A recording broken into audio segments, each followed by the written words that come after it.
The live stream of despair, ending the broadcast for 200 yuan. Ah, my head hurts. Under the cover of night, upon a bench in the parks of the magical metropolis, Shen Fei clutched his head, letting out a pained cry. The agony compelled him to turn, yet he remained oblivious to the fact that he lay on a reclined seat. In the next moment, with a thud, he fell heavily to the ground.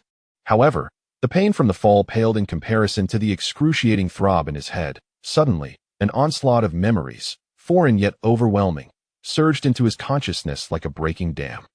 Ah, it hurts so much as he endured the torment over several breaths. It felt akin to surviving a hellish ordeal, leaving him utterly drained and drenched in sweat, gasping for breath. Simultaneously, a realization dawned upon him. As he blearily opened his eyes, astonishment filled his voice. Have I been reborn? Receiving the memories of this new body, Shen Fei comprehended that he had traversed into a parallel world, assuming the identity of another individual who shared his name and essence. This person had been in a 4-year relationship with a considerate girlfriend, who, fully aware of his struggles, chose to leave him for a minor wealthy heir, unable to bear the thought of dragging him down. Consequently, the other Shen Fei, in his despondency, consumed a bottle of white liquor and an excess of beer, ultimately succumbing to a hangover on a park bench. The scattered bottles on the ground told the entire story. What a fool, to ruin himself for a woman. Shen Fei cursed the original owner of this life. The summer breeze, cool against his face, was quite pleasant. Thus, the already exhausted Shen Fei decided to recline once more on the bench, letting himself sink into its embrace. He yawned. I'm so tired I'll just take a nap. Ding. Detection indicates that the host's current behavior aligns with the qualifications for despair. Thus, the live stream of despair system awakens. System loading. Ding. Congratulations, host, on successfully activating the despair system. Wow. Is this the benefit of transmigration? Shen Fei could no longer afford to sleep. He flipped over and sat up, the pain in his head dissipating, the discomfort in his sciatic nerve vanishing, and he felt an overwhelming excitement. As his consciousness formed words, he inquired, what exactly does the despair system do? This system is officially named the live stream of despair system. Specific functions can be found in the user manual, with the cold, mechanical voice of the system echoing, a sheet filled with instructions manifested in his mind. Shen Fei quickly perused it. Live stream of despair system. The host must complete the tasks issued by the system during live broadcasts. After each act of despair, the host may receive a mystery box. The contents of the mystery box are random and may yield items or skills. A beginner's gift package? After reading the introduction, Shen Fei hurriedly followed up. Is there no beginner's gift package? Ding. The beginner's gift package has been issued. May I ask if the host wishes to collect it now? Absolutely, Shen Fei replied without hesitation. Ding. Congratulations, host, on receiving 2 mystery boxes. Would you like to open them now? Good heavens, Shen Fei exclaimed in delight. Are we already executing the mystery box reward system?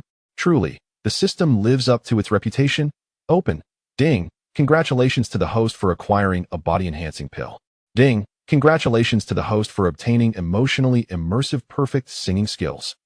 Note: the emotionally immersive perfect singing skills enable the host to infuse any song with profound emotion. Wow, this skill is truly extraordinary, Shen Fei exclaimed. Ding. Today's task is issued. The host is required to initiate a live stream on any platform. Achieving a daily revenue of 200 yuan will meet the requirements. Look at this, such efficiency, with the system having issued the task.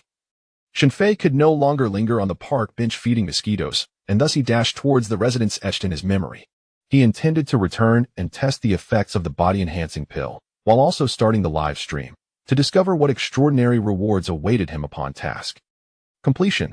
The original owner's dwelling was a basement, converted into a rental unit by a merciless landlord, dark and damp as expected. The crucial point is, this meager basement, no larger than a tenly square, demanded a staggering 2,000 yuan monthly in the bustling metropolis. Absurdly expensive. Upon opening the door, a musty odor assaulted his senses. Shen Fei disregarded his distaste for this abode, locating the half-empty bottle of mineral water on the table, and retrieved the system-rewarded body-enhancing pill, swallowing it whole, immediately. A refreshing sensation radiated from his chest, spreading through his limbs, accompanied by faint cracking sounds from his body. Shen Fei was astounded to discover the shirt over his chest gradually swelled, and instinctively, he shed his upper garment. Shen Fei was taken aback. What the heck? Abs, 8 of them. He reached out to touch them, utterly delighted. Oh, my pectorals. Quite impressive. Clenching his fist, he flexed his arms. Oh wow, biceps and triceps, simultaneously. A surge of strength coursed through him. Should he be airdropped at that moment? He believed he could remain awake all night. He hurried into the bathroom, taking a cold shower. After all, there was no water heater. Fortunately, it was summer, so he could manage for now. 3 minutes later, the sin of alcohol dissipated, and he felt rejuvenated. Shen Fei exhaled contentedly, rushing to the mirror. What the heck? A handsome guy, this visage, this physique, this skin, this aura. If he stood on a bar stage, donned a superhero's briefs, and twirled around a pole, wealthy women would surely scream in delight. Shen Fei had no doubt he would evoke the same entrancing allure as at a Michael Jackson concert. A duck was certainly not in his destiny, not even under duress. Unless without the system. Having changed into a casual t-shirt and jeans, Shen Fei turned on the oscillating fan and quickly took out his phone. Downloading the streaming app, registering an ID named Royal Uncle.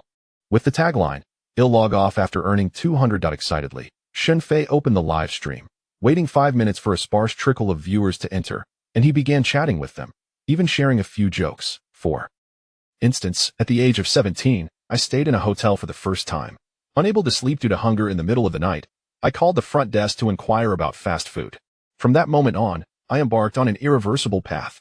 I only earned a few meager gifts, adorned with flowers and hearts, which hardly held any monetary value. It turned out that for a newcomer in live streaming, without a fan base, earning 200 yuan at once was indeed quite challenging. If this continued, one night of streaming might not even suffice to fulfill the system's tasks. Shen Fei furrowed his brow in contemplation and suddenly slapped his thigh. Of course. How could I forget my own advantages? I am a time traveler in a parallel world. Many songs from my past life can be procured. However, merely singing would likely not yield substantial earnings. A different approach was necessary. Host, although your looks are decent and your jokes are passable, if you want us to reward you, you need to showcase some exceptional talent, some viewers casually remarked. Indeed, show us some skills. Oh, this host is somewhat handsome. What talents does he possess? After about 10 minutes, another 10 viewers entered Shen Fei's live stream, and he suddenly had a bright idea. I've got it. Clearing his throat, he continued. So, you want a talent show, right? I have a new twist. Would you like to participate? What's this new twist? Tell us. Someone in the chat prompted. Let's start with some free gifts. I'll fetch some props. Shen Fei said with a smile, then stood up, surveying the sparsely furnished basement apartment. At last, he spotted a guitar hanging on the wall. Picking it up and testing the sound. Although the guitar was rather ordinary, it was better than nothing. In his past life, Shen Fei was part of the dream-chasing crowd in Beijing, performing as a resident singer in bars. He had been forced to leave several times due to widespread influenza, only to return each time. Thus, he had acquired skills in playing the guitar and a few other common instruments. Now, the next segment is as follows. Shen Fei announced while sitting in front of the camera with the guitar in hand. I can offer customization. You can share your experiences or requests, and I will write and perform a song for you live. Let's not worry about whether it sounds good. It will certainly be tailored to meet your needs. You can listen first, and if you are satisfied, feel free to reward me appropriately. 200 will suffice. As soon as Shen Fei uttered these words, dozens of viewers in the live stream expressed their approval. This concept is indeed quite novel. I didn't expect this host to be so talented. Really customized.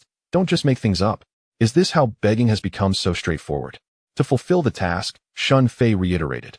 If you're not satisfied, there's no charge. Listen first, and decide afterward, are there any brave souls willing to give it a try? 200 yuan. You want lose out fair pricing, no deceit for young or old. Once you miss this opportunity, it won't come again. Is there a brave warrior willing to give it a shot? At that moment, someone indeed typed in the chat, is it really customized? Absolutely. Shen Fei assured, patting his chest. Is personal experience acceptable? It must be. All right then, let me share a friend's experience. If you can truly compose a song that satisfies me, I shall reward you with 200 yuan, even if it means I survive on instant noodles for a week. Chapter 2. This streamer is a great fraud. My friend had been in a relationship with his girlfriend for 4 years, and they had reached the stage of discussing marriage. However, one day, the girl suddenly proposed a breakup, citing the reason, you cannot provide the life I desire. The following day, my friend discovered her in a relationship with a married man. Thus, I felt his heartache and resentment. No, let me clarify. It was my friend who was heartbroken and unwilling to accept this fate. A viewer, known as Bullhead, after recounting his friend's experience, prompted Shen Fei to exclaim, Give me 3 minutes. He then seized a pen and began to fervently write on a piece of paper. The live stream gradually became lively. This brother clearly has a friend with a tragic story. Honestly, it is truly my friend. Indeed. We believe it is your friend. Your friend is unfortunate. His girlfriend of 4 years has become someone else's mistress. Hey, what is the host doing? Is he genuinely composing something on the spot? Anticipating.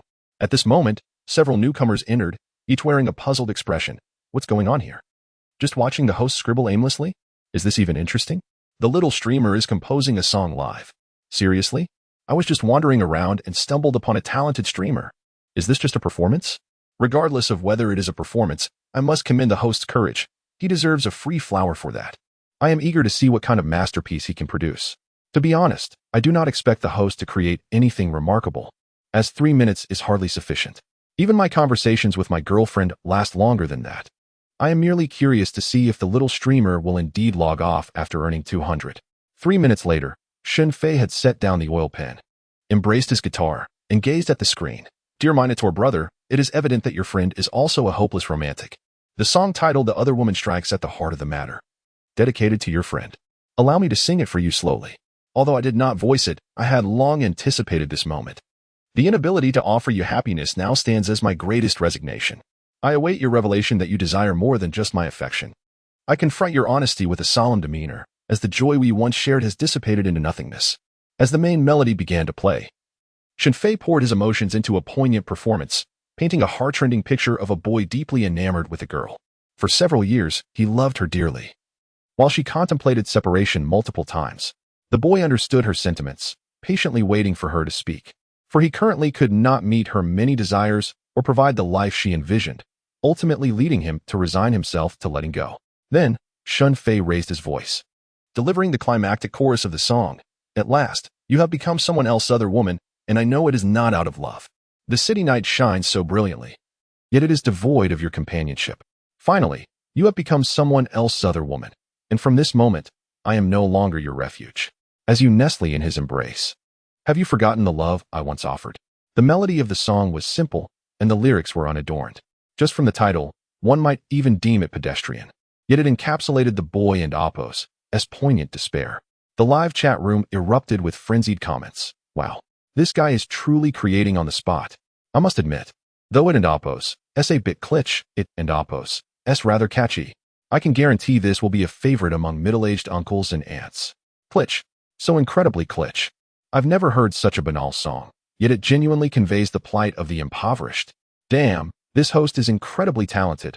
I and Apos, am supporting him. Is this truly original? To conjure such fluid lyrics in 3 minutes and compose a melody? How is that possible? It must be plagiarism. Nonsense. I searched for keywords online, and there's no trace of this song. It has to be original. Oh my, does this mean the host has some depth?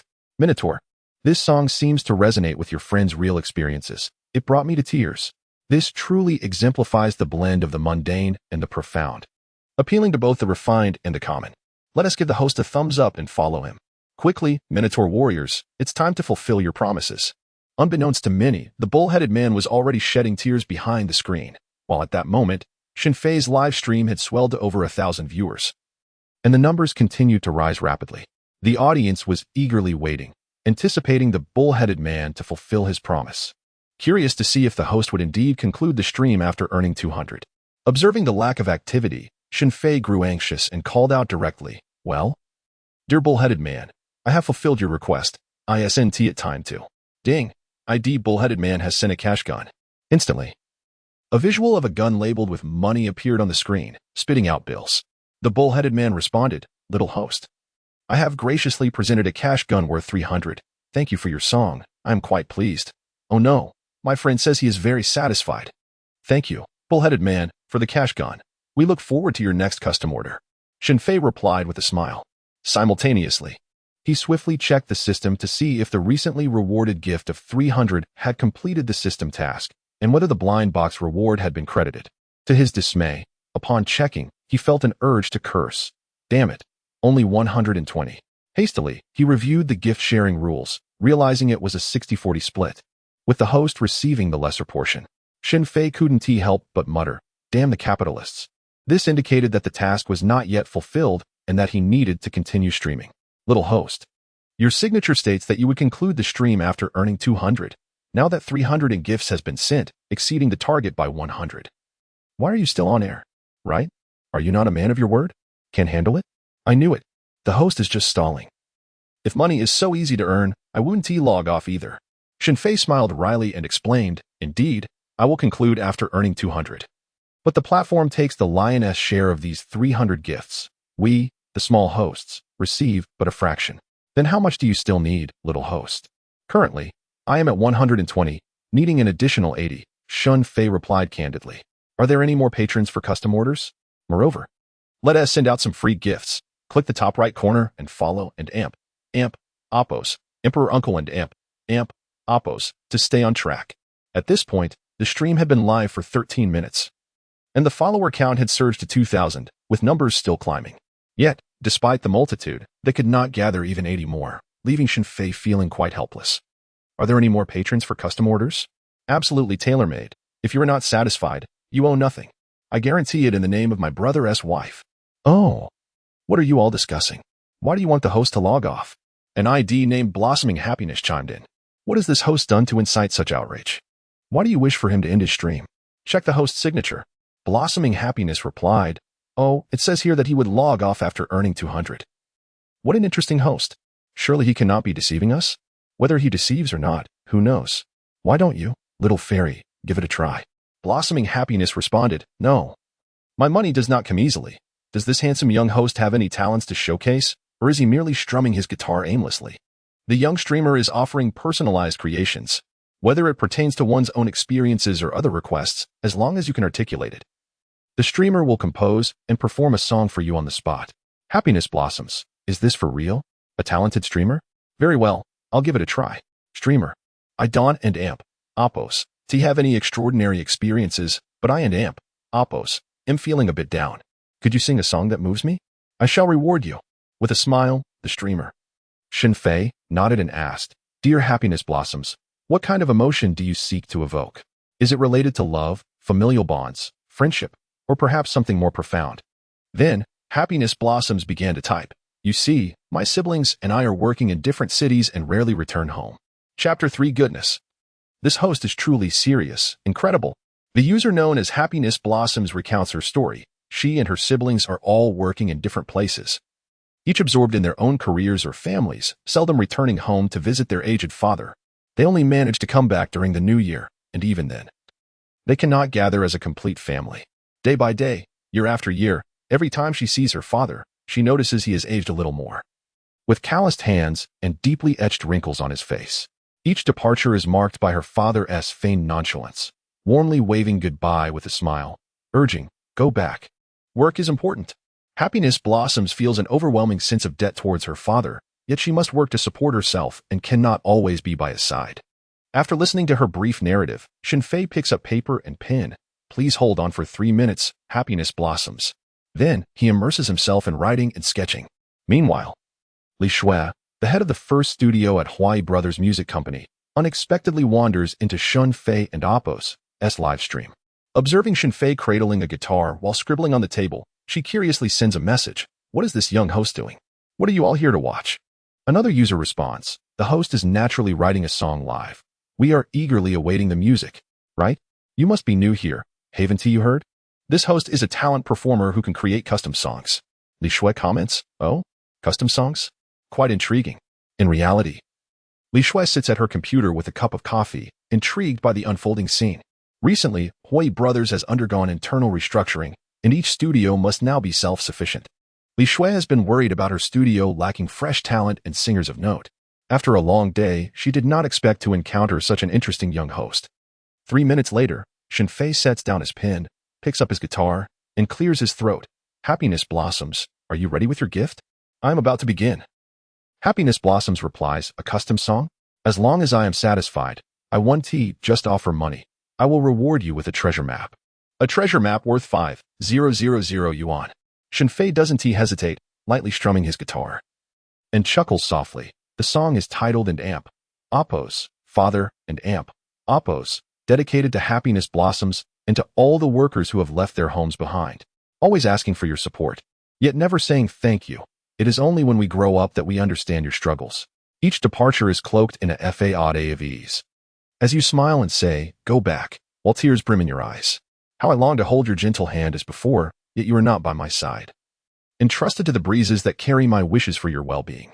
Before the main verse begins, the audience, having only heard the title, assumes it to be an old classic. However, as Shen Fei starts to sing, everyone watching is astonished. Wow, how incredibly melodious it is.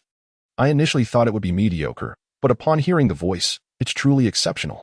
I am utterly enamored. This host is remarkably talented. Oh my goodness. This original song created by the host in merely 3 minutes is absolutely enchanting. I can hardly contain myself. My ears are about to be overwhelmed. Hurry. Where's the climactic part? I can hardly wait. I crave the climax. Upon hearing this, Li Shui was instantly captivated by Shen Fei's song, becoming completely immersed. The image of her elderly father surfaced in her mind, and she found her eyes inexplicably moist. Grabbing her phone, she sent a message, Wenjie. Search for a small host named Huang Xuanhoya, and listen to his song, immediately. Setting her phone aside, Li Shui once again surrendered herself to Shen Fei's emotionally charged singing. Time, please slow down. Do not let you age any further. I am willing to exchange everything for your enduring youth. For my steadfast father.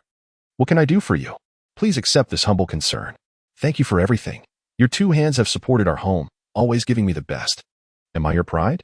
Are you still worried about me? Your beloved child has grown up. As the chorus reached its peak, the barrage of comments on the screen diminished significantly, yet the number of followers surged at an extraordinary pace. Within less than 30 minutes of the live broadcast, the follower count skyrocketed from 0 to over 5,000, the speed of growth akin to an infectious phenomenon. The reduction in comments was due to many viewers being moved to tears by Shen Fei's voice. Even the professional singer Shang Wenjie, who initially entered merely to fulfill Li Shui's directive, found herself entranced by the young host's remarkable vocal talent. She became so engrossed that she completely forgot the task that had brought her to this live stream. Silently, she thought, how beautiful. If accompanied by a full instrumental arrangement and recorded, the song would resonate even more beautifully. Meanwhile, the enchanting fairy named Xingfu Huaka, seated before the screen, continuously wiped away her tears, her eyes reddened, resembling a rain-laden pear blossom, murmuring, how delightful. How can it be this captivating? Tears streamed down my face as I listened to the song. It evoked memories of my childhood, when my father would prepare delicious meals, always allowing my siblings and me to eat first. Each time he offered us something delectable, he would insist he wasn't fond of it, urging us to enjoy it instead. I recalled the moments when he held my tiny hand as we ventured to the market, my youthful voice pleading for cotton candy. I remember riding on his shoulders, joyfully spinning in circles. Each scene unfolded in my mind like a cinematic reel, as happiness bloomed, and I became a weeping soul. In a brief pause, Shen Fei strummed his guitar, took a sip of water, and resumed singing. Oh, how I long to hold your tender hand as in days of yore. But you are no longer by my side to send my regards on the gentle breeze. Time, oh time, slow down, do not let you age further. I would trade all I possess for you to remain timeless. What can I do for my strong father? Please accept this trivial concern. Thank you for everything. For propping up our family, always giving your all to provide the best for me. Am I your pride? Do you still worry for me? Your child, whom you care for, has grown up. I am grateful for your presence along this journey. As the song concluded, an eerie silence enveloped the screen, devoid of even a single complimentary gift. Shen Fei, puzzled, wondered if the audience had dispersed. A glance at the live viewer count revealed nearly 10,000 participants. Concurrently, the charming Dai Xiaomei, in her live broadcast, pondered a whimsical idea. What might unfold if I, as a prominent host, were to unexpectedly invade a smaller host and amp, Oppo's, room? Her question was clearly directed at her audience, teasing them for a bit of fun. Imagine if a small host suddenly encountered a titan of the streaming world. How amusing would that be? The comments flooded in. If a small host met such a big shot, they'd surely be shocked. Seeing the enthusiastic reactions from her fans, Dai Xiaomei's playful spirit ignited. Hold on, dear family, let me select a small host. Perhaps one with fewer than 10,000 followers? How about this one named and Oppos, Huang Shu and Oppos? With 9,000 fans, he and Oppos is currently doing an eating broadcast. But what is this? He is a man using my teacher and Oppos' image as his avatar. How distasteful. Let us go check out this sleazy fellow together. Family, follow me into and Oppos, Huang Shu and Oppos' and Oppos' room. Within a minute or two, Shen Fei and Oppos' live chat exploded with comments, Wow, small host, are you even human? You made this rugged man weep. I miss my dad. The host may not be human, but this is so incredibly beautiful. I initially believed this song would be akin to the previous one, The Other Woman. A rather trivial piece. To my surprise, the host suddenly showcased his talent. Oh dear, how I miss you, father. Alas, I find myself weeping, dear host. For your song has moved me to tears. Yet, I genuinely adore this melody. Father, I promise to return home to see you this new year. That pesky little host has caused me to shed tears. I have already purchased my ticket home. To my fellow viewers in the live stream, see you back home tomorrow.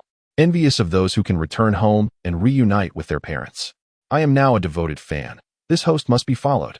Despite the barrage of comments from fans, Shen Fei did not display any signs of joy. Rather, he appeared somewhat anxious. Gifts, I need gifts. He exclaimed. Just 80 more yuan worth of gifts, and I could secure my first reward, the coveted blind box. Yet, as I awaited the gifts to arrive, Shen Fei spoke up in the live stream. So, Fairy of Blossoming Happiness, how do you find this song? Shuden and Amp, Oppos, TIB rewarded as promised? Goodness, this little host is quite shameless, openly asking for gifts. Indeed. What performance has he delivered that warrants such generosity? Regardless of his talent, he cannot compare to our beloved Didi. Ahem, little host, our Didi has arrived. Why not come out to greet her? Those who entered alongside Didi began to flood the comments section. Even Didi herself furrowed her elegant brows at the screen. For she detested hosts who blatantly asked for gifts, finding it rather lowly, akin to beggars on the street. Thus, she resolved to use her own fame to provoke this little host. Suddenly, gifts began to flood Shen Fei and Amp, Oppos' livestream. The system announced, "Congratulations, Your Highness, for receiving the treasure map Gift X1 from the Fairy of Blossoming Happiness. Thank you for your support." Such gifts would linger on the screen for quite some time, and everyone witnessed it. Following this, numerous fans sent an array of free gifts, including small health potions, swords, and trophies. Some longtime fans began to tease, "Little host, a treasure map is worth 5,000 yuan. Surely you have met your goal of 200 by now. When will you end the stream? Haha. Now is the time to gain followers. Only a fool would end the stream." Exactly. A host's words can be misleading. There's no way he would end the stream. What is happening? Why are you all suggesting the host should end the stream? Questioned the new fans in confusion. The host himself stated that he would end the stream upon earning 200. We are not pressuring him. Really? Is there such a host? This can't be true. Did you not see our Didi and Amp, Oppos' arrival? Little host, should you not promptly greet her? Indeed, Didi and Amp, Oppos' presence has instantly added 50,000 viewers. In the next moment, Shen Fei set aside his guitar and bowed slightly towards the live streaming room, expressing gratitude to the enchanting happiness blossoms for the treasure map and thanking everyone for their support. He urged viewers to click on the upper right corner to follow the host and not lose their way. The mountains are high and the waters deep. See you tomorrow. With a click, the screen abruptly turned black, and the young host Shen Fei vanished, yet the barrage of comments erupted suddenly. Chapter 4. The little streamer falls under the control of the square lady in Shen Fei's live streaming room. The audience was in a frenzy. What in the world? Why did the screen suddenly go black? Is my phone broken? No. Wait, I can still see my comments. Damn. This little streamer ended the broadcast. Really? Is that true? He has over 60,000 fans now, and they're all online. He just ended the stream like that? Among the more than 60,000 online viewers, 50,000 were brought in by the charming Dai Xiaomei. I thought this streamer was just bluffing. I didn't expect him to be serious. He said he would end the stream, and he really did. Ha ha ha, this streamer is making me laugh to death. He has live streaming and just leaves his fans hanging like that. This streamer is quite genuine. He ends the broadcast as soon as he earns 200. No hesitation at all. Damn it, my friend Dai just got here, and he hasn't even started yet. This guy actually ended the stream. What a lack of consideration. To be honest, this little streamer is truly talented. A real powerhouse. What does that mean? Can someone elaborate? Are you new here? The streamer was playing a customized game, writing and singing songs live based on personal experiences or requests. Was it good? Not just good. It was so good it could make your ears pregnant. Exactly. If he recorded that and uploaded it online, it would definitely top the charts. I think this streamer could debut right now and surely become a sensation. What songs did the little streamer sing?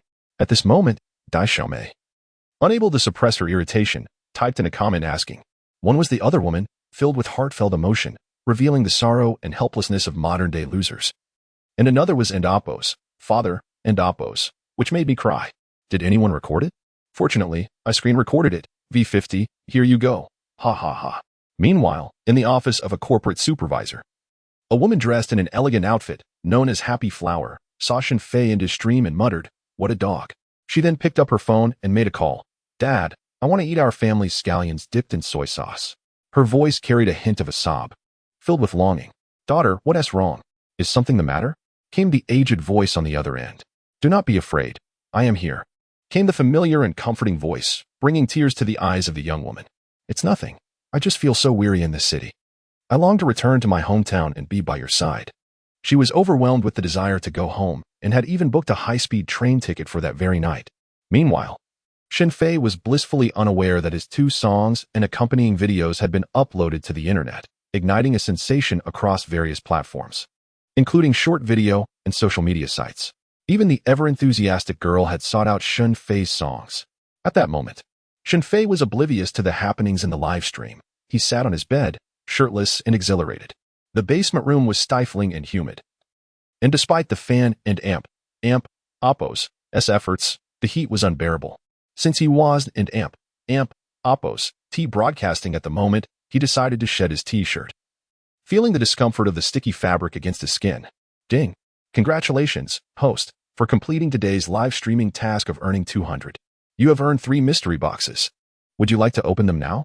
The system and Oppos' voice chimed in, and Shen Fei could hardly contain his excitement as he rubbed his hands together.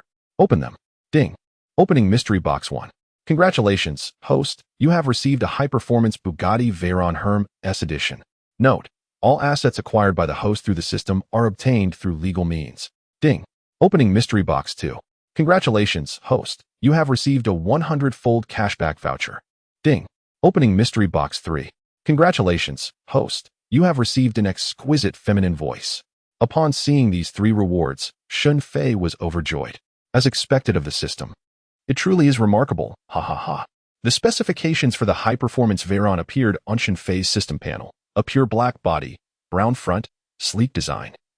Equipped with an 8.0L W16 quad-turbocharged engine, with a top speed of 434 km/h, valued at 35 million.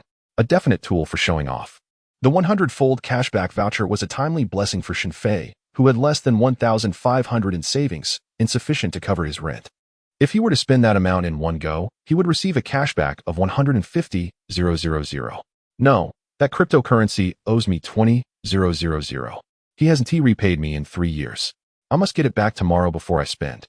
Shen Fei recalled a friend who had borrowed 20,000 from him 3 years ago, promising to return it in 6 months.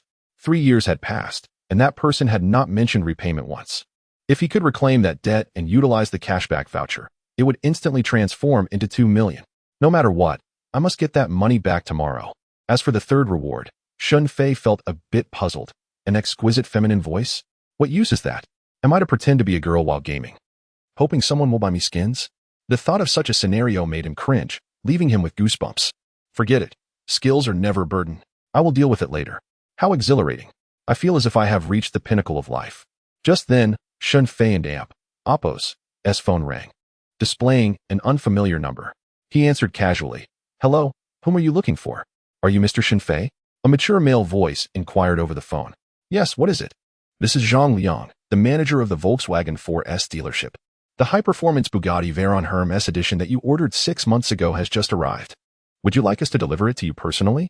Impressed by the quality of the system's service, Shen Fei nonetheless declined. "Not today, perhaps tomorrow.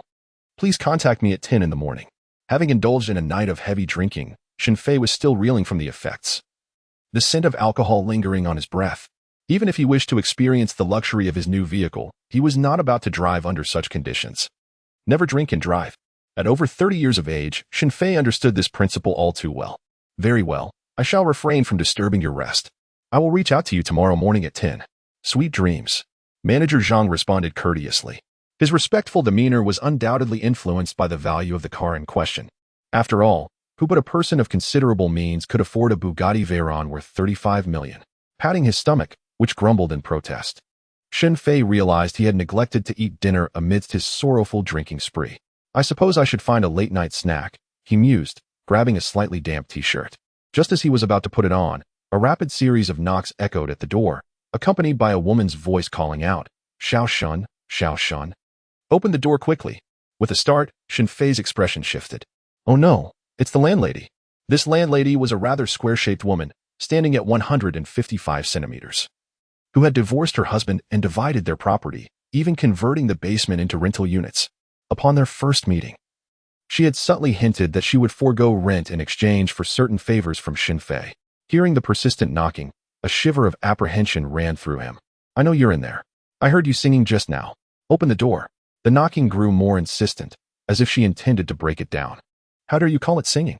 You and your entire family sound like ghosts. Shen Fei thought bitterly. If only he could withdraw his earnings from his streaming endeavors.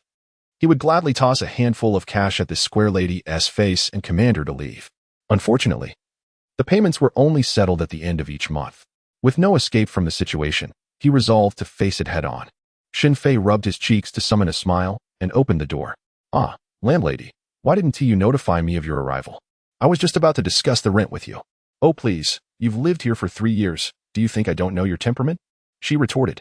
A lady, standing at a height of 155 centimeters and weighing 155 pounds, effortlessly slipped beneath Shen Fei and Appo's arm, showcasing her advantageous stature, even with Shen Fei obstructing the entrance. Her entry was unimpeded. She playfully pushed against Shen Fei and Appo's chest, commenting, well, it's been a while since we last met, and look at those pecs of yours. Quite impressive. Now, when will the rent be paid? The landlady, arms crossed, perched on the edge of Shen Fei's bed. Her legs crossed in a manner that suggested a hint of allure beneath her skirt. However, the square shape of her form did little to ignite Shen Fei's curiosity. Nevertheless, it did not deter her from scrutinizing him, particularly as he stood bare-chested, his 8-pack abs and muscular physique causing her to swallow hard several times. I appreciate your politeness and refinement, which is why I've been lenient with you. Please don't make things difficult for me. Observing Shen Fei's bashful demeanor, the landlady felt a surge of triumph within, her expression remaining inscrutable. It's not that I'm trying to be harsh on you. Others settled their rent a month ago, and you are the only one left. However, I am not unreasonable. I understand that young people have their struggles. Seeing Shen Fei still silent, the landlady took a more direct approach, rising to close the distance between them. If you're really short on funds, I can grant you an extension, but you understand, don't you? Her plump hand reached towards Shen Fei's defined abs, suggesting that the rent could easily be settled with a few words from her. If you truly lack the means, there are certainly alternative solutions, my young friend, wouldn't you agree? Chapter 5, The Music Company. In the actions of the formidable Huya and Appo's head, the opportunistic Feng Tmo. Just say it, you old woman. Why are you getting physical? Shen Fei silently cursed the landlord's mother, hastily retreating to evade the woman's grasp, smiling as he spoke. The rent is indeed due. Auntie, please don't rush me. I'll settle it in a couple of days. Once he retrieves the 20,000 yuan owed to him by that fellow, he intends to splurge it with a 100-fold cashback coupon and then move out. Soon to be a millionaire, why on earth would he continue residing in a basement? This was Shen Fei's plan. Upon seeing Shen Fei evade her, the landlord and Appo's expression darkened. How ungrateful of this little brat, she thought, stepping forward once more. Call me sister, not auntie. Her plump fingers reached out again, yearning to touch Shen Fei and Appo's muscular chest. As for the rent, it's not urgent. Just come to my place tonight, and we can discuss it all, she suggested with a wink. However, Shen Fei adeptly turned, snatching a t-shirt from the bed and swiftly donning it. Sister, I have something to attend to now. Let us discuss the rent tomorrow, he declared, and without further ado, he grabbed his phone and dashed out of the rental unit, leaving a trail of wind in his wake. Please lock my door, Annie, he called back. The landlord's face turned an indignant shade of purple, stomping her foot in frustration. The thud resonated through the building, and she muttered angrily, You little rascal. You want to escape my grasp. Having been divorced from her ex-husband for over a decade, her heart raced at the sight of Shen Fei, a strikingly handsome and well-built young man. She couldn't help but feel a surge of desire. 2,000 yuan in rent, and she thought she could seduce him? Dream on. At a nearby outdoor barbecue stall, Shen Fei enjoyed succulent lamb skewers, grumbling to himself. In a moment of leisure, he sent a WeChat message to a friend who owed him money. Repay me. I need it urgently. His tone was far from the timidity of the original owner. He was direct and assertive.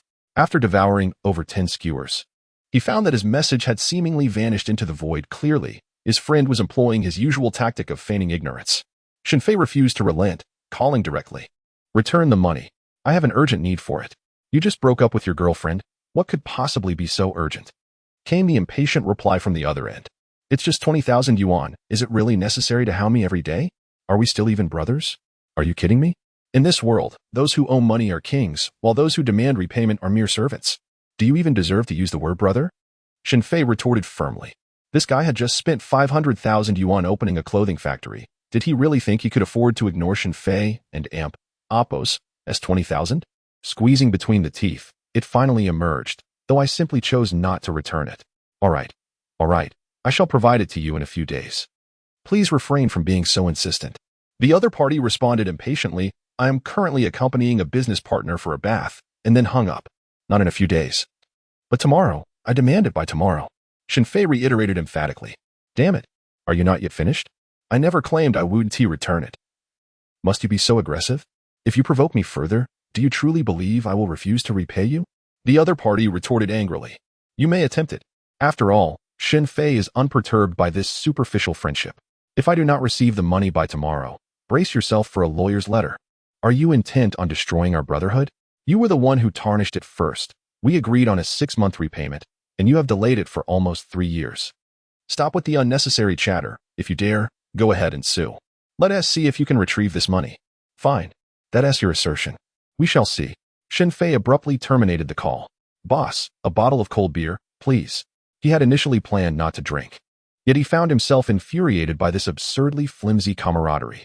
If the song were not plagiarized, this small streamer's talent is indeed remarkable. Following the directive of her superior, Li Lanque, Shang Wenjiu promptly called Li Lanque after listening to Shen Fei's song. A creative singer is a rare find, and this individual's vocal quality is quite impressive. In any case, I cannot compare to him. One performance of the other woman may not showcase his skills, but his rendition of Father, in both lyrics and technique, was executed flawlessly by Shen Fei. Should he release a single, it is bound to become a sensation. Indeed, I also believe this young man possesses great potential. Li Lanque, head of the first studio under Hui Brothers, nodded. I have already sent him a private message. I trust he will not decline this opportunity. To be noticed by the head of Hui Brothers' first studio and to be groomed into a singing artist is an extraordinary chance. I suspect that 99% of individuals would not be foolish enough to refuse. Surely, he would accept in no time. Furthermore, Li Lanque is in urgent need of fresh talent to bolster her studio and Amp, Oppos' performance. She awaited Shen Fei to see the private message and reach out to her. Meanwhile, Dai Xiaomei was venting to her friend, Sister Zhou. I was outsmarted by a newcomer streamer. It is utterly infuriating. Upon hearing Dai Xiaomei mention that she had just entered Shen Fei's live stream and that his fans had already promoted her name, even tagging the small streamer, Sister Zhou burst into laughter. That fellow must be quite dim-witted. Such a splendid opportunity to gain followers, and he failed to seize it. However, the songs he sings are genuinely pleasant. I feel he will inevitably achieve great fame. Dai Xiaomei offered her honest assessment. Oh, I must take a look. What is the ID? I shall follow for a while, and see tomorrow who dares to disregard my dear Dai. Ha ha ha, Sister Zhou, with her big mouth, speaks while laughing heartily, seemingly without a care. After a couple of hours of fermentation, Shen Fei and Oppos' fan following has surged to over 80,000. This burgeoning force has caught the attention of the Huya officials. Customized songs? Live performances? Upon hearing the report from his subordinate, a supervisor displayed a keen interest. 80,000 new followers in just 2 hours? Indeed, and that fellow is quite the talented streamer.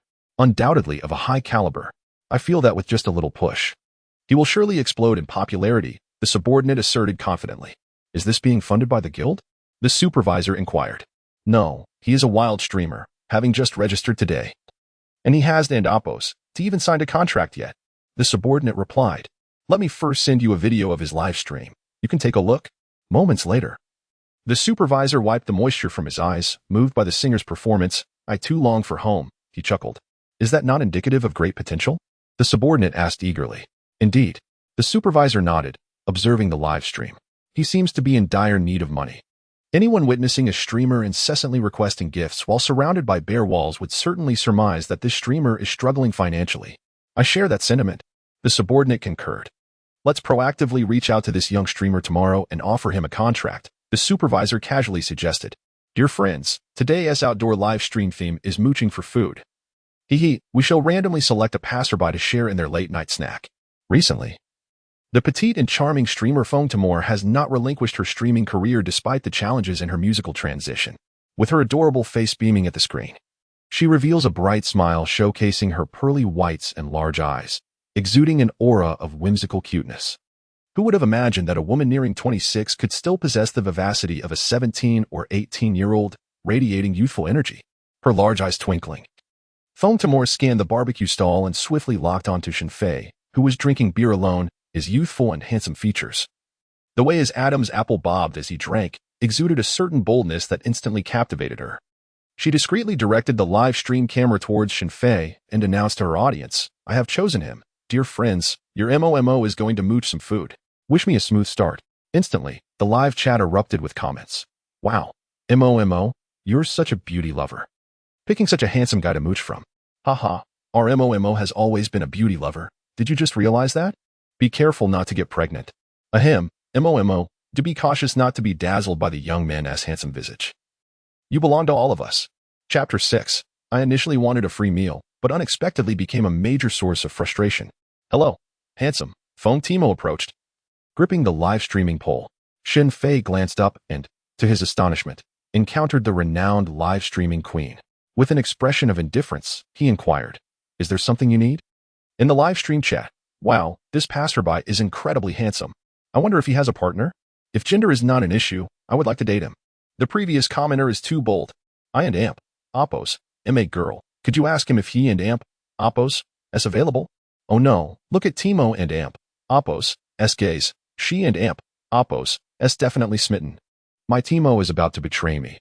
I and Oppos am being cheated on. Fong Timo paid no attention to the barrage of comments and gazed curiously at Shen Fei, her big eyes sparkling. You don't recognize me? Upon first seeing Shen Fei, she was taken aback by his striking looks. Yet his demeanor was so nonchalant. Could it be that she was so obscure? How could this young man not know who she was? Of course, I recognize you. Shen Fei continued to devour a skewer of grilled meat, thinking, RN and Oppos. To you the one who entertains fish, Fong something? It and Oppos, S Fong Timo. She corrected him, slightly irked. Fong what? It's Fong Timo. She exclaimed, her frustration mounting. What was that again? It's Fong. T-M-O. She fumed, her teeth itching to bite this insufferable fellow. How could someone with her level of fame not be recognized? How infuriating. Oh, it's Fong Timo, right? So, do you need something? Shen Fei asked, seemingly unbothered. While shoving another skewer into his mouth, the audience in the live stream found Shen Fei's antics amusing. Ha ha ha, this guy is hilarious. My wife Timo is about to explode. What is the current size of Timo's psychological shadow? Copperball. Is this young man a reincarnated jester? Ha ha ha, so entertaining. I adore such amusing boys. I believe my wife Timo's mood is collapsing. She desperately needs 2 more skewers to cope. Is anyone betting on whether this young man will let Timo mooch a meal? I'll wager a free flower. I bet a heart. The young man won tea allow it. I agree he won tea. Definitely not. However, before Fong Timo could even mention her desire for a free meal, Shen Fei had already scrutinized her from head to toe. The JK skirt she wore showcased her lovely legs, but that head. Instinctively, Shen Fei commented. According to online data, and Oppos, the king covers the earth. Timo is 1.5 meters tall, and Oppos, you've exaggerated your height. I don't see you reaching 150. Fong Timo. Then Shen Fei added, your height is about the same as when I lie down, before continuing to enjoy his skewers. Fong Timo, am I being teased? Although he did not utter any explicit words, his every phrase exuded an irritating impulse that made one want to lash out. Fong Timo and Oppos' composure was on the verge of collapse. Despite her fame, it was disheartening that this fellow could not even recognize her, even when he barely acknowledged her. He had the audacity to use her name for his amusement, and then he proceeded to mention her most despised height, casually adding insult to injury. I desperately wished to retaliate against him. No, I must seize more of this fellow's late-night snacks later, causing him considerable loss. Otherwise, I shall remain aggrieved. In the live stream, wow, this young man is truly remarkable. He dares to tease my wife. Damn, I feel the jealousy rising. Is anyone forming a team? We must take this guy down today. Count me in. 1. My Timo's composure has utterly crumbled. I feel for my Timo for just a second. Why only a second? Because I need the other second for my wife. Foam Timo took several deep breaths, soothing her nearly infuriated bear plushie, and once again displayed a playful and charming smile. Excuse me, young man, may I join you for a meal? Your grilled skewers look utterly delectable. The audience in the live stream was now fully engaged. Hurry, the main event is beginning. I can't wait to see Timo break down again. Of all people, why choose this random young man? Timo might just fail at snagging a meal this time. Agreed 10,000. However, Shen Fei, with keen interest, observed Foam Timo until her heart raced with anxiety. Just as she anticipated a refusal, Shen Fei suddenly grinned and said, "Of course. It would be a delight to treat a beautiful lady to a meal. Please, have a seat. Boss, bring another portion of spicy crayfish, a cold dish of pig's ears, and a serving of spicy chicken." Witnessing Shen Fei's generous demeanor, Foam Timo's inner displeasure began to dissipate, replaced by a sense of astonishment and delight. Her cheeks flushed with pride as she gestured a victorious yes to the live audience, signifying her success in securing a meal.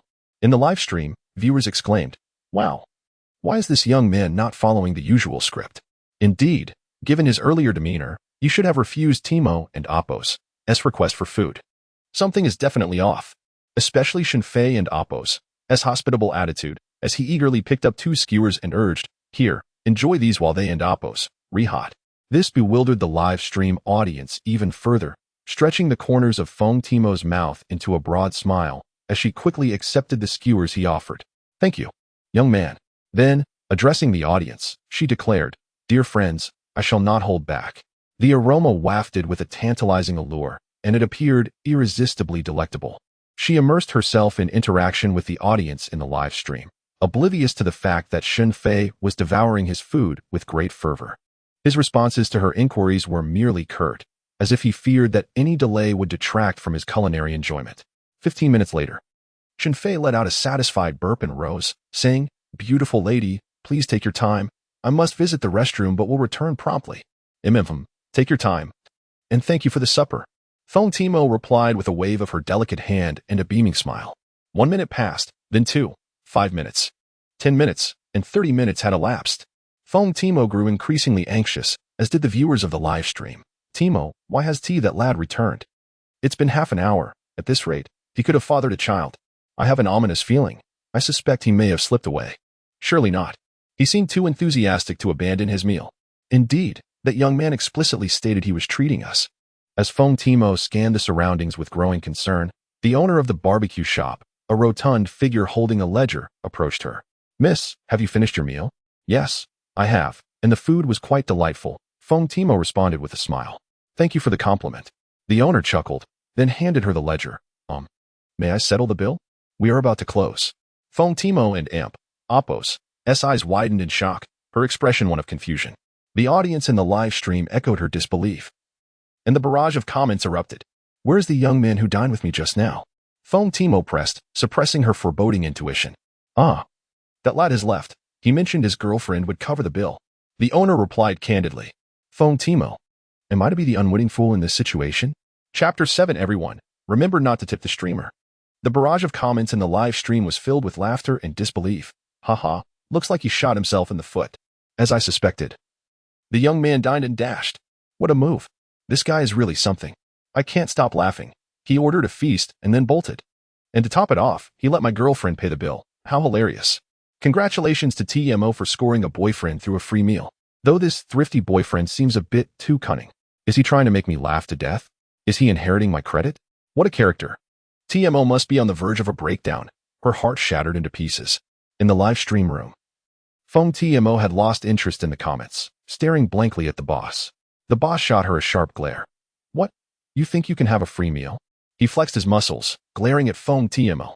He had no regard for the popularity of streamers. He had chased off several who attempted to dine and dash under the guise of exploration. No money? Or simply unwilling to pay? The boss's expression darkened as he took a step closer. I have money. I have money." The imposing presence startled Foam TMO, prompting her to turn to the screen and say, "Dear fans, I'm not in the mood today. I'm signing off. Love you all." She then ended the live stream and paid for the meal. The amount didn't bother her. It was just the incident that left her feeling quite vexed. At that moment, she was genuinely distressed. After leaving the barbecue stand, she stomped her feet in anger. That scoundrel. I hope I never encounter you again." The once cheerful fairy transformed into a fierce figure, startling an elderly man walking his dog nearby, who hurried away with his poodle in tow, looking alarmed. The poodle, struggling against the leash, thought, "What did I do to deserve this?" After a night's rest, Shen Fei awoke refreshed and invigorated. Glancing at his phone, it was exactly 10 o'clock. Breakfast? Young people don't eat breakfast. He got up, washed his face, and received a call from the manager of the 4S dealership. "All right, just a moment, I'll be right out." Upon seeing the high-spec Wraith valued at 35 million, Shen Fei was genuinely excited. The manager warmly shook his hand and handed him the car keys along with all the paperwork. Initially wanting to foster a good relationship, the manager quickly noticed Shen Fei eagerly diving into the car and hastily added, "Mr. Shen, feel free to call me anytime for anything. Thank you for your hard work." Shen Fei replied with a smile. 10 minutes later, Shen Fei was already zooming onto the outer ring highway. The roar of the supercar's engine, its sleek appearance, and its lightning-fast speed captivated the astonished onlookers. What a thrill! Shen Fei stepped out of the car, arms wide open, and exclaimed to the heavens, "Ah!" The experience of a luxury vehicle is truly unparalleled. The live streaming system was astonishingly impressive. In his past life, he had been part of the urban migration, and he doubted he could have ever afforded even a single wheel, let alone a car. Now, he mused, all that remained was to acquire a lavish mansion. First, I must amass wealth. Shen Fei then hopped into his vehicle, racing towards the company of a friend who owed him 20,000 yuan. Today, he was determined to reclaim his money. Meanwhile, in Shen Fei and Oppo's live stream, the screen was dark, yet the barrage of comments was incessant. "Where's my prince? It's already 10:30, why hasn't he appeared? He must be sleeping in. We live in an age of indulgence. Who rises early anymore? Damn, this streamer is truly something else. He promised to end the stream, yet here we are, with 80,000 fans left hanging. Let me be clear. Today do not reward this little streamer. He has the funds to log off. Indeed, even if he sings beautifully, he should not be rewarded. Anyone who donates to the streamer is just asking for trouble. And do remind the newcomers, absolutely do not reward the streamer. What if they wonder why? They might think the streamer has talent and willingly donate. Just say, the streamer is a super rich second generation. He doesn't need the money. Yes. Let us do just that. Let us torment this arrogant streamer." In the headquarters of Huai Brothers' first studio, Li Lanchue sat in her office, her expression fraught with frustration. "I even revealed my identity and messaged that boy, leaving my contact information. Why hasn't he reached out to me yet? Wenjie, does that boy need money?" Li Lanchue glanced at the dark comments flooding Shen Fei and Oppo's live stream and curiously asked Shang Wenjie. "He should be in need of funds, I suppose." Shang Wenjie replied uncertainly. "If he weren't short on cash, he wouldn't have been so eager for donations during the stream yesterday. Doesn't he realize the value and opportunities one can offer him?" Li Lanchue furrowed her brows deeply. "Perhaps he has seen your message?" Shang Wenjie suggested. "Yes, that might be the case. Let us wait a little longer." Li Lanchue nodded in agreement. "By the way, how's the preparation for Zhang Xiaohan's comeback going?" "It's challenging to gain traction," Shang Wenjie remarked. "If we leverage Zhang Xiaohan and amp Oppo's strengths to release a stunning new song, it should make a significant impact. Good songs are not easily found." Li Lanchue rubbed her temples. Then her expression brightened as she looked at Shang Wenjie. Shang Wenjie, sensing the shift, smiled. And they both nodded in unison, clearly having arrived at a mutual understanding. "We must get in touch with this young man," Li Lanchue asserted resolutely. Observing Shen Fei's live stream were not only Li Lanchue and 80,000 fans but also the renowned streamers Dai Xiaomei and Sister Zhou, as well as the official personnel from Huya, all awaiting his appearance. In truth, the staff from Tiger Bud have made several attempts to contact Shen Fei using the contact information from the back-end registration records. However, Shen Fei, engrossed in the exhilarating thrill of driving a supercar, paid no heed to the calls. At this moment, Shen Fei had swiftly arrived at the premises of his indebted companion's company, alighting from his vehicle and making a beeline for the upper floors. Meanwhile, Zhang Qiming was engaged in a meeting with a significant client in the conference room, who was inspecting his company and appeared quite pleased. The two parties had already finalized the specifics of their collaboration and were on the verge of signing the contract and placing an order. Just then, Shen Fei stormed upstairs, causing quite a commotion, demanding, "Get out here, you bastard Zhang Qiming." The front desk secretary attempted to intervene, saying, "Sir, our boss is in a meeting.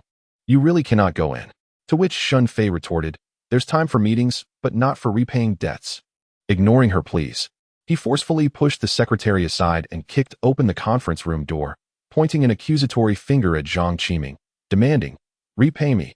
Chapter 8. Last night. That insufferable fellow dared to show his face? I do not care if you are in a meeting or conducting business. Repaying debts is a matter of principle. Moreover, it has been 3 years. You have ignored my reminders while I have persistently brought it up. If you show no kindness, do not expect me to grant you any favor. Return the money. Shen Fei slammed his hand on the table, exuding a fierce demeanor. Zhang Qiming was taken aback, while the business associate furrowed his brow, asking, "Zhang, what is the meaning of this?" Zhang Qiming felt a pang of anxiety and quickly apologized. "My apologies, Chen. This is just one of my brothers joking around." "Haha. Chen, please take a moment to relax while I have a word with him. Xiaoqin, please attend to Mr. Chen." Zhang Qiming, being astute, signaled his assistant Xiaoqin with a glance. Meanwhile, he had already wrapped his arm around Shen Fei's shoulders, exclaiming, "Do you not know I am conducting business?" "I do not care if you are conducting business. Return the money." Shen Fei forcefully shrugged off the man's arm. "What a trivial matter. Let us go discuss it over there," Zhang Qiming insisted, dragging Shen Fei toward his office. With a click, the office door locked behind them, and Zhang Qiming's feigned smile vanished, replaced by an expression of anger as he pushed Shen Fei. "What is your intention? Are you deliberately trying to sabotage this deal?" "I said, return the money," Shen Fei retorted, shoving Zhang Qiming back into his chair. "If you had repaid the money earlier, would we even be having this conversation?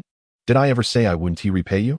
Besides, it is merely 20,000. My investment exceeds 500,000. Do you think I am concerned about such a paltry sum?" Zhang Qiming, incensed, replied, "Just go for now. I will pay you back in a few days." His tone remained condescending, still underestimating Shen Fei. He failed to realize that the man before him was no longer the same submissive brother he once knew. "Go back? Your words are smoother than a song. You think I can be fooled like before? If you do not pay me today, I will not leave. I have built a substantial enterprise. Do you think I am worried about your 20,000? Hurry up, do not cause a scene. Mr. Chen is waiting for me." Zhang Qiming attempted to appeal to their past camaraderie, saying, "Once we finalize the deal, let us celebrate with drinks.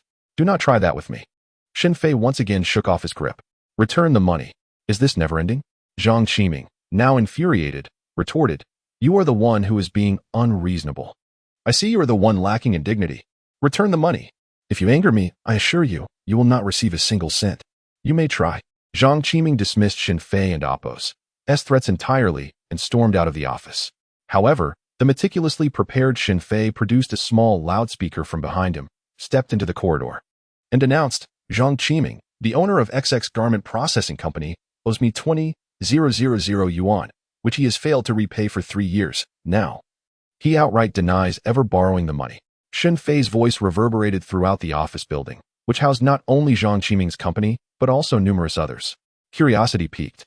Staff members began to peek out from their offices, particularly Zhang Qiming and Appo's subordinates, who engaged in animated discussions. Upon returning to the conference room, Zhang Qiming confronted his partner, Mr. Chen, who, in frustration, slammed down a contract. "You truly are remarkable, Zhang. Your debts have now reached your doorstep. Let and Appo's discuss our collaboration once you and Appo's VE settled your dues." With that, Mr. Chen strode purposefully toward the exit. He resolutely refused to engage with an individual of questionable character like Zhang Qiming. Mr. Chen, it's not as it seems." Zhang Qiming hurried after him, pleading, "Allow me to explain. That young man is deliberately tarnishing my reputation. Yet, when it comes to business negotiations, first impressions hold significant weight." Mr. Chen abhorred the notion of dealing with a deadbeat and found Zhang Qiming and Appo's demeanor intolerable. Thus he departed without hesitation. Realizing the futility of his efforts, Zhang Qiming revealed his true colors, lighting a cigarette and exhaling deeply, casting a venomous glare at Shen Fei. "Very well, you've just jeopardized a deal worth 100,000 yuan. Impressive. Don't you dare place the blame on me." Shen Fei, however, remained unfazed. "This is merely the consequence of your actions. It is what you deserve. If you had repaid the money sooner, would we be in this predicament today?" According to Shen Fei's recollection, Zhang Qiming indulged in lavish meals at upscale restaurants, changed girlfriends weekly, and drove a BMW 5 Series. Each of these luxuries was a testament to his wealth, yet he had never considered repaying the 20,000 yuan. Was it truly impossible for him to settle this debt? No, he was simply intent on evading it. The original owner had failed to see through Zhang Qiming's true nature, but the reborn Shen Fei was not so easily deceived. Let me tell you something, Shen Fei, Zhang Qiming scoffed. Even if I did owe you that money, after this commotion, I assure you, you will never receive it. With a furious flick, Zhang Qiming extinguished his cigarette. So, now you wish to deny your debts altogether, refusing even to acknowledge the loan? Shen Fei, seemingly prepared for this, promptly retrieved his phone.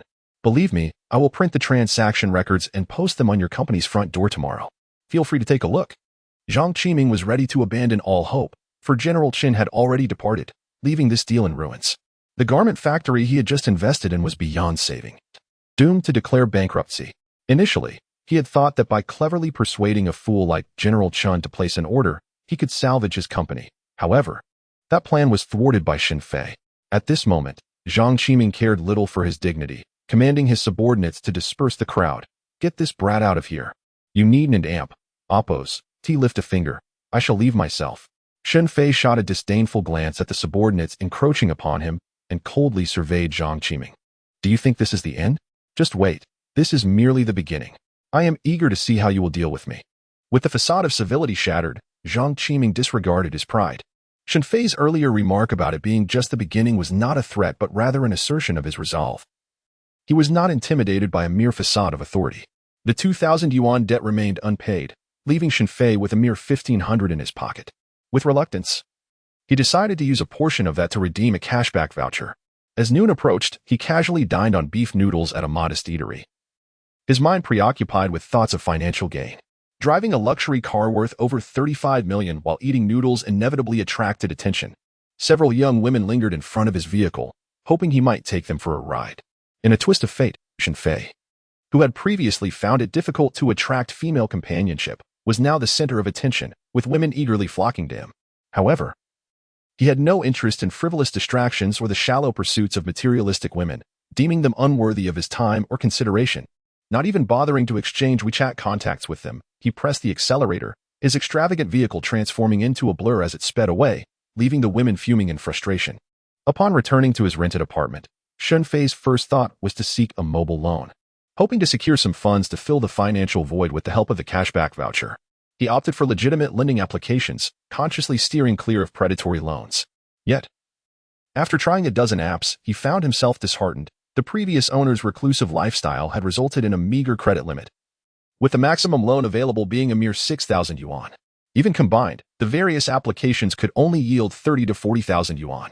Shen Fei remained indignant at the limitations. Should he turn to his parents for assistance? The idea was met with strong resistance in his heart. Moreover, based on the memories of this body, his parents were merely farmers with little savings to spare. Engulfed in a haze of despondency, found himself staring blankly at the application on his phone. Out of the corner of his eye, he caught sight of Huya Live, and a flicker of interest ignited within him. However, it was not the prospect of broadcasting his own live stream or soliciting donations from fans that captivated him. He was acutely aware that he would not amass the desired sum in a short span of time. The first image that materialized in his mind was that of a petite figure, prompting him to swiftly download the Douyu platform. Upon entering, he searched for Feng Timamo, and serendipitously, she was indeed live streaming. As he entered the stream, the barrage of comments on the screen nearly elicited a laugh from him. Don't cry, Momo. That guy was truly despicable last night. Let us just consider this a lesson learned. Indeed, dear, do not weep. Just think of it as paying for a lesson. Yet, for that chap to ensnare my Momo, he must possess some talent, haha. Thinking of Momo's ordeal last night fills me with pity. Here is a rocket to cheer up our beloved Momo. 10 luxury cars sent your way. Momo, you must be happy. Seeing the plethora of gifts showered upon Feng Timamo as words of consolation, a twinge of jealousy stirred within Shen Fei. Why could his own fans not exhibit such generosity during his broadcasts? Truly, one's worth is often measured against others. Nevertheless, he resolved to focus on the matter at hand. Thus, he promptly typed a message.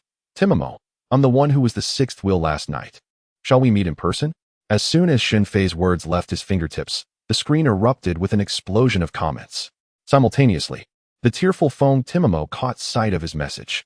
Chapter 9. To maximize profit, Shen Fei utilizes a 100-fold cashback voucher, deploying every trick in his arsenal. The appearance of Shen Fei was akin to a thunderclap on a clear day, astonishing all present. However, upon reflection, Such a description may not be entirely fitting, for the live broadcast room hosted by Feng Tmo was already quite lively. It would be more accurate to say that Shen Fei's entry was like tossing an ice cube into a boiling pot of oil. The stark contrast in temperature caused the scalding oil to erupt instantaneously. At this moment, the live broadcast room was in a state of chaos, with everyone vociferously criticizing Shen Fei. Wow, you really are bold, daring to show your face. After committing such a brazen act, you appear openly. I can only respect you as my long-lost father. No, no, no. This isn't the father above. He is my TMOS boyfriend, as he admitted last night. Ha ha ha. You two above are trying to kill me with laughter. Are you hoping to inherit my benefits? Dare to deceive my goddess TMO? That scoundrel. Come forth and meet your doom. I can't believe how excited you all are. Perhaps this person is just an imposter? Finally, someone with clarity. If it were me, I would also show up. Knowing TMO has so many fans, how could he dare to appear openly? Isn't that seeking punishment? Unless he has a penchant for suffering. Ha ha ha, the monsters have been unmasked. What if he is genuine? The live broadcast room buzzed with chatter. Initially taken aback by the barrage of comments, Feng Tmo exclaimed in disbelief. How audacious of him to show his face after deceiving me. Doesn't he fear being hunted down by my fans? Even through the screen, she felt an urge to drag this detestable individual over and give him a good thrashing. However, upon seeing the speculations of her fans, she quickly regained her composure. Thus, she decided to treat it as a mere attempt to draw attention, disregarding the provocateur entirely. Everyone, do not believe what that person says. He might be a fraud. If he tries to message you privately, do not fall for it. Especially if he asks for a transfer of funds. Be exceedingly cautious regarding personal privacy and financial matters. Feng Tmo promptly alerted her administrators to please escort the individual out. Ding dong, a notification chimed. User A Breeze has been kicked out of the live broadcast room by the management. Shen Fei, now in his rented room, momentarily stood in stunned silence, contemplating the situation. I admitted it openly, yet they still don't believe me? This makes it impossible to proceed. With half a day remaining on the 100-fold cashback voucher, Shen Fei felt a pang of urgency. Let us give it another go. Gritting his teeth, he resolved to deploy a bold strategy. You can't reap the rewards without taking risks. One must be ruthless to achieve a bountiful harvest. With a flurry of decisive actions, Shen Fei spent 1,000 yuan, followed by a red banner that read, TMO is only 5 meters tall. I'm taller when lying down. Then, another red banner appeared, such a tiny one. A single punch should make him cry for a long time. This is the conversation between two individuals during their late-night snack last night, particularly the second statement. Feng Tmo is well aware of it. The first statement is known not only to Feng Tmo but to everyone in the live broadcast. However, regarding the second statement, at that moment, Shen Fei was quite close to her and spoke in a low voice, which left the audience in the live room oblivious. Feng Tmo was so infuriated that she wished she could kick Shen Fei right then and there, scolding him. How can you be so oblivious to the fragility of emotions? Nearly bringing someone to tears. Upon seeing the accompanying message of the second gift, Feng Tmo instantly became invigorated, exclaiming, Family, it's definitely this guy. Where are you? If you have the guts, step forward and confront me. What is the use of shouting in the live room? Coward, I disdain such a turtle. Feng Tmo immediately switched to a fierce mode, bombarding Shen Fei with a flurry of insults, challenging him to provide an address, daring him to let her come to his place to fix the air conditioner. Calm down, Tmo, this guy is definitely an imposter. Yeah, don't act impulsively. What if he is a pervert or a midnight killer, deliberately luring you in? Very likely, do not let your guard down. Tmo cannot meet up with strangers. Tell me the specific address. I'll buy a ticket and fly over to support you. Count me in. All right, I'll go too. Seeing the barrage of comments, Tmo felt a wave of warmth inside. Her fans still cared for her. However, after the initial impulse, Feng Tmo quickly regained her composure, clearing her throat. I was just too agitated. That rogue truly got on my nerves. I also believe he is an imposter. Rest assured, everyone. I certainly want to take the risk of meeting a stranger. If this person private messages you, don't fall for it. Don't let them deceive you out of your belongings. Admin, please remove this person permanently. Haha, my Tmo is too adorable. This guy has already gained a fan badge. Impossible to remove. Exactly, just ignore him. Let him be. What these fans did not realize was that at that moment, while Feng Tmo was engaging with the audience in the live room, she was secretly typing a private message to Shen Fei, whose ID was a breeze. What do you want? Shen Fei replied, I want. Feng Tmo retorted, You rascal, taking advantage of me. What exactly do you want? Shen Fei simply stated, I want to apologize for what happened last night. Feng Timo's lips curled into a smile. Now that's more like it. Acknowledging one's mistakes and striving to amend them is commendable. However, Shen Fei continued with, by the way, the spicy crayfish at that barbecue place isn't very good. The spicy chicken isn't fresh. Feng Timo. Shen Fei, on a different note, seriously, are you really 5 meters tall? I thought you looked around 4 meters last night. Feng Timo. Shen Fei, how much do you weigh? Is it 60 Gene? Feng Timo. Shen Fei, do you know why your transformation failed? Feng Timo. Shen Fei, because you have yet to encounter me. Feng Timo. Scammer. Be gone. Shen Fei, I shall grant you an hour to prepare. I will be waiting for you downstairs in your neighborhood, in a black Volkswagen. Feng Timo. Typical man, go away. Feng Timo resolved to ignore this ordinary fellow, refusing to glance at the private messages any longer. Yet, out of curiosity, she posed a question in the live stream. Dear friends, what kind of car is a Volkswagen? Oh my goodness. A Volkswagen? Is it the low-end or high-end model? Different configurations come with varying prices. Yet, in any case, it remains beyond my financial reach. Haha, such an honest statement. I doubt I could even afford a single wheel in my lifetime. As a straightforward person, the following information is sourced from Baidu regarding the Volkswagen. The low-end version is approximately worth 25 million, while the high-end version generally exceeds 35 million. Feng Timo's expression subtly shifted, and she addressed the live stream. Dear friends, I suddenly feel unwell. I must end the broadcast now. Farewell, my loves. What? Ending the stream already? It's only been half an hour. Did my dear TMO eat something bad? Feng TMO should create a private room for a paid live stream. Seriously, that's quite outrageous. I too wish for something scandalous. JPG. I refuse to believe that my fairy-like wife would engage in such revolting acts. Unless we could see if it's in pink. Feng TMO was too weary to engage with her fans any longer. She hastily concluded the broadcast, adjusted her attire, and after 40 minutes, emerged in a delightful JK short skirt, embodying the essence of youthful charm. Why does she favor the JK short skirt? Because it accentuates her long legs and height. She donned a pair of casual shoes that elevated both her stature and confidence. Feng Tmo gazed into the mirror, inhaling deeply, her petite face reflecting a fierce determination. You, insolent boy, just wait. I shall tear you apart. With that, she swiftly ran to her drawer, retrieving a canister of self-defense spray, which she tucked into her small bag, feeling a sense of assurance as she stepped outside. In truth, she harbored doubts regarding Shen Fei's claims about owning a Volkswagen, for the Shen Fei she encountered the previous night was dressed far too ordinarily. She merely wished to uncover the purpose behind Shen Fei and Appo's invitation and to confront him directly. How could he possibly deceive someone as enchanting as herself?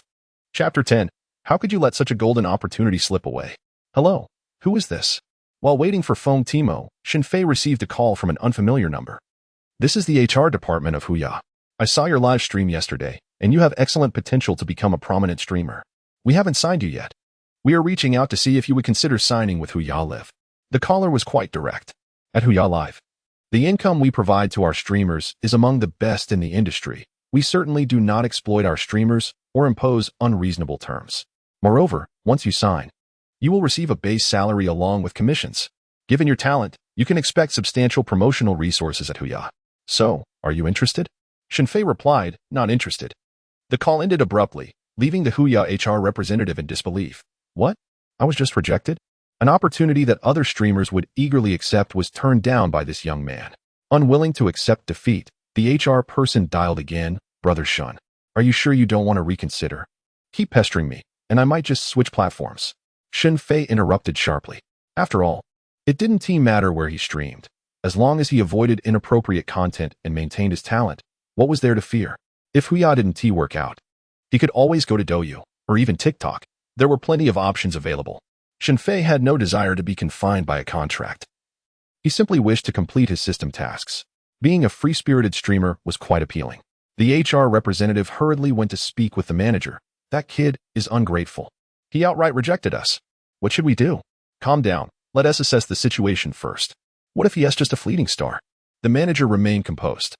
Gaining over 80,000 followers overnight was not unprecedented, and the manager believed this young man would come to his senses eventually.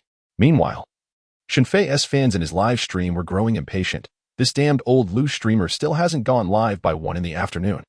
I've never anticipated a small streamer this much, especially a male one. This is bizarre. Honestly, that guy has some real talent. He is just too laid back. A slacker streamer, haha. Everyone must remember, do not give this dog of a streamer any gifts. Exactly, do not give him gifts, at most send some free ones, otherwise, he'll just quit streaming as soon as he makes some money. We not only can't give him gifts, but we must also warn the newcomers. Many people entered the live stream due to Shen Fei's ID avatar, expecting to see something jaw-dropping, only to be met with a black screen. Surprisingly, tens of thousands of fans remained online, staring at the void, which left them puzzled. Hey, are you all just sitting in this live stream doing nothing? Just chatting in a dull manner? What else can we do? The streamer is rather disappointing. In a moment of distraction, he abruptly ended the broadcast. What if I missed something? This streamer is quite beautiful, possesses an excellent figure, and has striking looks. A male. How shocking. You lot are quite the characters. You know nothing. This streamer has an enchanting voice. If you don't believe me, peruse his profile. Fans have even helped him acquire VIP status and uploaded his live recordings.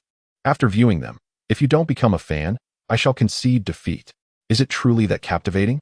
I find it hard to believe. One by one, newcomers transformed into devoted fans, and the number of guardians in the dimly lit live stream room grew steadily, all waiting for this elusive streamer. Oh, look over there.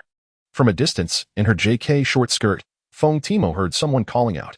Turning her gaze, she was immediately captivated by a sleek black sports car parked at the entrance of Tangshan Pin. Although she wasn't an amp, Oppos, particularly knowledgeable about cars, luxury vehicles were unmistakable. The feeling was undeniable. Then she spotted a handsome face with a mischievous grin, waving at her from inside the sleek black sports car. Here, of course. The remark was not a jab at Timo and Amp, Oppos, height, but merely a friendly greeting. Feng Timo was genuinely taken aback and approached the car, tapping the roof. Is this yours? Naturally, Shen Fei replied nonchalantly. A low-profile millionaire. Feng Timo's comment was laced with sarcasm, not praise. It was evident that women hold grudges. And her memory was sharper than a needle's eye. Clearly, she still harbored resentment from last night's dinner mishap. You are so wealthy, yet you chose to treat me. A mere small-time streamer? Like this? How petty. Shen Fei pretended not to hear her underlying tone and gallantly opened the passenger door for her. Dare you to come in? What is there to fear? Are you going to eat me? Feng Timo huffed playfully and climbed in. She placed her bag on her lap, smoothing down the hem of her skirt to prevent any accidental exposure, all while keeping her hand in her bag, clutching her pepper spray, ever vigilant for danger. After sizing her up, Shen Fei couldn't help but compliment, this girl's legs are indeed quite lovely. Not just her legs, but her petite frame as well. If she were truly his girlfriend, she might suffer from stomach aches. Now, tell me, why did you summon me? Feng Timo adjusted her skirt, attempting to cover her legs as much as possible. I can't Amp, Oppos, believe you really live at Tangshan Pin. Wow, a wealthy lady. Shen Fei remarked with genuine admiration. The apartment is rented. I can't afford to buy. Feng Timo pouted slightly. She too wished for a home here. But relying solely on her streaming income made it quite challenging. If she could maintain the popularity she had a few years ago, purchasing an apartment in Tangshan Pin would not be an issue. However, her popularity had waned, coupled with her unsuccessful transition to singing. The past 2 years had been exceedingly difficult for Feng Timo. Let and Oppos, go to the mall and I and Oppos, pick out a gift for you. With a smile, Shen Fei spoke as the car roared to life, whisking away the beautiful woman. What is the matter? Have you had a change of heart? Feng Timo teased, still holding on to her grudge. Is it not possible to present a gift to a lady without a change of heart? Shen Fei retorted. Pfft. The once stern-faced Feng Timo was instantly amused by Shen Fei's quip. This cheeky fellow certainly has a knack for humor, albeit a bit too sly.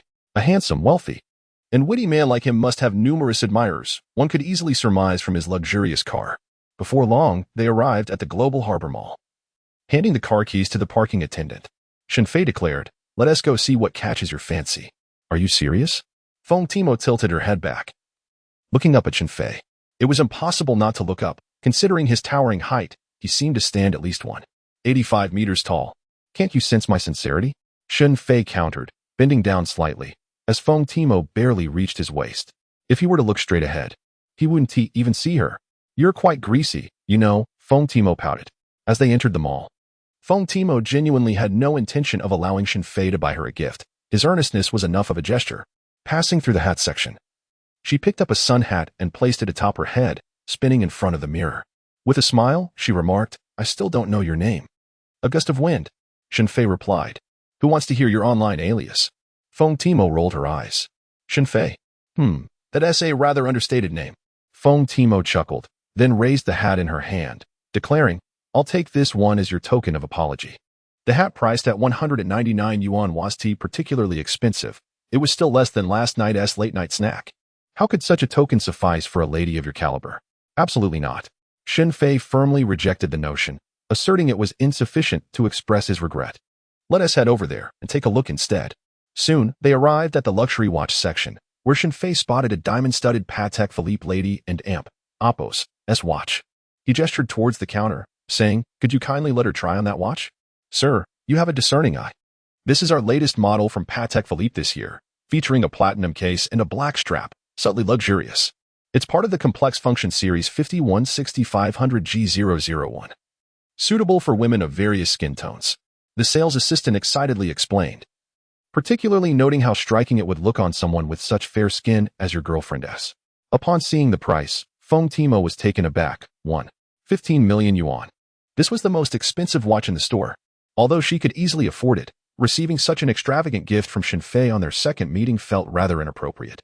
Especially the remark from the salesgirl addressing her as the gentleman's girlfriend not only caused a slight flush to rise on Feng Timo's cheeks, but also prompted her to steal a glance at Shen Fei before she shyly protested. "I am not his girlfriend. Besides, this watch is far too expensive. Let an Opos. Let's go. Let an Opos. Let's go." It is simply inappropriate to take advantage of someone, particularly to such a significant extent. Feng Timo would never stoop to such behavior. Her well-bred upbringing forbade it. Otherwise, her father would undoubtedly reprimand her severely. Whether it matters or not is inconsequential. What truly matters is that this watch suits you perfectly, Shen Fei remarked with utmost seriousness, even taking hold of Feng Timo's delicate wrist. Her small hand, fair and tender, indeed felt smooth as silk, causing her cheeks to flush an even deeper shade. To receive compliments is undoubtedly a delightful experience. To be praised by a man is gratifying. To be lauded by an attractive man is exhilarating. Yet to be complimented by a handsome, affluent, and generous man, whom she found not only appealing but slightly likable, elevated her joy to an extraordinary level of at least 1010. Feng Timo felt her mind momentarily falter, yet her reason remained intact.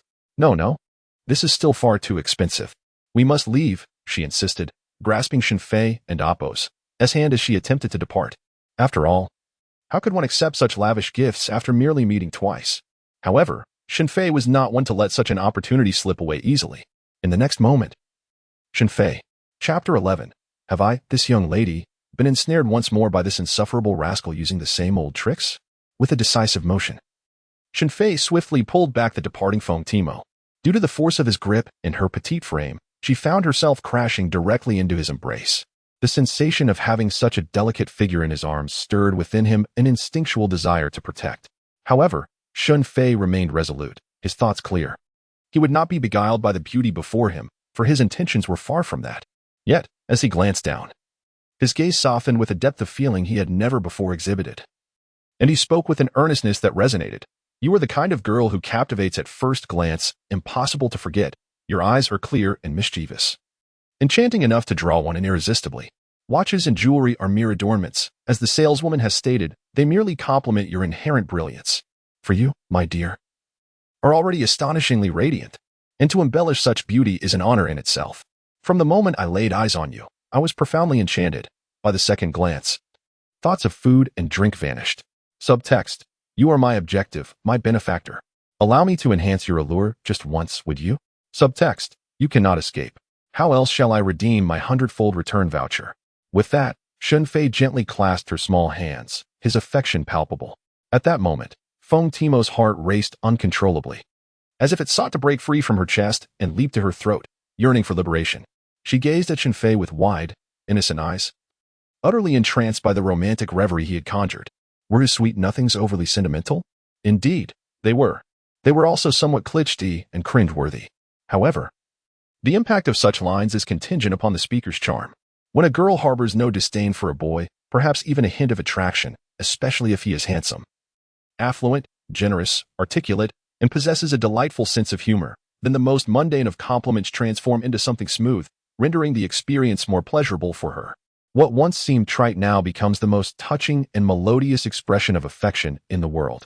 Even the saleswoman nearby found herself blushing at Shen Fei and Amp Oppo's corny declarations. Her face awash with envy. You claim the price is steep? On the contrary, I believe it fails to match your exquisite allure. Shen Fei pressed on. What is the purpose of earning money? It is, of course, to spend it, to lavish it upon someone deserving. Though the streets are teeming with beautiful women, what does that matter to me? I have no desire to spend on them. Now, leave this matter to me. I shall take charge. Shen Fei exuded the charisma and opulence of a wealthy bachelor, turning to the saleswoman. Consider it booked. The saleswoman, brimming with excitement akin to a chick pecking at grains, nodded enthusiastically and couldn't help but express her envy, declaring, how fortunate you are to have such a boyfriend. When Feng Timo emerged from Shen Fei's embrace, she felt somewhat dazed, her heart racing as she gazed intently at him. She watched, wide-eyed, as Shen Fei retrieved his wallet and produced a card, exclaiming, let us use this. Excellent. Please follow me, sir. The saleswoman promptly issued an invoice and guided Shen Fei towards the checkout. Her heart swelling with delight at the thought of earning a commission. This deal could yield a staggering 100,000. Feng Timo, still feeling muddled, pondered, could it truly be love at first sight? Does he genuinely have feelings for me? Oh dear, why can't I think straight? Witnessing Shen Fei confidently swipe his card stirred her emotions. However, moments later, she overheard Shen Fei and Amp Oppo's frustrated exclamation. Damn it, my father is so stingy. All I did was argue with him, and he froze my card. Sir, do you have any other cards? The saleswoman inquired with a hint of concern. Shen Fei rummaged through a few more cards, but, without even allowing the saleswoman to process them, returned them to his wallet, stating, don't expect much from these. My father has his ways. He then asked, can I use mobile payment? Of course, as long as your limit allows it. The saleswoman replied swiftly. All right. Let us proceed with mobile payment. Shen Fei sighed, lamenting the state of his allowance for the month, proclaiming that he might have to live frugally. Although he didn't specify the exact amount of his allowance, his words dripped with an unmistakable sense of ostentation, as Shen Fei pulled out his phone. The saleswoman readied the scanner for payment. Just then, he lamented, oh no, I forgot to charge my phone last night. The saleswoman responded, somewhat incredulously, what a coincidence. Her gaze carried a hint of skepticism, yet she maintained a polite demeanor, gently suggesting, there's a charging station over there. Before she could finish, Shen Fei approached the still-dazed Feng Timo, explaining, I had a spat with my father yesterday, and he froze my card, and now my phone is dead. Could I possibly borrow yours to settle the bill? Feng Timo was momentarily taken aback, her mind racing with suspicion. Is he trying to take advantage of me again? But then again, he did buy me this watch, and he drives a luxury car worth 35 million. Surely, he wouldn't stoop so low as to deceive a small-time streamer like me. Therefore, his claim of a frozen card must indeed be true. How about this? I will leave the car with you for now, and you can drive it back later. Once my card is unblocked, I will transfer the funds to you immediately, and then you can return the car. Shen Fei said earnestly. He genuinely believed that this watch was perfectly suited for her, yet unexpectedly faced embarrassment while trying to impress the beautiful woman. With a hint of self-deprecating humor, he remarked, you must think I'm a fraud now. His expression tinged with a bittersweet smile.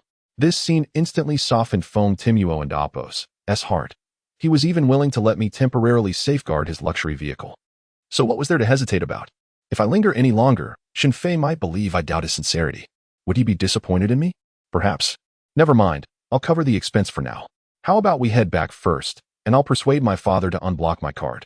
Then we can return? Shen Fei added fuel to the fire. With no lingering doubts, Feng Timo replied, no need for that, since it's a gift for me. It's the same if I pay up front. As she spoke, she opened her bag, retrieved her pink wallet, and handed a card to the sales assistant.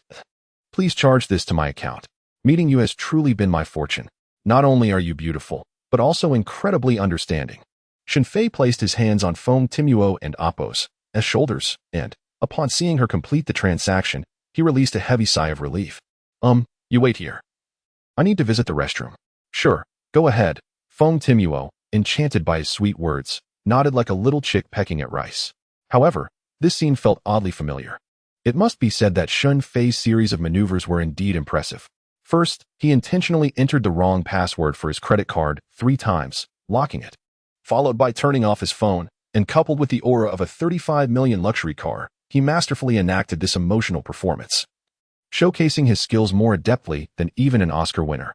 Little did Feng Timuo realize how treacherous the world could be and how insincere people and Appos' hearts could become. At that moment, Shen Fei was on his way to the restroom when he received a system notification. Congratulations, host. You have activated the 100-fold cashback voucher within the stipulated time, spending 15 million, and you will receive a cashback of 115 million. The funds have been deposited into your savings account. Please check. As Shen Fei opened his phone, a bank notification arrived, revealing a series of numerical amounts that filled him with an exhilarating urge to soar.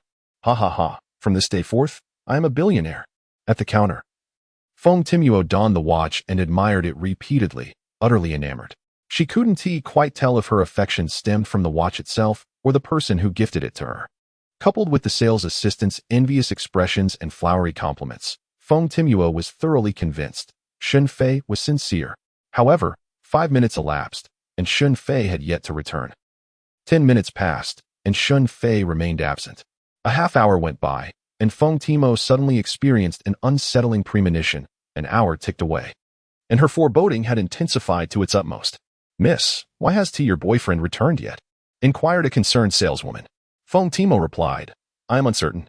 Yet inwardly, she thought, am I being deceived once more by that scoundrel? Therefore, Feng Timuo hastily grabbed her wristwatch and dashed out of the mall. Upon reaching the parking lot outside the mall, breathless, she discovered that the parking space, once occupied by the luxurious 35 million yuan Bugatti Veyron, was now utterly vacant. In that moment, Feng Timuo collapsed onto the ground. Subsequently, a heart-wrenching scream erupted. Ah, Shen Fei, you scoundrel, this is not over between us. Indeed. It was the same old trick, the same cunning escape. She had once again fallen victim to Shen Fei and Appos' deceit. And this time, she had been swindled out of over $1 million. Feng Timuo clutched her head, tugging at her hair, utterly overwhelmed, nearly gasping for breath. After approximately 15 minutes, her emotions began to stabilize somewhat, but her fury lingered. No, she must ensure that scoundrel pays the price. Cursing under her breath, Feng Timuo seized her phone and dialed the 3 digits of Yao Yao Ling. Chapter 12. The invitation from a top music company, yet Shen Fei remains unmoved. Upon exiting the shopping mall, Shen Fei proceeded to the bank and Appos' ATM, repeatedly verifying the numbers on his card. The impatient woman behind him, waiting to withdraw cash, urged him several times before he finally emerged from the small booth. Grumbling under her breath, she remarked about his slowness. Shen Fei, a man of considerable wealth, chose not to engage with her and drove away in his sports car. Back at his rented apartment, Shen Fei was still unable to contain his excitement. However, the thought of having tricked Feng Timuo once again slightly weighed on his conscience. Although it was her money he had spent, it was not a gift meant for him. The ultimate ownership of the watch still belonged to her, and he reassured himself that she could not truly be at a loss. With this justification, his feelings of guilt began to dissipate. In a buoyant mood, Shen Fei decided to go live, eager to accomplish the day and Appos' system task. Ding. Today and Appos' system task. Earn 400 yuan. Yesterday it was 200, today it doubled. Shen Fei grumbled at the system, only to have a sudden realization. He quickly inquired, does tipping myself count as completing the task? System, it does not. And what about support from familiar acquaintances? That does not count either. Frustrated, Shen Fei cursed under his breath. He had thought he had discovered a loophole in the system, but realized that there were no shortcuts to success.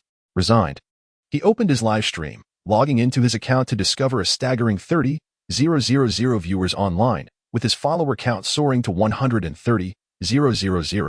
The chat exploded with comments. Oh my, it's been tough. This dog of a streamer is finally live. I was about to wither away waiting. The Emperor has returned. Boo-hoo. Did you know I've been waiting for you? Emperor, hurry up and entertain us. Everyone remember, don't spend impulsively. Do not tip. Exactly. Whoever tips is just disrespecting my brother. Hey, the hater above must be showing their true colors. If you can, don't eat my brother's eggs. Little streamer. How much do you need to earn before you log off today? Seeing the barrage of messages advising against tipping, Shen Fei felt a twinge of bitterness. Did they harbor such resentment? He responded to one viewer, today and Appos' task. 400 yuan. Everyone click the top right corner to follow the Emperor, so you won and Appos' get lost. Now, let an Appos' begin today and Appos' segment. Share your stories, moods, experiences, etc. This streamer will write and sing tailored songs for you. If they aren't an Appos' pleasing, you won an Appos' T owe a dime. 400 yuan one and Oppos. T get you a meal, but you can obtain a custom song from me. What are you hesitating for? Act now. Meanwhile, the ever-attentive Dai Xiaomei, who had long been following Shen Fei's live stream, logged on immediately. Dog streamer, I'm here to challenge you. Many of her fans also joined in, quickly reminding her, Dai. Please don't act impulsively. Remember, do not reward that person. Yes, Dai, you must exercise restraint. Oh, you little brat, are you bullying my Dai? Just wait and see. An ID named Sister Zhou also entered Shen Fei's live stream. Sister Zhou is mighty, go get him. This little streamer actually ignored my Dai yesterday. Observing the barrage of comments flooding the live stream, Shen Fei felt a twinge of surprise. Sister Zhou and Dai Xiaomei, two prominent figures in live streaming, had indeed graced his broadcast. No wonder the number of fans had surged so dramatically. In less than a minute, Shen Fei and Oppos' follower count had soared to 200,000 and was still climbing. However, despite the influx of followers, no one was tipping or ordering songs, which was quite frustrating. Don and Oppos, T just spammed the chat. Support your Uncle Huang. Come on, the customized service is starting now. Hurry up and place your orders. Shen Fei called out clearly. At that moment, another comment appeared. I sent you a private message. Why Haven T? You replied. I am Li Lanxue from Huai Brothers' first studio. This message was sent 5 times in quick succession before Shen Fei noticed it. He then opened the private message, glanced through the comments, and roughly understood the intention behind it. He promptly asked, what do you need me for? Li Lanxue, seated in her office, was momentarily taken aback by his response. Does this guy not get it? I and Oppos. VE made my identity clear, yet he still asks what I want. Doesn't he realize this is an opportunity? Her reaction was one of disbelief. So, she typed, record a song. Make you famous. The online audience responded with excitement. Wow. Uncle Huang has struck gold. The head of Hawaii Brothers Music Studio is personally recruiting. Quick, accepted. Opportunities like this rarely come by. Little streamer, don't hesitate. Many urged Shen Fei, including Sister Zhou, who recognized the luck he had stumbled upon. Having come from a girl group that never achieved fame, she understood how rare opportunities could be. While live streaming might seem glamorous, the status of an online influencer could never quite compare to that of a star. Entering the music industry could lead to greater resources and even opportunities in showbiz. To their astonishment, Shen Fei replied directly, no, it's a waste of time. Li Lanxue was left speechless. Has this guy lost his mind? Or am I not being clear enough? She typed, just one song. If you become popular, your worth will skyrocket, and the earnings will far exceed what you make from live streaming. Are you sure you want to reconsider? The audience erupted. I can't believe Uncle Huang actually turned it down. What a waste. How could he refuse such a great opportunity? Little streamer. Have you lost your mind? Sister Lanxue, could you offer that opportunity to me? What a ridiculous waste of time. Little streamer, do you even realize what you've missed? You've passed up a chance to become a star and gain fame across the land. However, Shen Fei remained completely unfazed, instead smilingly inquiring, Boss Li, will you reward me? Just a mere 400, and I might consider it. Li Lanxue responded with exasperation, you're clearly in need of money. What on earth are you holding out for? Li Lanxue was on the verge of losing her composure due to Shen Fei's antics. The live chat erupted with laughter. Ha! Your Highness, are you trying to make me die of laughter? Asking Sister Lanxue for a reward. When intoxicated, I bow to no one, except you. Praying for Sister Lanxue's mental resilience. At that moment, Li Lanxue felt infuriated. She had never before endured such neglect. This rascal had the audacity to solicit a reward from her. How naive he was, failing to appreciate the rare opportunity at hand. No longer wishing to speak, Li Lanxue realized that continuing would only diminish her value and tarnish the reputation of Hui Brothers. Don't just chat away, consider custom, bespoke creations. Don't you desire a song uniquely yours? What are you waiting for? Act swiftly.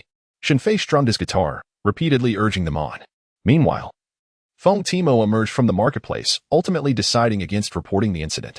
It was not that she lacked the desire, rather, she found herself devoid of a valid reason to alert the authorities, to report Shen Fei as a fraud. He had swindled her out of any money. The gifts remained in her possession. If she did report it, how would she explain herself to Uncle Shuli? What if someone recognized her and she became entangled in the case? Regardless of its magnitude, the potential exposure could adversely affect her. After all, the little momentum she had built in her transition to the music industry might plummet due to this incident and Oppos' revelation. Feeling aggrieved, Feng Timo returned to her luxurious apartment, opened a live stream, and sought to engage with her fans to alleviate her spirits. Of course, she couldn't divulge that she had been deceived again by that fellow from the previous night. This silent grievance could only be endured, akin to swallowing bitter herbs without a word. Observing her low spirits, her fans Kuden and Oppos, helped but voiced their concerns. Timo, darling, you should check out the new streamer next door. He and Oppos has been quite the sensation lately with his unique and humorous streaming style. Indeed, that fellow has skyrocketed to 200,000 fans in just 2 days, and his numbers are still climbing. Our Timo is also a singer. She could certainly emulate that guy and Oppos' streaming approach. Upon seeing the barrage of comments regarding a small streamer named Your Highness, curiosity peaked within Foam Timo. Is his ID really and Oppos, Your Highness and Oppos? On Huya? I don't have an account though. Just a moment, let me register and take a look. Chapter 13. The unyielding Daxiomi and the canine streamer witnessing the audacity of the petite streamer, who not only brazenly dismissed Li Lanwei but also clamored for donations. Daxiomi could no longer contain her frustration, particularly irked by the fact that Shen Fei and Oppos' livestream audience had swelled to over 200,000, with a rapid influx of online viewers. She was determined to temper this young man's arrogance. Having missed her opportunity previously, she was now eager to ascertain whether Shen Fei would indeed conclude his broadcast upon reaching the modest sum of 400. Typically, it is expected that streamers, during periods of heightened fan engagement and swift audience growth, would exert themselves to deliver captivating performances, showcasing their unique talents to retain their fans and cultivate loyalty, thereby incrementally enhancing their popularity. Almost 99.9% of streamers adhere to this approach. Daxiomi was resolute. She could not believe this lad would dare to abandon over 200,000 fans in pursuit of his own whims. Thus, Daxiomi took matters into her own hands, proposing, "Little streamer, I do not possess any extraordinary experiences or tales, but I have a penchant for songs imbued with an ancient flavor. Could you compose one?" She set forth her stipulation: plagiarism shall not be tolerated.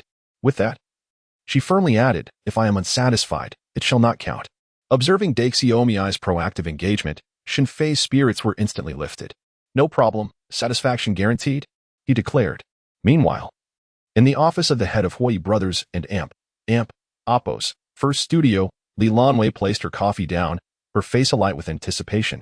Shan Wenjie knocked and entered, intending to remind her superior that the young man was live streaming, only to find Li Lanwei already engrossed in the broadcast. With a grin, she remarked, "I wonder what exceptional piece he will craft today. I am so looking forward to it." Indeed, Li Lanwei nodded, though a sigh escaped her lips. What a pity he is so obstinately self-willed. It was evident that she still harbored resentment over Shen Fei and Oppos' previous rejection. Daxiomi inquired, "Are you truly certain you will end the stream upon earning 400? Shen Fei and Oppos' eyes sparkled with mischief as he grinned. "Why not give it a shot? Experience is the best teacher. Do try it." As their dialogue unfolded, the seasoned fans in the live stream began to panic. "Whoa, Die, please do not fall for it. This little streamer is from a wealthy background. Do not donate." Yes. The streamer is affluent beyond measure, traveling in luxury without a care for funds. Let us unite to resist any donations to the emperor. This is inadvisable. Proceed with caution. Everyone, do not be deceived. Whoever donates to the emperor, I shall confront them. Come on, you are being too harsh. The streamer is merely trying to earn a little through their craft. If you choose not to donate, that is your decision, but why dissuade others? Exactly.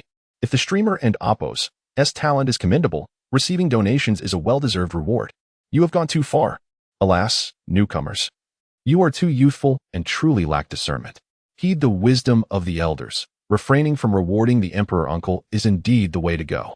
At this moment, not only has the curious little sister been intrigued, but even Sister Zhou, drawn in by the commotion, felt her interest piqued. This fellow currently boasts an online following of 250,000. Would he truly end the stream? That seems implausible. Even a fool would recognize that this is not the most opportune moment to depart. Should he proceed with such folly, he would undoubtedly be the greatest simpleton in existence, naive enough to venture out in the rain without an umbrella. Sister Zhou even silently prayed, Die. Do not merely speak without action, hurry and reward him. Let me see if this streamer honors his word, whether he will indeed conclude the stream upon reaching 400. If he does not end the broadcast, he would be nothing short of a grand deceiver. Sister Zhou surmised that this young streamer, known as Emperor Uncle, appeared rather unwise. having ensnared himself in a predicament. If he were to conclude the stream, the more than 200,000 viewers would undoubtedly harbor resentment. Conversely, should he continue, he would earn a reputation as a charlatan, known for empty promises. In essence, whether he ends the stream or not, he finds himself ensnared in a quandary. Hey, little sister Dai, you are a prominent streamer. We cannot have words unfulfilled. What of the promised rewards? Shen Fei, clutching his guitar, provocatively urged. In reality, little sister Dai stared at the screen, her rocking chair swiveling, her lips pouting in indignation as she muttered, "You brought this upon yourself. Do not blame me for the loss of followers." Humph. Subsequently, the system's notification chimed. Ding dong. Congratulations to Emperor Uncle for receiving a Nebula Fighter reward from little sister Dai. In the next moment, a Nebula Fighter soared across the live stream. The visuals dazzling, applause resonating. The veteran fans in the stream lamented, "Alas, it's over. Alas, it's over. Alas, there's no more fun." The barrage of comments echoed a unified sentiment. Such a scene is exceedingly rare in the streaming realm. Little sister Dai provocatively declared, "A Nebula Fighter is worth 1,000. With a 60-40 split, Emperor Uncle, you have received your 400. Is it not time to fulfill your promise? If you choose not to end the broadcast at the very least, admit that your words lack weight, and then, as previously agreed, compose a custom ancient-style song for me." Before little sister Dai could finish her thought, the live stream screen abruptly went black, and the young streamer, Emperor Uncle, vanished without a trace. Little sister Dai was left in shock. Sister Zhou and Appo's reaction was far more direct, aligning perfectly with her character. "I can't believe he actually ended the stream." The followers brought in by Sister Zhou and little sister Dai exclaimed, "Ha! This streamer is truly honest, a man of his word. This streamer is exceedingly unique, declaring an end and following through. Ha ha ha. An amusing young streamer. I shall follow. Wow, he ended it without a moment and amp. Appo's Estelle, this streamer is remarkable." Meanwhile, the veteran fans lamented, "Alas, now you newcomers understand. Do you see why we emphasize not to reward him? The Emperor's uncle is truly a cunning individual. The moment you offer a reward, he unhesitatingly ends the broadcast. I had anticipated witnessing his splendid performance today, but alas, we must wait until tomorrow. Does anyone know when he will be live again? Who knows? This fellow never keeps to his schedule and is quite lackadaisical about it. I suppose we shall wait. I'll listen to 2 of the Emperor's older songs, and then hop over to another stream to admire some stockings. Off I go. Does the little streamer have any other works? What are they called?" There are indeed some on the Emperor and Appo's platform, uploaded by an enthusiastic fan who even verified his account. However, I particularly enjoy the song The Mistress by the Emperor. That title seems rather pedestrian. This is a case of appreciating both the refined and the commonplace. Once you hear it, you'll be hooked. I just listened to it and found both songs delightful. Upon seeing the host end the stream, the Days girl paused for a few seconds before swiftly exiting as well. She couldn't afford to wait for the reaction of over 200,000 fans. She had to escape quickly or else face the wrath. This trouble was self-inflicted. If she didn't flee, would she linger here for dinner? How frustrating. That old rogue didn't even utter a word of thanks before signing off. I hadn't even finished listening to my song. The Days girl muttered to herself before picking up her phone to call Sister Zhou. Sister Zhou, I'm feeling a bit down. Ah, you are not alone. The entire stream was left hanging by that little rascal. Sister Zhou chuckled heartily. Speaking of which, that little streamer is quite a character meanwhile. In the office of Hui Brothers Music Company's first studio, Shang Wenjie slammed her hand on the table. Darn it, that doggone scoundrel actually ended the stream. Li Lanxue took a sip of her coffee and assigned a task, suggesting they observe for a couple more days. Who would have thought that Shen Fei would disregard over 200,000 fans online and end the broadcast after less than 5 minutes? Yet, Shen Fei did just that. It's bewildering how a novice streamer could possess such audacity. Is he not afraid of losing followers? Meanwhile, Feng Timo leisurely registered a new account and entered the stream, only to find a darkened screen with no host in sight, while the barrage of comments flew by. Feng Timo inquired, "What are you all doing? Where's the host?" A fan replied, "He just signed off." Feng Timo responded, "Oh, I missed it. With so many fans, why would the host just leave? That rascal only streams until he earns a certain amount of gifts and then he's off without a second thought." Feng Timo remarked, "How amusing. There are indeed such streamers. Why haven't you all left yet? We want to vent for a while. Plus, the Emperor's songs are genuinely good. Let us savor them a bit longer before we go. Indeed, we can only reminisce about his older songs now." Feng Timo asked, "What is the name of the song? Is it really that good?" Absolutely captivating. The Emperor's platform has the recording from yesterday and Oppo's stream. Feng Tmo turned right and stepped out, discovering Shen Fei and Oppo's live stream recording. Upon opening it, her beautiful eyes widened in astonishment, larger than those of a startled bull, as she fixated on the figure displayed in the video. Chapter 14. Who gave you the audacity to aspire for beauty when you are not? Feng Tmo's expression morphed into one of disbelief, followed by a fierce clenching of her teeth, producing a sharp sound. You scoundrel! You've deceived me twice. This time, I have finally caught you. Little did Feng Tmo anticipate that the rogue who had tricked her on 2 occasions was, in fact, her peer. Today, by mere chance, she stumbled upon the charlatan. She could hardly suppress her urge to laugh out loud. This time, not even the heavens could save you. I shall repay your malice with malice and your grievances with grievances. Await your reckoning. Now that she was here, she decided to peruse this rascal and Oppo's livestream recordings to glean insights about him. Only with a thorough understanding of both oneself and the adversary can one emerge victorious in every battle. Upon clicking the first video, Feng Tmo observed Shen Fei and Oppo's livestream content, the corners of her mouth curling into a knowing smile. This rogue had quite the talent for entertainment, even customizing songs. How intriguing. Oh, the song is titled and Oppo's, the other woman and Oppo's. How kitsch, utterly trite. Nevertheless, Feng Tmo continued to listen, and after finishing, her eyes widened slightly in surprise. To her astonishment, it was rather delightful, certainly catchy and memorable. Indeed, a tune that could easily be sung along. After pausing the song and Oppo's, the other woman and Oppo's, Feng Tmo mumbled, "Let us see how this and Oppo's, father and Oppo's, song fares." What a mundane title. 3 minutes later, Feng Tmo exclaimed, "How delightful." As she rubbed her reddened eyes, her voice choked with emotion. "It's so beautiful. I can't hold back. I miss Daddy." Feng Tmo retrieved her phone and initiated a video call to her father, who resided far away in the mountainous city. Upon seeing his daughter and Oppo's tear-streaked face, her father's heart ached. "My dear, what's wrong?" he inquired. "Oh, it's nothing. Just a bit nostalgic for you and Mom," Feng Tmo replied, stifling her tears but wearing a smile. After chatting with her parents for a while, her spirits lifted significantly. She directed her attention to the upper right corner of the screen and clicked to follow. "You rascal. In less than 24 hours, you've made me cry 3 times. Just wait until I catch you." At this moment, Shen Fei was rolling on his bed with excitement. "My dear little sister is truly a benevolent soul. Today, without any effort, I completed the system task. How exhilarating."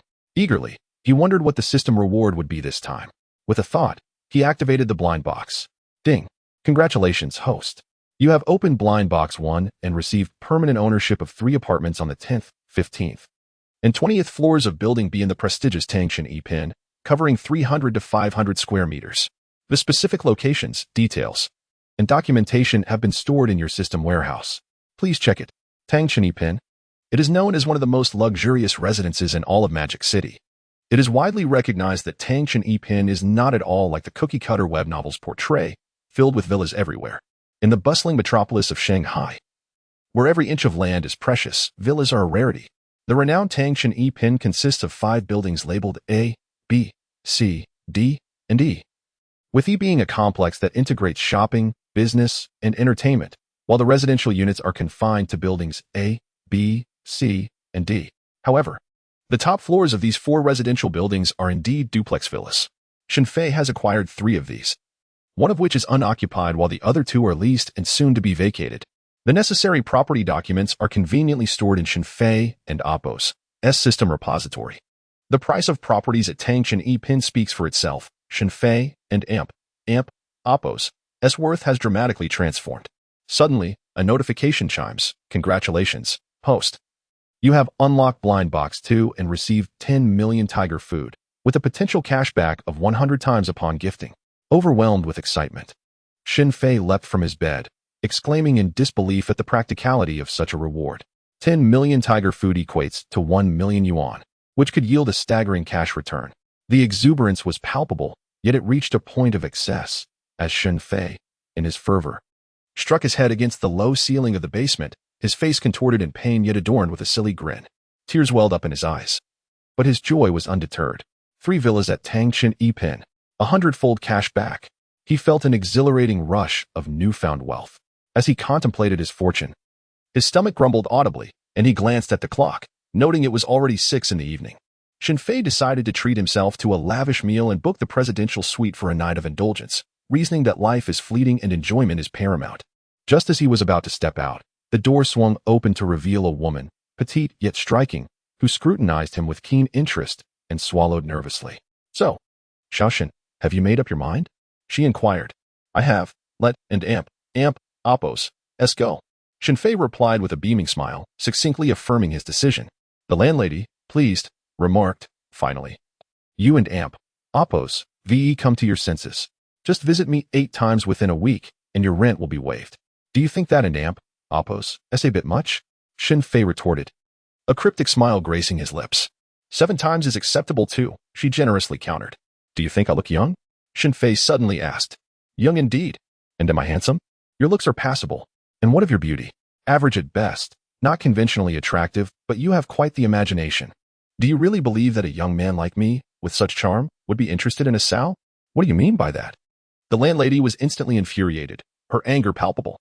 Shen Fei shrugged, clarifying that when he said leave, he meant he was moving out, not accompanying her. This square-shaped woman. Even if he came to a realization, it was not about her. Understood? You. The landlady trembled with rage, her body quaking. "Who are you insulting? Who is square? And who is a pig? Do you believe I can kick you out right now?" Her fury was almost overwhelming, nearly choking her. Meanwhile, Shen Fei disregarded the raucous woman, turned around, picked up his worn laptop he had used for 3 years, removed the old guitar hanging on the wall, and didn't even bother to pack his old clothes. "The remaining possessions are yours, Auntie. Farewell, and may we never meet again." He departed with decisive clarity, leaving the bewildered landlady in disarray. The reason he took the laptop was that it housed his treasured memories, the relics of countless lonely nights that he had relied upon to endure. In short, the laptop was occasionally used for indulgence and entertainment. Thus, he was reluctant to part with it. "Hey, think this through. If you leave today, you one and oppos. T finds such affordable rent again." Realizing the young man was about to escape, the landlady hurried after him. "If it's really necessary, I could give you a few more days. Don't be ungrateful." "I've never." "Huh? What is that vehicle?" Upon seeing the car key in Shen Fei and amp, oppos, hand, he pressed it, and a luxurious sports car lit up, startling the landlady. "Goodness, that is your car?" Suddenly, 2 plumes of black smoke erupted from the exhaust, splattering the landlady with soot. Coughing, she watched as the Bugatti Veyron roared to life and sped away. Chapter 15. Luxury cars on the streets, dog food falling from the sky. Shen Fei had grown weary of the petty squabbles of the local gossip, turning away as he grasped his well-worn laptop, which had served him for 3 years, and unhooked the old guitar hanging on the wall. He couldn't and amp, oppos, to even be bothered to gather his old clothes. He left all his remaining possessions behind, saying, "Farewell, Auntie. May we never meet again." With a decisive stride, Shen Fei departed, leaving the landlady in utter bewilderment, her hair tousled by the wind. He took the laptop not for its age, but for the treasures it contained, his cherished memorabilia that had accompanied him through countless lonely nights. Simply put, the laptop had been a source of solace during his solitary hours. "Hey, think this through. Once you leave today, you won't find a rental this inexpensive again." The landlady, seeing the youthful man about to fly away, hurried after him. "If it's absolutely necessary, I can give you a few more days, you know? Dawn and amp, oppos, T be so ungrateful." But then she noticed the car key in Shen Fei and oppos' hand. He pressed a button, and a luxurious supercar and oppos' lights flickered to life, startling her. "My goodness. What kind of car is that?" With a roar, black smoke belched from the exhaust, splattering the landlady as the Bugatti Veyron thundered into motion. "Alas, being kicked out leaves me no choice but to seek housing at Tang Chun Pin," Shen Fei lamented within the confines of the car, though his tone dripped with a subtle air of grandeur. The Bugatti elicited gasps of astonishment from passers-by. While waiting at a traffic light, a group of audacious socialites approached, clamoring to join him in the car. Shen Fei, with an air of indifference, replied, "Joining me is not out of the question. However, I must hurry to celebrate my girlfriend and oppos' 60th birthday. Would you care to join?" The socialites waved their hands in refusal, yet insisted on adding him on WeChat, proposing future tea gatherings or yacht parties. Yet, with such superficiality, they aspired to enter Shen Fei and amp, oppos' circle. Naturally, he declined their advances, but considering their boldness, he felt reluctant to dismiss them outright. Thus, he suggested, a private gathering could be arranged. "How many of you can fit in a golf cart?" The young women were left momentarily stunned as the Veyron and Apos' engine roared back to life, accelerating away. The ladies muttered indignantly, "What a creep." However, as they neared Tangshan Epin, at another red light, Shen Fei spotted a charming young couple. The boy was riding a shared bicycle with the girl hugging his waist from behind. The two appeared somewhat cramped. The boy gazed at Shen Fei's Veyron, envy evident on his face. Yet the girl patted his shoulder gently, cooing, "Let us not envy him. No matter how fine his car, he cannot compare to you." The boy inquired why. The girl replied, "Because you have a girlfriend, yet he does not." The boy chuckled, "Indeed, but this car is undeniably cool. It may be something I can never afford in my lifetime." The girl, still smiling, responded, "There will always be bread. And even if I ride a bicycle for my entire life, it matters not, for as long as I have you by my side, I am truly happy." As she spoke, the girl leaned in and kissed the boy gently on the cheek. When the green light illuminated, the boy and girl radiated a glow of happiness, embarking on a journey towards a bright future, leaving Shen Fei confined in his luxury car, bewildered by the overwhelming display of affection. Goodness. The youth of today have no sense of decorum. Can't they see my window is down? Must they speak so loudly? Shen Fei grumbled under his breath, pressing the accelerator and speeding away. Arriving at Tangshan Epin, even before confirming whether he was a resident, the young security guard eagerly opened the door upon seeing the car. Shen Fei maintained a low profile. "I am the owner of Unit 20 on the first floor of Building B. I recently purchased the property and just moved in today. My access card has yet to be processed. When can I take care of that?" The security guard assured him, "You needn't, and Apos to handle it personally. Tomorrow. When the property management office opens, I will inform them, and they will come to assist you." Upon hearing the words "just bought a house," the guard's demeanor shifted significantly. Many residents were tenants, and few truly bought their homes due to the exorbitant prices. The reasons were simple: it was far too expensive. Additionally, many sought such residences to enhance their own image. Even if the rent was steep, they still chose to reside here. "By the way, what is your name?" Shen Fei casually inquired. "Lu Jingyi. You may call me Xiao Lu. If you need anything, feel free to call the duty room. There is someone available 24 hours a day." The young security guard was immensely thrilled that a property owner was interested in his name, feeling a sense of importance bestowed upon him. As Shen Fei entered, the guard saluted him respectfully. The system had rewarded him with 3 apartments, the largest of which was on the 20th floor, while the 10th and 15th floors were occupied by tenants. Shen Fei was not picky. The apartment was equipped with an electronic lock, accepting fingerprints and access cards, all arranged by the system. He simply took out his access card and swiped it. The door swung open, revealing a fresh, inviting scent, the unmistakable aroma of a new home. Inside, the furnishings were complete, and all daily necessities were provided. Residing in a luxurious apartment, one that others might toil their entire lives to afford, Shen Fei felt a wave of exhilaration wash over him. Indeed, a profound exhilaration.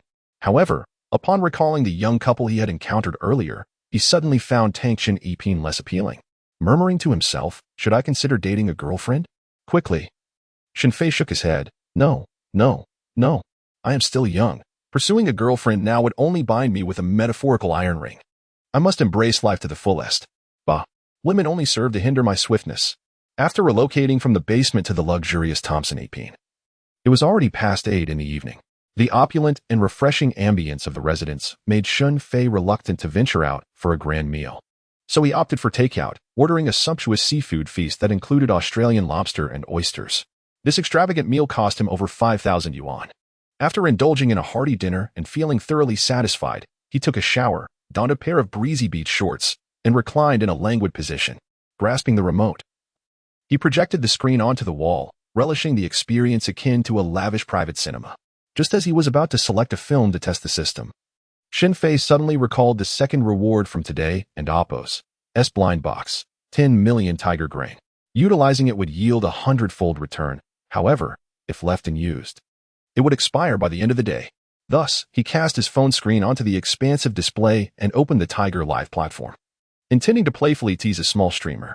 While major streamers were undoubtedly alluring, they often had backers behind them, and a generous tip of 10 million would hardly elicit a reaction, much like a seafood merchant who has grown accustomed to customers purchasing seafood without any excitement. It would be far more thrilling to surprise a lesser-known streamer with an overwhelming amount of tiger grain. As he surveyed the live stream, which boasted fewer than 2,000 followers and less than 300 viewers online, Apos' youthful face displayed a hint of worry. with only 5 minutes remaining until the PK. She, a recently signed small streamer without even a guild or a wealthy benefactor, feared being utterly overpowered by other streamers. The thought of her impending dismal PK left Annie feeling disheartened. Suddenly, a newcomer entered the live stream, and Annie cheerfully greeted, "Welcome, esteemed uncle, to the live stream. Click the icon in the upper right corner to follow the streamer and not lose your way." She expressed her gratitude for the recommendation votes, monthly tickets, and thanked the 4 loyal viewers for their generous tips. Chapter 16. What the hell? Sending off a beggar. Only 2,000 viewers? As Shen Fei entered the live broadcast room, he glanced at the girl and Appos' information and immediately commented, "Wow, not even a level 5 fan? You and Appos, you're not doing so well." Annie's delicate face resembled a bitter melon. Unfortunately, the young lady could neither sing nor dance, nor did she possess the charm of other multi-talented streamers, naturally. No one was inclined to send her gifts. "How about you, Uncle Emperor? Send me a level 5 fan badge." Annie placed her fingers on her rosy cheeks, tilting her head in an adorable, quirky manner. "Whoa." Shen Fei, unexpectedly breaking the mold, let out a curse. Annie was momentarily taken aback, and the 300 or so viewers in the live stream erupted in laughter. "Ha, the little streamer has been taken advantage of. Isn't Uncle Emperor being a bit too rough? She's just a girl. With just one woe." Annie is left bewildered. You. Annie was fuming but realized she would soon be competing against other streamers. Gaining even one fan was a challenge, so she refrained from losing her temper.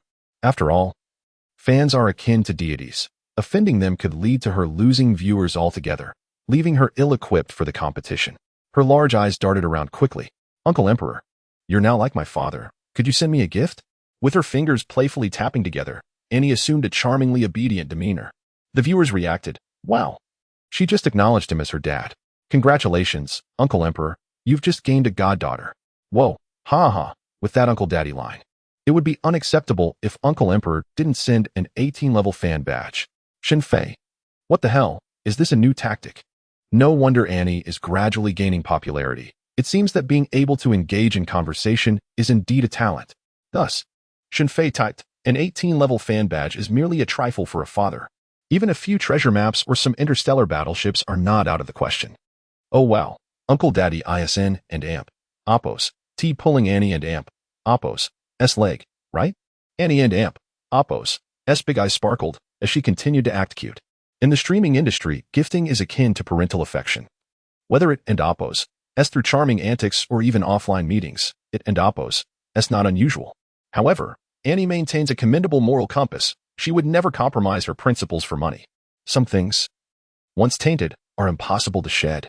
There and Appos' saying that goes, "It is easy to slip from frugality to extravagance, but hard to return." That and Appos' roughly the essence of it. Now, let and Appos' see how you perform, Shen Fei typed. What does Uncle Daddy want Annie to do?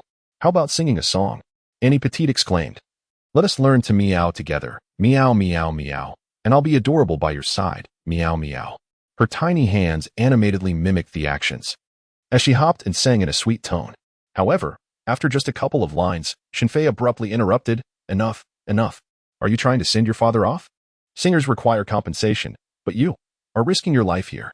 Annie's lyrics suddenly lodged in her throat, her expression turning woeful. True, her singing was somewhat off-key.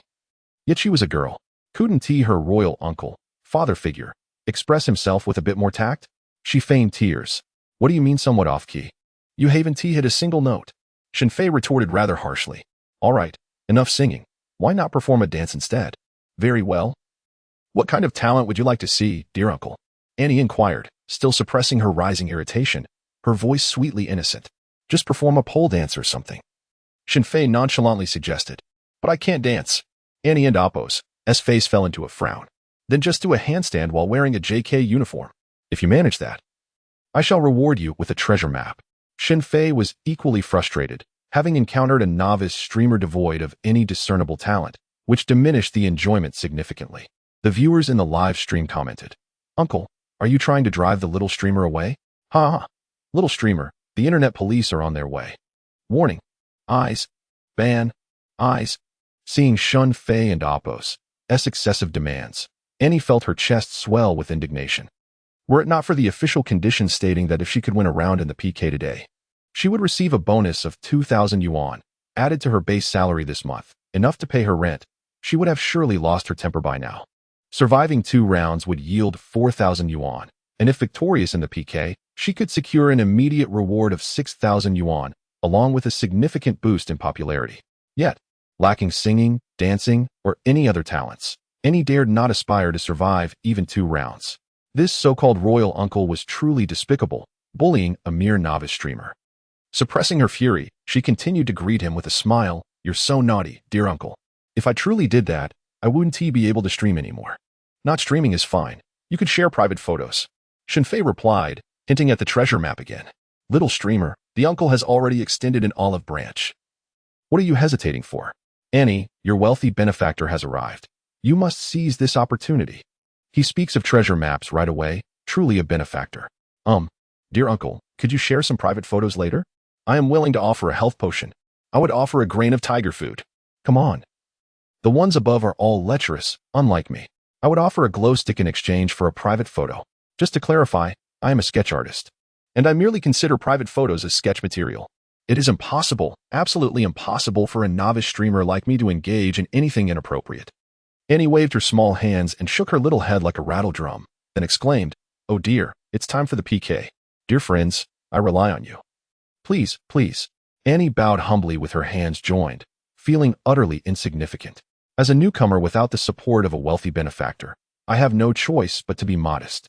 Sigh, if I lose this PK, I shall withdraw from the streaming world. It would merely prove that I am unfit for this profession. Annie nervously accepted the PK invitation sent by her opponent. Soon, the audience heard the connection sound, and the image revealed a girl named Wei Wei, boasting 100,000 fans and over 50,000 online viewers. As the connection began, a beautifully made-up girl appeared on screen, her sweet and confident smile radiating warmth. "Hello, Miss Annie. I'm Wei Wei from the Time Flies Guild. It's a pleasure to connect with you. You are so adorable." Wei Wei greeted enthusiastically. Annie quickly calmed her racing heart and responded with a smile. "Hello, Miss Wei Wei. I'm Annie, a wild streamer without a guild. You are very beautiful as well."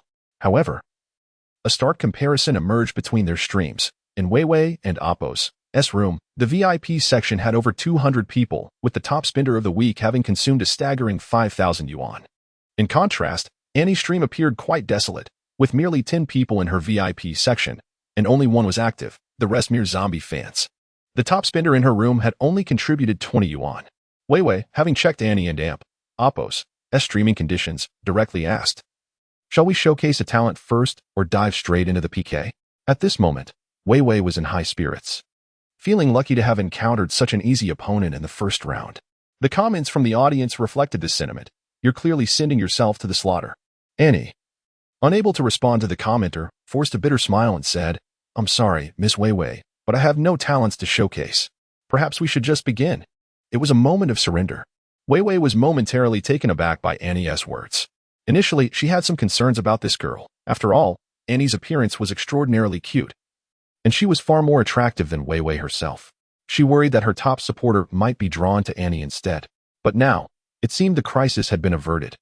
As the PK commenced, Wei Wei and Oppo's side surged forward with overwhelming momentum, swiftly diminishing Annie and Oppo's gift contributions to a mere sliver.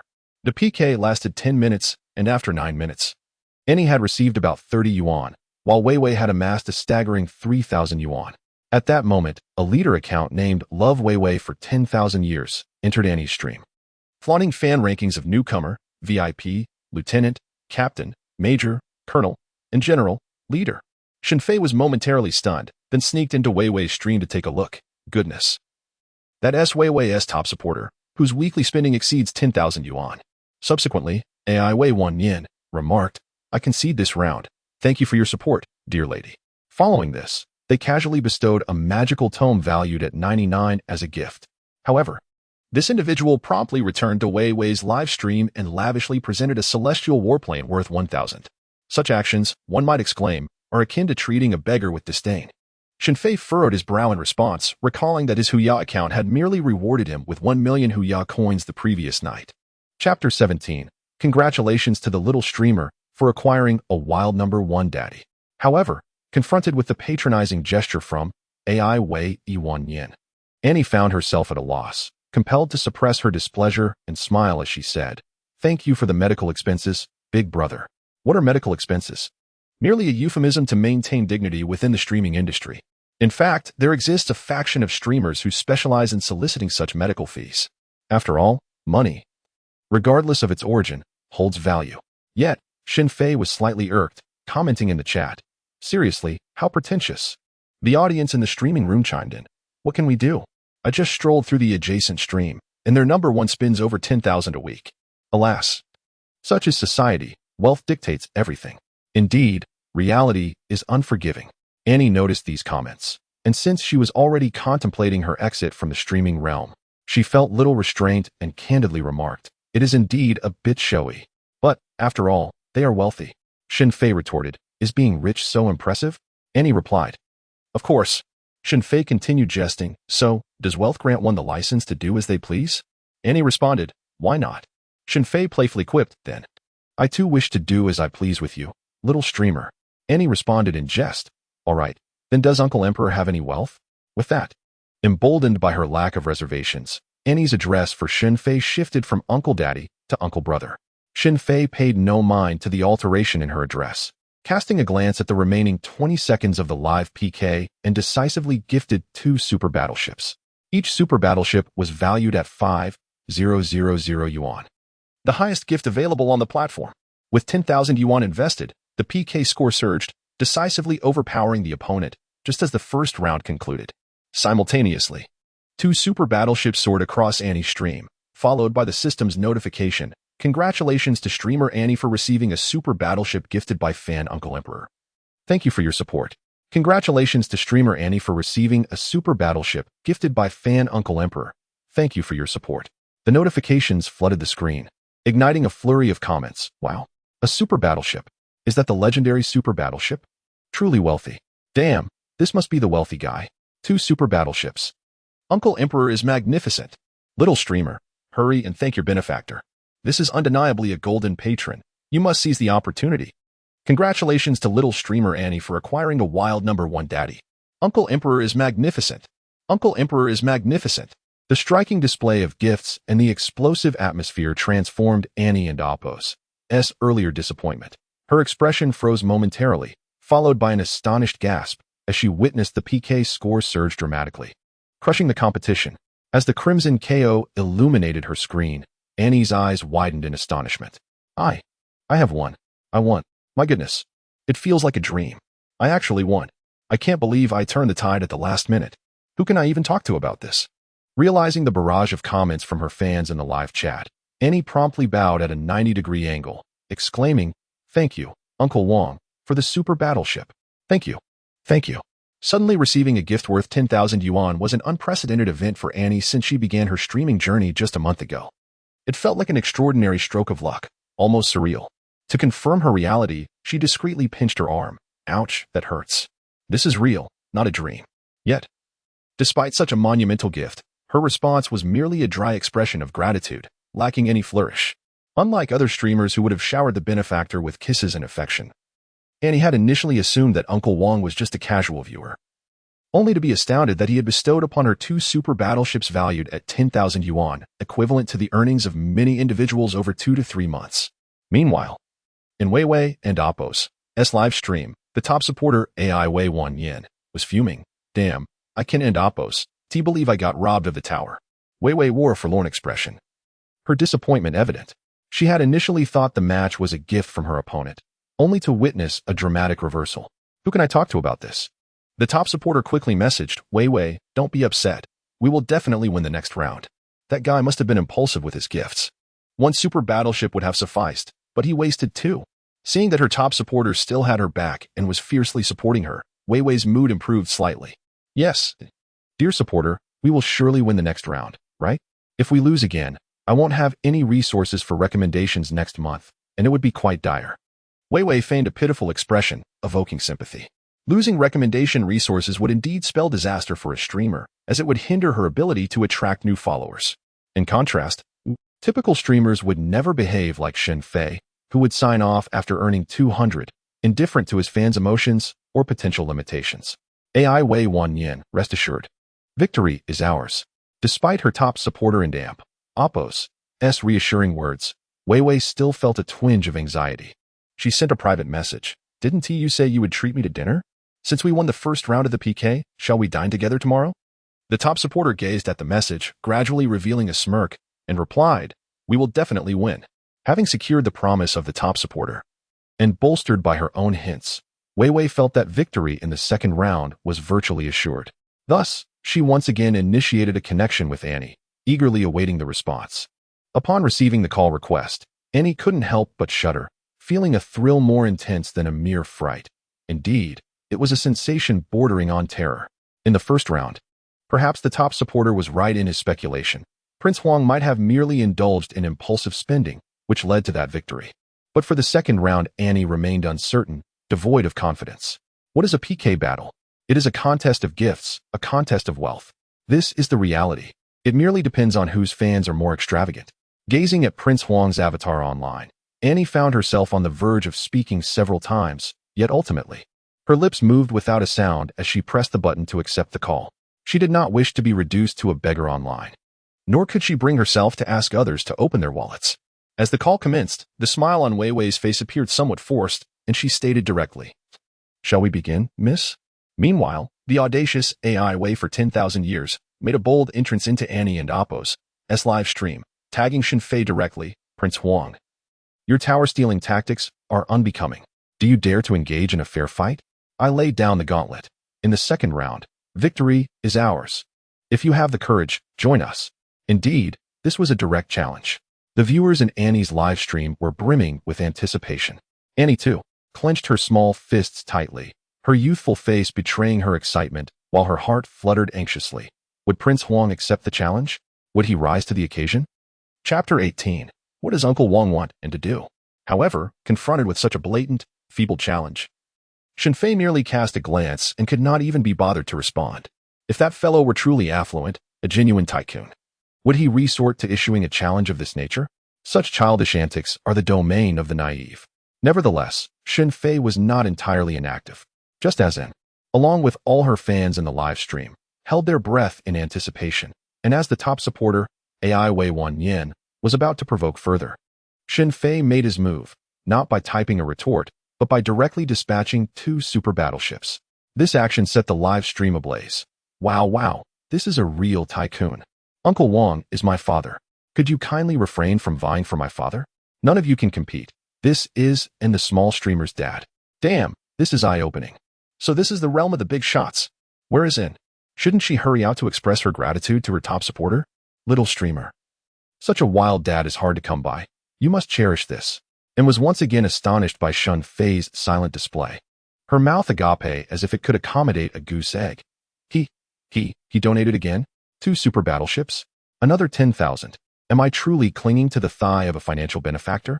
Quickly regaining her composure, and bowed deeply, expressing her gratitude for Uncle Huang and Oppo's super battleships, thanking him profusely. She even bowed 3 times in succession. Shen Fei could only smile wryly as the barrage of comments erupted. Are you mourning? The audience burst into laughter. And someone reminded and that 3 bows signify mourning. Realizing her blunder, and stammered an apology. I'm sorry, I didn't mean it. I just wanted to express my gratitude. In a fluster, she quickly added 6 more bows. So, a total of 9 bows, this time. Shen Fei had no intention of leaving but was rather dismissed by In's antics. The viewers chimed in, congratulations to little streamer and for losing her financial benefactor. Congratulations to little streamer and for losing her wealthy supporter. Congratulations to little streamer and for gaining and then losing her financial benefactor. Congratulations to little streamer and for losing her benefactor through sheer talent. This time, without needing any reminders, and understood from the comments that she had once again misstepped. I didn't mean that. I truly did not mean that. I simply wanted to express my gratitude, nearly on the verge of tears, and was devastated to have inadvertently sent away a wild financial benefactor she had finally captured. In a moment of inspiration, she placed her hand over her heart, signaling to Uncle Huang, I truly did not mean it. Please forgive me. This time, the actions of Shen Fei and only served to further ignite the ire of the top supporter. In a daring challenge, Shen Fei not only refrained from uttering a single word, but audaciously unleashed 2 super battleships, amounting to another 10,000. Although Shen Fei remained silent, the top contender AI Wei Wan Yin was seething with rage, furious enough to contemplate dire actions, as Shen Fei and Imp, Appo's gift-giving was the most compelling response to the challenge. In stark contrast to AI Wei Wan Yin and Appo's incessant complaints, Shen Fei chose to respond through actions. Consequently, the leading figure of AI Wei Wan Yin hastily returned to Wei Wei's live stream, mustering the courage to send 3 super battleships.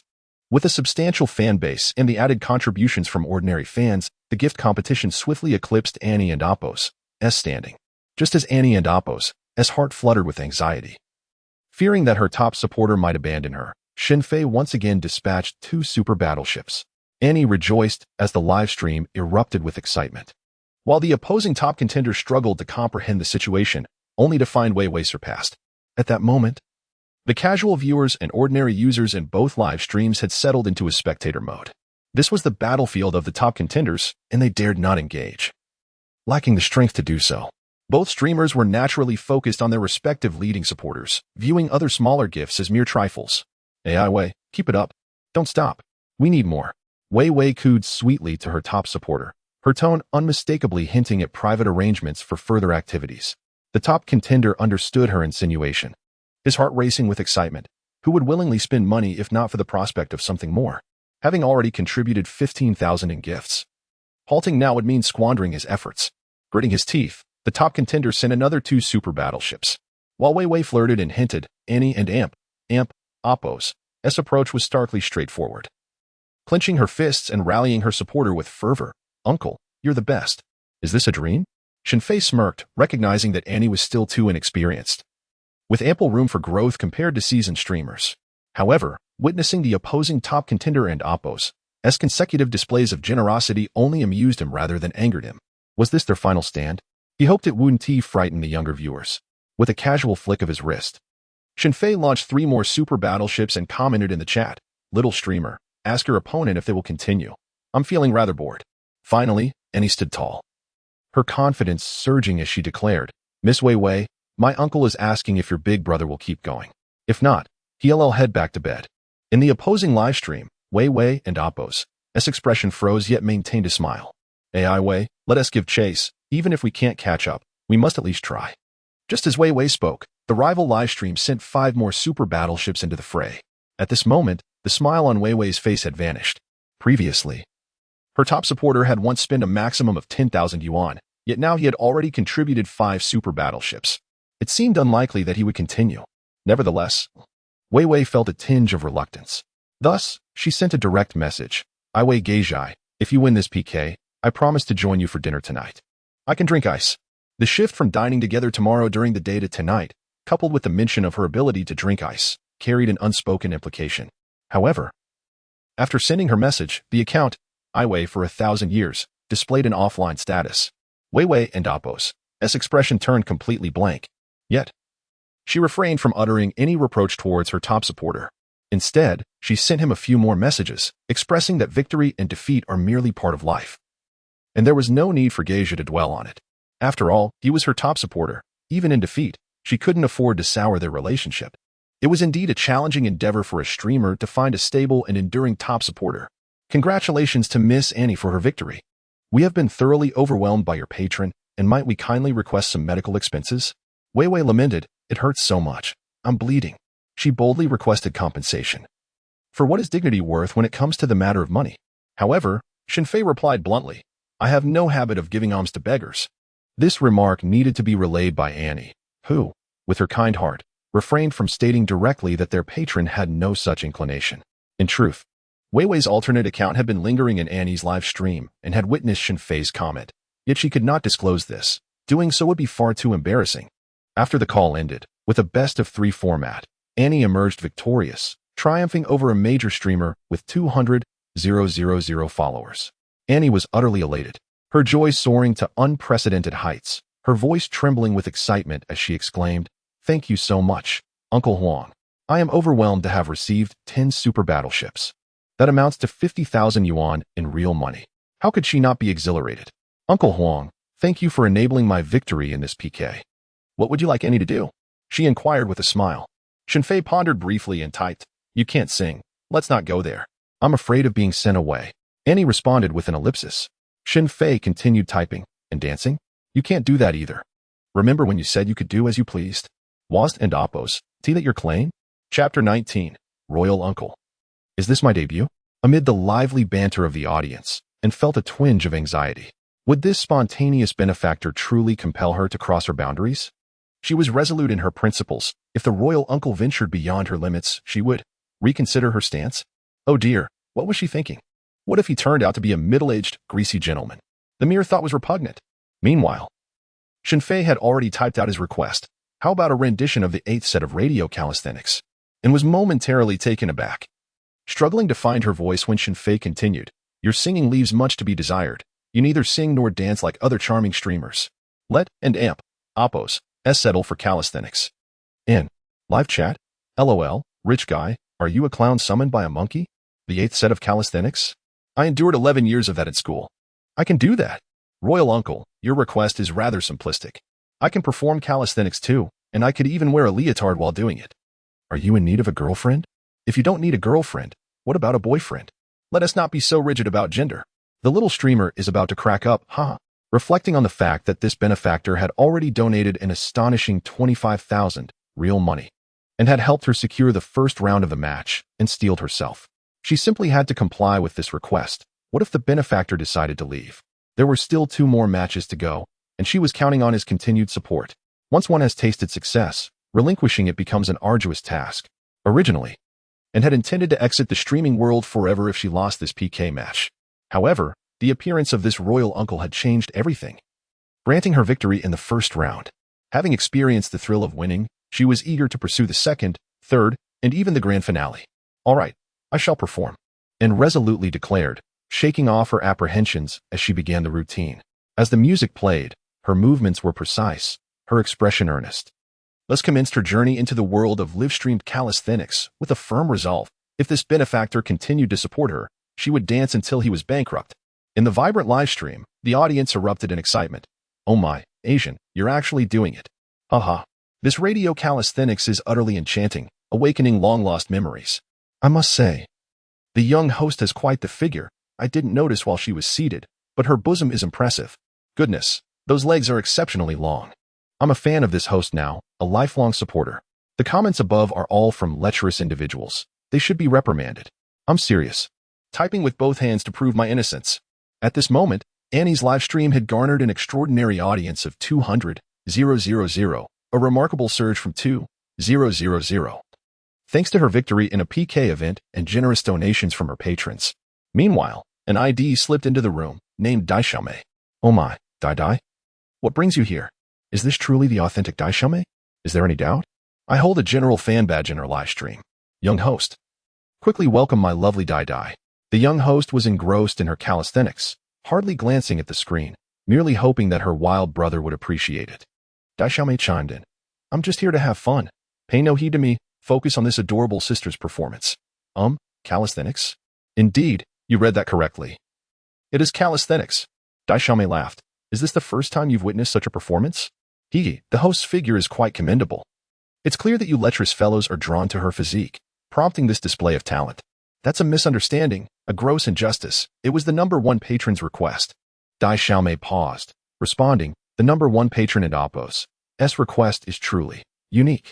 Instinctively, she clicked on the patron and Oppos. S avatar. Her surprise palpable. Why does this ID seem so familiar? As Annie completed her calisthenics, glistening with sweat, she adorably addressed the screen. Uncle Wong, I finished my routine. Are you satisfied? Uncle Wong, will you continue to support me in the next round of PK? I can't do it without you, she pleaded, her expression pitiful. Uncle Wong. Are you still here? Oh no, Uncle Wong the wealthy is left. Haha, congratulations to the young host for losing her benefactor. My heart aches for the young host for a second. The remaining time is reserved for my beloved. As the second round of PK approached, Annie felt a twinge of anxiety. Shen Fei washed 2 fingers. Why just 2? Because for a man, a trip to the restroom only necessitates washing those 2. Noticing the barrage of comments and Annie's call, he casually typed, Finished? I just returned from a place of reincarnation. The audience erupted in laughter. Ha ha ha. Uncle Wong the wealthy is quite something. He requested the young host to perform calisthenics while he took a restroom break, completely oblivious. Haha. I wonder about the psychological impact on Annie. No, I suspect Uncle Wong is lying. He must have been busy with his hands. What else could it be? I too shuddered momentarily. After all, how could one resist the allure of a petite streamer with such an exquisite figure? Upon entering the realm of live streaming, one must possess a resilient heart, for certain comments, upon being seen, are best disregarded. Having been in the industry for several months, Annie has naturally come to understand this truth. As long as her esteemed uncle remains supportive, all is well. With urgency, Annie inquired, "There is just 1 minute until the second round of the PK? Will my uncle continue to support me?" Her voice carried a melodious lilt, and that insufferable clip was slightly intoxicating. With nothing else to occupy her, she pressed on. Annie promptly connected with the next streamer, while simultaneously an ID tagged her uncle with a comment, "Are you signing off for 200 yuan?" This remark was soon engulfed by the torrent of comments. Shen Fei, however, was taken aback. Had he been recognized so swiftly? That shouldn't and amp, oppos, t have been the case. The ID had cleverly altered the characters in her uncle and amp, oppos, s name to Huang Shu. Regardless, it was not his own stream, so he decided to ignore it. The connection commenced, revealing a male streamer named Tian Yin, sporting long hair, a pair of mustaches, and wielding a piece of wood that resembled a gavel. Behind him sat 2 middle-aged men, each holding a feather fan, all adorned with tattered straw hats. This Tian Yin boasted a fan base of 300,000, with 150,000 viewers online. His foremost supporter was a prominent figure known for spending 50,000 yuan in one sitting, a veritable titan in the streaming world. Tian Yin, claiming to be a life mentor, was known for his entertaining antics. As the connection began, he dramatically inquired, "Who dares to be in the audience? Speak your name forthwith." Having already triumphed in one round, Annie's fan count and popularity surged, bolstering her confidence. With her esteemed uncle supporting her from behind, she felt no fear and boldly declared, "When in die." Tian Yin stood momentarily stunned. The audience erupted, "Wow, wow. The little streamer is truly resourceful. Ha ha ha, little streamer, are you attempting to make me laugh to death, inheriting my misfortune? When in die." A new generation of internet lingo has emerged. It will undoubtedly rival YYDS. Per Tian Yin, upon connecting, he immediately acknowledged a father. Congratulations to the little streamer for acquiring an elder son. Congratulations to Tian Yin for gaining a father. The girl's performance, combined with her intentionally playful tone while uttering those 3 words, was immensely effective. Even Shen Fei, watching from the screen, found it amusing and sent forth 2 super battleships as a token of appreciation. Hee, thanks to Huang Shu for the 2 super battleships. Does this mean I'm officially launched? Annie remarked with a smile. Shen Fei responded, "The student surpasses the master." Annie expressed her gratitude towards Huang Shu with a respectful gesture, then, with an air of confidence, turned to Tian Yin and said, "Let the PK commence." Meanwhile, a viewer named Dai Xiaomei inundated the chat with messages. "You'll sign off as soon as you earn 200. It must be you. Stop hiding. It's definitely you. You still owe me a song. When will you stream? Do you believe I'll come after you?" The audience began to take notice of this peculiar barrage of messages. Chapter 20. TMO, are you my new landlord? Before the screen, the naive girl was on the verge of a breakdown. How could this old 6 not see it? He must have seen it, without a doubt. Shen Fei intermittently sent messages in the chat, and he even flooded the screen with comments. There was no way he could have missed it. Thus, there was only one possibility. He was feigning ignorance. This old 6, Don and Amp. Oppos, T let me catch you. Humph. The naive girl grumbled indignantly, then directly sent a Star Cloud fighter worth 1,000, saying, "Sorry, dear host, for occupying your live stream. Wishing you victory in this PK. Goodbye." After all, it was someone else and Amp, Oppos, S live broadcast, and they were currently engaged in a PK. Continuously spamming the screen with unrelated content was indeed an inappropriate conduct. "Wow, thank you, Sister Dai, for the Star Cloud fighter," and joyfully expressed her gratitude. At that moment, Shen Fei exhaled a sigh of relief. It was merely a song he owed her. Did he really need to chase her into someone else and Amp, Oppos, S live stream to nudge her for it? Next time, he would gift her 2 songs. As long as she rewarded him, everything was negotiable. Letting him sing 18mo was also an option. Shen Fei muttered to himself. As long as he could fulfill the system and Amp, Oppos, S task, she would be akin to his beloved grandmother. Ah, beautiful women are all grandmothers. What the hell? And, you. Did I just snag a major windfall? Landed a father. Tian Yin and Amp, Oppos, S expression was deflated, utterly vexed. Of course, this was merely a FAAD presented during the live broadcast. As for being angry, Expressing anger during a live stream was the least profitable, especially for an old hand like Tianyan, who understood the industry well. If you take it seriously, you will lose. And your top supporter is remarkably vigorous. Even before the PK has commenced, he directly launches a super battleship. Why is there no foreplay at all? Just diving straight in. Who can endure that? Tianyan remarked humorously, "You know what? Let us not PK. I concede." And responded, "So easily?" Shen Fei hastily interjected, "Don't. We're just getting warmed up." It and Oppo's, all in good fun, and glanced at Shen Fei and Oppo's message, hesitated for a moment, and then said, "My top supporter said that we're just warming up. Can you play with my top supporter for a while?" As soon as and finished speaking, 3 more super battleships soared into the live stream. Tianyan's expression deflated once more, shaking his head. No, I can't compete. I can't compete." Everyone quietly awaited the second round of this PK. With just 2 minutes remaining in the second round, Shen Fei sent another 10 super battleships. He typed, "Steady now, lest someone sneaks a tower." The audience in the live stream commented, "Worship the wealthy big brother. When the imperial uncle makes a move, it's a gift worth 50,000. Who would dare to sneak a tower?" Tianyan hit the jackpot this time, directly snagging a father to take home. Congratulations to the esteemed uncle on the arrival of a grandson. Congratulations to Annie for her victory in this PK match. And also for securing such a formidable top-tier supporter. I genuinely envy her. Tianyan modestly clasped his hands and said, "Uncle, let us share a cup of tea sometime." My treat. Even in defeat, Tianyan retained his dignity, proving himself to be a commendable fellow. Shen Fei rushed to the opponent and Oppo's livestream, generously gifting 2 super battleships. Commenting, "Thank you for the match. Let us enjoy tea together sometime." In the second round, Shen Fei expended 15 super battleships, valued at 75,000. Adding to the previous 50,000, totaling over 120,000, still far from a million. One might ponder, when will all this wealth be spent?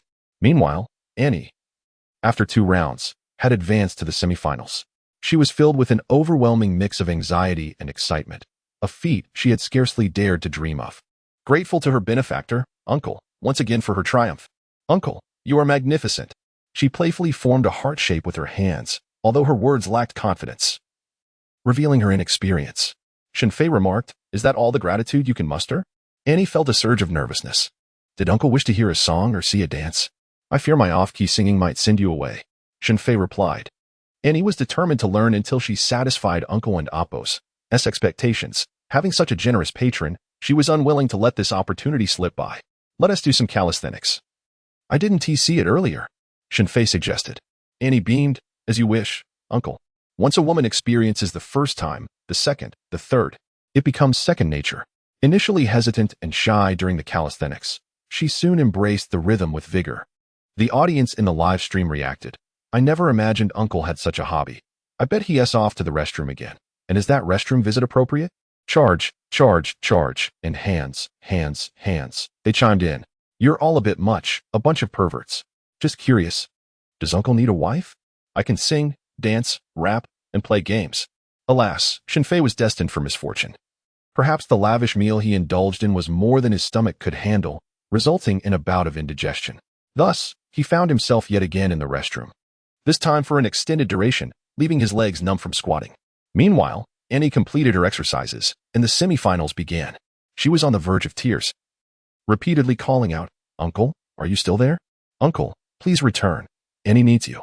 The audience chimed in, congratulations to the little streamer for yet again losing her benefactor.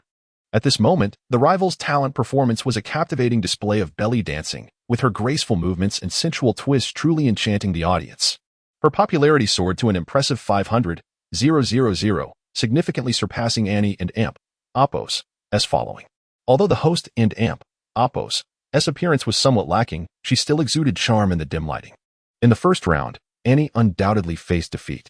Observing the sparse gifts being sent her way, the other host, Xiao Yuer, thought to herself, "This time, victory is assured."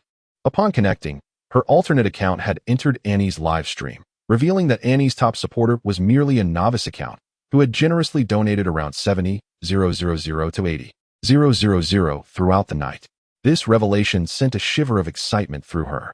Fortunately, it appeared that the opponent was idling. Xiao Yuer speculated that perhaps Annie had declined some private requests from her top supporter, leading to his displeasure and subsequent withdrawal. Ultimately, As long as she could secure a win, she would advance to the finals. Miss, may we commence the second round?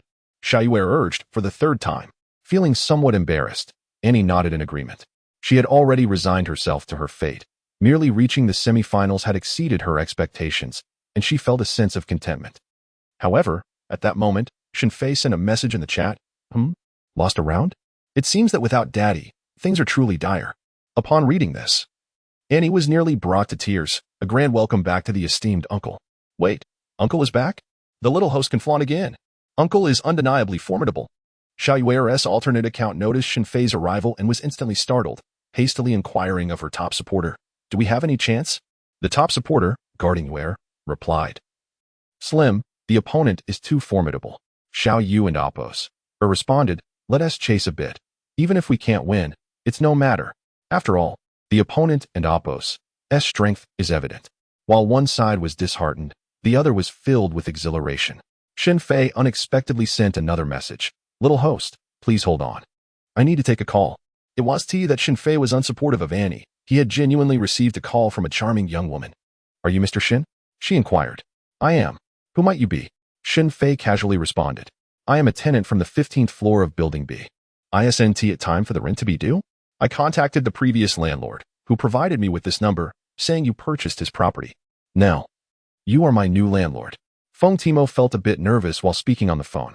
Upon hearing her voice, which sounded rather youthful, Feng Timo didn't dwell on it and decided to discuss the rent situation first.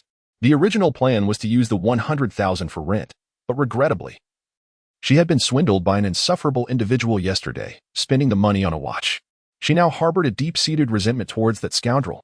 How could it be that her new landlord shared the same surname as that detestable person? She hoped that this new landlord would be more accommodating and grant her a little extra time. As for returning home, it was prompted by her sudden longing for her hometown after listening to that fellow's father. Indeed, it should be at last year's price. However, Shen Fei, unfamiliar with the current market conditions, spoke candidly. Yet, I find myself in a bit of a financial bind at the moment.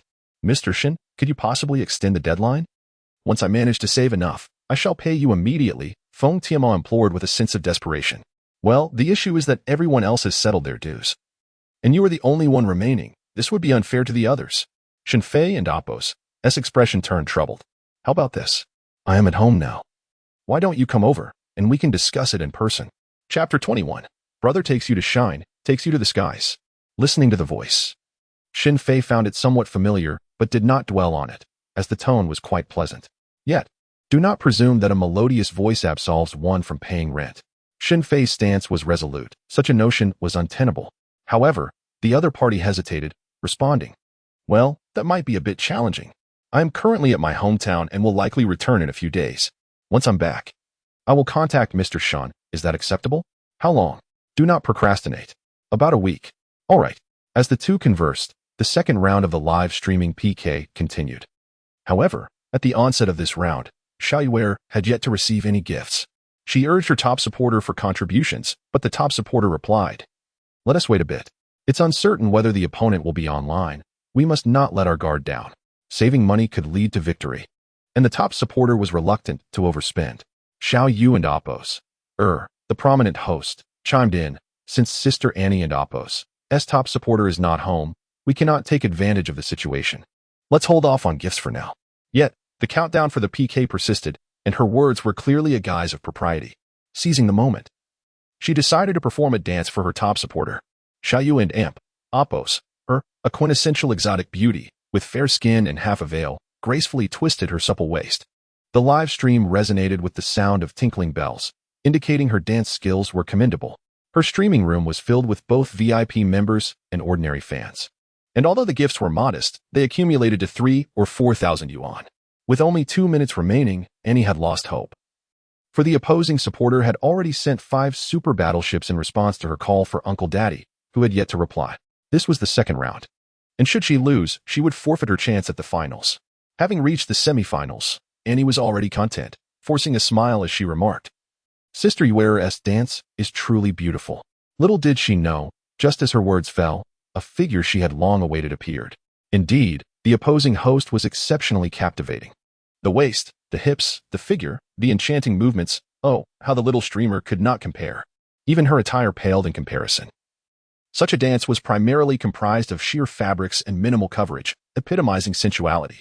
Regardless of appearances, just that twist could incite countless admirers to exclaim in delight. "Oh my! Uncle Daddy, you have finally returned. I thought you had logged off." Annie, overwhelmed with excitement, hardly paid attention to Shen Fei's remarks. The presence of someone tangible reignited her hope of victory. As a result, Shen Fei's next words poured over her like a bucket of cold water. On the opposite side, with a good figure and graceful dance, I found myself tempted to engage. In such a PK, both parties and oppos, live streams typically host each other and oppos, as lurking accounts.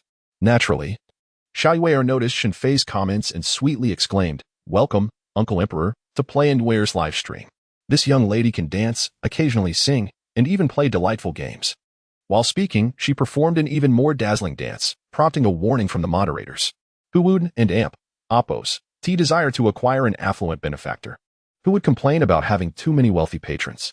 Shen Fei responded amicably, then returned to Annie's live stream. Observing that the other party was more eloquent and adept at socializing, truly stirring his heart. The viewers commented, "Alas, congratulations to Annie the little host, who is about to lose her wealthy patron. Is Annie the little host feeling nervous right now? How thrilling." Surely, Annie's mindset is collapsing. After finally finding a wild benefactor, someone else snatched him away. If it were me, I would also be devastated. My heart aches for the little host for a second, as per usual, just 1 second to give. Upon seeing Shen Fei's comments, Annie genuinely felt anxious. With a pitiful tone, she implored, "Uncle Emperor, please do not abandon Annie. I will learn to sing and dance. Whatever you like, I will learn. I will practice until you are satisfied. Please don't leave."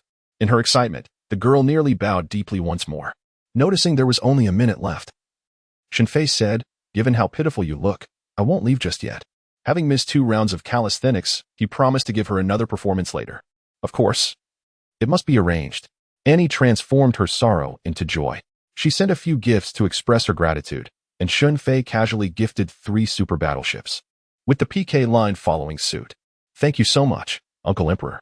Annie quickly expressed her gratitude. Her excited little face flushed. "Wealthy benefactor, you made a typo. It should be and oppos, to ease your worries, and oppos nonsense. How could Uncle Emperor possibly make a mistake? That is indeed the correct word. The one above is mistaken." Exactly. The top benefactor cannot be wrong. Wow, it seems the little host is about to fall. Just look at her watery eyes, almost overflowing. This is heading towards an offline meeting. I earnestly request for offline interactions, even if it requires payment. I earnestly request. Seeing these comments, although Annie said nothing, her face burned with warmth, and she was deeply curious about this Uncle Emperor and Oppos' age. The pure-hearted Annie wondered innocently about his age. Did he have a girlfriend? Perhaps he was already married? At that moment, Shen Fei spoke again. "Little host, ask the other party how much more they have. Let us bring it all out together to avoid any accusations of tower stealing." Upon hearing Uncle Emperor and Oppos' words, Annie instantly felt invigorated, her confidence soaring. "My Uncle Emperor would like to inquire how much more your elder brother has to offer. Let us bring it all out. Our elder brother does not wish to be misunderstood as a thief." The host, Xiao Yu and Oppos, hastily inquired, "Shall we continue?" Dawn and Oppos, panic. They are surely trying to provoke us. "I will first send 3 super battleships to test the waters," declared the top player on the opposing side. However, before his words could fully resonate, Annie and Oppos' livestream was already inundated with the dazzling display of super battleship gifts. 1, 2, 3, 4, 5, 10, 15, 22, 25, 28, 30. It was indeed a staggering 30 super battleships before the onslaught ceased.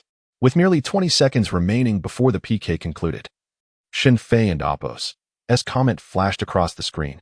"Damn it, my fingers are numb. What should we do, little host?" At that moment, Annie was utterly astounded by the relentless barrage of battleships in her live stream. Oh my goodness, he actually sent them, and in one go, 30 of them. This amounts to a staggering 150,000 in real currency. Meanwhile, Xiao Yuer felt her spirits plummet, and the opposing player had disconnected. Still, Xiao Yuer retrieved her phone and sent a private message. "This time, it's no trouble. We shall win next time. Big brother, let us have a meal together tomorrow." Wow. Thank you, Uncle Huang, for the 30 super battleships. I am so grateful. Annie could no longer contain her excitement and leapt up in jubilation, exclaiming, "I've made it to the finals. I've made it to the finals." It's just the finals, not the championship. Why the fuss? Shen Fei commented. Today, brother will help you soar to the heavens. Really? Uncle Huang. Annie is too excited. With Shen Fei and Appo's words, Annie felt as though she could wake from a dream smiling. If she were to claim the championship, her future resources for recommendations would be boundless, and her popularity would soar. Presently, her gifting amounts were already on par with major streamers. Should she seize the championship, she would ascend to the ranks of super streamers. Just imagining it sent shivers of excitement through her. Why not have Annie perform a calisthenics routine for Uncle Huang? It seemed this girl had learned to actively showcase her talents. The livestream audience was left speechless. Shen Fei, however, genuinely appreciated Annie's calisthenics. It was well executed and quite orderly. As for her physique, Shen Fei admitted he had previously underestimated this small streamer. She was undoubtedly a hidden gem, akin to someone who looks down and cannot see their own toes. 10 minutes later, the finals commenced. This time, she faced a super streamer with 1 million followers, whose fan count dwarfed Annie's by several streets. Additionally, the opposing side had 3 affluent patrons, all with leader badges. One of the affluent patrons infiltrated Annie's livestream, glanced at Shen Fei and Appo's fan badge, and returned to the room of the esteemed streamer, You wrong. The comment appeared, the opposing player is quite formidable, today. He spent over 200,000 in this little streamer's room. However, that big brother is merely a novice, lacking even a leader badge. Patron 2 commented, this time, there is no suspense. Patron 3 added, that impulsive type of big brother isn't worth our attention. Our, You wrong, is definitely taking first place this time. Furthermore, there will be another update shortly. I kindly request your support through recommendations, monthly votes, and rewards. Currently, this book by the author is in the recommendation period and is subject to a competitive format. I hope my dear readers will engage with the work daily, as it is the greatest support for the author. The author will also strive to update frequently in gratitude for your support. Chapter 22. Wealth truly allows one to act out while having concluded a phone call. Phone Tamor found herself with nothing to occupy her time. She settled into her father's rattan chair, gently fanning herself with a palm frond, and decided to commence a live broadcast. Tamor, didn't you just stream this afternoon? Why are you live again? Indeed, young ladies should not stay up late. It could ruin their skin. Tamor, please to get some rest. Receiving the affectionate messages from her fans on the screen, Phone Tamor felt a warm glow in her heart and smiled as she replied, I missed you all. So I thought I'd check in and see how many night owls are out there. Soon, the screen was filled with gifts and a flurry of comments. Tamor and Appo's influence remained strong. Even at this late hour, over 200,000 fans were still online. Such a crowd. Phone Tamor feigned surprise. Thank you, my dear family, for always being with me. I shall sing you a lullaby tonight. This song I just learned this afternoon, and it's a solo without accompaniment, so bear with me. With that, she adjusted her headset and cleared her throat. The song was titled Father, conveying the sentiment of always asking but never expressing gratitude, only understanding the hardships later in life. Each departure was masked with a facade of ease. Phone Tamor's clear voice brought forth a poignant rendition of the song, though her emotions did not reach the fervor of Shen Fei. And her vocal prowess paled in comparison to his. She evoked an image of a young girl, far from home, suddenly yearning for her aging father, imparting a unique flavor to her performance. As the final note lingered, the fans erupted in a flurry of comments. Is this truly a lullaby? More like a tearjerker. This has moved even this rugged man to tears. Tamor, we cannot have this, your song. I'll surely lose sleep. This song is magnificent, with accompaniment. It would be even better. Tamor, who is the original artist? I must find the original version. After pondering for a moment, Tamor responded. It's sung by a rather notorious fellow, whom many of you may have encountered. He also streams. What? Is he the one who dined with us that night and skipped the bill? What is his ID? I must confront him. Let us go criticize him together. Really? A bunch of hypocrites up there. If we're seeking revenge, why speak so eloquently? Phone Tamor concluded. His name is Prince Huang. Go listen to him, my family. Good night. Love you all. Unbeknownst to Shen Fei, due to Timor's actions, his fan base had surged by several tens of thousands. Meanwhile, he was commenting in the chat, little streamer. Could you ask when the show across will start? The sooner it ends, the sooner I can rest. I'm utterly exhausted. Upon seeing Shen Fei's comment, Annie dared not slacken her efforts, for whether she could ascend to the top and claim the champion's throne relied heavily on the patronage of Prince Huang. Glancing at the live stream across from her, the enchanting host, who was captivating her audience with a lively performance, Inquired. My top supporter wishes to ask this lovely lady when we can engage in a PK? My top supporter is feeling a bit weary. One cannot deny that the name, Yu Rong, is rather appealing, with a low V-neck showcasing her fair complexion and a captivating decolletage, reminiscent of a ripe cantaloupe. This truly affirms that famous adage, what was it again? Yu Rong momentarily forgot. However, before the petite host Annie could finish her words, Shen Fei had already dispatched 10 super battleships, causing Annie to erupt with excitement. Thank you, Uncle Emperor, for the 10 super battleships. I am deeply grateful. Annie is overwhelmed with emotion.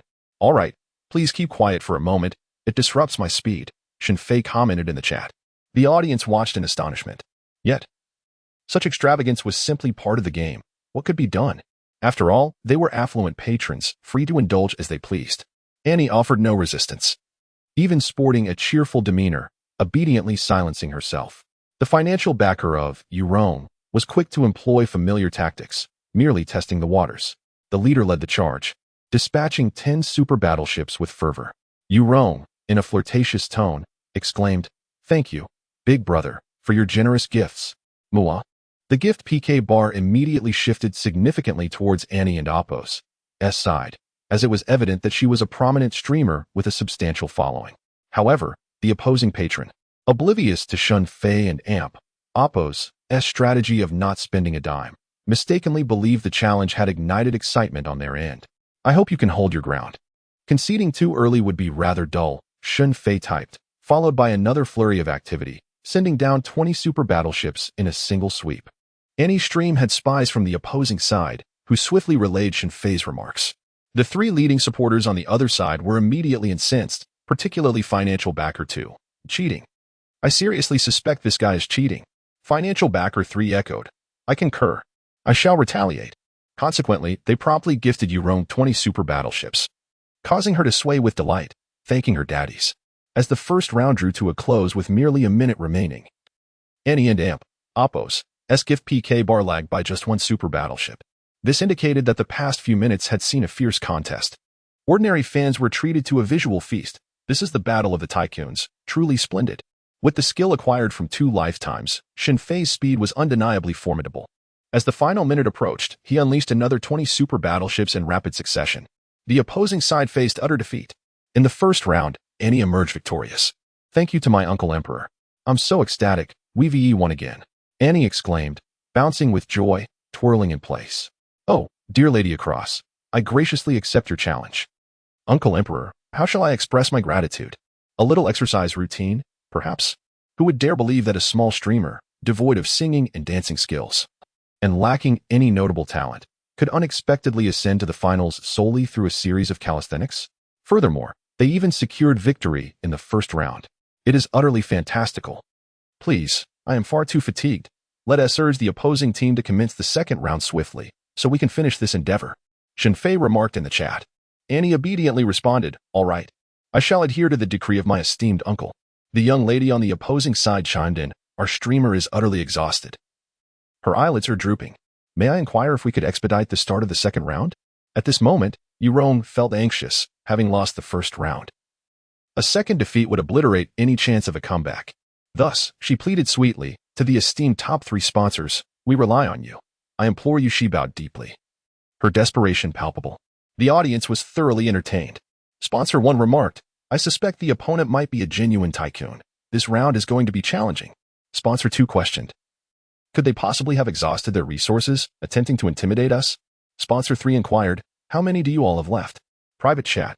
Yu Rong had long nurtured these 3 prominent sponsors in her own little pond, and now the 4 began tallying their contributions. Sponsor 1, I have 20 super battleships left.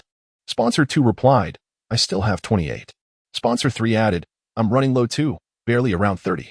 Yu Rong sent a voice message to the group. Dear esteemed sponsors, you must assist me, otherwise, I will lose my recommendation eligibility next month, and it will be disastrous. Consequently, private messages began to circulate. Sponsor 1. If you help me secure the championship, dinner is on me tonight. Sponsor 2 privately messaged, when the championship, and Yu Rong will be at your service. Any request you have? Sponsor 3 added, please lend a hand. Let us have breakfast together the day after tomorrow. This was no mere hint, it was a blatant proposition. The 3 sponsors gritted their teeth and messaged in the group. We have all advanced past the semifinals. We must rally to support Yu Rong in the finals. Indeed.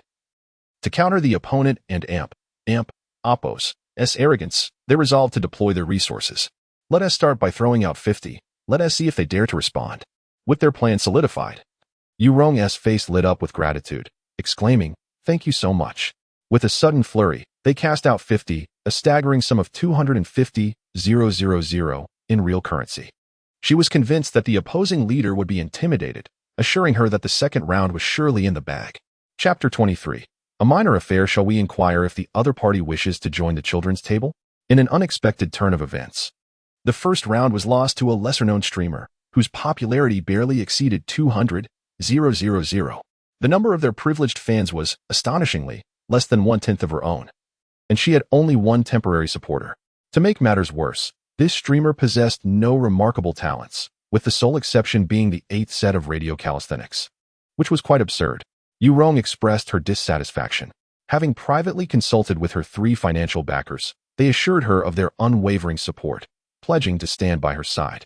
With renewed confidence, Yu Rong declared, "Let us commence the second round." Despite the initial smiles and flirtatious gestures exchanged, the pretense had faded. Reality had set in. Annie, speaking softly, inquired, "Can we begin, Your Highness?" The hopes of clinching victory rested entirely on him, as the other fans in the live stream were of no help. Naturally, Annie felt compelled to show kindness to her sole supporter. Such is the nature of humanity. Wealth dictates worth, especially in the streaming industry, where this truth is laid bare. Seats are prepared, and refreshments are available for those eager to witness the lavishness of Your Highness and Oppo's generosity. Shuden and Oppo's. The little streamer hint at something? What if Your Highness is single? Come on, Your Highness. If you impress me with your gifts, I may just respond in kind. Is it too late for me to start streaming as a celestial maiden? Upon observing the barrage of comments in the live stream, Annie felt a flicker of temptation. Yet her moral compass held her back. If she were to imply anything to Shen Fei, would she not become like the other female streamers, reduced to a mere merchant of allure? She refused to become something she despised. Thus, she restrained herself, but her yearning for victory remained undiminished. "Is Your Highness asleep?" Shen Fei typed, "Just resting a bit." Has the second round not begun yet? The viewers were left speechless. Without hesitation, Annie swiftly accepted the PK challenge, her voice brimming with enthusiasm as she cheered, "Your Highness, you can do it. Let's go." Meanwhile, Yu Rong was fervently leaning forward, accentuating her appeal, her voice sweetly coaxing. "Thank you, darlings, let us go." Shen Fei glanced at the opposing streamer, leisurely typing a playful tease, "Little streamer, behold, this is what true talent looks like. It's simply irresistible. Who would have thought Your Highness was a literary soul? Isn't the emphasis on the word literary a bit misplaced?" In a moment of despair, the little streamer lamented the impending emotional betrayal of her royal uncle. To my astonishment, I discovered that I shared a similar affinity with a wealthy brother. However, I must respectfully disagree. I contend that pasta should be mixed with the cement of grade 42, as the length of this screw directly influences the torque of the excavator. When one hurls it into the pot, it generates an abundance of high-energy protein, colloquially known as UFOs. I prefer to master what I can control, shunning the uncontrollable. Meanwhile, the 3 benefactors of our beloved Yu Rong had devised a strategy. Benefactor 1 and Benefactor 2 pooled their remaining Tiger Bud coins, sufficient to procure 48 super battleships, all consolidated under Benefactor 3 and Oppo's command. Benefactor 3 now wielded at least 80 of these formidable vessels, ready to dominate the battlefield. Without hesitation, Benefactor 3 unleashed 50 super battleships, causing Yu Rong to leap in delight, her gratitude for her generous patrons overflowing.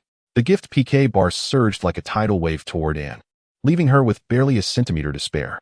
Witnessing this formidable onslaught, Anne clenched her fists, urging her royal uncle to stand strong against the fierce assault. Little did she know that at that moment, Shen Fei was secretly reveling in the challenge, finally encountering a worthy opponent. Initially inclined to deploy 100 super battleships, he reconsidered, fearing that such a display might intimidate his adversary. Ultimately, he cast forth 51 super battleships, causing the screen to erupt in a spectacular explosion. Fans erupted in ecstatic exclamations. Is this truly the realm of the elite? Such a display could crumble the heavens. My goodness, 51 super battleships? Over 250,000 gold coins? The only disparity between me and the royal uncle is the scale. I possess 51 tiger rations. The gift PK bar surged back, gaining a slight advantage, surpassing the opponent by 1 super battle vehicle. Concurrently, Shen Fei's barrage of comments taunted, "Is this all you've got? Pathetic. Oh wow, 51 super battleships. Thank you ever so much. Royal Uncle, sending hearts your way." And brimming with enthusiasm, bounced with excitement, her athletic attire rendering her presence less imposing compared to Yu Rong. Nevertheless, this spirited girl proved to be quite formidable, perhaps a consequence of her unbroken streak of success, her tone slightly buoyant. "Cough, cough," my royal uncle remarked. "Is this all you've got?" With a playful expression and a charmingly crisp voice, the girl exudes an adorably mischievous aura. However, this delightful demeanor may be perceived by others as laced with humiliation. It resembles a fervent man hastily approaching a beautiful woman, yet inexplicably lingering at the entrance without stepping inside. The host, Yu Rong, is naturally vexed, her demeanor a blend of sultry appeal and feigned vulnerability, pleading, "Daddy." She is bullying Yu Rong. The three affluent patrons are incensed, particularly Patron 1, who exclaims, "Damn it, let us teach him a lesson." Patron 2, displaying a more rational approach, remarks, "I suspect the opposing patron is fishing for a reaction. Otherwise, why would he only exceed us by one super battleship?" The opponent's strategy indeed raises doubts in Patron 2's mind. Patron 1 retorts, "Nonsense, that seems improbable. That guy must be lacking in resources. Otherwise, he wouldn't intentionally provoke the host. I believe he is merely bluffing, and won't last long." Patron 3 interjects, "Both of your scenarios are plausible. But we still possess several super battleships and need not fear him. It's merely a test of endurance." Upon concluding, Patron 3 launches another 10 super battleships into the fray. "Wow, thank you for the gifts, daddies. Let me show you a belly dance," Yu Rong announces, eager to showcase her talents. Moments ago, her movements were merely a warm-up. Now, she reveals her true prowess, clearly determined to claim victory. The gift PK bar swiftly shifts in favor of Anne, who is taken aback, exclaiming, "Uncle Emperor, it's coming, it's coming. Quick, exert your strength, hold it up. Look at your pitiful state. This is just a minor skirmish." Shen Fei closely follows with 10 super battleships, maintaining a lead over the opposing side by 1. The PK bar's progress still favors Anne. Shen Fei then speaks up, asks them if they're still holding up. "If not, let us head over to the kids' table," and responds with a bewildered expression. The audience in the live stream chuckles. "Ha ha ha, the wealthy brother is impressive, not only in financial prowess, but also in eloquence. Can you hold your liquor? If not, head over to the kids' table. And, little host, aren't we supposed to meet offline tonight? Shouldn't we arrange a game?" Chapter 24. Speak. How shall I repay you? Annie had become a mere puppet. She parroted whatever her uncle commanded. Initially, she feared offending the opposing broadcaster and would subtly refine Shen Fei's words. However, now she recited them verbatim. "My elder brother asks how your side's elder brothers are faring. If not well, then go to the children's table." What a blatant humiliation. As a man, to be ridiculed so? Intolerable. Sponsor 1. I and Amp. Oppos. V never seen someone so pretentious. Brothers, let us take him down. Sponsor 2. He seems to be at his wit's end. Do not be deceived. Continue the war of attrition and make him feel the pain. Sponsor 1. Damn it. Are you even a man? They humiliated us like this, and you still want to act? Coward. Sponsor 2. Who the hell are you cursing? You're the coward. You and your whole family. Sponsor 1.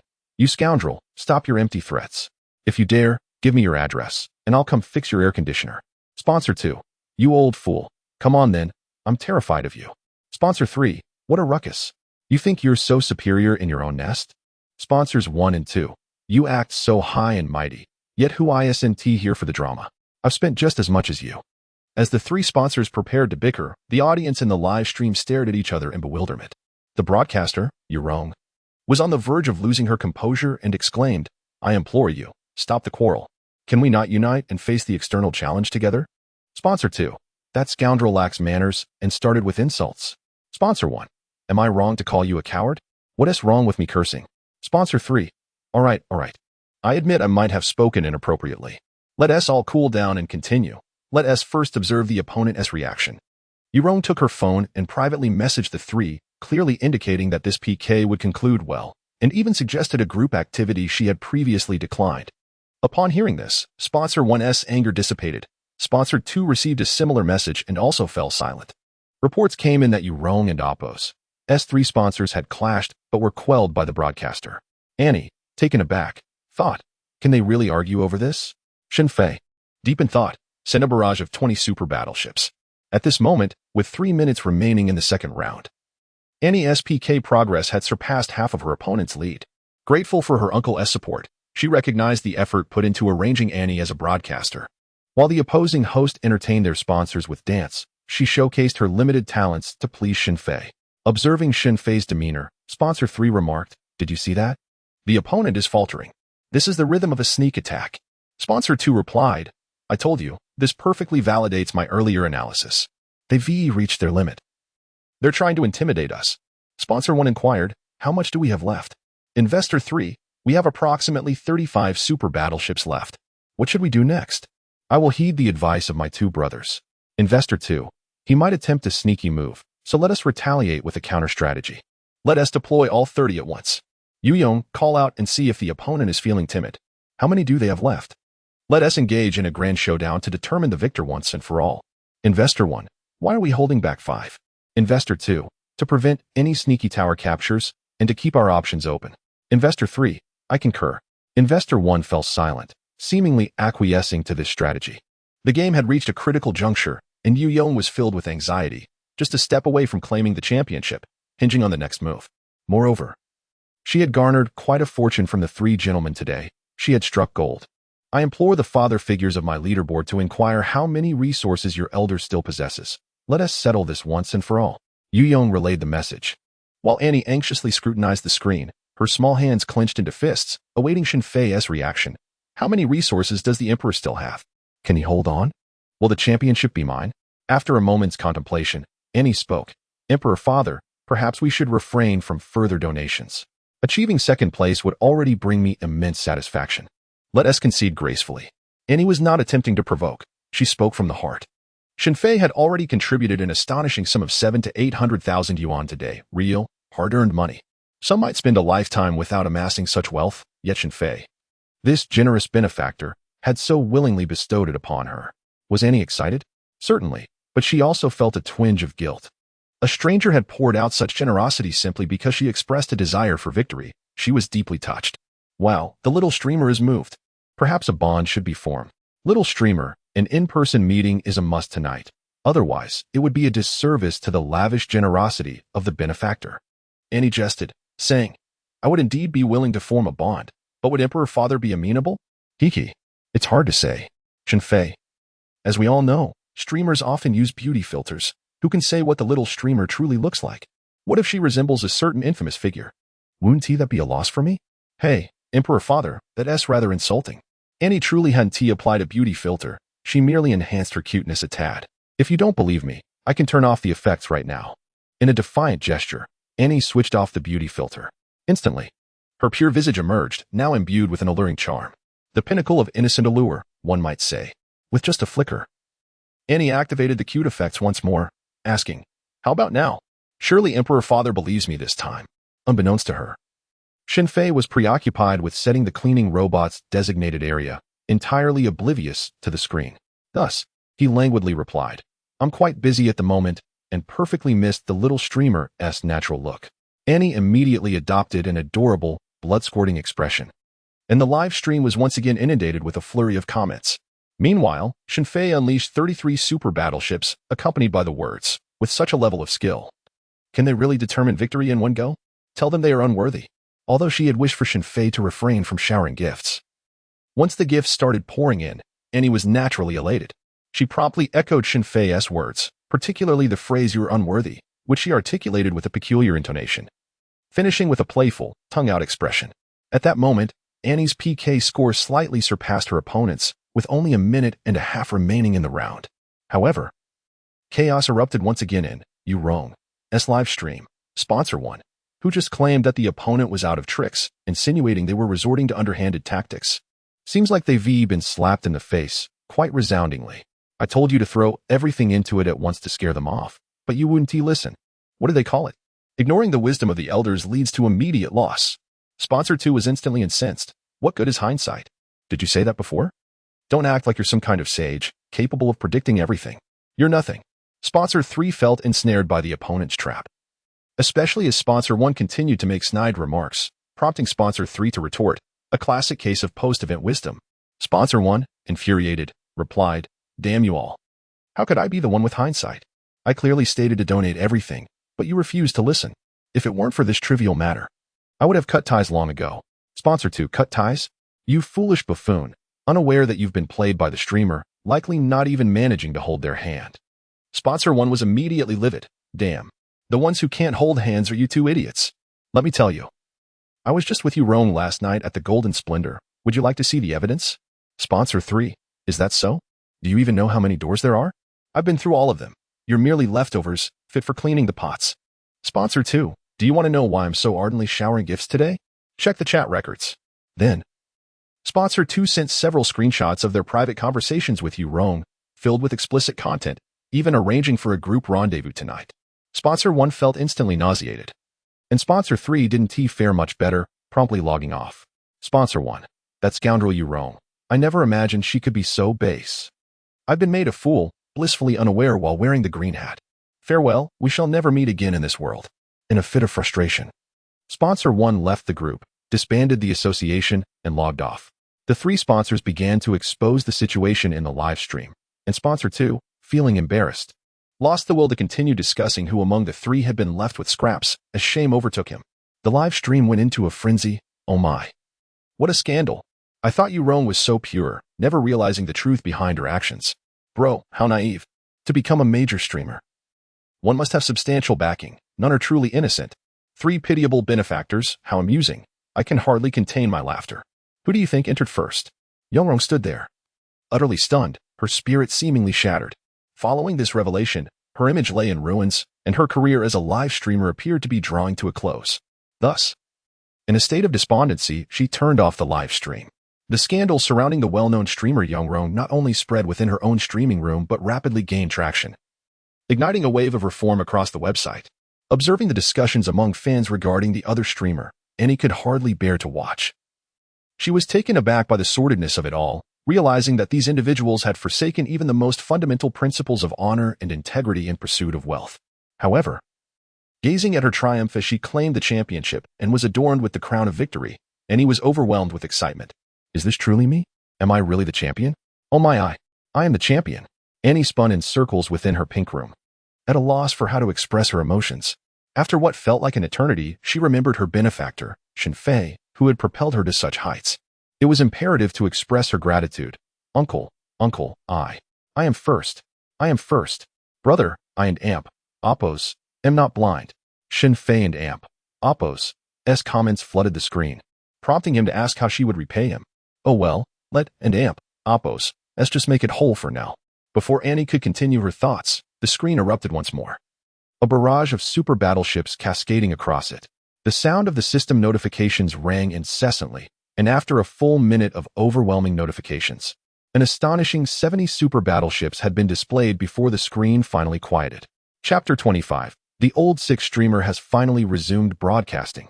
The PK has concluded, and this esteemed uncle has astonishingly gifted a staggering 70 super battleships.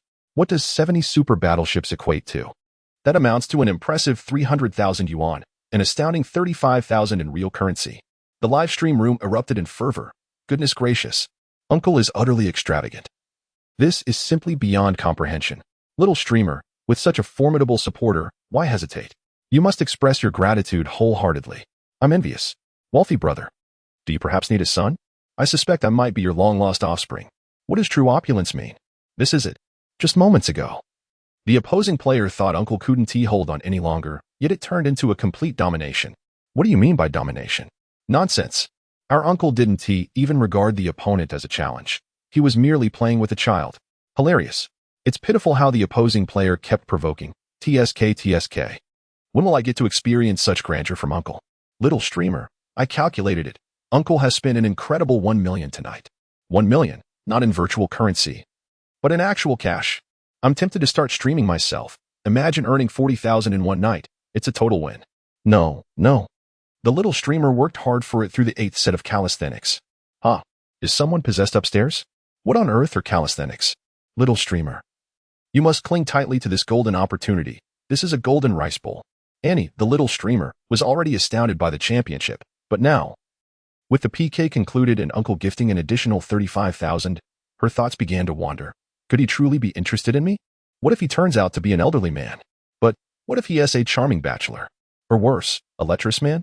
Nonetheless, the feeling of being sheltered by a wealthy patron is undeniably splendid. Seeing the flurry of comments in the live stream, Annie felt a stirring in her heart and decided to privately message Shen Fei. Uncle, could we add each other on WeChat? Of course, 159. Shen Fei replied casually, as he had already utilized the system and Oppo's task reward cashback coupon before midnight. Now, he awaited the bank notification for the cashback to arrive. Annie and Oppo's hands trembled slightly as she quickly added Shen Fei on WeChat.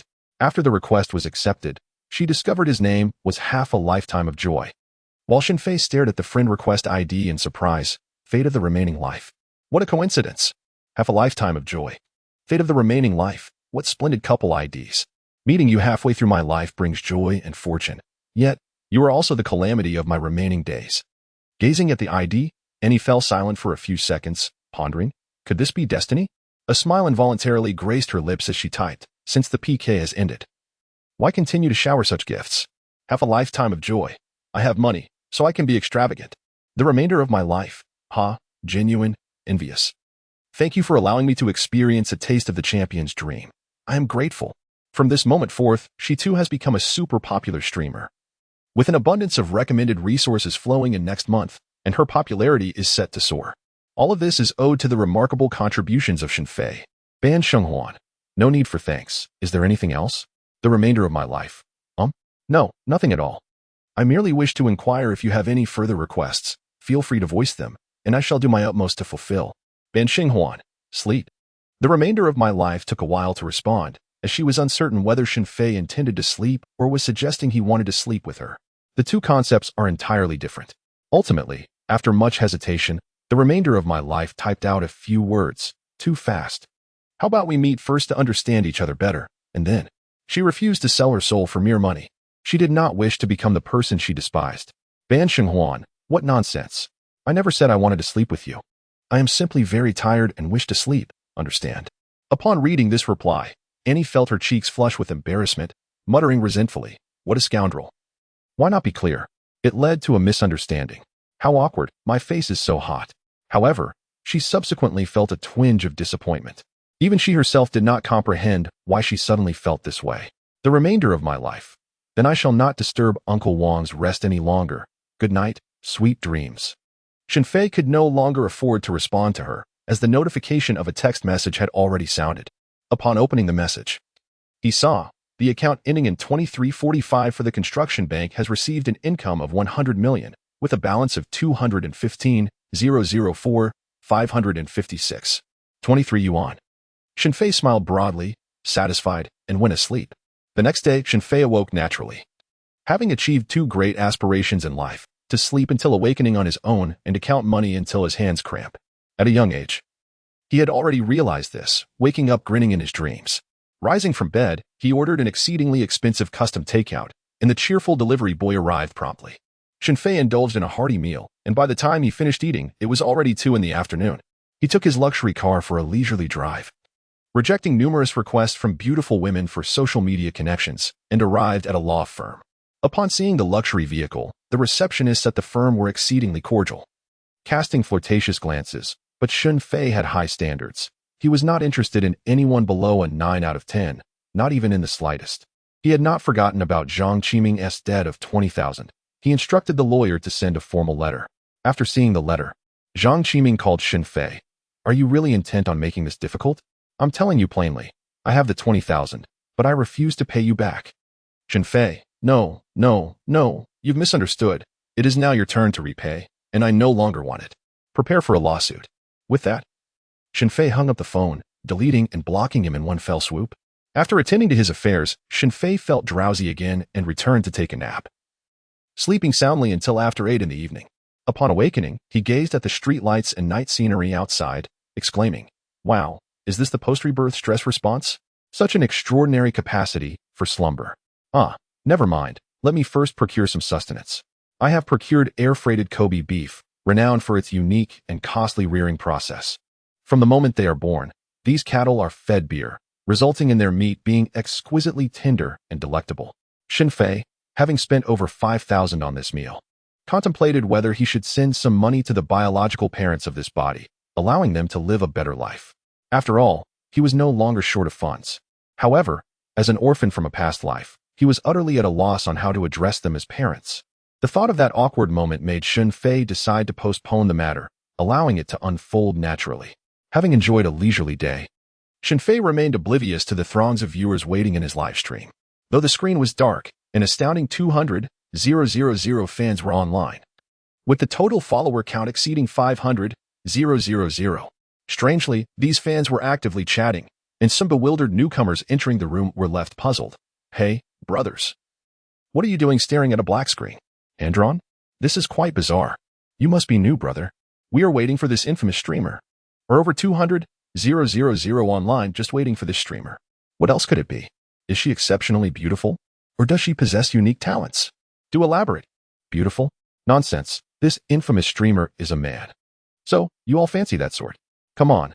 Can you not divert the conversation with such crude remarks? We are here to appreciate the streamer's talents. Despite being infamous, he often logs off abruptly, but his singing is extraordinarily captivating. By the way, remember not to send any gifts later. Why not? Black man questioning. JPG. No particular reason. The streamer is a super wealthy second-generation heir and doesn't need trifles. Haha, you're going to bewilder this newcomer. I'm an honest person. Let me tell you, our royal uncle streamer enjoys being casual. As long as he earns a certain amount of gifts, he logs off immediately. Does he log off even when there are many fans? Even after just 5 minutes? Ahem, 5 minutes? You overestimate the streamer's integrity.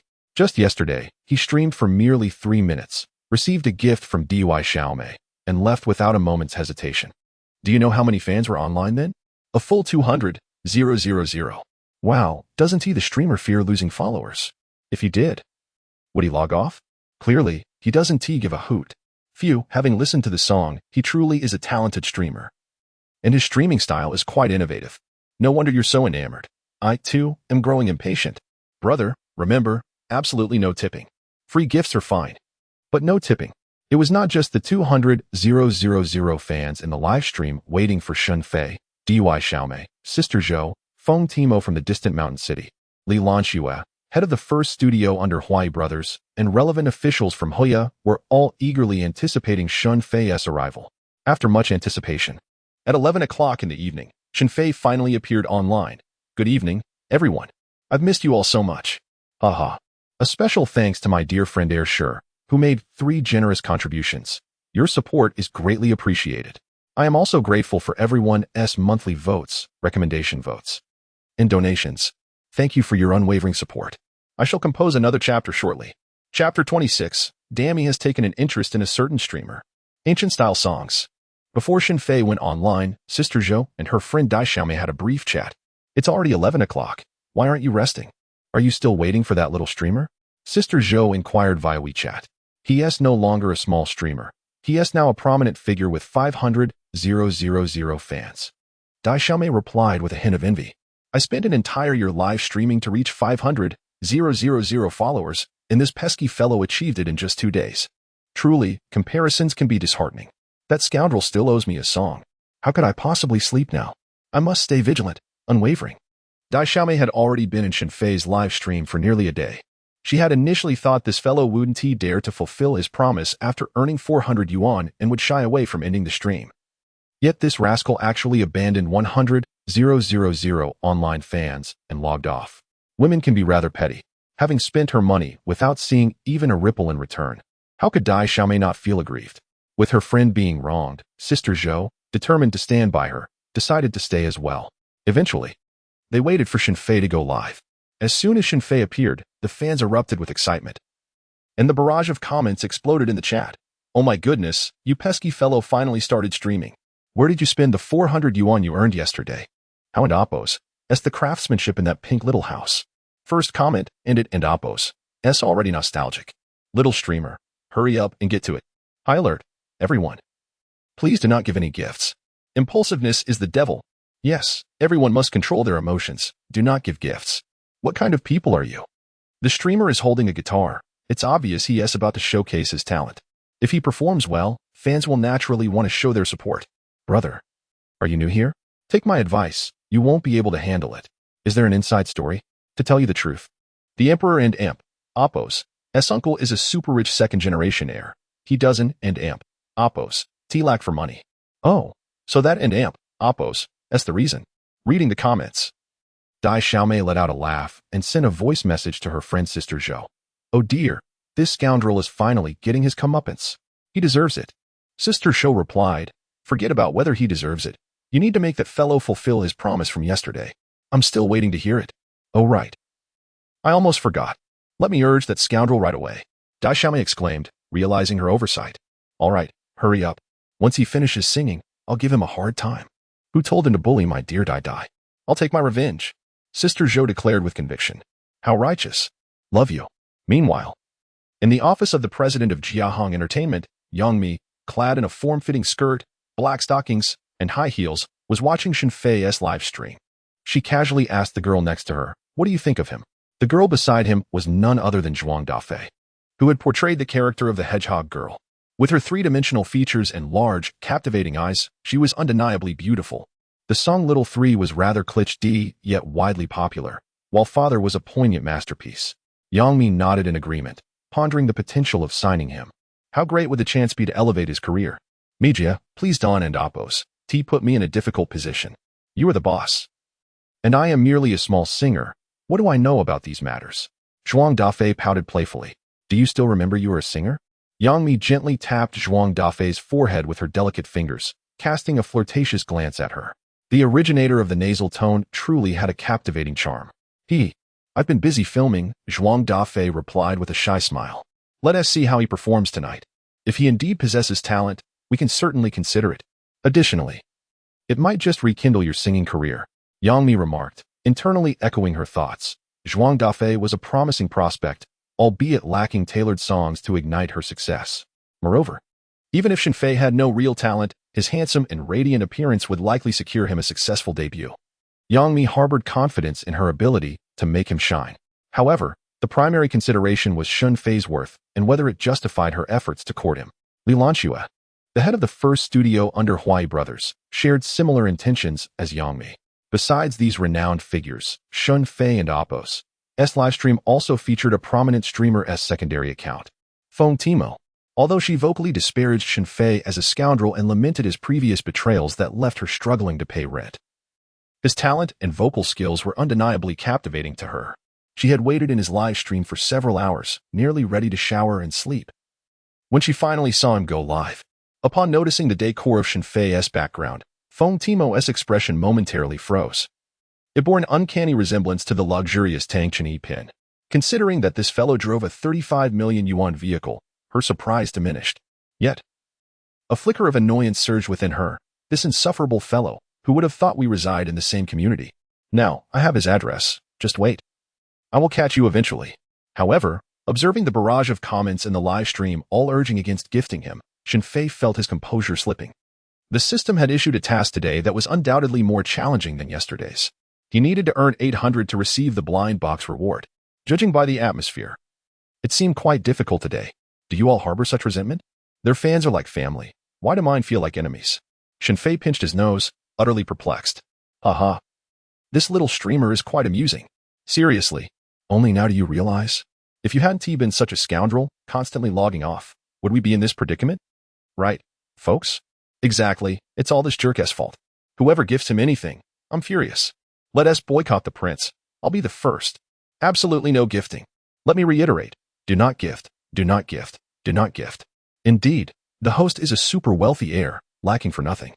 A unified call against the act of gifting fills the chat, interspersed with a discordant message. You scoundrel, the song you owe me from yesterday must be repaid today. I still want to hear a traditional song, all right? Was there a debt from yesterday? I can end Apos. T recall.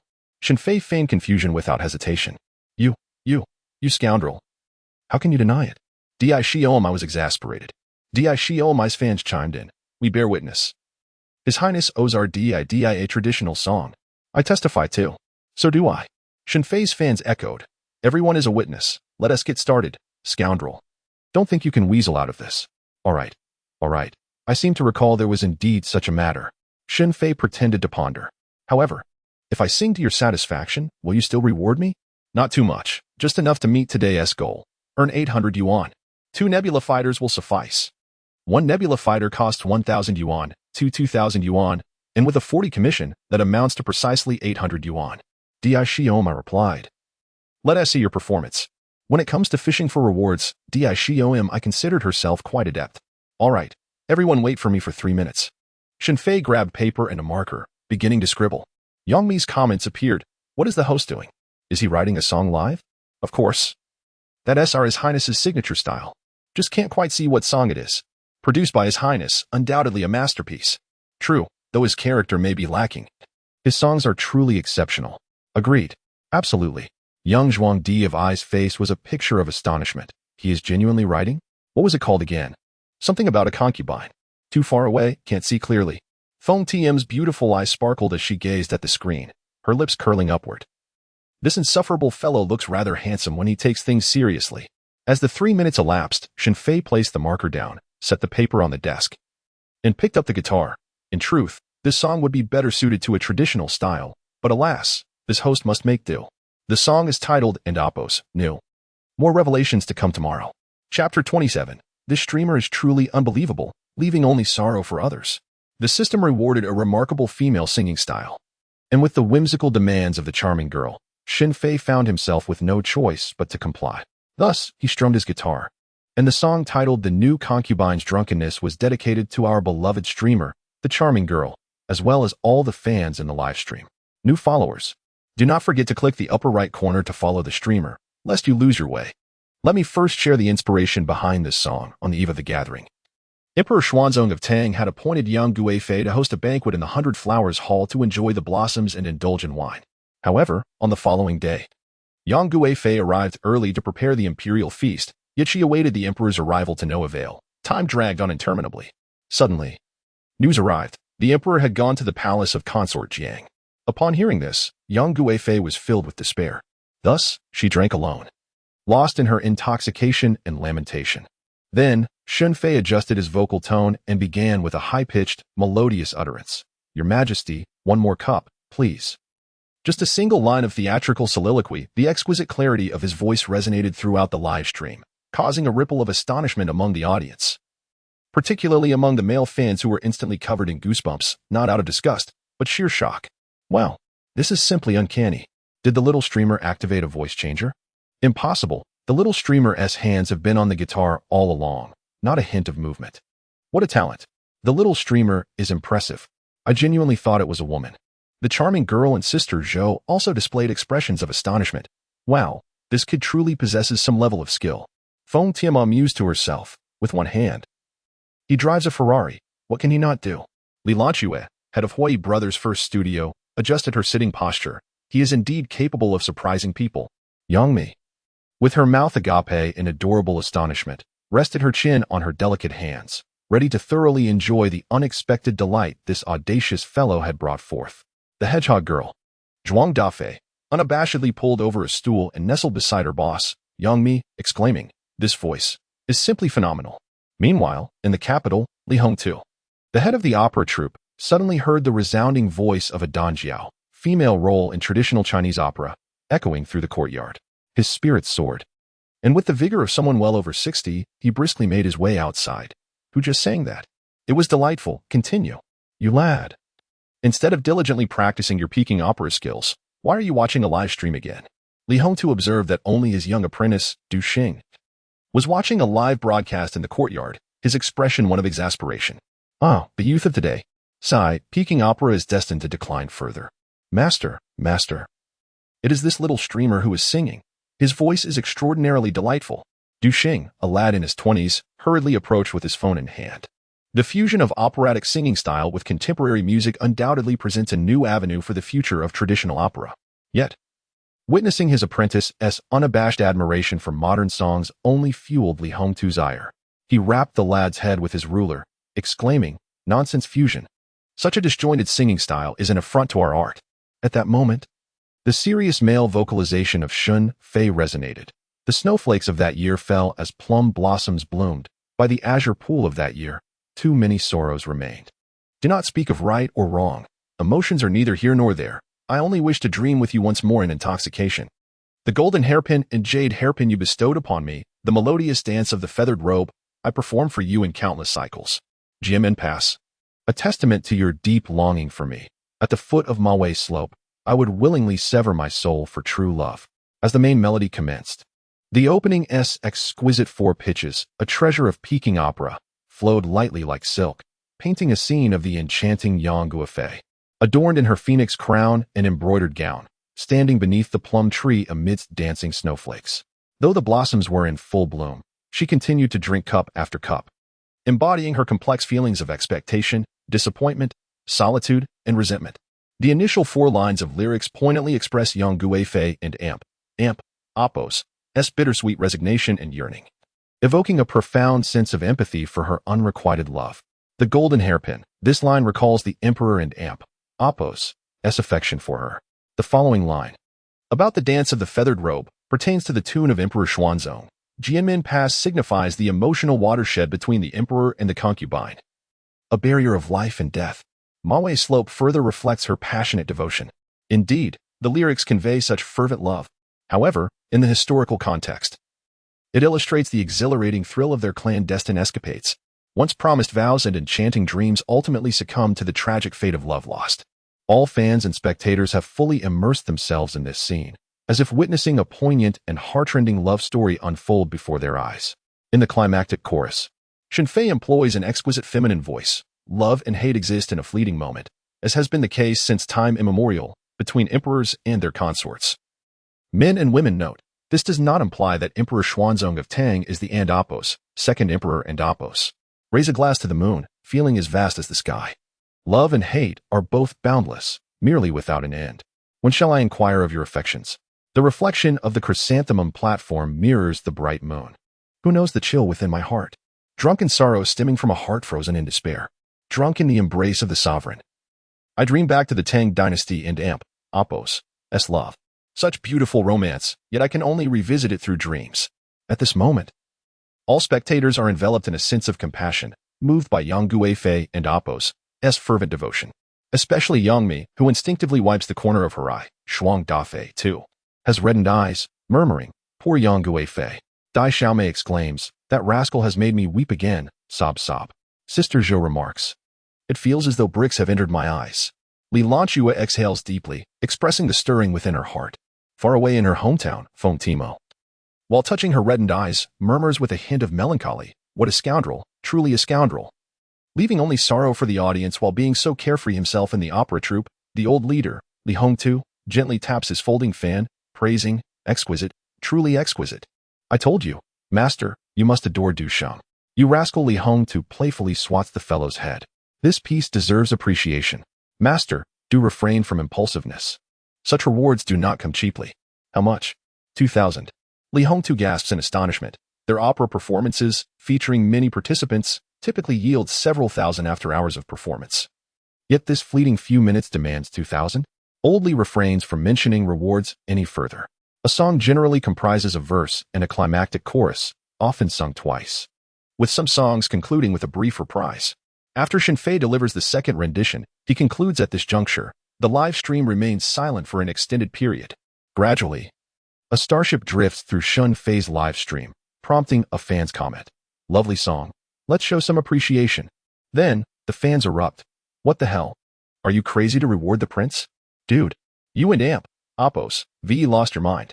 Don't reward, please, for the love of all that's sacred. Oh my. Oh my, oh my. My apologies. This song is just too captivating. It's the best ancient-style song I've ever heard. I couldn't resist. Thank goodness I didn't commit a grave mistake. Thankfully, the host can earn 400, but there's still have to go. Seeing the barrage of comments in the live stream, several major streamers, who were profoundly moved by Shen Fei and Appo's voice, now find themselves in fits of laughter, nearly losing control. It was a laughter so uncontrollable that even the smallest of butterflies could not contain it. Was it not delightful? Do not cease your generous contributions. Shen Fei urged fervently. You lot, hurry up. I have already performed. It is your turn now. Ahem, I am the moderator. Let us show some support with the complimentary gifts in your possession. Our esteemed royal uncle is a super wealthy heir, so do refrain from donating. Anyone who does so is merely disregarding his honor. Haha, I wonder about the psychological impact on our royal uncle. Royal uncle, do not harbor any illusions. Donations are simply out of the question. It is utterly impossible. Unless, of course, our royal uncle graces us with another song. Yes, yes. Another ancient-style song would be splendid. Upon witnessing this, Shen Fei found himself at a loss for words. Was my character truly so deplorable? Yet, the system demands that I play the fool. I am equally innocent in this matter. How about this? Let us adhere to our customary practice. Share your experiences or request a personalized song, and I shall compose and perform it live for you, with a 3-package guarantee. However, if you find it to your liking, might I kindly request a donation for a Nebula fighter? A mere 1,000 yuan will suffice. Shen Fei implored his dedicated fans earnestly. All right, I shall go first. The story unfolds as follows. My friend underwent a paternity test yesterday and discovered that his child. I too wish to customize. My cousin's aunt's brother had a paternity test the day before yesterday, revealing that his 3 children each had different fathers, none of whom are related to him. I am distraught. My little dog has gone missing. Dear host, could you assist me in crafting a song? Sister Zhou also chimed in. Dear host, I, too, wish to request a song, and I would like to connect for a live performance. If you sing to my satisfaction, do not mention just a Nebula fighter. I could arrange for 10 treasure maps. Just as Shen Fei was about to acquiesce, a comment on the screen abruptly captured his attention. I truly feel that life holds no meaning. I have come to this realization, standing on the 25th floor. Perhaps we shall meet again in another life. Chapter 28. This old 6, could he actually have a kind side? I hope I and Amp, Oppos, am not overthinking it. Shen Fei merely glanced at the barrage of comments and pondered. What does this mean? Is he troubled? Before he could voice his thoughts, he noticed a live streaming invitation pop up. Sister Zhou, the renowned Zhou? Upon seeing the invitation and Oppos' avatar, Shen Fei was taken aback.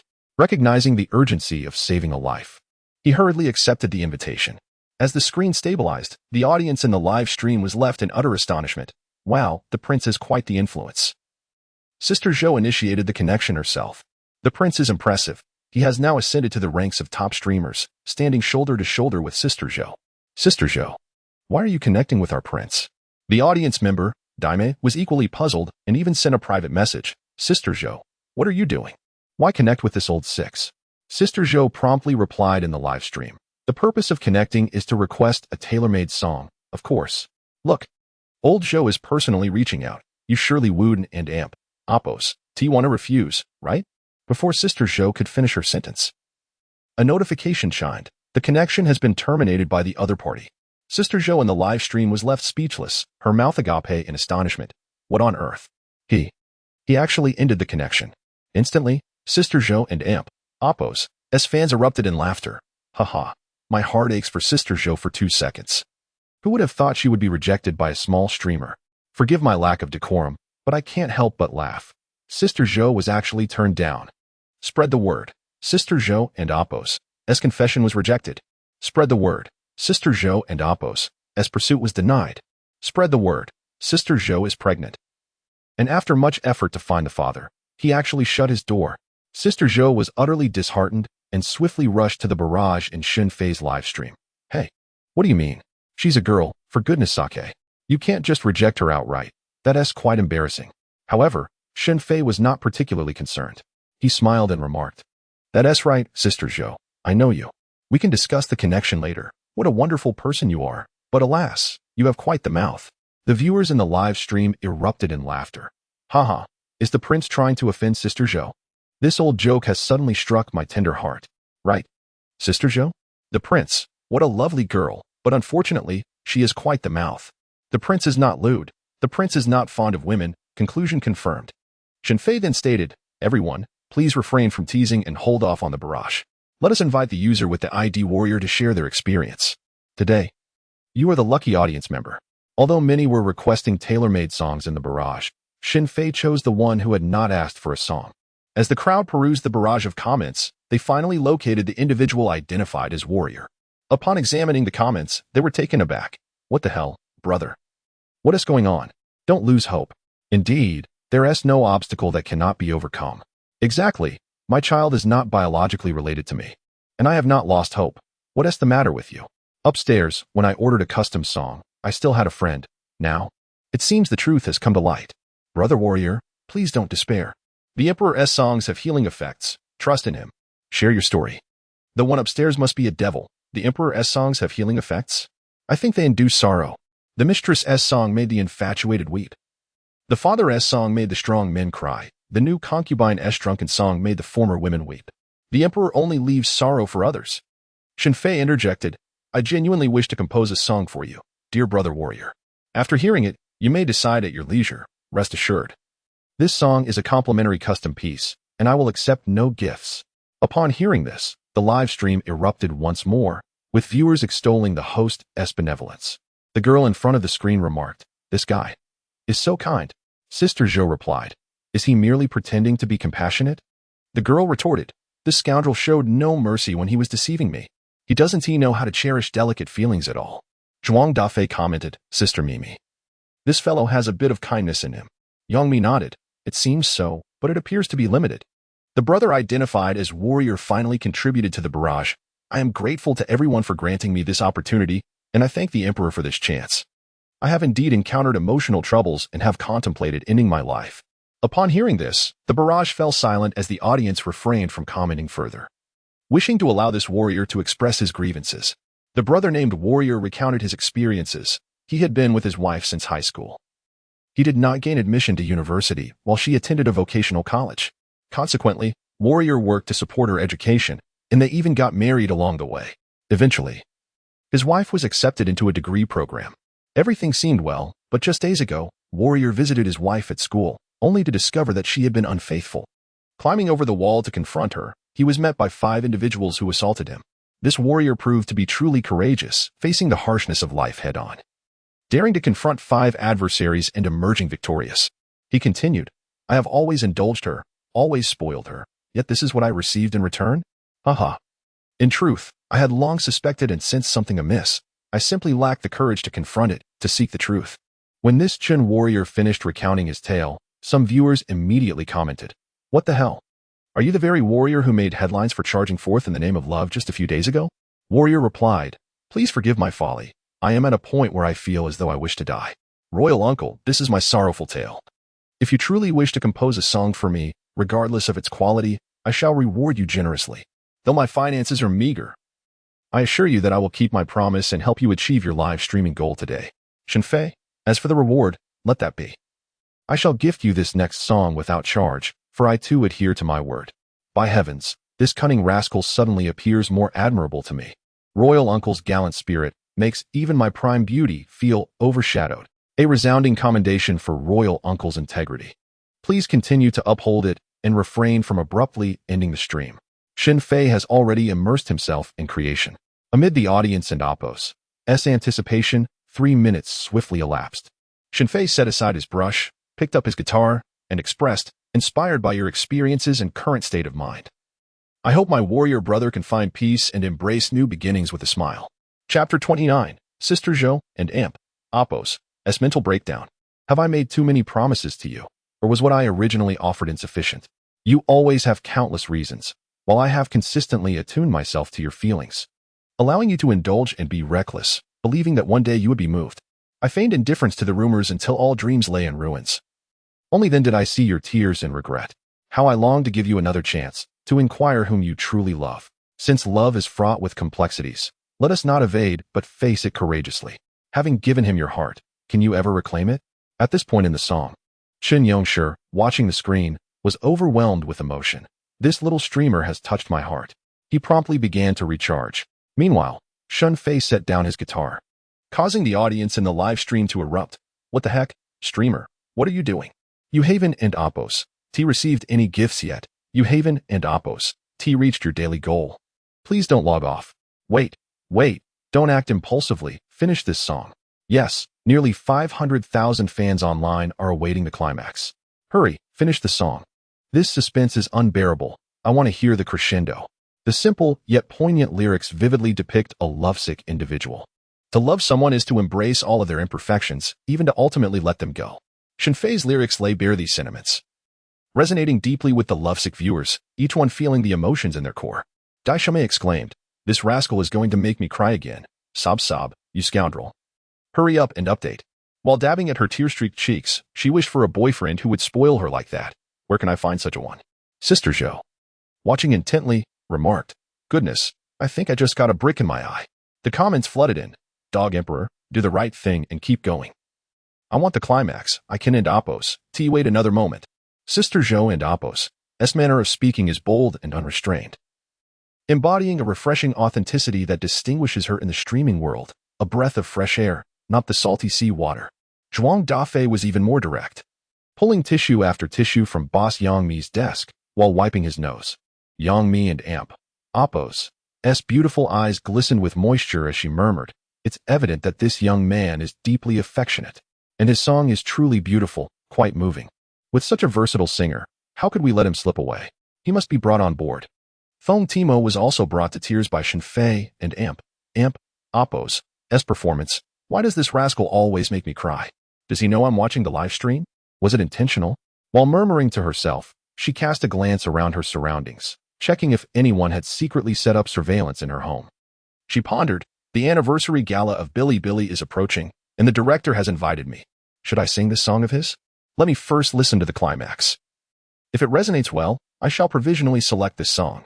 Feng Timo contemplated, yet she felt it necessary to inform this individual beforehand. Feng Timo was quite aware of copyright matters. It is best to notify the original artist when using their song to avoid potential disputes, which could significantly tarnish her reputation. Meanwhile, Shen Fei set down his guitar, took a sip of water, and gulped it down before picking the guitar back up. The audience in the live stream, who had been on edge, finally felt a sense of relief. "Oh my, the royal uncle has finally returned. If he didn't come back soon, I would crawl through the internet cable myself. Count me in for the team. Royal uncle, hurry, the climax awaits. Royal uncle, stop dawdling. You've had your drink, it's time to continue. Yes, yes, yes, for the brave warriors charging for love. The royal uncle must summon some warrior spirit and carry on." "All right," Shen Fei replied readily, continuing to embrace his guitar.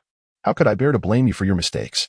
It was I who granted you too much freedom, leading to an even deeper solitude that ensnared you in the whirlpool of emotions. How could I endure seeing you suffer? It was I who allowed your freedom to exceed its bounds. If you wish to soar, I shall bear the pain. Have I made promises to you that were too abundant? Or was what I initially offered insufficient? You always possess countless justifications, while I have persistently followed your sentiments, allowing you to act recklessly, believing that one day you would be moved. Regarding the rumors, I feigned indifference until all dreams lay shattered, at which point I beheld your tears and regrets. How I long to grant you another chance to inquire whom you truly love. Since love is fraught with complexities, why not confront it with courage rather than evade? Having given him your heart, do you think you can reclaim it? How could I blame you for your errors? Was it my excessive granting of freedom that left you more isolated, plunging you into emotional turmoil? How could I bear to see you in anguish? It was I who allowed your freedom to surpass its limits. If you wish to take flight, I shall bear the pain." As the complete melody concluded, the enchanted audience before the screen found themselves in tears, lauding Shen Fei as a deeply sentimental young man, a lovesick devotee. Those who listened to this song fell silent, while Feng Timo was overwhelmed, tears flowing uncontrollably. Dai Xiaomei was already drenched in tears, and Yang Mi rose to her feet, fearing that remaining seated would reveal her emotional vulnerability to her employees. With a voice tinged with emotion, she said, "Duffy, you may leave for now. I am weary." "Oh, it's simply too beautiful, boss.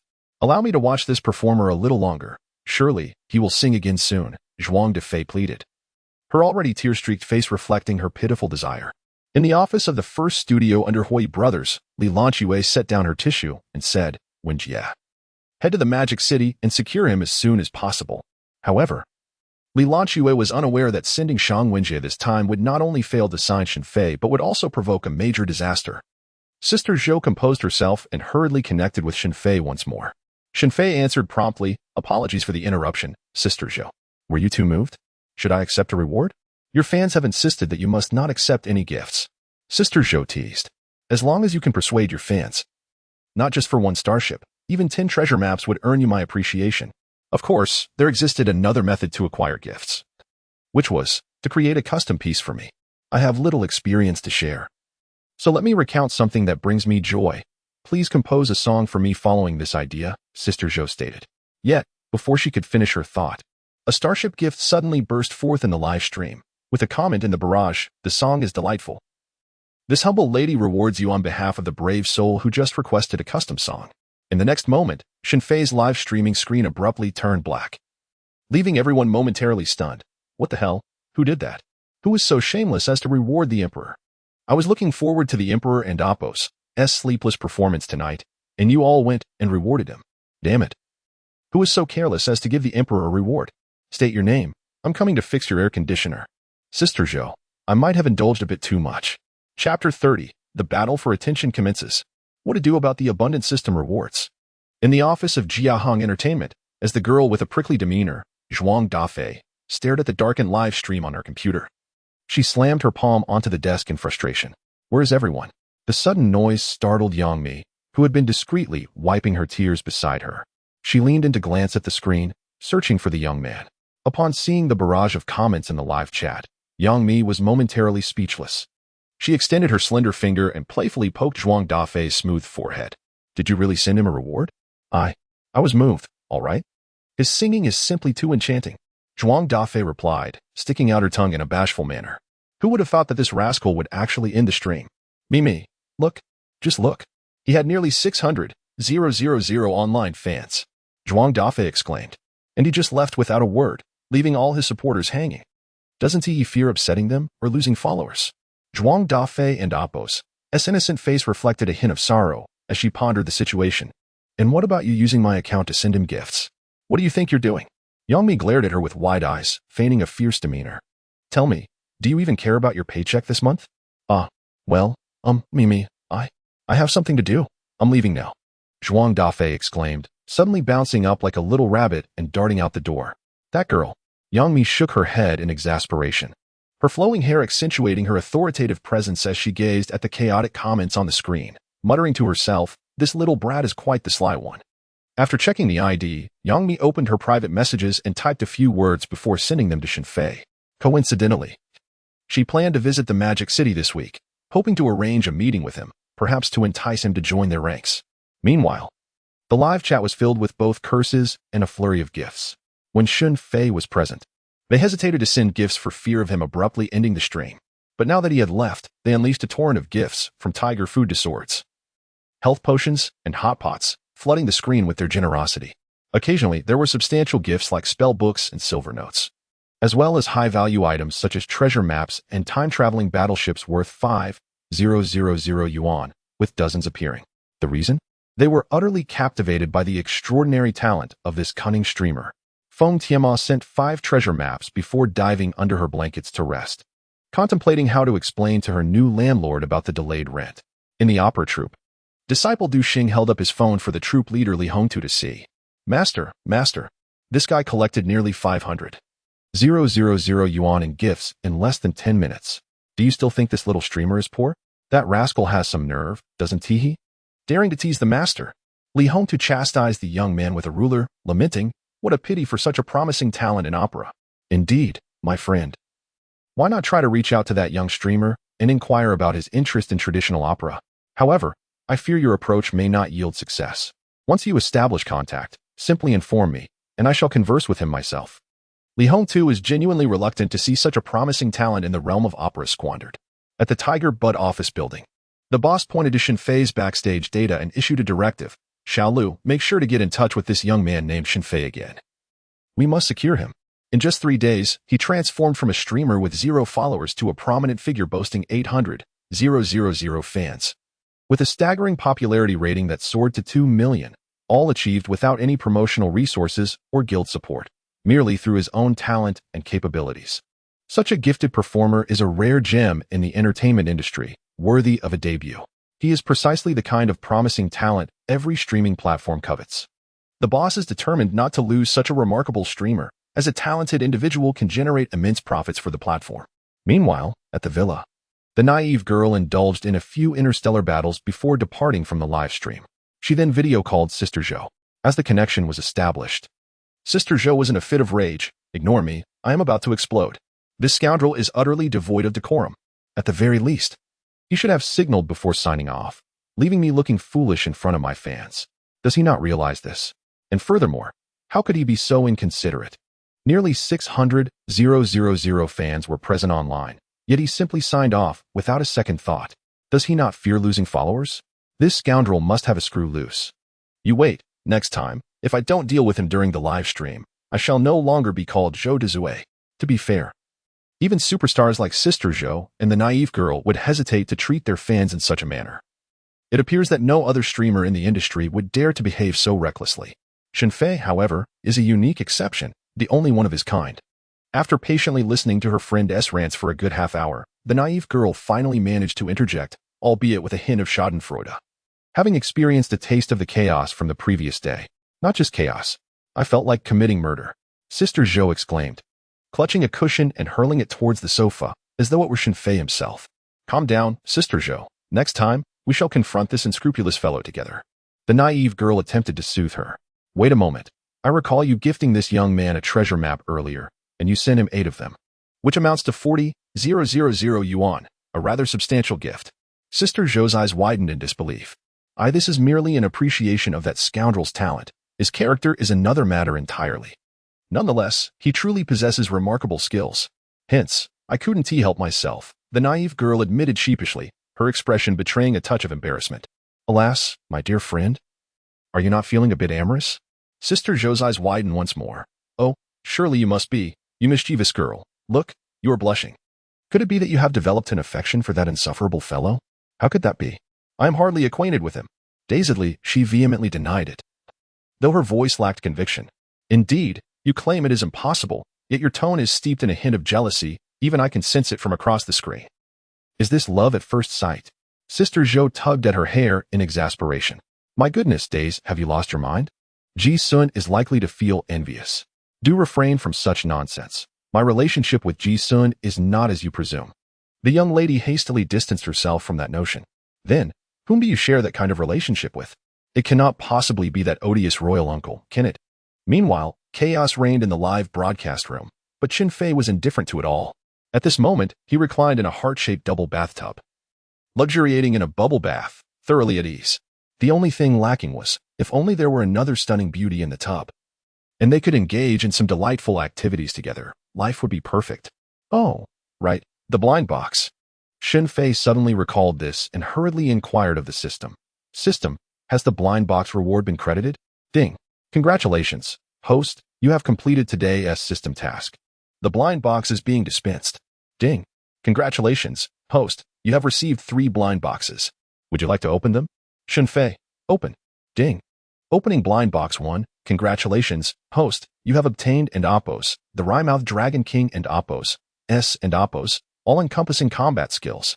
Shen Fei was taken aback, as a surge of martial arts techniques and hunting skills flooded into his mind, instantly melding with his body, as if he had been familiar with this all-encompassing combat skill since birth. Shen Fei flashed a grin, not an entirely useless skill. At least it can be used for self-defense. A handsome man, venturing out, faces danger. A handsome and wealthy man faces even greater peril. With the system in place, Shen Fei would become wealthier, and he must cherish his life to fully enjoy it. Thus, this all-encompassing combat skill is indeed a commendable reward. Shen Fei, now, open blind box 2. Ding. Congratulations, host, you have received 250x cashback vouchers. Note, cash usage limit cannot exceed 1 million. What? There are restrictions. You're truly insufferable. System. Shen Fei cursed under his breath. Ding. Detection of host annoyance towards the system. Would you like to unlink? Unlinking will result in the forfeiture of all rewards. I shall keep it for now.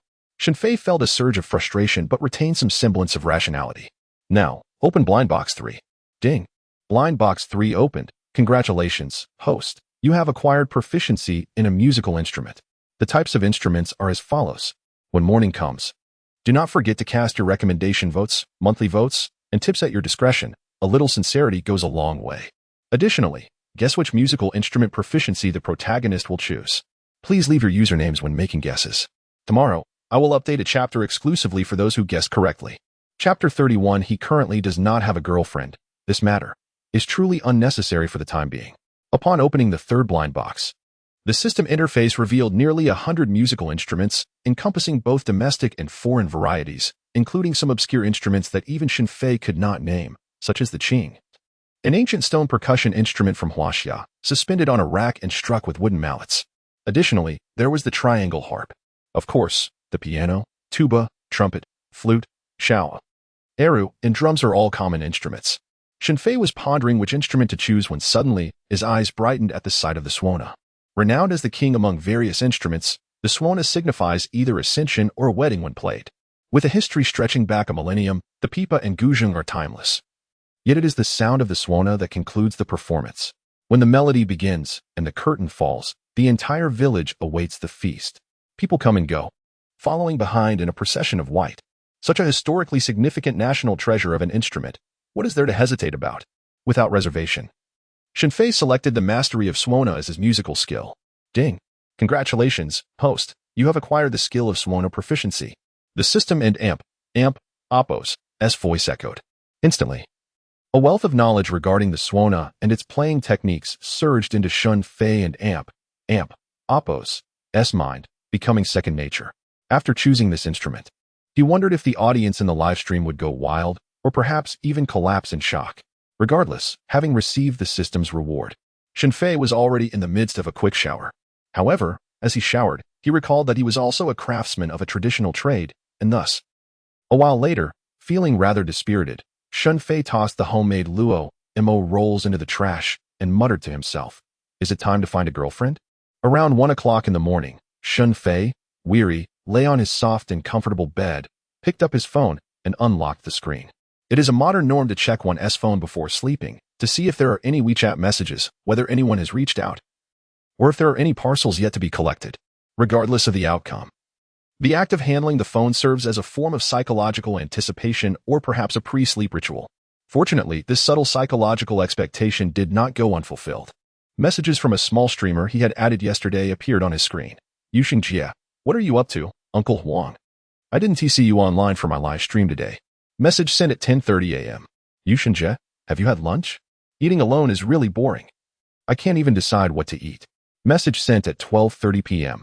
Yuxing Jia, I encountered a despicable fellow during tonight's live stream. His words were so unpleasant. He sounded like a sleazy man. Ugh. JPG, Uncle Huang, what are you busy with? Message sent at 9:30 p.m. Yuxing Jia, I hope messaging you at this hour doesn't disturb your rest. I and Oppos am going to take a shower now. Good night, Uncle Huang. Message sent at 11:30 p.m. Shen Fei cast a glance, his mind recalling the image of the girl performing the 8th set of radio calisthenics. A smile unconsciously curling at the corners of his mouth. He locked his screen, tossed aside his phone, and surrendered to slumber. This rather unorthodox streamer, who only intended to broadcast until he had earned a modest 200, had become a recent sensation, capturing headlines and dominating short video platforms. The consensus among the audience was clear. He was a truly talented yet remarkably indifferent streamer. While it was common to witness fans enduring the whims of their streamers, it was a rarity to see a streamer who so nonchalantly disregarded his fans. Shen Fei was indeed a breath of fresh air in the streaming realm, an anomaly of sorts. He possessed the audacity to abandon nearly 600,000 online followers without a moment and Oppos' hesitation, declaring an end to his broadcast. One must wonder, in this vast streaming industry, is there anyone else like him? Yet, despite their disdain for his callousness, his fans remained unwavering in their support. Embodying a complex relationship of both love and hate, his follower count surged to nearly 1 million, and though the live stream was in a state of blackout, fans were already waiting by 6 in the morning, their barrage of comments relentless. They even formed a lively no donations for Uncle support group. Among the throng of admirers were several prominent female streamers, such as Dazed and Zhou Dezue, not to mention a certain petite beauty known for her charisma. Early in the morning, the representative from Huya quickly reached out to Shen Fei, inquiring whether he might reconsider the prospect of signing a contract. Should he choose to sign, he would benefit from substantial platform promotion, and garnering over 10 million followers would not be a distant dream. Moreover, the revenue share could be enhanced, provided he adhered to the contractual terms. Enough of that. I prefer freedom over constraints. Shen Fei interrupted, declining before the other party could finish. Mr. Shen, please give it some thought. I must inform you that all the major streamers owe their success to their platforms. Such an opportunity to cultivate a good relationship is sought after by many. The tone of the conversation shifted, hinting at unfriendliness. Threats? Let them come. This place does not hold on to those unwilling to stay. Shen Fei cut off the call decisively. Not only was Huya vying for his allegiance, but several music companies were also keenly interested in him. If Shen Fei were to log into his streaming account, he would undoubtedly find a plethora of private messages awaiting him. However, with his busy schedule, he had little time to entertain such matters. Rising shortly after 9, Shen Fei enjoyed a lavish breakfast that cost over 1,000 yuan. He then drove his beloved Hermes to the law firm, where lawyer Luo expressed great excitement. "What a surprise to see you here in person, Mr. Shen. Just a phone call would suffice for any instructions." Renowned for his legal prowess, lawyer Luo was a formidable figure in the legal realm, capable of sending opponents to prison with varying degrees of success. Let us proceed with the lawsuit regarding the outstanding debts.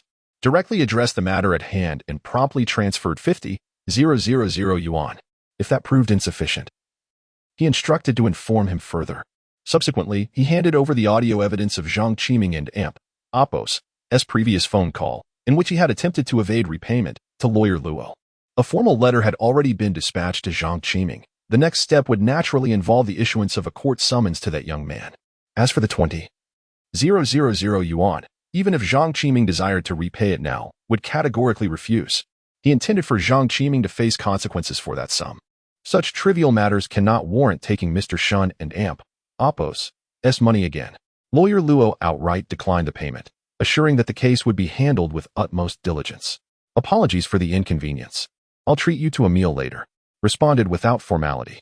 Lawyer Luo's law firm was thriving, to the extent that there were no parking spaces available. Consequently, S vehicle was parked half a kilometer away from the office, diagonally across the street. Upon exiting the firm, as was about to head towards his luxurious Hermes, he was approached by 2 female students in JK uniforms. "Excuse me, sir, we are students from the Normal University. Would you mind assisting us with a social survey?" Initially inclined to refuse, he was swayed by their long legs and lovely faces. Accepting the request, he conceded, "All right, but please make it quick." "Thank you. We are conducting a survey on AIDS prevention. You are a university student as well, right?"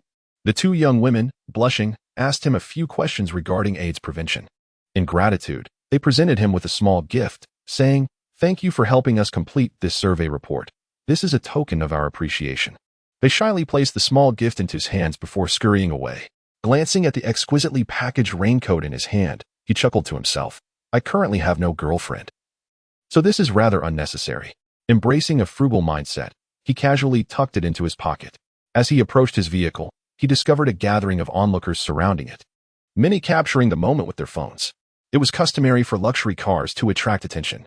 However, what truly irked him was a woman in a form-fitting skirt and high heels who had climbed onto the hood of his car, striking poses while a man beside her took photographs.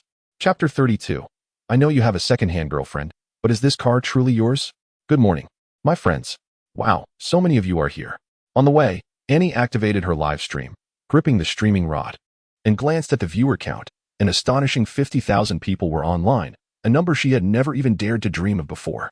The weather was delightful, with the sun shining brightly, illuminating everything for miles. Your Annie has come out to bask in the sun, clad in athletic attire that perfectly showcases her youthful vitality. Her hair, casually styled in a loose ponytail, playfully concealed her little ears. Live chat. Hello everyone. The weather is wonderful today. I am Zhao Qianli. Wow. We share the same name. I'm also in Amp Oppo's, Zhao Qianli and Amp Oppo's. The 2 above are truly shameless, even more so than the wealthy uncle. You're openly taking advantage of our dear Annie. What do you mean your dear Annie? She belongs to everyone, okay? You're all mistaken. Annie is the treasure of the wealthy uncle. By the way, the wealthy uncle has logged on for 32 hours. Has Annie been meeting him while he indulges at home? Indeed, a saying rings true. In poverty, one observes appearances. In wealth, one pursues actions. What the heck? What the heck? What am I seeing? Isn't that a school bus? I want to get off. I can't even see the tail lights. Mom asked me why I'm kneeling to watch the live stream. I told her I'm watching planes fly over my face. Ignoring the barrage of comments, Annie felt a twinge of displeasure as she noticed everyone discussing her elusive older brother. She too was curious about what he was doing now and why he hadn't replied to her messages in a day and a half. As the camera panned, Annie's expression brightened upon spotting a luxury vehicle. Oh my goodness, a luxury car. A super cool luxury car. Today, let us take a closer look at what a true luxury car looks like. With the camera focused on the Bugatti Veyron parked by the roadside, she exclaimed, "Look, everyone, the Bugatti Veyron. This car is quite rare, hailed as the Hermes of automobiles. Come on, let us take a closer look together. Wow, it really is a Bugatti Veyron, my dream car. Be careful, little streamer. That car is incredibly expensive. Don't get too close, or they might sell you to cover the costs." Exactly. That's not just a Bugatti. That's a walking 35 million. The fans in the live stream cautioned her, but she reassured them, don't worry, everyone, I'll just admire it from a distance, absolutely no touching. However, she posed a question that momentarily bewildered everyone. Do you all know the one critical flaw that all luxury cars possess? She continued, the air conditioning doesn't work well. To everyone's surprise, she insisted, it's true. You wouldn't believe it. Such luxury cars are best suited for admiration. Sitting in them is quite uncomfortable. Hey, little streamer, have you ever sat in that luxurious car of the rich uncle? What kind of luxury vehicle does the rich uncle drive?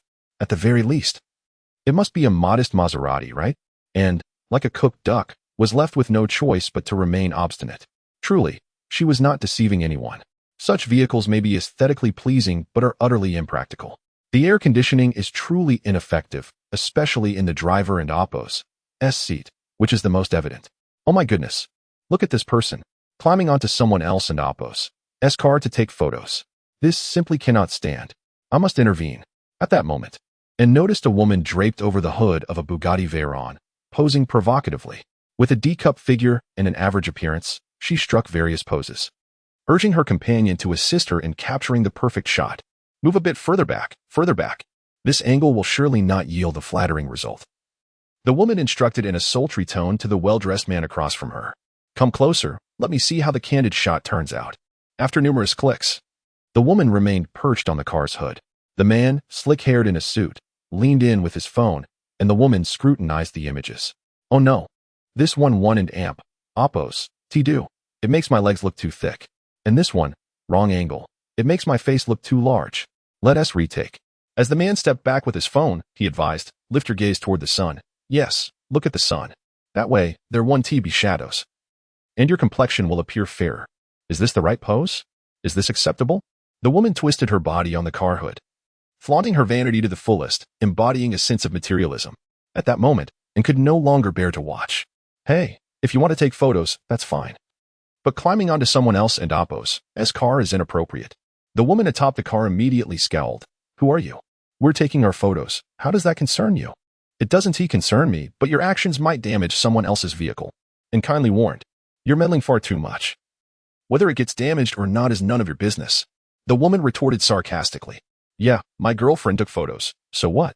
The man joined in, glaring at and ignore this busybody. Just continue taking pictures. The woman dismissed, and, repositioning herself atop the car, make sure to capture me beautifully and seductively. Why won't you listen to reason? I'm only trying to help. Damaging someone else's car means you'll have to pay for it, and clearly refused to relent. As her principles would not allow her to back down, so she approached them once more. However, her presence disrupted the woman's photo session. Are you not finished yet? Don't think just because you're a woman, I won't dare to confront you. The well-dressed man, now annoyed, pushed Anne. She stumbled, nearly losing her balance. Why can't you recognize goodwill? Why are you so unnecessarily concerned? It's my boyfriend's car. What's the issue with me taking pictures? Why does it matter to you? As the crowd continued to swell, the woman appeared increasingly embarrassed and immediately raised her voice in protest. The man, matching her fervor, puffed out his chest with an air of arrogance, exclaiming, Yes, my girlfriend is taking photos with my car. What business is it of yours? If you keep talking, do you believe I won't give you a beating? As he spoke, he ominously raised his hand, seemingly poised to strike Annie. Annie, although standing at a height of 1.72 meters, felt a pang of fear, realizing she was no match for the man. Regret washed over her. Had she known she would be in such a predicament, she would have steered clear of the situation. What to do, she thought. At that moment, a large hand emerged from the crowd, seizing the man's wrist with a grip as firm as a vice. How could you lay a hand on such a delicate beauty? The man, startled, attempted to pull away, indignantly questioning, Who do you think you are? Just as he forcefully yanked his arm back, Shen Fei released his hold, causing the man to stumble and unceremoniously fall onto the ground, landing with a resounding thud. The woman in the car, upon seeing Shen Fei, froze momentarily before her expression shifted to one of unmistakable disdain, muttering, What bad luck. The fallen man quickly scrambled to his feet, brushing off the dust from his rear, and, in a fit of rage, charged towards Shen Fei, pointing an accusatory finger at him. Are you really so bored as to interfere in this? Do you know who I am? If it were an Oppos, T for Shen Fei and Oppos, towering height of 1.85 meters, the man would have already lunged at him. A classic case of the bully picking on the meek. Enough of the chatter. Threats are against the law. Shen Fei interrupted impatiently. That young lady was merely trying to offer you a warning, yet you refused to listen. Truly, you were like a dog biting at Lu Dongbin, unable to recognize a good Samaritan. Fuming, the man retorted, "What? Are you giving me orders? My girlfriend is taking photos with my car. What concern is that of yours?" Shen Fei raised an eyebrow, a bemused smile creeping onto his face as he pointed to the vehicle in question. "You claim this is your car?" And pointing at the woman inside, whose impatience is evident, "I understand that this used woman belongs to you. But this car, is it truly yours?" Chapter 33. How is it that I, the brother, am unaware of my own girlfriend? In Annie and Appo's live streaming room. Wow. I thought Annie's little darling was about to have a mishap, but instead, we encountered a hero saving the damsel in distress. TSK, what a glitch. One might think such tropes only exist in fiction. Ha ha ha. What if he is a rich second-generation heir? A Prince Charming rescuing a beleaguered Cinderella. Followed by a series of amusing escapades. Is that amusing really appropriate?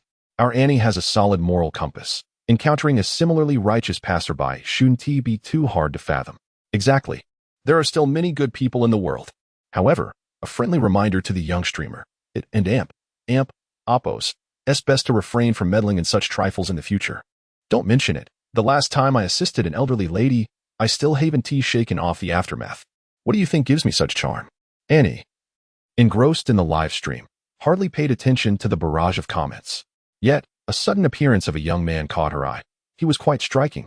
Not to mention, he seemed to possess a good heart. Had it not been for his timely arrival, she might have faced a beating. However, upon hearing Shen Fei refer to himself as a second-hand woman, the woman in the car immediately bristled. "Shen Fei, are you serious? You can't bear to see me happy, can you? Just because my wealthy boyfriend has started pursuing me after our breakup, must you be so bitter?" Caught in the middle, Annie's gaze darted between the two. "Oh dear, I've unwittingly stumbled upon a juicy drama. You've misunderstood."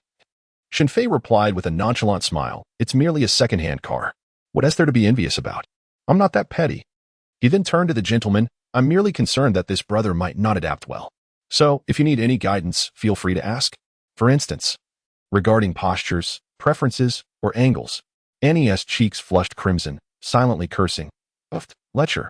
The live stream audience transformed into spectators of the unfolding drama. Wow. This young man has quite the tongue. But I like it. Ha ha ha. To express such sentiments in a calm tone. One can only imagine the psychological impact on the current boyfriend of his ex. Isn't it all shadowed already? Do we need to calculate the area of the shadows? As anticipated, the man became infuriated. "Watch your words, kid. Do you believe I want to call in a whole fleet of backup?" The woman stepped forward to confront her blustering boyfriend, glaring at Shen Fei. "What's wrong with you? Can't you stand to see my boyfriend buy me a luxury car? Look at you, dressed in rags that barely cost 200 yuan. You'll never find a girlfriend in your lifetime. Is this car truly yours?" Shen Fei chuckled. "Are you certain? It belongs to me, what of it?" The man puffed out his chest, proudly flaunting his Rolex.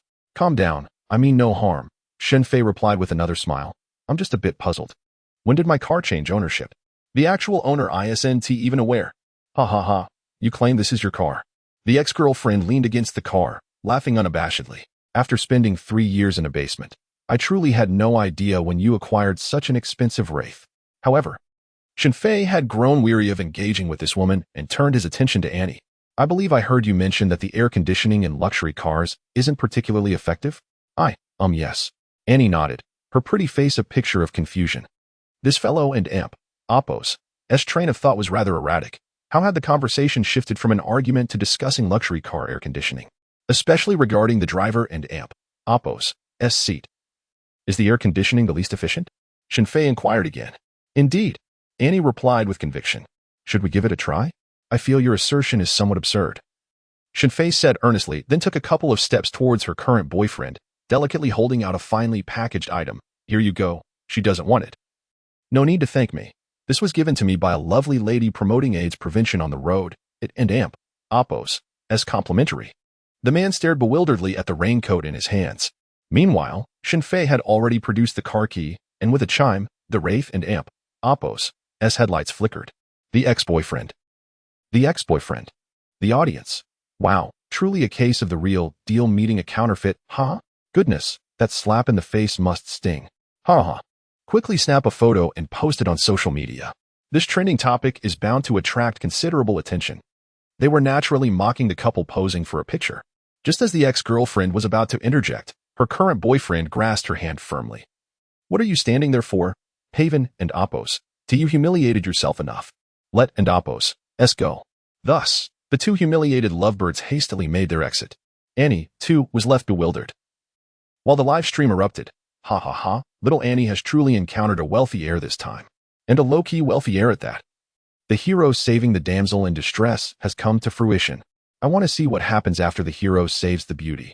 The subsequent story is simple. The man is handsome. The woman pledges to repay with her body.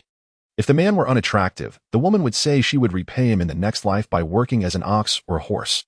Just now, the handsome young man seemed to have shown a glimpse of himself. He looks quite dashing.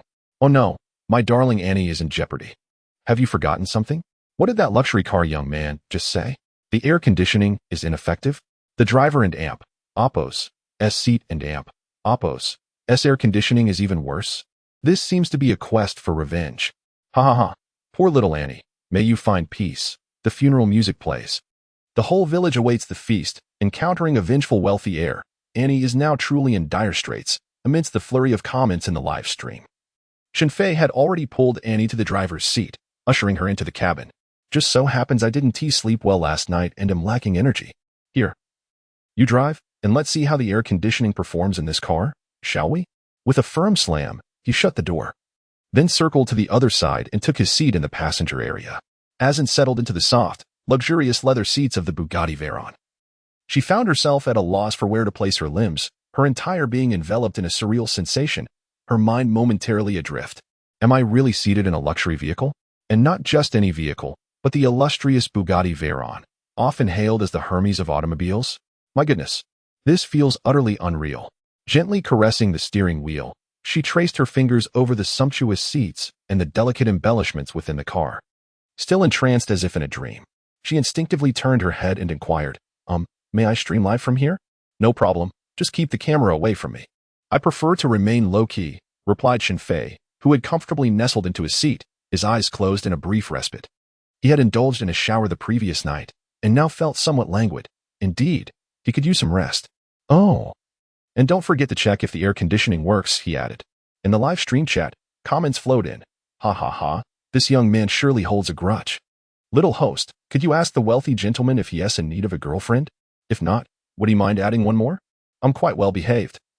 Not noisy or jealous, and I even enjoy playful games. Wow, is the person above volunteering? I'd like to know if the young man needs a boyfriend too. Let us not be so rigid about gender. Yes, life is too short, why not give it a shot? Don't get your hopes up. The young man already has a girlfriend, and cheerfully declared, positioning her phone for the live stream. Today, I'll take you all on an exhilarating experience of a 3.5 million luxury car. Family, let us see those gifts coming in. Click the upper right corner to follow the host and not lose your way. Who told you I have a girlfriend? Shen Fei, still with eyes closed, lazily interjected, little host, are you introducing me to someone? Because I certainly don't know about it. Chapter 34. The executive from Tiger Bud makes an appearance, and Yangmi heads straight for her destination. To think I have a girlfriend, and I myself was unaware of it. How could you, a mere streamer? No. As soon as Shen Fei finished speaking, the live chat erupted. Haha, little Annie just experienced social death. If there and Oppos S an issue, please burn some paper offerings. The wealthy brother is truly unyielding. Ha, I'm laughing so hard. Am I the only one who discerned that little streamer Annie is hinting at self-recommendation? Wow, that was swift. She is directly rushing in to save the day. Is little Annie really going to make her move? Annie, my darling, please tell me this isn't the truth. This wealthy young man seems even more extravagant than the royal uncle. Just think of his vehicle, worth 35 million. Hermes. If it were me, I would choose a Gulfstream too. Cough, cough. The weather is quite warm today. Annie awkwardly uses her hand as a fan, then fumbles around the car, trying to blow the air conditioning to cool down. Is that heat? No, it's your embarrassment. Agreed. Haha, little Annie is too adorable. I prefer the image of little Annie performing the 8th set of radio calisthenics. Shen Fei kindly reminds her not to fumble around. The AC button is right there. Once again, Annie blushes, feeling utterly embarrassed for not even finding the air conditioning button. A gust of cool air sweeps in, causing Annie to instinctively gasp, her delicate form shivering. She hugs herself and whispers, so cold, so cold. No, you're shivering from embarrassment. Shen Fei languidly corrects her. The luxury car's air conditioning is notoriously ineffective, especially from the driver's seat. Annie muses inwardly, can this situation even be salvaged? Haha. The wealthy young man truly holds a grudge. He has forgotten little Annie's comment about his car's air conditioning. Let us assess little Annie's current psychological trauma. Annie and Oppos. Indeed, I am shivering from the heat. It is absolutely not due to the air conditioning. And Oppos, stubborn as a mule. Annie playfully sticks out her tongue, exuding charm. As she starts the car and turns to smile brightly, asking, young man, at this moment, I am your loyal driver. Please fasten your seatbelt. Shen Fei rolls his eyes at her, but does not refuse. Where are we headed? Annie inquires again. Hang Lung Plaza. Shen Fei replies, closing his eyes for a brief respite. All right, please give a 5-star rating. Annie cautiously accelerates, her little face filled with anxiety. However, she wonders, what could we possibly do at Hang Lung Plaza? This car is far too expensive. It must not get scratched or dinged, or she would be in dire straits. Unable to repay even if she sold herself. Yet, driving such a luxurious vehicle for the first time is undeniably exhilarating. What is Hang Lung Plaza for? Shopping. Is that even a question? Shen Fei shoots her another exasperated look. Wow, the wealthy young man is going shopping. Can little Annie tag along? Perhaps do a live stream as well. Hee. Sure. Shen Fei replies lazily. Thank you, Annie, for once again stirring up excitement. Now, dear viewers, today I shall unveil to you the extravagant shopping habits of the affluent. Meanwhile, elegantly dressed in a professional attire, Yangmi has just exited the airport in the bustling metropolis. With graceful movements, she retrieves her phone. Her chauffeur awaits her at the airport entrance. Engaging in a genuine conversation, she strides toward the luxury vehicle. Mr. Li, I hope I'm not intruding. Miss Yang, no need for such formalities between us. We are old acquaintances, he responds with a hearty laugh. Please feel free to give any instructions. This Mr. Li, whose full name is Li Shuling, is one of the founders of Tiger Bud and serves as its CEO. It is not surprising for someone like Yangmi, who is well acquainted with industry magnates, to be in such company. You're joking, Mr. Li. How could I ever presume to instruct you? Yangmi replies with a smile. I happened to be on a business trip to your city and thought I might see if you had some time to meet. I'd like to treat you. When in the metropolis, it is I who should extend hospitality to Miss Yang, Mr. Li chuckles. However, Miss Yang, I have a meeting in half an hour. You rarely come to me without purpose. What can I do for you? You see right through me, Mr. Li. I do have a small matter to trouble you with. Yangmi has now settled into the luxurious business car that came to pick her up. I've been watching a live stream recently, and there is a talented young man on your platform whom I would like to get in touch with. Do you happen to have his contact information? Haha. So Miss Yang is here to poach talent from me. That's a simple matter. Just tell me the young man's ID, and I'll have Zhang Rui look it up for you. Great. Thank you, Mr. Li. Once you're finished with your commitments, I'd love to treat you. Please do grace me with your presence, Yangmi says, finally breathing a sigh of relief, her mind conjuring images of Shen Fei singing, rubbing her hands together in anticipation for their forthcoming meeting. Suddenly, Zhang Rui, a senior executive at Tiger Bud Live, receives a call from Chairman Li, instantly igniting excitement within him. However, upon hearing Mr. Li's request, he promptly responds, that young man is indeed remarkable and exceptionally talented. I had someone reach out to him this morning regarding a contract. It should be finalized by now. Rest assured. I will send that young man's contact information to Miss Yang right away. Once the call concludes, Zhang Rui summons the manager responsible for signing Shen Fei, Little Lu. Has Shen Fei and Oppos, has contract been secured? I'm afraid not, Mr. Zhang. That young man refused. Little Lu replies, his head bowed. With a loud clap on the table, Zhang Rui exclaims, what kind of work are you doing? Didn't I instruct you this morning to absolutely ensure, that we sign that young man? How could you let this happen? Are you no longer interested in your position? Mr. Li, it's not that I don't want to sign him. It's that the young man is quite obstinate. I offered him a 50% share, and he still declined. I. Little Lu raises his hands in a gesture of innocence. One must ask, what kind of broadcaster could ever receive such a generous split from the platform? Even the most prominent streamers would find such an offer utterly impossible. Crucially, this young man, without the slightest hesitation, outright declined. If cornered, he might genuinely consider switching allegiances. With 600,000 online followers, he dares to disregard them entirely. What is stopping him from making a switch? Zhang Rui stroked his chin, revealing a contemplative expression. Please provide me with that young man's contact information. A moment later, Shen Fei received a call from an unfamiliar number. This is Zhang Rui, the current manager of Huya. Did I violate something? Without allowing the other party to finish, Shen Fei interrupted, Are you banning me? It was only natural to feel a bit irritable when disturbed during a moment of repose. No, Huya will always be Brother Shen and Appo's platform. Zhang Rui reassured him. Shen Fei replied, All right, you startled me. I thought I was being banned. In truth, he was rather unfazed, feeling more relaxed than ever. So, Mr. Zhang, what can I do for you? This morning, one of my employees reached out to you. Perhaps the details regarding the contract were unclear. Zhang Rui succinctly stated the proposal, a 70-30 split in favor of Shen Fei for a duration of 10 years, Shen receiving 70, Huya 30. If this revenue-sharing agreement were to leak, it would likely incite an uproar among all Huya streamers. What does the breach of contract entail? Shen Fei casually inquired. Breach would incur a compensation of 1 billion, Zhang Rui replied. However, this is merely a minor constraint. Brother Shen need not take it to heart.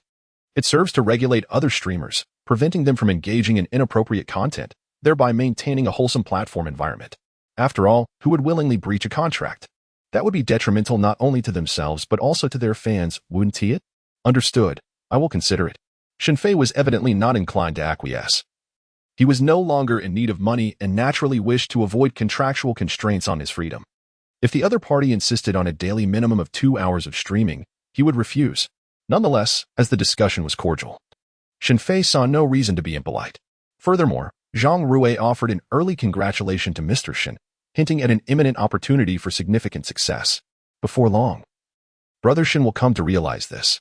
If Brother Shen achieves great success, Huya will always remain your home, and your streaming account will be permanently preserved. We hope that Brother Shen will frequently visit the Huya platform to engage with fans. Zhang Rui, ever the strategist, had even begun to contemplate the potential consequences should Shen Fei decide against signing with Huya. In any case, the goal was to retain him, and if that proved impossible, to handle the situation amicably. After all, this young man, once famous, could undoubtedly draw considerable traffic to Huya. As the call concluded, Zhang Rui sent Shen Fei's contact information to Yang Mi, reflecting, What a fortunate individual. The car swiftly arrived at Hanglong Plaza, where an abundance of parking spaces and luxury vehicles awaited. However, the absence of high-end models like the Wraith was notable, capturing the attention of all. As Annie navigated her luxury car in search of a parking spot, Shen Fei interjected with a practical parking tip, urging her to learn it well for future use. He then pointed towards Chapter 35, Diving headfirst into the live streaming industry. It truly is a miracle that you haven't starved yet. Shen Fei gestured towards a nearby cluster of traffic cones marked with no parking signs, and said, Park there. These cones, typically made of rubber, pose no risk of scratching the car. That area is off limits for parking. And exclaimed incredulously, I know, just trust me. Shen Fei insisted. The security won't allow it. They will definitely make us move the car, and reiterated, assuming that Shen Fei was unaware. Ordinary cars might, but luxury ones won't. Just give it a try. And you'll see. Shen Fei replied confidently, since the car belonged to Shen Fei and could hardly argue against it, and ultimately parked in the restricted zone. The security guard merely cast a glance in their direction before pretending not to see anything, heading instead towards a nearby BMW X5, saying, Sir. Parking is not permitted here. Meanwhile, Shen Fei had already exited the vehicle and was making his way toward Hanglong Plaza, and hastily followed with the live streaming rod. Her small face unable to conceal her delight. What a truly practical little trick. Livestream comments. Wow. Is this what you call a practical trick? I and Appo's V learned something new. Haha, what an absurdly practical trick. This should be dubbed and Appo's luxury car practical tips, and Appo's ordinary cars don't get such privileges. This streamer is hilarious. But in a bustling metropolis like Shanghai, where finding a parking spot is more challenging than finding a hospital bed during childbirth, this trick is truly useful. Warning, if your car is worth less than $1 million, don't try this. And had caught up with Shen Fei, the camera swaying as her little face danced across the live stream. Friends, today I'll take you to experience the extravagant lifestyle of the wealthy. They strolled past numerous luxury boutiques, including Prada, Givenchy, and Gucci. Although Wen had visited this place with classmates a few times, she had never dared to browse such stores or touch the materials. Today, she intended to broaden her horizons, getting up close and personal with these luxury goods while simultaneously leveraging the live stream for some popularity, killing 2 birds with 1 stone. Before long, they arrived at the Givenchy store. Shen Fei glanced at the clothing, shoes, and bags on display, then, noticing and carefully live streaming beside him, He seized the rod from her and was taken aback, but she soon heard Shen Fei say, "Look at your dry commentary, if you can't even handle live streaming. What are you doing here? It's a miracle you haven't starved yet. Come, let me take over for a bit, and you can learn from me." Live stream comments. Ha ha ha, the little streamer is being criticized. This is too funny. Wealthy young man. It's a miracle you haven't starved yet. And a miracle indeed. And thought to herself, I, too, have a top-tier supporter backing me. Friends, today I'll take you on a tour of the Givenchy store at Hunglong Plaza, experiencing the daily life of the affluent. Come, friends, let the gifts flow. New followers. Click the upper right corner to follow. The little broadcaster will perform calisthenics. Shen Fei commenced the live stream, adjusting the camera to the rear mode, thus obscuring his face from the viewers. Instantly, the chat room became a flurry of gifts. This Nebula fighter is dedicated to the affluent brother. This cash gun is also for the affluent brother. He made us aware of Givenchy's prices, making it clear to me that it is an unattainable luxury for my lifetime. This high-energy alert is what I gifted to the affluent brother. In mere seconds, the gifts Shen Fei received surpassed the total amount that this girl had accumulated over 2 days. Observing the girl standing dumbfounded in the store, staring at him vacantly, Shen Fei impatiently urged, "What are you dawdling for? Get to it." Annie, even more bewildered, retorted, "You hold the live streaming stick. What should I do?" Naturally, it was time to purchase luxury goods. Otherwise, what was the purpose of being there? Shen Fei playfully gave Annie a light tap on the head. "Ouch," Annie exclaimed. Feeling a twinge of pain, her expression one of innocent grievance, "I can and amp. Oppos, to afford that." Nearby, a saleswoman chuckled and chimed in, "Your boyfriend is so caring. Naturally, he will buy it for you." Meanwhile, Shen Fei had already picked a light-colored dress from the rack, saying, "Here, this one. Find a size." The saleswoman promptly retrieved a dress that matched Annie and Amp, Oppos, S measurements. "Miss, please follow me to the fitting room." Like a marionette, Annie was clearly directed by Shen Fei, while she herself felt dazed as she followed the saleswoman into the fitting room. No more comments or tips. The fitting room cannot be live-streamed. Unless you wish for me to don a silver bracelet. Shen Fei didn't even need to glance at the chat room to grasp the general gist of the viewers' lewd remarks. Moments later, Annie emerged in a flowing gown, her height of 1.72 meters combined with her innocent beauty showcased her pure and alluring aura splendidly. Shen Fei admired her, while Annie blushed slightly, feeling a tinge of shyness. Yet, gazing at her reflection, she thought, I truly look beautiful. Moreover, the fabric felt incredibly comfortable and inviting. Wow, the little broadcaster has transformed into a fairy. This dress suits little Annie perfectly. The affluent brother's taste is indeed exceptional. The praises in the chat room were incessant. Shen Fei glanced at the sneakers on Annie's feet, pondering whether she could wear heels. I seldom wear them, but I should be able to. Annie shyly replied. Salesperson, bring a pair of those jeweled summer sandals in her size. Shen Fei pointed to a pair of embellished sandals. Once she tried them on, Annie undeniably transformed again, her allure heightened further. Shen Fei felt a tinge of dissatisfaction as he reached out to tousle her hair, revealing her ears for a more appealing effect. The salesperson nodded in agreement, suggesting that with her ears exposed and her hair styled into a bun, her neck would appear even more elongated. However, the moment Shen Fei's fingers grazed the girl's hair, she recoiled as if stung by a wasp, instinctively resisting his touch. Observing her strong aversion, Shen Fei hesitated and instead picked up a light-colored handbag to see how it would complement her outfit. Following his lead, Annie donned the bag, which infused her look with a youthful yet sophisticated charm, much to Shen Fei and Appo's satisfaction. The salesperson complimented, Your girlfriend has a remarkable figure and height. This outfit looks truly stunning on her. Shen Fei replied nonchalantly, Of course, otherwise, what would be the point of trying it on? He then proceeded to the checkout with the salesperson, with a dazed Annie trailing behind. Upon seeing the price of the dress, $28,888, Annie gasped, Oh my goodness. That's far too expensive. Shen Fei shot her an incredulous glance, giving her a look that conveyed her naivety. Annie stuck out her tongue and glanced at the shoes. These shoes? $15,888? Be quiet. You're embarrassing me. Shen Fei glared at her, causing her to fall silent. Yet, she could not resist peeking at the handbag she fancied. But upon seeing the price, $98,888, she exclaimed, Oh my goodness, Clutching her chest in shock, her expression one of near fainting. The total for the 3 items approached 140,000. How many nights of live streaming would it take to earn such a sum? Shen Fei, however, unceremoniously swiped his card and moved on to another store. Annie, bewildered, followed him outside and asked, "Why buy me such luxury items? They're far too pricey. Wealth allows for indulgence." Shen Fei replied nonchalantly, "I'm just testing the waters with you. In the future, when I bring my girlfriend, it will be much simpler and quicker." The barrage of comments in the live stream erupted. Ha ha ha. Turns out our little streamer is merely a test subject. This is hilarious. So envious of Miss Annie. Could you ask the wealthy young man if he needs a girlfriend? I would gladly be a test subject. Wealth and indulgence. Does that phrase sound familiar? Didn't he, the elder brother, say something similar when showering the little streamer with gifts? Indeed, he did. That sounded so familiar. Perhaps. Wealth and indulgence is the catchphrase of the affluent. In half an hour, Annie and Shen Fei had spent an extravagant 1 million. It was only upon hearing the system's notification that Shen Fei concluded his shopping. Having utilized a 50-fold cashback voucher, his bank account was now credited with a staggering 50 million. In that half hour, Annie adorned herself with an array of luxurious items, her left hand, right hand, and neck laden with both large and small packages, while 2 staff members from the mall followed behind, assisting her. Of course, not all of it belonged to Annie. Shen Fei had also indulged himself with a few purchases. Nonetheless, throughout the entire half hour, Annie remained in a state of bewilderment, utterly astonished to the point of numbness. She even pondered, could it be that the money spent in this brief span could surpass all I would spend on clothes and shoes in a lifetime? Is this the realm of the affluent? No, this is the world of the super rich.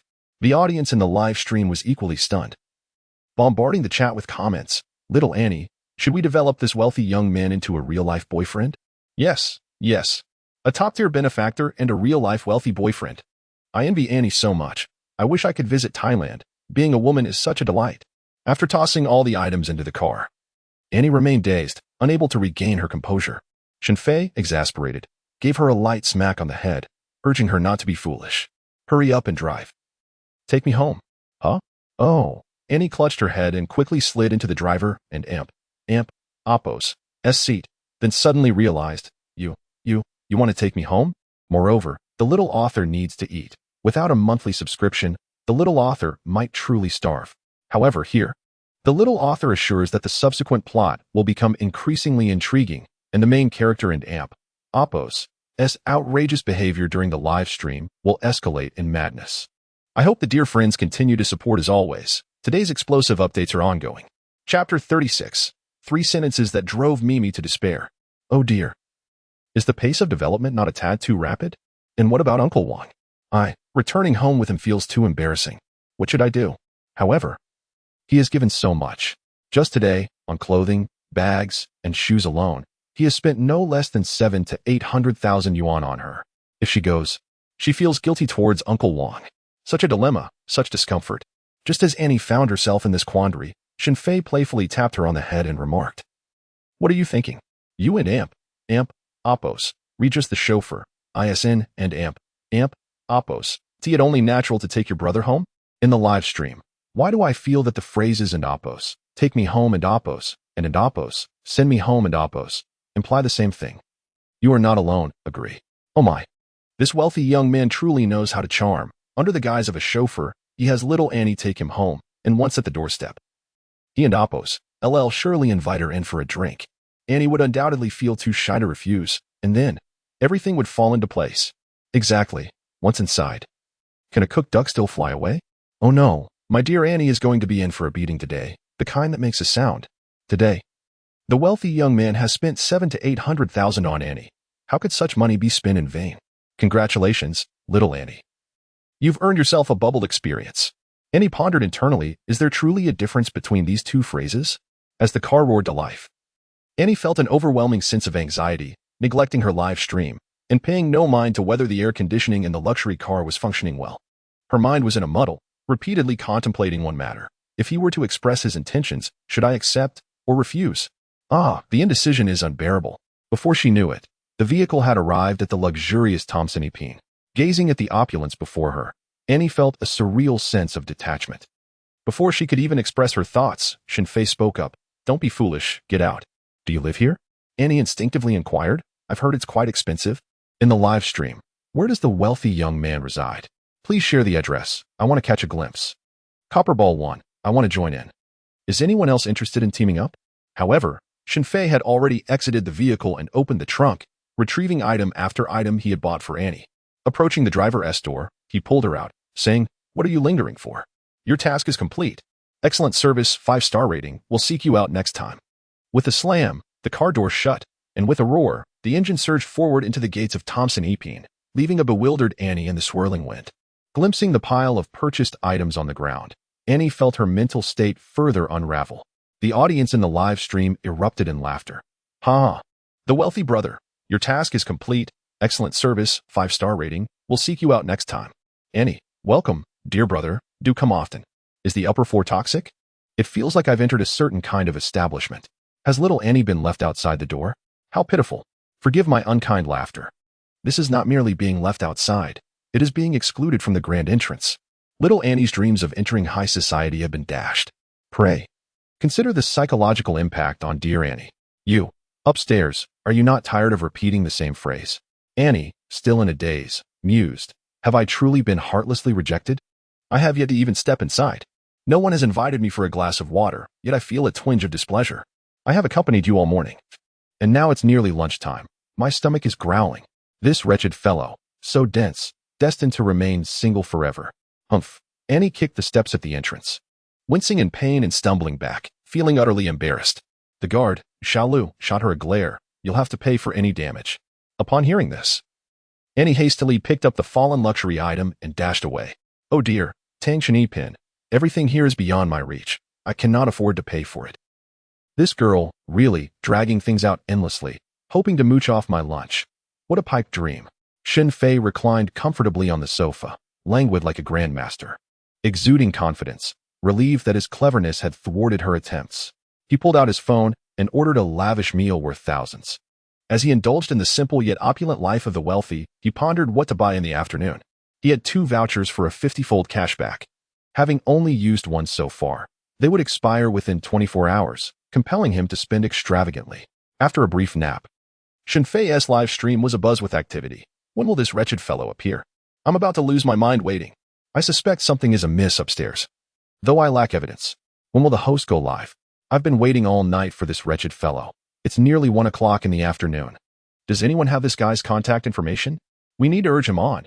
I saw that I tipped him several treasure maps yesterday. She might have his info since she's a beauty. Yes, let us go ask in I and Amp, Oppo's, room. At that moment, I was indeed streaming, chatting with her friend, Sister Zhou. I, your eyes. They look like a panda and Oppo's. Did you not sleep last night? Where did you sneak off to? Sister Zhou teased without reservation. And you, with those panda eyes, which wild man did you roll in the sheets with last night? I retorted fiercely. I am pure and virtuous, known as the ice-clear master. How could I engage in such sordid acts? I've waited for that wretched fellow all night and still haven't slept. Sister Zhou lamented. Is this scoundrel trying to torment me to death? The live stream comments erupted. Wow, Sister Zhou waited for that fellow all night. This could be juicy. Pass it on. Sister Zhou was tormented by the Emperor's uncle all night. Pass it on. Sister Zhou and the Emperor's uncle did not close their eyes for an entire night. Hey, my friends, you misguided souls, how could I possibly conspire with that rogue? Sister Zhou and Amp, Oppo's, booming voice resounded, causing ears to ring. That scoundrel owes me a song. I must catch him today. Otherwise, I shall not swallow this indignation. Reflecting on how I had taken the initiative to connect with that insufferable fellow twice, only to be interrupted both times, I can tolerate it no longer. When have I ever lost such face? I must reclaim my dignity. Even if it means staying awake for an entire day and night, I shall guard the livestream room. In the livestream room, not only was Sister Zhou present, but also the adorable girl known as Tian Wanggai Di who rested her chin in her hands, her little head bobbing like a chick pecking at grain. Utterly exhausted. Truly, yet another poor girl who had kept vigil all night. The number of fans in Shen Fei and Amp, Oppo's, live stream had surpassed 1 million, even in the dimness. The online audience reached an astonishing 250,000. New visitors, upon encountering the darkened live stream and the flurry of comments, curiously inquired, has the host disconnected? Why are you still waiting here? What do you mean disconnected? That rascal never even logged on. Exactly, that scoundrel never showed up. We are waiting for him. Visitor, So what are you doing here? Is the host a stunning beauty? Can she sing, dance, and play games? Or does she possess some other extraordinary talent that makes you so willing to wait? First, watch the recorded live stream in the host space, then we can chat. And remember, Do not give that scoundrel any tips. After finishing her tasks, Yang Mi found a moment to video chat with Zhuang Dafei, only to be taken aback by the girl and Amp Oppo's panda-like eyes. What were you doing last night? What happened to your eyes? I stayed up waiting for that scoundrel. And he still has and Oppo's logged on. Zhuang Dafei sheepishly stuck out her tongue. Sister me, have you met that scoundrel Emperor and Oppo's uncle? How does he look in real life? Is he handsome? Am I not busy with work? Yang Mi shot a glare at Zhuang Dafei. Once I finish this afternoon, I'll arrange to meet that fellow. Besides, didn't and Oppo's you see him during the live stream? Who knows if he had beauty filters on? Zhuang Dafei chuckled again. Enough of that. Focus on the script for my hedgehog girl and prepare for filming when I return. Yang Mi was exasperated by the girl. All right, sister me. You must take a picture of that scoundrel for me. Am I being a fangirl or what? As the phone call ended, Yang Mi, elegantly wrapped in black silk, reclined on the sumptuous bed of a five-star hotel. She hesitated for a moment before dialing the number sent by Zhang Rui, a senior executive at Tigeria. The winds of reform were sweeping through the land, and the people of Huaguo were truly commendable. This world had grown increasingly absurd, with mice serving as bridesmaids to cats. Suddenly, the chaotic ring-on of a remix disrupted Shen Fei's peaceful slumber. Groggily, he reached for his phone beneath the pillow, lazily murmuring, "Hello, who is this?" "Hello. This is Yang Mi," came a distinct voice from the other end. "Hello, I am Lu Kaiwei," Shen Fei replied casually. In disbelief, he thought, is telecommunication fraud really this audacious now? Using a superstar to swindle the hard-earned money of the masses? How shameless. You must be joking. I truly am Yang Mi. Yang Mi asserted, raising her long, black silk-clad legs and striking the soft bed in frustration. I never said you weren't and Amp Oppo's I am truly Kaiwei. Shen Fei retorted impatiently, insisting. If you have something to discuss, get to the point. If it's about money, just hang up to avoid trouble. Yang Mi, in a fit of exasperation, unleashed a string of furious expletives. Suppressing her anger with the hope of finding a worthy partner, she took a deep breath and calmly stated, "Believe it or not, I am Yang Mi, the owner of Jiahong Entertainment. I called to arrange a meeting with you tonight to discuss some matters." Shen Fei, startled, sat up abruptly, exclaiming, "Wait, you are really Yang Mi? Did you catch on?" Yang Mi replied, a hint of pride slipping into her voice as she thought to herself, "Little rascal. Are you surprised? Astonished, perhaps? Are you really the one, with the notoriously smelly feet?" Shen Fei exclaimed, still unable to believe it. Yang Mi, gripping the bedsheet tightly, wore an expression of utter disbelief, as if she could bite through her own lips in frustration. "Your feet stink. Your entire family has stinky feet. I merely sweat, and it's fragrant." However, Shen Fei and Amp Oppo's next statement sent Yang Mi into a frenzy. "Wait, are you really the one who said, and Amp Oppo's, hold on? Whereas my husband, and Amp Oppo's, in the delicate art of driving someone to the edge, Shen Fei undoubtedly excelled. Additionally, opting for a monthly subscription offers better value. To save you some money, please consider choosing the monthly plan. End of chapter. Chapter 37. A simple question was posed. Why has Boss Yang become this way? The Swana had arrived. It was time to play. In the luxurious suite, Yang Mi was in a fit of frustration, utterly beside herself. Clutching a pillow, she pounded it against the bed repeatedly, her anger boiling over. How could he speak so cruelly? After venting, Yang Mi smoothed her tousled waves and picked up her phone, striving to temper her fury. How could one trust a video circulating online? Let me be clear, that was AI. That was a face swap. Do you understand? Prompted by her words, Shen Fei instinctively nodded. In the streaming channel, she and a certain popular actor indeed dominated the screen as the leading ladies. But was it truly fabricated? Shen Fei unwittingly pressed further, asking, but what about that mole? Its position seems identical to that in the film and Oppo's, Island and Oppo's. Beep, beep, beep. The line went dead. She had been abruptly hung up on. Shen Fei stared blankly for a moment, then shrugged and tossed her phone onto the bed. TSK. Typical of someone who cannot handle the heat. I didn't say much. I merely inquired about something everyone was curious about, and she hung up? How disappointing. Look at this. Is this how one converses? Disturbing my peace. Fine. I won't continue my afternoon nap. Besides, I still have a discovery voucher with a limit of 1 million and a 50-fold cashback waiting to be used. I cannot let that go to waste. Little did Shen Fei know, at that moment, Yang Mi was in utter disarray, her room a mess with bits of pillow stuffing strewn across the floor. After her outburst, she sat on the bed, hugging her knees, her head buried deep in them, softly sobbing. That wretched boy, that infuriating little brat, how venomous his words were. I want to let this go. ever since she launched her entrepreneurial venture and became the owner of Jiahong Entertainment, elevating her worth. No one had dared to speak to her in such a manner.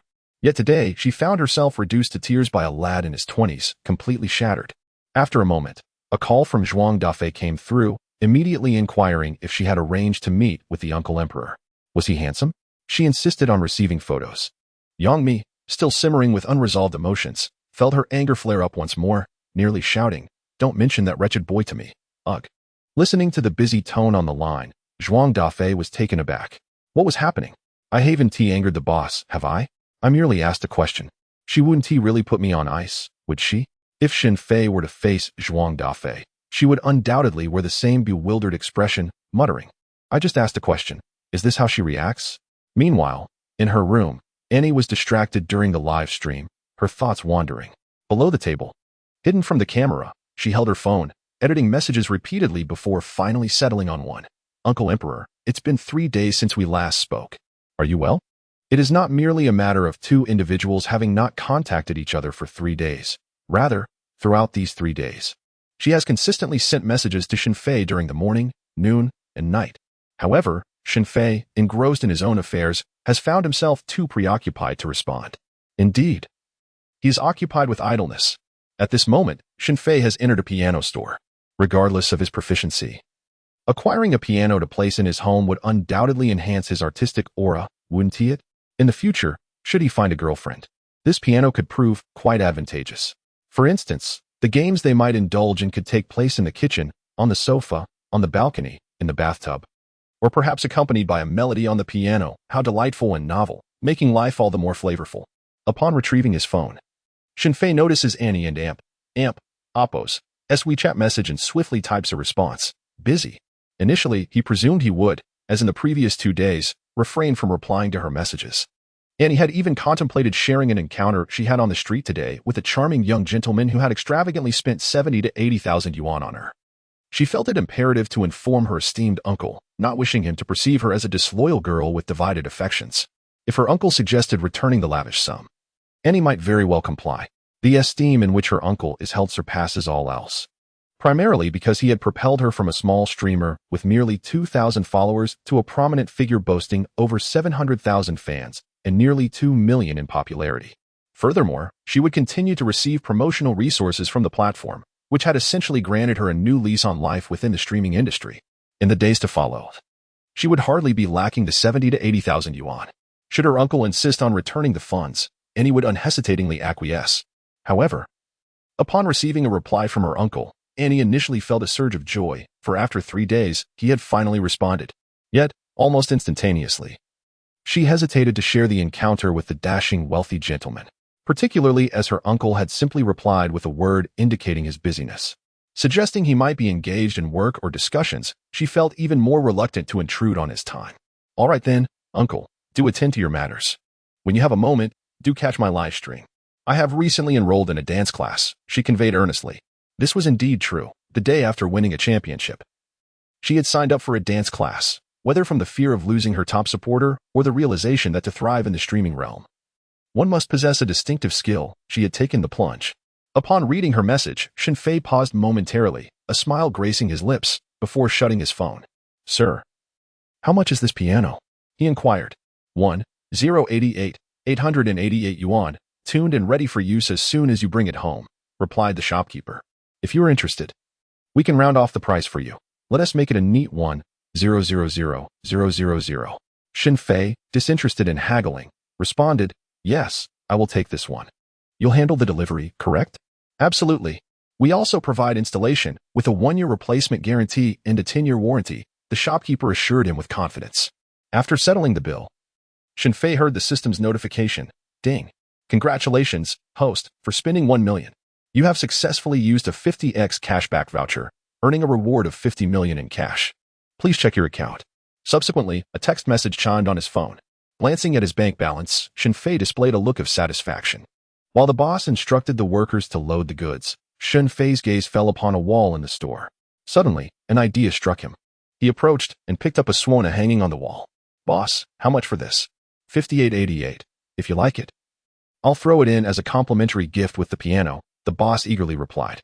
"A piano worth over 100,000. paired with a few thousand yuan suona. How generous of the boss. Thank you. Shen Fei replied without hesitation. Ha ha ha. Now he had a suona, and fortuitously. He had selected the proficiency in suona skills as a reward just yesterday. Could he perhaps showcase it during tonight's live stream? Shen Fei found himself somewhat looking forward to the evening and Oppo's broadcast. Not long after Shen Fei returned home, the piano arrived. He randomly pressed a few keys. Amidst the cacophony, a melodious sound emerged. He pondered. Had he been too hasty in choosing proficiency in suona skills?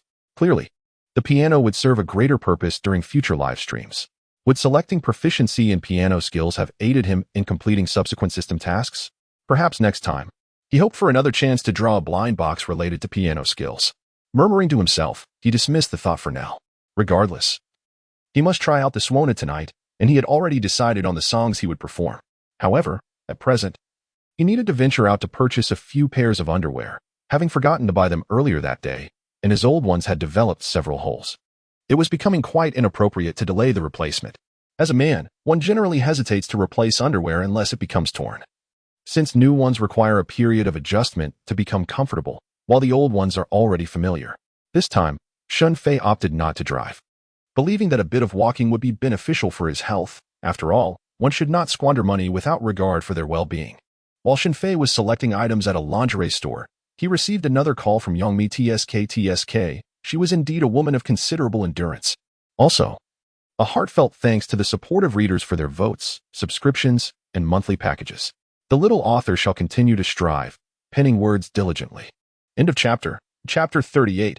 I intend to report you to credit reference. Become a debtor. A private date with me. I apologize, Mr. Shen.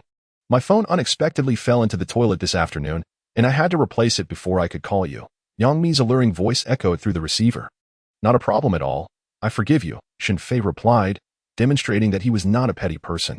Yongmi, really? Do I even need your forgiveness? I could just as easily wish to bite your head off. Ah, I must remain composed. I cannot allow myself to lose control. With a slender jade hand, she fanned her face, attempting to cool herself down, desperate to suppress her rising ire. Yet, the next moment, Shen Fei inquired. Did you retrieve your phone directly with your hands? Yongmi, I can barely contain myself. Why does this guy make me feel murderous with every word he utters? Can't you just shut your foul mouth? Life is so difficult for me, boo-hoo. Yongmi and Oppo's composure shattered. This inconsiderate fellow had first mentioned his foul-smelling feet, followed by the topic of AI videos, and then provocatively questioned whether the female lead was herself. Now, he had the audacity to ask if she had fished her phone out of the toilet with her hands. What a peculiar angle of concern. Can we not have a moment of peace? Do you thrive on chaos? I'm sorry, I meant no offense. I was simply concerned about whether your phone is still functional, and if it has an odor. Shen Fei quickly apologized. However, the latter part of his statement took an unexpected turn. Yongmi, at this moment, my urge to harm someone has never been stronger. The pain of becoming a woman for the first time pales in comparison to the torment this wretched Shen Fei has inflicted upon me. It hurts, truly, it hurts. Actually, I contacted you, Mr. Shen, to invite you to dinner this evening. Would that be convenient for you? For the sake of this invaluable individual and the company's growth. Yongmi restrained her explosive impulses. Indeed, a woman of broad-mindedness possesses great tolerance. Not a problem. What time? Please send me the address shortly, Shen Fei responded. Having already selected 2 pairs of high-priced underwear at the checkout, dinner was a simple affair. He still had time, and it wouldn't interfere with his live broadcast. Unless it turned into an overnight stay. Previously, he had not realized that men's underwear could also be quite luxurious. He had only associated high prices with women's items due to differing consumer standards. He had thought that only brands like Balenciaga or Valentino were expensive. Now, he discovered that men's underwear could also reach impressive price points. With over 1,000 yuan spent on 2 pairs, Shen Fei mused as he exited with his bag, only to be halted shortly after by someone. Are you really going to sue me? You have no sense of loyalty. The newcomer was none other than Zhang Qiming, who abruptly seized Shen Fei by the collar. However, Shen Fei was no longer the spineless individual he once was. He swiftly grasped Zhang and Oppo's thumb, twisting and bending it until the latter winced in pain and released his grip, only to be subdued by Shen Fei. Justice? Justice is meant for the righteous. Are you even human? With that, he delivered a swift kick to Zhang and Oppo's rear, sending him stumbling. Shen Fei paid no further heed and continued on his way. Damn it. Didn't you want money? Here you go. Zhang Qiming exclaimed as he produced 2 stacks of crimson bills. Shen Fei accepted the cash dismissively, retorting, "Get lost. You best not come crawling back to me in the future." The notes fluttered to the ground, scattering like fallen leaves. Was this how one repays a debt? Nonetheless, Shen Fei remained indifferent. After all, should a dog bite you, would you stoop to bite back?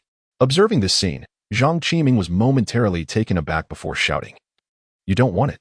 Look closely, this is 20,000 yuan, not a dime less. You don't want it?" Only then did Shen Fei pause, responding coolly, "So now you remember to repay your debts? It's too late." With that, he resumed his departure. Zhang Qiming was bewildered. Had this fellow truly changed? After 3 years of chasing debts, he could simply turn them down? Was this still the Shen Fei he knew? "What do you mean? You want me to beg you to take it?" He spat, his anger surging. "Forget it. You'll never see a dime from me again." Shen Fei scoffed, "Huh? Do you really think I care about 20,000 yuan? I want you on the credit blacklist. I want you to be a deadbeat. Let us see who regrets it in the end. When I was being reasonable, you made excuses and played the rogue. Now that I'm serious and have taken legal action, you want to reason with me? Huh? Spare me." This was merely a fleeting episode on his journey. Upon returning home, Shen Fei changed into a luxurious new pair of underwear, feeling as if he could finally hold his head high. He then set out in a cheerful mood for the Kasiki restaurant, following the location sent by Yangmi. The establishment, adorned in traditional Japanese style, epitomized the essence of haute cuisine, with roots tracing back to Zen practices that have flourished over centuries. The ambience, ingredients, and tableware harmonized with the dance of Zen. And due to this commitment to refinement, it had become one of Japan's most extravagant dining experiences. "Mr. Shen, over here." Yangmi, who had been kneeling, rose and waved. Her fitted skirt and black stockings accentuated her figure, but it was her nickname, Demimi, that truly resonated with her voluptuous form. With a refined nose and an exquisitely striking face, her mature aura was somewhat softened by her large, sparkling eyes and a natural, playful lilt to her voice, embodying the quintessential allure of youthful innocence. Up close, her charisma was as captivating as it appeared on-screen. Shen Fei extended his hand to shake Yangmi's, saying, "You want Mr. Shen appears remarkably youthful, seemingly around 20. Does he not?" Yangmi, with a warm smile, invites Shen Fei to take a seat. However, the information was readily available beforehand. There was no need for mere observation. Here, they kneel, and Yangmi adopts a similar posture, her black stockings appearing somewhat translucent. In contrast, Shen Fei boldly sits cross-legged, unfamiliar with kneeling. "My apologies." Yet, in a surprising turn, he sniffed the hand that had just shaken hands with Yangmi. She momentarily froze, observing his frowning expression, and then felt a mix of embarrassment and annoyance. This insufferable fellow is utterly detestable. My phone did not fall into the toilet, nor did I fish it out with my hand. I truly feel like committing murder. Shortly thereafter, the dishes arrive. The kaiseki cuisine is meticulously arranged, beginning with an appetizer, followed by sashimi, grilled items, fried delicacies, cooked dishes, and culminating in desserts, totaling 1,011 exquisite dishes. As Shen Fei and his companion dine and engage in light conversation, he inquires about Yang and Appo's intentions for seeking him out. "After watching your live stream and listening to your songs, I found them delightful." Yangmi gracefully sets down her chopsticks and inquires, with a bright tone, whether Mr. Shen has any interest in becoming a star. "No." Shen Fei responds without hesitation. Yangmi is taken aback. Does Mr. Shen not recognize the value of his songs? If produced in a recording studio and released online, each would undoubtedly become a sensational hit, holding immense worth. Not interested. Shen Fei reiterates his refusal. "I mean, the copyright of even a single song far surpasses the tips you earn during your online streams. This does not even account for merchandise and the royalties from others utilizing the songs." Yangmi assumes Shen Fei is unaware of the significance of copyrights and elaborates. "Most importantly, I can package and promote you, launching you onto the stage. With your vocal talent, songs, and skills, you are bound to achieve great fame. At that point, Mr. Shen and Appo's worth. That prospect is quite enticing." Shen Fei nods in acknowledgement. Even if it is a mere prospect, it is one that can be realized swiftly. Yangmi, believing she has piqued Shen Fei's interest, tilts her head, her enchanting eyes sparkling, and her alluring lips moving, asking if Mr. Shen would consider joining Jiahong Entertainment. End of chapter. Chapter 39. Royal Uncle, are you sending someone off with that swana? The fact that Yangmi, with her esteemed status, would patiently explain for such an extended period speaks volumes about her regard for Shen Fei. However, her efforts were destined to be in vain. After listening to her, Shen Fei once again declined. His refusal was unequivocal and devoid of any hesitation. Yang Mi's beautiful eyes widened in astonishment as she inquired, why? She simply could not fathom why this impoverished young man would reject such a significant opportunity so decisively. After all, many young individuals would yearn for a chance like this, particularly when it involved a stunning, alluring businesswoman like herself personally discussing matters with him. Yang Mi was genuinely perplexed by Shen Fei's unwavering refusal. Wasting time, Shen Fei provided his reasoning. With a system in place, as long as he live-streamed and completed tasks, rewards awaited him. Furthermore, he was not financially deprived. He possessed over 300 million, along with a luxurious property in Tangchen Yipin and a Hermes vehicle. More riches were on the horizon. Did he need to sign contracts and be bound by others? Not even for a beautiful woman. Women would only impede his efficiency. After hearing Shen Fei's explanation, Yang Mi's eyes widened even further. Was it truly that simple? Yes, it is that simple. Shen Fei had already devoured most of the food on the table and took a sip of sake, feeling quite content. Is there no other reason? She pressed. None. He replied. Is it because you enjoy live streaming and fear that if you go to Jiahang, Yuan and Apos, to be able to continue? Not at all.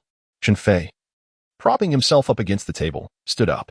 Sitting cross-legged for too long had made his legs nearly numb. In his pursuit of an authentic Japanese experience, he had overlooked the preference of his compatriots to dine while seated, which was rather inconsiderate. Shen Fei internally scoffed, then added, Thank you for your invitation, Boss Yang.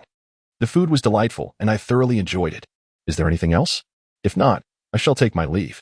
Observing his swift and decisive manner of departure, Yang Mi was momentarily taken aback before quickly regaining her composure. I sense you are not being entirely truthful. Do you not desire luxury cars, opulent estates, and throngs of adoring fans? Perhaps even beautiful women. Beautiful women? This piqued Shen Fei's interest, prompting him to halt and elaborate. Is it truly easy to navigate the unspoken rules within your entertainment industry? Yang Mi, feeling a mix of embarrassment and annoyance, nearly rebuked Shen Fei. But suddenly her eyes sparkled with intrigue. What if I told you it was quite easy? How would you ever know without experiencing it for yourself? And as the boss, have you ever engaged with any young talents? How many? Would I be in danger if I ventured into this world? Shen Fei leaned closer to Yang Mi, resting his elbow on the table, his cheek nearly brushing against hers. Up close, he noted her skin was indeed remarkable. Affluent individuals knew how to maintain their appearance. At her age, her complexion remained smooth and youthful, pores almost imperceptible. The proximity allowed Yang Mi to catch a whiff of the sake on Shen Fei's breath, causing her ears to flush slightly, and her gaze to flicker. What was she thinking? How old are you, and why do you harbor such sordid thoughts? The glimmer in your eyes is not one of shyness. Rather, it stems from the sudden proximity of gazing into the eyes of a stranger. For an Eastern beauty, such an intimate encounter can indeed be quite disconcerting. With her slender fingers, Yang Mi playfully tapped Shen Fei's forehead and cast him a flirtatious glance, exclaiming indignantly, We are a respectable entertainment company, not a brothel. Shangmojia, dear Mi, whom are you touching? Cease your veiled insults. Shen Fei inquired curiously. Does your company have beautiful women? How many? Indeed, we have a myriad, exotic charm types, adorable and demure types, and alluring older sister types. Does that not excite you? Yang Mi believed another opportunity was on the horizon as she tossed her wavy hair, her allure magnified by her generous demeanor. Riba? Zhuang Defei? Zhu Sudan? Who else? Shen Fei counted on his fingers. Dozen and Apos. T the older sister count? Yang Mi mischievously winked at Shen Fei, her electrifying charm palpable. Shen Fei felt a wave of exhilaration wash over him, exclaiming, This is beyond my control. I cannot bear it. Count. You must count. Shen Fei affirmed. Yang Mi displayed a satisfied expression. If you join us, I shall introduce you to the older sister. Not only can you achieve instant fame, but you might also win the heart of a beauty. What do you say? At that moment, Yang Mi resembled a vendor enticing children outside a kindergarten, holding out a piece of candy. Come with me, little sister, and this candy is yours, regardless of the legitimacy of this venture. Shen Fei had to concede. With his musical background from a parallel world coupled with the system, he could indeed rise to prominence, and not just modestly. However, fame often attracts controversy, and he preferred a more laid-back existence. Even if the sugary bait was tempting, his resolve remained unaltered as he firmly shook his head. I shall not go. Why ask so many questions if you do not intend to go? Am I to waste my breath on you? Yang Mi was exasperated. While Shen Fei was already making his way towards the exit, glancing back to inquire, that video, was it truly not me? Clearly, He was referring to the female protagonist in the video of his husband. Youngmi seized a cup, exclaiming, "Die. I swear I will kill you, She was genuinely furious. As Shen Fei swiftly exited, he heard the sound of the cup shattering on the floor behind him and hastily made his escape. At 11 o'clock that night, Shen Fei routinely accessed the system. Today's task. Ding. Today's task objective. Earn 3,200 yuan. Task completion rewards a mystery box. With a countdown of 1 hour. Host, time is of the essence. Please expedite the completion of the task. Well, since I have nothing better to do, let us get to it. Shen Fei muttered resignedly, taking a deep breath as he gathered his equipment, preparing for a live stream. Live stream room. Dazed. I can't hold on any longer. I am currently in a state of utter exhaustion. I want into Oppos. To wait for that deadbeat any longer. I'm leaving. Sister Zhou, would you like me to send you some little wings? Little wings 1 tea suffice. They must be grand wings. The matronly figure exclaims, indeed. As always, the distinctive style of Zhou Dezue prevails, bold and unabashed, a quintessential example of a strong woman. Dear siblings, I have been waiting in the live stream for 23 hours. Has His Majesty not yet arrived? As a prominent streamer, surely you possess His Majesty and Oppos as private contact information, such as WeChat or phone number. Could you assist in reaching out? Yes, do help us get in touch. Everyone is aware that last time, generously gifted several treasure maps, securing the top spot on His Majesty's leaderboard. I regret to disappoint you. I truly do not have his contact information. Replies in the chat. If I possessed his contact details, I would bombard him relentlessly at all hours, ensuring he can scarcely sleep. Smug face. After all, this scoundrel has wronged my friend Zhou. I shall seek vengeance. Hey, do not drag me into this. I do not require anyone to exact revenge. I can handle it myself. Zhou interjects in the chat. It appears that my dear is infatuated. Not having seen this scoundrel in ages, it feels like 3 autumns. Otherwise, why would she bestow such generous gifts yesterday? Let me inform you. My is typically an exceedingly frugal girl, a true miser, never once treating me to a meal. Zhou divulges, yet yesterday, she astonishingly gifted that royal scoundrel a whopping 40,000 yuan. Is there something amiss here? Zhou this miser, is she serious? Which door is she referring to? A fan jests. To be frank, I wish to witness it. No issue with paying. Indeed. In Shen Fei's dimly lit live stream, there are now 950,000 fans online. What a staggering figure. To amass over 900,000 viewers simultaneously after merely 3 days of streaming, who else can achieve such a feat? While the audience engages in light-hearted banter, the screen suddenly brightens, and a long-awaited voice resonates. My friends, I have missed you dearly. Oh my goodness, oh my goodness. His Majesty has finally returned. Sob sob. I cannot believe it. The last hour he finally appeared. What a challenge, sob sob. Your Majesty, could we perhaps establish a specific streaming schedule in the future? My eyes are practically bursting from exhaustion. Strongly request the streamer to set a concrete streaming time. Strongly request the streamer to establish a specific streaming time. A fervent 10,086. Everyone step aside. Do not compete with me. Today is Zhou special session. At this moment, Zhou directly sent a treasure map, hoping to silence the room and redirect attention towards herself. Your Majesty, you tuned into my stream yesterday, not once but twice. You have yet to sing the song you promised. It is time to fulfill your end of the bargain.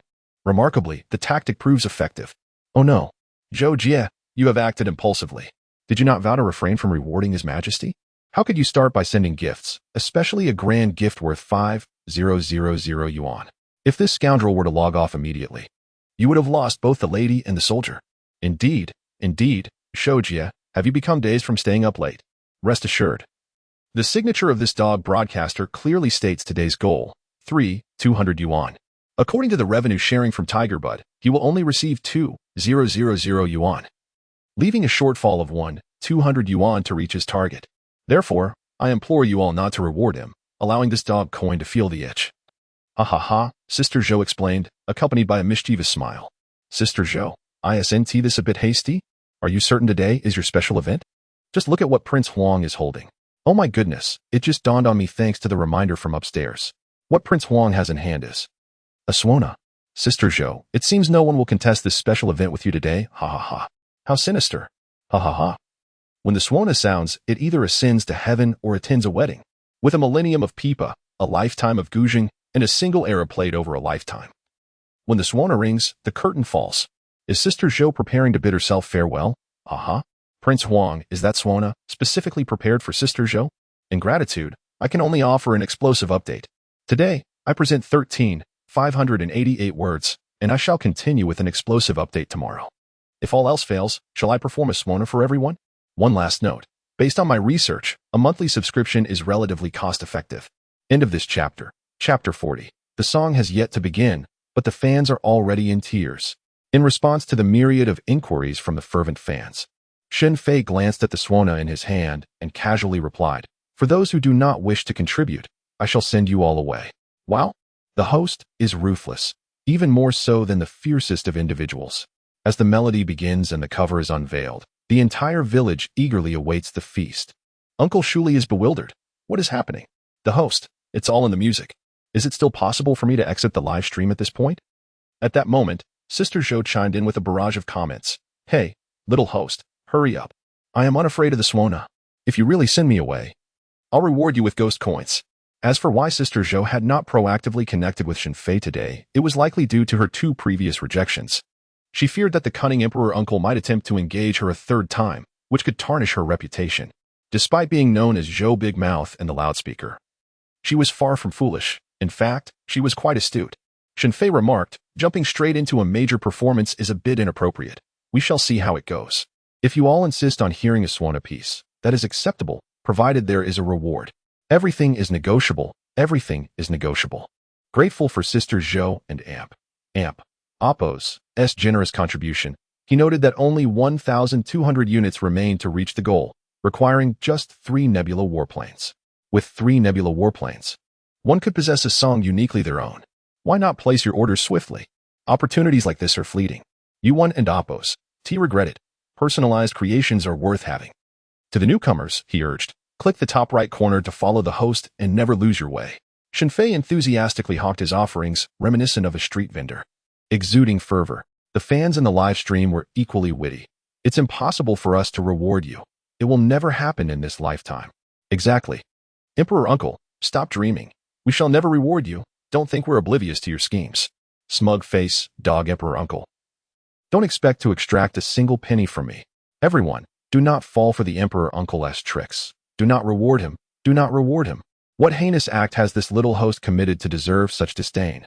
Why are you all shouting not to reward him? New visitors chimed in. Don't ask why. Just know that we shall not reward him. If you need a reason. It's simply this. Our Emperor Uncle is a super wealthy 2nd generation. He doesn't need our money. Exactly. He looks down upon our meager contributions. The person above is correct. You merely need to order custom songs. Nothing else is worth your effort. Gradually, fans began sharing their own experiences or those of their friends and family. Tales of lost items, infidelities, and shocking paternity tests. Amidst this, Sister Zhou's voice boomed. Dog host, where's mine? You owe me a song from yesterday. Shen Fei paid no heed to the matter at hand. Having already received monetary gifts, it was utterly implausible for him to solicit further contributions. He had long seen through the intentions of this young lady, who seemed to wish to fish for favors. Thus, Shen Fei set out to seek stories from those fans who might be willing to part with their resources, intending to compose songs for them. This was what he deemed to be potential clientele. Meanwhile, the young woman sitting before the screen pondered whether to commission another song. Lying on the bed in her old house, Feng Tmo was also watching the live broadcast. She typed a string of words, preparing to request a custom song. As she had been feeling despondent following her unsuccessful transition from live streaming to singing, she longed for an inspirational melody to uplift her spirits.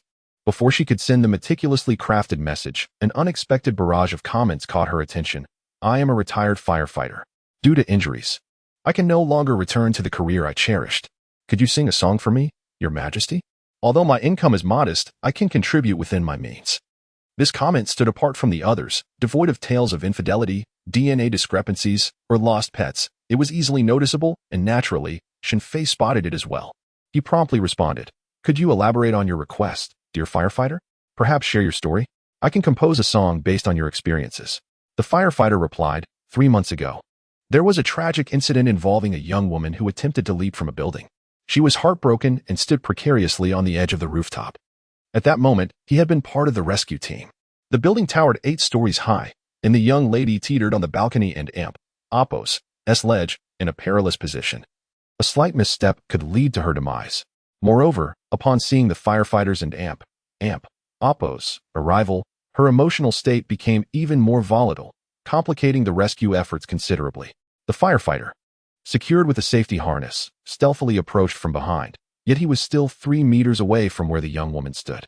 Moreover, there were obstacles obstructing the way, and no objects nearby to grasp. To proceed with the rescue, the safety belt had to be unfastened, necessitating a leap to reach the girl. Without a moment and Oppo's hesitation, the firefighter released the safety belt, and as the tension in the air mounted, he bravely leaped forward, embracing the girl.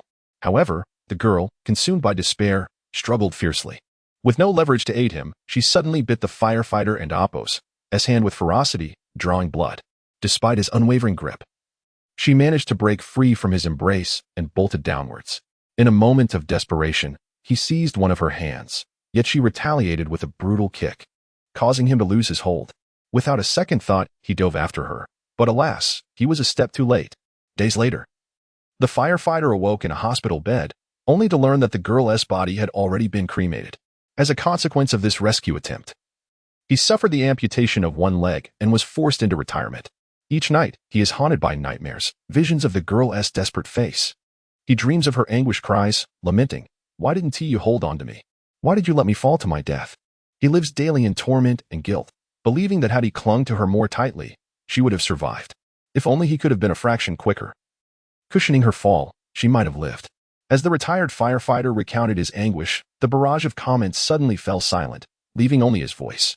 After a prolonged pause, viewers began to respond. "It's hard to reason with the damned. Firefighter brother, you need not blame yourself. You did your utmost. Indeed, you have a clear conscience. You are forever a hero in our hearts. We hope you can find solace soon. I know an excellent psychologist. Firefighter brother, allow me to help you. That girl should have died in solitude. Why drag our firefighter brother into her fate? Oh, how I ache for him." The small streamer chimed in. "Let us begin. I will cover the custom fee for this firefighter brother." Shen Fei was taken aback by the unfolding situation. Staring at the screen in silence for a long while before finally responding, "I cannot accept this money. It would be too cruel." Meanwhile, the viewer, wiping away tears, murmured through a choked voice, "We haven't even started singing yet, and I'm already in tears. I should have known better than to watch the live stream today." Feng Tianma also went through countless tissues, her petite nose sniffing incessantly. Why are there so many poignant stories in this live stream? Each one more touching than the last. Shen Fei spoke again. "Sister Zhou, how about we postpone? It must be postponed."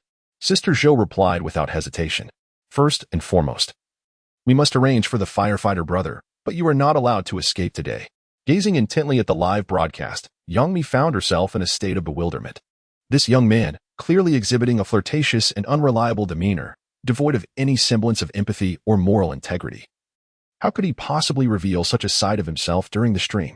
It hardly appeared to be an act. Among the myriad of personal experiences shared, why did he singularly choose this particular narrative? It seems that this insufferable fellow is not inherently malevolent, but rather his words are lamentably crude. Well, I extend my gratitude to Sister Zhou on behalf of our heroic firefighter, and I appreciate everyone's graciousness. Shen Fei clasped his hands together, requesting the firefighter to hold on for a brief 3 minutes. Shen Fei resumed his creative endeavors, eliciting eager anticipation from all the fans before the screen, with some even commenting in the chat, "Is this a song that will bring us to tears? Tissues are at the ready. Your Majesty, please commence your performance." Are these tissues truly for wiping away tears? I'm skeptical. Damn. Fellow royal friend upstairs, this is not the time for jest. Indeed, even if jesting is in order, one must discern the appropriate context. Where is the moderator? Please expel that individual. Ding dong. User Pio has been removed from the live room by moderator XXX. 3 minutes later, Shen Fei neatly set aside the tissues, laid down the suona, and picked up his guitar, casting a wistful glance at the piano not far behind him. It was a pity that this song would have been far more impactful with a piano accompaniment, yet alas, he lacked the skill. Clearing his throat, Shen Fei adjusted the newly purchased microphone for today's broadcast. This song is dedicated to our valiant firefighter comrade, who selflessly risked his life to save others. Simultaneously, this song is for the countless uncles of Shuli, the soldiers safeguarding our borders, the nameless undercover heroes infiltrating criminal factions, and all the firefighters who bravely confront flames and disasters without regard for their own lives. The title of the song is. Guess. What is the title?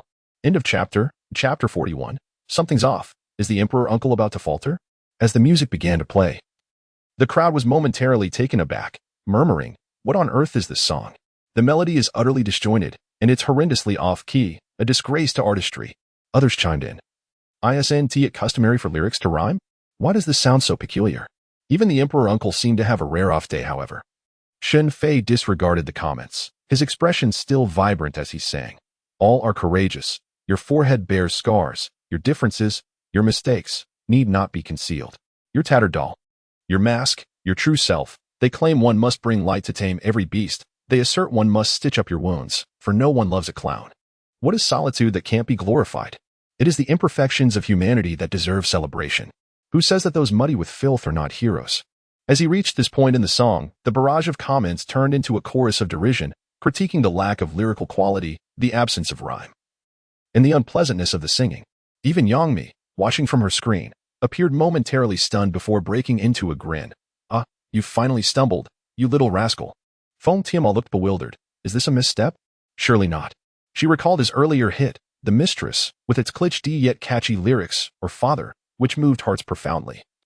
In Burning Passion, where he portrayed a lovesick soul with remarkable depth. Surely, today's performance was far too erratic. With her eyes wide in astonishment, she exclaimed, "What is happening? Is he truly about to falter?" Meanwhile, Sister Zhou, equally taken aback, gaped. "Wait, what? Is he really about to crash? No way." However, as the fans continued listening, their expressions transformed in an instant. "I love you. Walking alone in dark alleys. I love you. Standing tall without kneeling. I love you. Confronting despair, refusing to shed a tear. I love your tattered garments, yet daring to block the bullets of fate. I love how we are so alike. Even our flaws mirror each other." The chorus left the audience in awe. What? He didn't falter after all? I thought the Emperor Uncle was about to crash. That scared me to death. Goodness, the melody is exquisitely smooth. Emperor Uncle, you can't oppose. Tease us like this. Before the screen, the little girl exhaled in relief.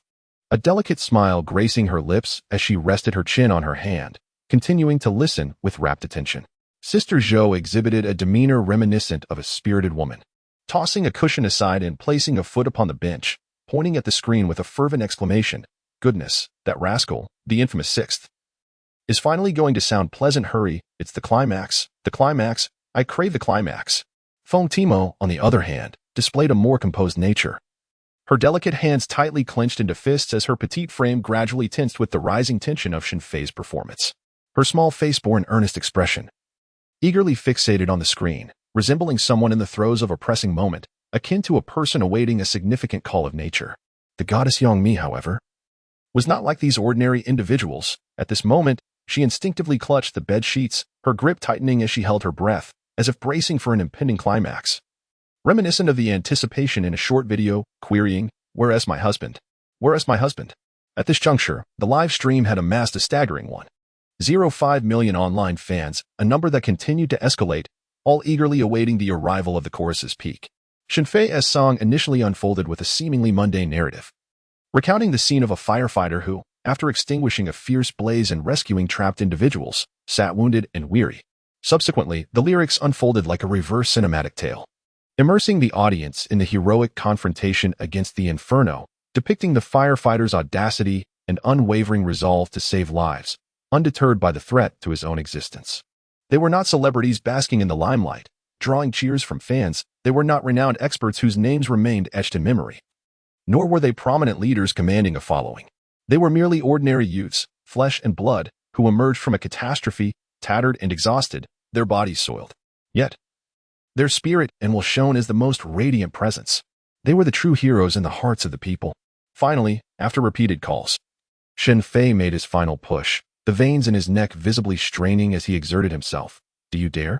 This tattered cloak, shall we fight? With the most humble dream, I pay homage to the night's final wail and roar. Who says that only those standing in the light are heroes?" At that moment, the emotions of all fans reached a crescendo, particularly the retired firefighter, who, despite having only one leg, struggled to rise, raising his hand in salute. Although he was no longer a member of the fire brigade, his spirit endured, and his will would continue to be passed down. In the event of a future fire or incident, Even without the firefighter and amp, Oppo's uniform, he would be the first to rush in. They say to restrain your wild spirit as if wiping away dirt. They advise ascending the stairs, yet at the cost of bowing one's head. Let me not be swept away by the winds. You too embody a proud solitude. Who dares claim that those who engage in ordinary battles are not heroes? I cherish your solitary walks through dark alleys, your unwavering stance, and your refusal to shed tears in the face of despair. I admire your tattered garments. Yet you boldly confront the gun of fate. You and I share a striking resemblance, our flaws echoing one another. Shall we wear this ragged cloak? Shall we fight with the most humble of dreams, echoing the wails and roars of the night? Who says that only those standing in the light are heroes? Now, as we transition to the climax of the song, the emotions of the crowd surge to new heights, your mottled uniqueness, your deafening silence. You are the hero. I cherish your solitary walks through dark alleys.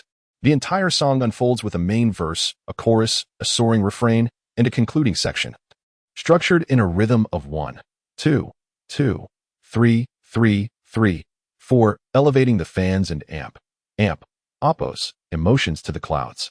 In any case, Sister Zhou is moved to tears. Ndidi is overwhelmed, while Feng Tiama gasps for breath, and Yang Mi's cheeks are flushed, brimming with reminiscence. Zhuang Dafei exclaims excitedly, shouting to find Shen Fei. That rascal. Meanwhile, the firefighter before the screen stands at attention, reluctant to lower his hand, his eyes already glistening with tears. After a while, the live chat fills with comments. Your Highness, how is it that you possess such a brilliant mind? How can you create such captivating songs? The key is that the singing is incredibly delightful. It leaves no room for others. Your Highness, it seems the heavens are feeding you, unlike me, who must beg for scraps. If Your Highness were to debut as a singer, he would undoubtedly skyrocket to fame. Mark my words, if he doesn't. I shall perform a handstand while live streaming. Shen Fei takes a sip of water and smiles as he asks, is that firefighter brother satisfied? Moreover, don't just compliment with words. Show some action. Just 3, I only need 3 Nebula fighters. Come on, my friends, let us see those gifts. If you don't send gifts, I might have to unleash my ultimate move. Shen Fei has already picked up the Suona placed on the table. Warning. Do you believe I could send you off one by one? Compliments alone won't help me fulfill the system and Oppo's tasks. Are you all merely here to praise? How could I have such a group of fans? It's simply outrageous. End of chapter. Chapter 42. Sister Zhou. Your Highness, this is quite deceitful.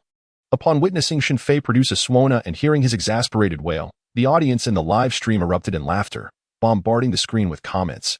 He and amp, Oppo's panicking.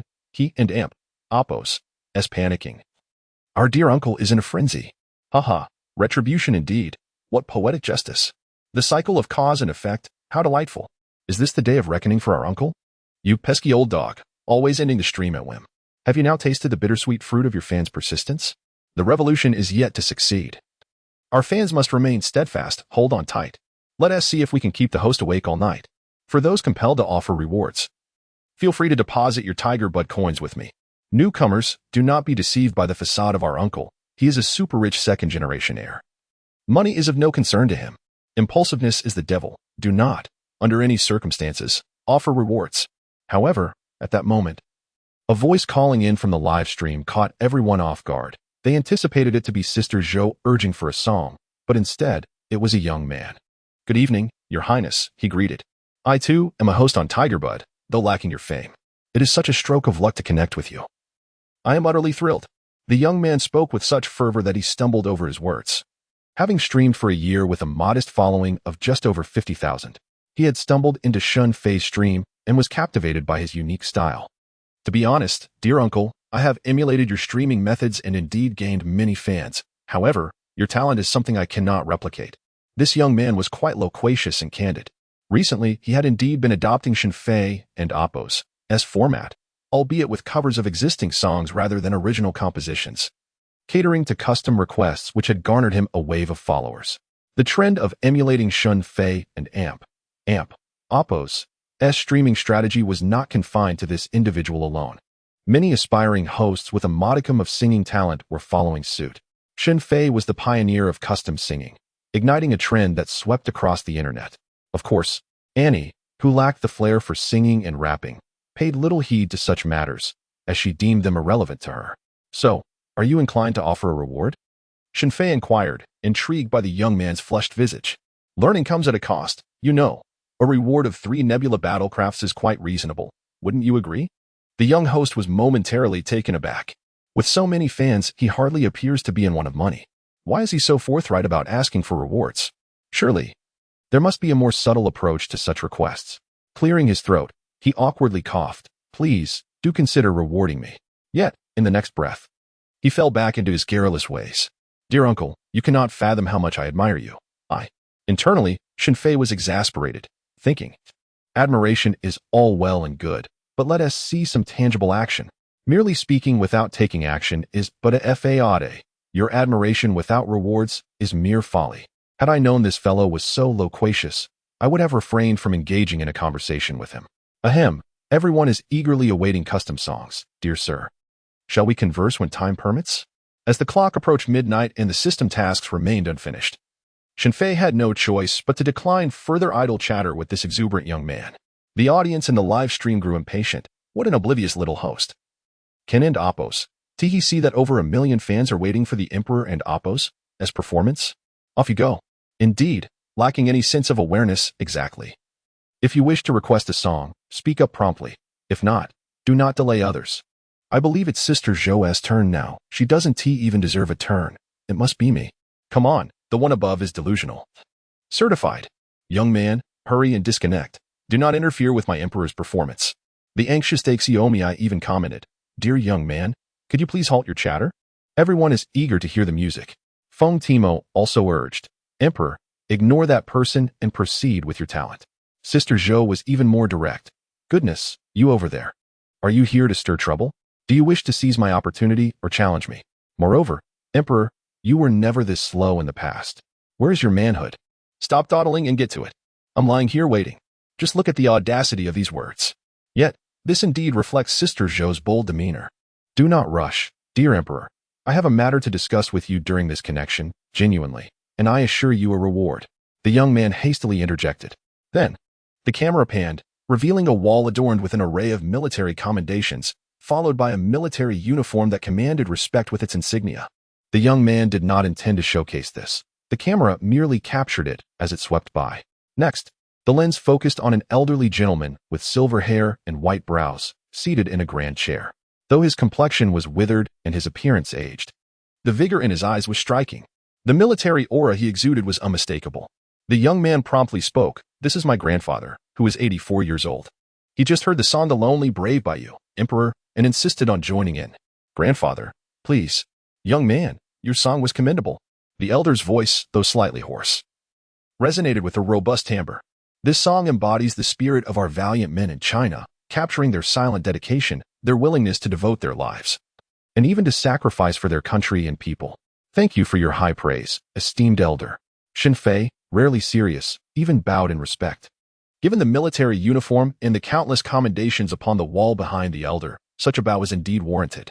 However, in the next moment, Shen Fei's words left over 1 million fans utterly dumbfounded. He asked, So, would you care to offer a reward? The live chat erupted with laughter and a flurry of comments.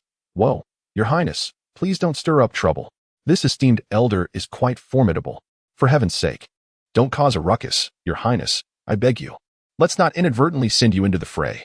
Those countless medals aren't to be trifled with. Your Highness, I trust you wish to see the sun rise tomorrow.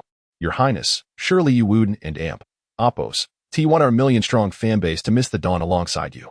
Shen Fei's words also left the elderly gentleman momentarily taken aback, before he jokingly retorted, If I don't offer a reward, are you planning to take up the Swana and Amp? Appos, send me off and Amp. Appos, with it? Well, I wouldn't Amp. Appos, T dare. Shen Fei chuckled.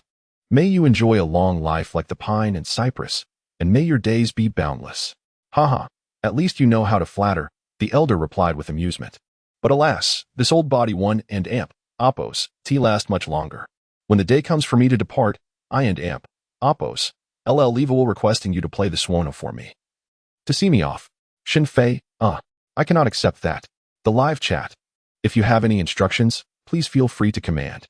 Shen Fei chuckled wryly and quickly inquired, Arin and Appos, T you skilled at composing songs? The elder continued, Though I haven and Appos, T accomplished much in my life. Nor have I contributed significantly to the country, I still cherish the land of my homeland. I long to behold its prosperity once more. So, young man, please compose a song celebrating the flourishing beauty of our nation. Rest assured, if you sing it well, and I am satisfied, I will definitely reward you. A soldier's word carries weight. This is no jest. Moreover, the elder's identity. No problem, just wait a moment. I'll have it ready in 3 minutes. Shen Fei set down his guitar, took up paper and pen, and began to compose.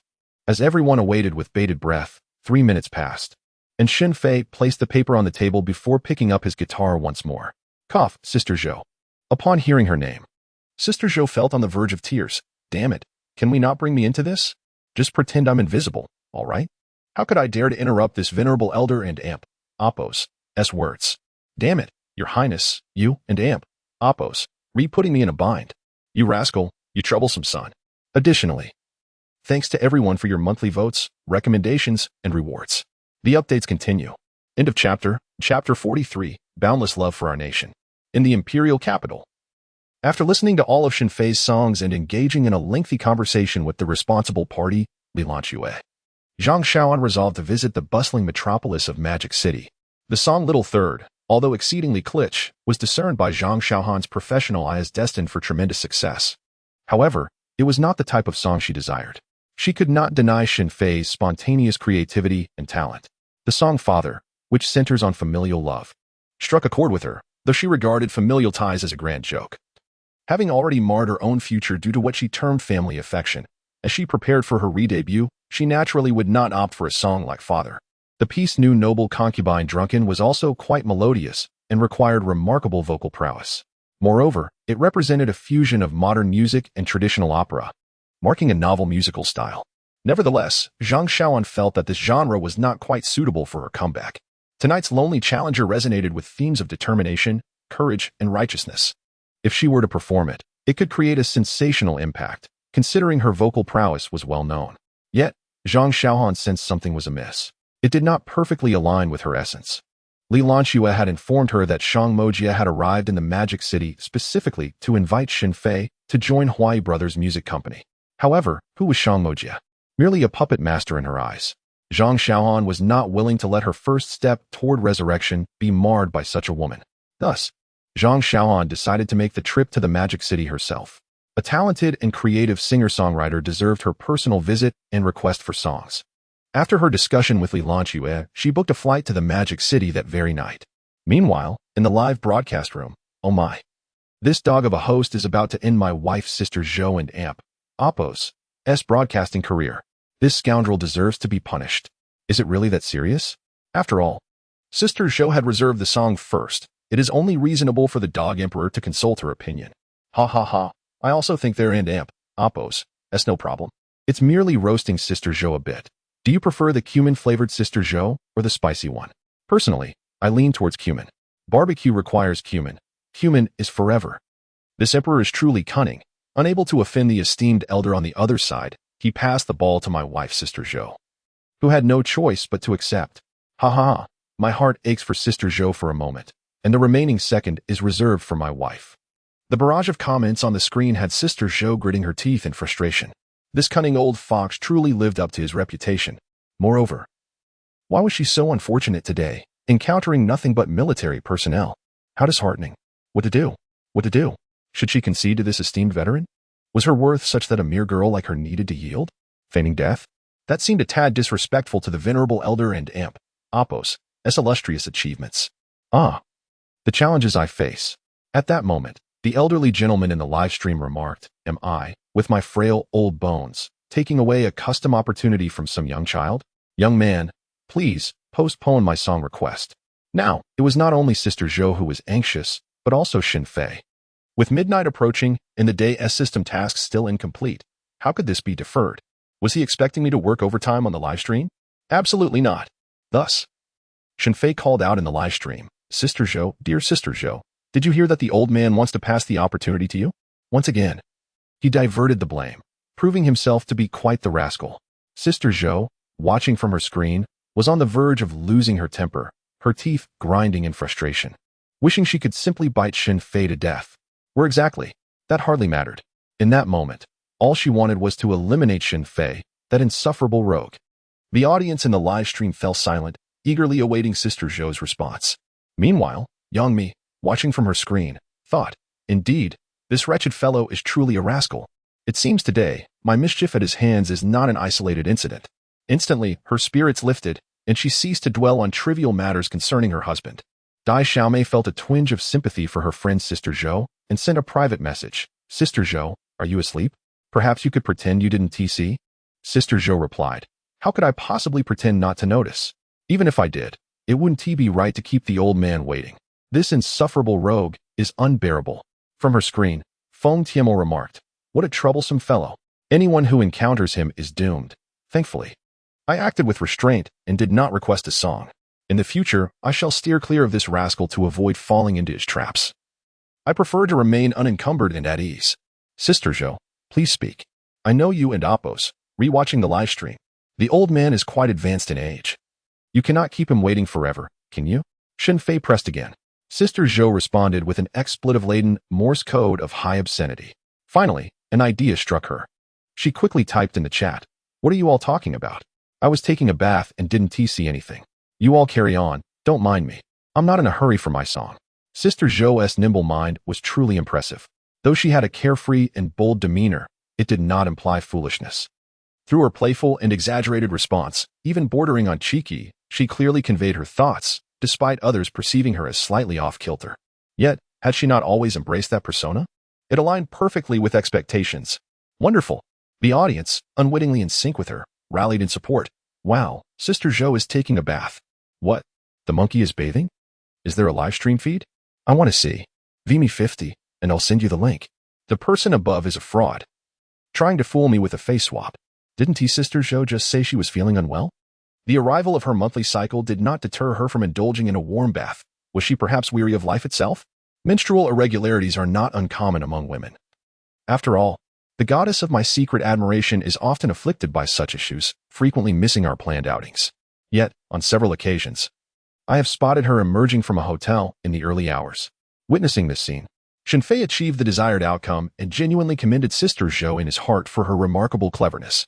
A hymn, esteemed elder, the song is titled Wanjing, symbolizing the vastness of our land and the longevity of life. Clearing his throat, Shen Fei began to perform. With an explosive tone, he unleashed his exquisite vocal prowess. The red sun rises in the east, casting its radiant glow. How fortunate am I to thrive in your embrace. As the lifeblood flows through my veins, standing tall in shared prosperity, I uphold my spine. Our nation, vast and boundless, thrives in benevolence, a faith that endures through millennia. As the melody resonated, the audience felt as though their very ears would conceive. Goodness, another masterful performance rivaling the drunken concubine. Well, the voice of the esteemed Uncle Dog is simply enchanting. If a full recording emerges from the studio, it would be even more sublime. Wait, there's more to come. In front of the screen, Feng Ti and Appos' lips curled into a sly smile. This rascal, though somewhat unscrupulous, possesses undeniable talent. If only he could pen a song for me, would I not find success in a career shift? Clearly, the failure of transitioning from a streamer to a professional singer had become a thorn in her side. No, this fellow is far too cunning. One misstep, and I could fall into his trap again. I wish to never lay eyes on him again. The thought of the million I lost due to his antics fueled her ire, as she lamented her inability to pay rent because of this rascal. Dai, however, wore a starry-eyed expression, utterly captivated. So beautiful. Sister Zhou remarked, "Damn it, if it weren't for the fact that this rascal sings rather well, I would have long since targeted him with a blade." Yang Mi, her face resolute, declared, "No, I must recruit him. Even if I cannot lure him away. He must compose a song for Zhuang Dafei. Perhaps he could pen one for me as well." Originally, the offering of love had faced considerable criticism from netizens and fans alike, and she yearned for a song to transform her image of lacking vocal prowess. The elder before the screen sat comfortably in a bamboo chair, eyes closed, gently swaying with a palm fan in hand, lost in enjoyment. The main verse of Wanjing had already captivated everyone, evoking a sense of the nation's grandeur, the beauty of Huaguo, the vastness of its mountains and rivers, and the prideful symbol of China, Zen City, winding like a dragon atop the lofty peaks, witnessing the ebb and flow of history alongside the celestial spirits. With profound emotion and reverence, Shen Fei sang of the nation's landscapes, shaped by the passage of time, filled with joy and sorrow. Yet the land of our homeland continues to radiate brilliance amidst the chaos. This sense of national pride organically emerged within the resounding melody. Before the screen, all the viewers, including the retired firefighter from earlier, were suddenly infused with a sense of national pride. In this life, I have no regrets in entering Huaxia. In my next life, I shall still be a Chinese. Our vast land knows no bounds, and our love is limitless. Yet, in the next moment, a time-traveling battleship worth 5,000 appeared on the live stream screen, with the system's announcement echoing. Congratulations to user XX for gifting the streamer, Emperor Huang, a time-traveling battleship. Thank you for your support. Furthermore, dear friends, please do not act impulsively. Donations are a gesture of goodwill and should be made judiciously. We sincerely appreciate everyone's support through recommendations, monthly tickets, donations, subscriptions, and more. End of chapter. Chapter 44. My goodness, the dog emperor dares to do such a thing. Is he tired of living? Immersed in the vastness of our nation, the live broadcast room erupted in astonishment as the screen displayed a transcendent battleship. The barrage of comments exploded. What the hell? Who is this fool? Is he insane? Damn, I feel like killing someone. Who the hell is shameless enough to reward the host? Who? Pray tell, is it? If you have the guts, step forward and let us settle this by the riverbank. Everyone was incensed. And then someone calmly remarked, though I rewarded the emperor, there is no need for panic. He is too timid to end the stream now. Exactly at this moment. Would he dare to log off? Unless he wishes to be ostracized. Almost everyone was apprehensive, while the audacious Sister Zhou chimed in with her comment, Emperor, your mission objective has been accomplished today, huh? Implicit in her words was a playful taunt. Dog Emperor, do you dare to sign off now? In the luxurious suite, Yang Mi reclined comfortably, her alluring legs adorned in black stockings, the wine in her goblet sloshing as a smirk curled at the corner of her enticing red lips, thinking, let us see how you handle this, humph. After all, the opponent was a venerable elder, adorned with numerous medals that attested to his remarkable achievements. His status was, without a doubt, formidable. Thus, everyone unanimously believed that Shen Fei would certainly not dare to log off at this moment, even if he were to do so. It would be after finishing the song Vastness. However, the next moment, as Shen Fei became emotionally immersed in his singing, he suddenly froze, staring at the transcendent battleship worth 5,000 coins that flew across the screen. The system notification echoed in his mind. Ding. Congratulations, host, for completing today's task. Shen Fei then grinned widely, expressing gratitude for the generous reward from his benefactor. Until we meet again, everyone.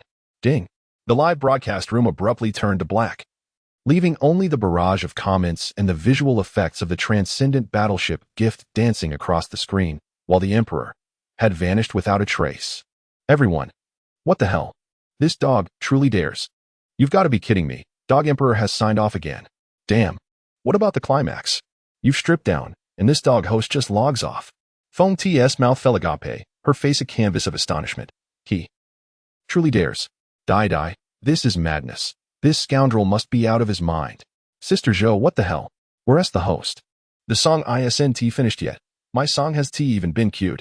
In the luxurious suite, Yang Mi's goblet trembled in her hand, spilling some wine. Her beautiful eyes widened, and her rosy lips parted in disbelief, evoking endless imagination. Zhuang Dafei's mouth formed a cute O shape. Is this dog emperor truly so genuine? The most intense reaction came from the elderly gentleman reclining in his rattan chair, eyes closed, gently fanning himself with a banana leaf fan. At this moment, the rocking of the chair came to an abrupt halt, and the fan paused midair. The old man opened his eyes, gazing at the dimly lit screen, his once vibrant, weathered face now etched with astonishment. Where is that young lad? As the broadcast was live, the audience could naturally perceive the shifting expressions of the elderly man. Someone quickly commented in the chat, Old sir, your grandson just gifted this dog of a streamer 5,000 yuan, and the royal uncle has abruptly ended the stream. Indeed, old sir, your eldest grandson is quite unfilial. Observing the darkened chat room, the old man pondered once more, ending the stream after a 5,000 yuan gift? What sort of arrangement is this? Is it a rule set by the website? At that moment, Zhang Rue, a high-ranking official from the Tiger Butt official team, heard the old man's remark and slid off his swivel chair, promptly sending a gift with a special subtitle effect. Old sir, this has nothing to do with the platform. It is entirely that lad's own doing. The sheer desperation for survival radiated through the screen. The chat erupted. Huh? This. The ID named Zhang Rue even uses his real name. Come on, the one above must be foolish. Can't you see this is an official account? Who doesn't he know Zhang Rui? I wish to know more about it. You made a typo above. I know, let us just go with it. Who exactly is Zhang Rui? Why is he identified as official and defending Tiger Butt? He is the current head of Tiger Butt and AMP, Oppos, as live streaming. Honest person eyes. JPG, I see. An official high-ranking executive personally debunking rumors. Ha ha ha, the royal uncle is in big trouble now. Let us observe a moment of silence for the royal uncle. As per tradition, the remaining second is for our beloved wife. We shall answer for you. However, in the next moment, the atmosphere shifted dramatically. The old man sprang to his feet, delivering a swift kick, followed by a shriek from the screen. Grandpa, I am indeed your own grandson. I was merely testing if your esteemed reputation holds any weight. Who could have known it had no effect at all? Please stop hitting me. Dad, aren't you going to intervene? Brothers. The little streamer has some urgent matters to attend to and will be signing off now. This was the last utterance from the little streamer before the connection was severed. Yet, the chat room continued to flood with comments. It seems the royal uncle is about to flee. He certainly won in Oppos. He continues streaming on the Tiger Bud platform. Highly likely. If I were him, I would exit the streaming world entirely from this point on. This lad has offended such a significant figure. How could he possibly persist? I truly do not understand what this dog of an uncle was thinking, discarding a promising future for self-destruction. Haha. Perhaps he will switch to another platform for streaming. Yes, there are numerous streaming platforms available. It's not just Tiger Bud. I have plenty on my phone. Is it Douyin? Don't I? Or Billy? Amidst the fluttering barrage of comments, an endless stream of gifts and rewards emerged. A retired firefighter generously bestowed 3 treasure maps and expressed gratitude with a message. Thank you for your song. May our motherland flourish even more. Regrettably, he had not heard the complete version of Wanjing, but he looked forward to the next live stream. Meanwhile, Shen Fei reclined leisurely on his bed, reflecting on the day's accomplishments. Ding. Congratulations, host, on completing the live streaming task. You have received 2 mystery boxes. Do you wish to open them now? What was there to ponder? Wasn't the purpose of the live stream to earn rewards? Thus, he declared, open. Ding. Congratulations, host, on opening mystery box 1. You have acquired the universal composition skill. Shen Fei was momentarily taken aback, only to be filled with joy. This skill is remarkable and highly practical. Currently, he only possessed the ability to write lyrics, lacking any knowledge of musical scores. The lyrics he crafted were merely the essence of his predecessors from a past life, not original creations. However, understanding musical notation would be an entirely different matter. Setting aside thoughts of the composition skill, Shen Fei said, continue to open mystery box 2. Ding. Congratulations, host, on opening mystery box 2. You have received. Ahem. The author has yet to decide. Dear friends, what should the protagonist receive? End of chapter. Chapter 45. System. Are you certain you are not produced by the Sun Kingdom? At this moment, the internet headlines were inundated with news about Shen Fei. Shocking. A small streamer's audacious actions on a live platform led to an unexpected incident in a million-viewer room. The oldest streamer on the internet. Everyone please steer clear. Thank you for the invitation, but if you encounter this old streamer, do not click in. Astonishing. A million fans collectively boycott a streamer. What heinous act has this individual committed to incite such outrage? Across various short video platforms, like Douyin, Donai, Papixia, and Jiao, videos regarding Shen Fei proliferated. Each post amassed thousands of comments, and likes soared into the millions, with shares easily reaching hundreds of thousands. Viewers expressed their sentiments with remarks such as, I fell in love with this streamer's singing at first listen. It's truly magnificent. Little 3 is my favorite. I love no one but Little 3. Father isn't appealing and Lonely Warrior doesn't he captivate. How could I like such mundane songs? Whispers, I too adore Little 3. Revealing the sorrow of a lovesick man. That's not love, that's just a sycophant, following the same pattern as going overboard. A sycophant ends up with nothing. I still prefer Father and Lonely Warrior. You up there. Our views align perfectly. Shall we form a union? I am a man. A man. A man. No worries. I don't mind. Life is short. Why not give it a try? I've witnessed the Emperor's live stream. This streamer is alright, but his character during the stream is lacking. I am curious, what makes this streamer so notorious? You will understand once you watch his live stream. Past midnight. These posts continued to draw comments. This up master is lacking. The adjacent up master has already updated a post regarding the Emperor's latest audacious antics. Follow XX to stay on track. Indeed, I came from next door as well. Tonight's live stream by the Emperor was absolutely spectacular. Haha. I laughed so hard I nearly lost it. Don't mind me. My father is currently hanging 7 wolves, saying my laughter is too loud and disturbing the neighbor. Old Wong. This old rogue, today's 10,000 territories was incredibly delightful. Who has the complete version of 10,000 territories? I beg for it. I beg for it. Unbeknownst to them, Shen Fei and Appo's popularity surged, with his follower count dramatically increasing to an astounding 1.5 million. Meanwhile, the small streamer connected with Shen Fei. After receiving a scolding from the elder, slinked off to rest. The elder then made a call. Xiaochen, it's me. Oh, why are you calling so late? Is there something urgent? Please, I'm all ears, the director Chen Kaiga responded, startled. He had fallen into slumber. Never anticipating that he would receive a call from such a distinguished figure, truly an unexpected honor, exhilarating yet startling. I have heard that you recently completed a film. It draws inspiration from the myriad historical milestones since the establishment of our nation 70 years ago, correct? The elder gentleman's demeanor was exceedingly amiable. Yes, indeed. The film is titled My Country and I, and it has now entered the post-production phase. As we seek a suitable musical score, it will be released soon. I am immensely grateful for your attention to this matter, Chen Kaiga exclaimed with great excitement. If you have yet to find an appropriate piece, you might consider a song called Wanjing, which I find quite fitting. Very well, that will suffice, the elder concluded before abruptly ending the call. Naturally, the other party dared not express any skepticism and promptly searched for Wanjing, listened to a snippet, and was instantly impressed. Both the lyrics and melody resonated harmoniously with the film and Appo's essence. However, the accompaniment felt somewhat monotonous. Perhaps substituting the guitar with a guzheng and adding a flute could enhance its allure. Yet, why was there only a partial version available? Chen Kaiga continued his search, discovering that the only renditions circulating online were by a small streamer named Huang Shu, and they were all merely fragments. This left Chen Kaiga quite perplexed. Thus, he called his assistant, instructing them to find a way to connect with the small streamer on the Huya platform, and to inform him once contact was made. After concluding his call with Chen Kaiga, the elder dialed another number. Xiaozhong, please keep an eye on a small streamer named Huang Shu. Attempt to reach out to him and secure the rights for and Appo's, Guyangzhe and Appo's, to produce it. It shall henceforth serve as our military anthem. Of course, fair compensation must be provided. We cannot take advantage of the people. The Xiaozhong referred to by the elder was no ordinary individual, but rather Zhang Jia, the current president of the National Military Academy of Arts. He nodded vigorously.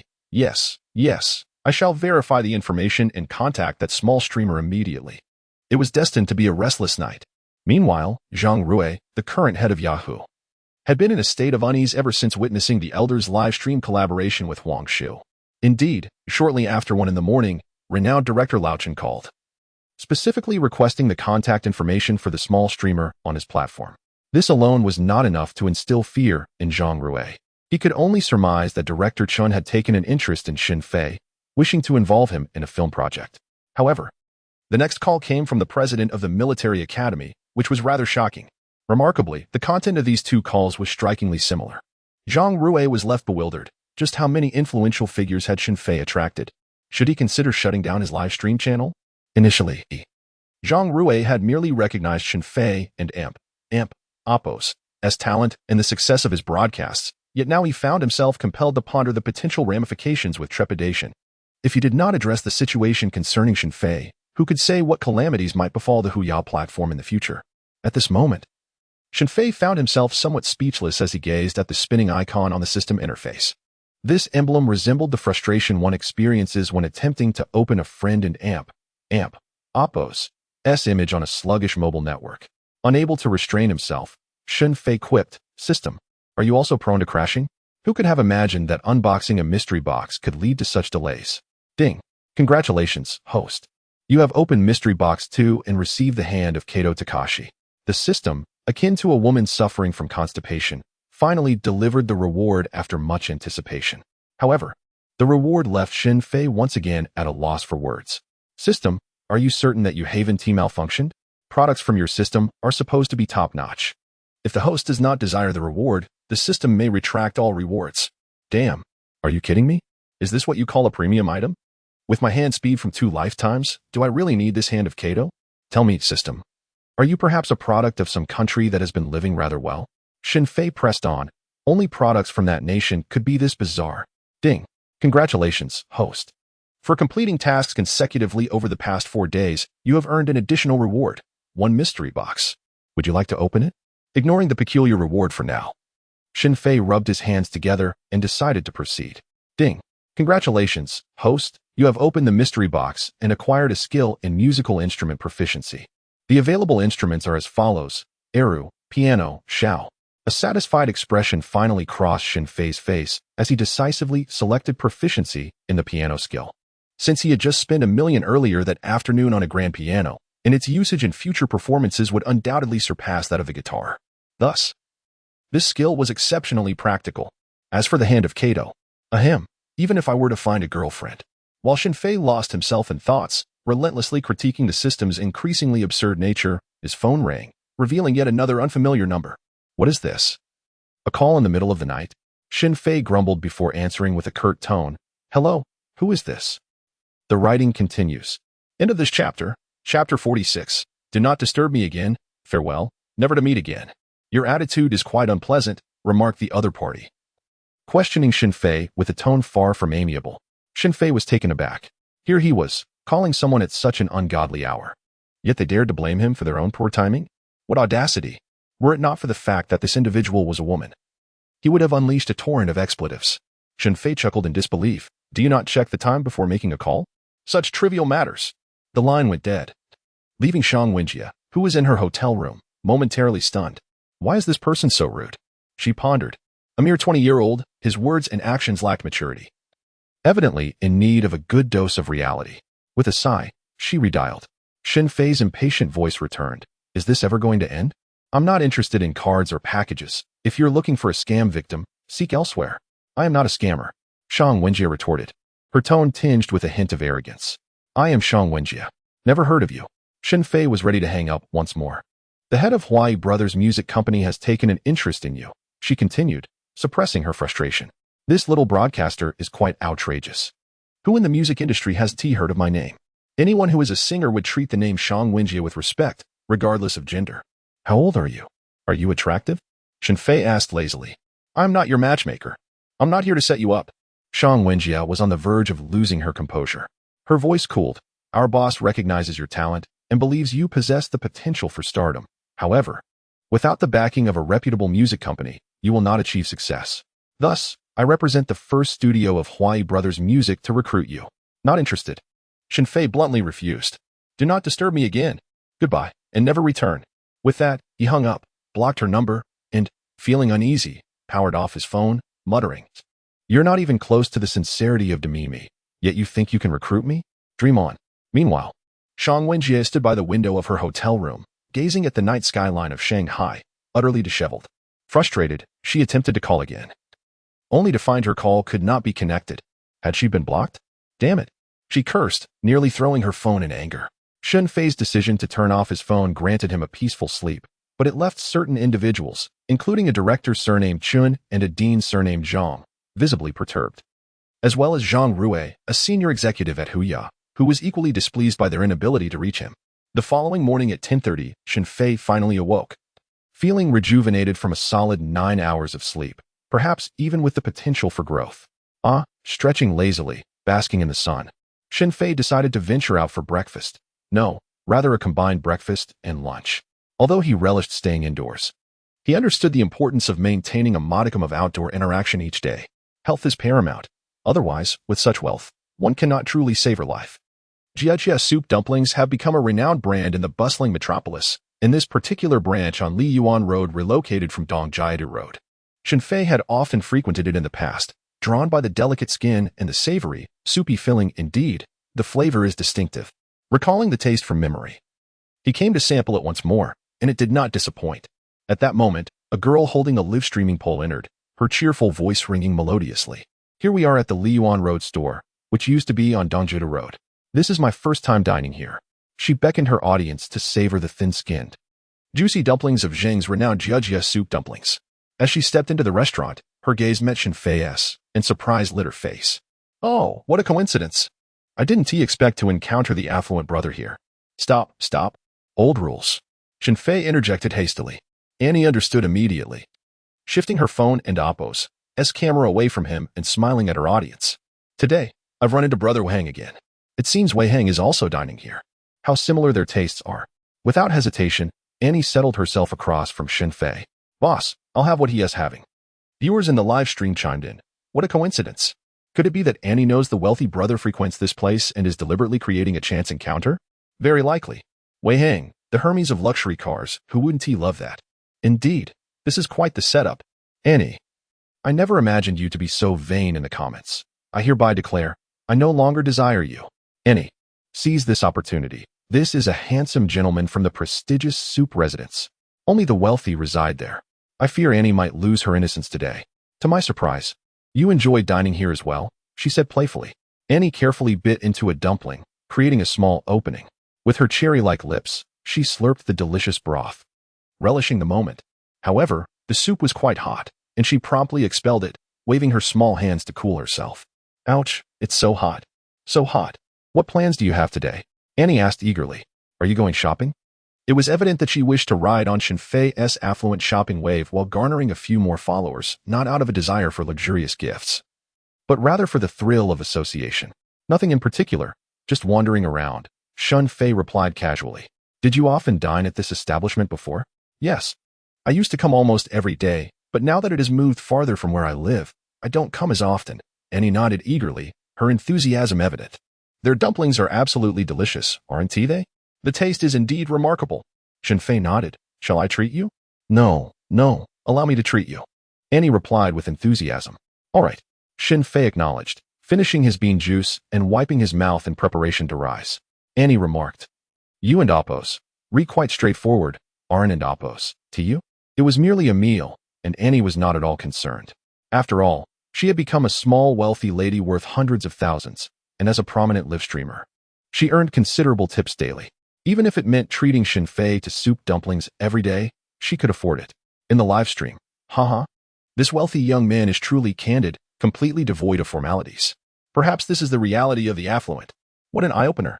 But last time I dined with my goddess, I said the same, and she blocked me afterward. Why?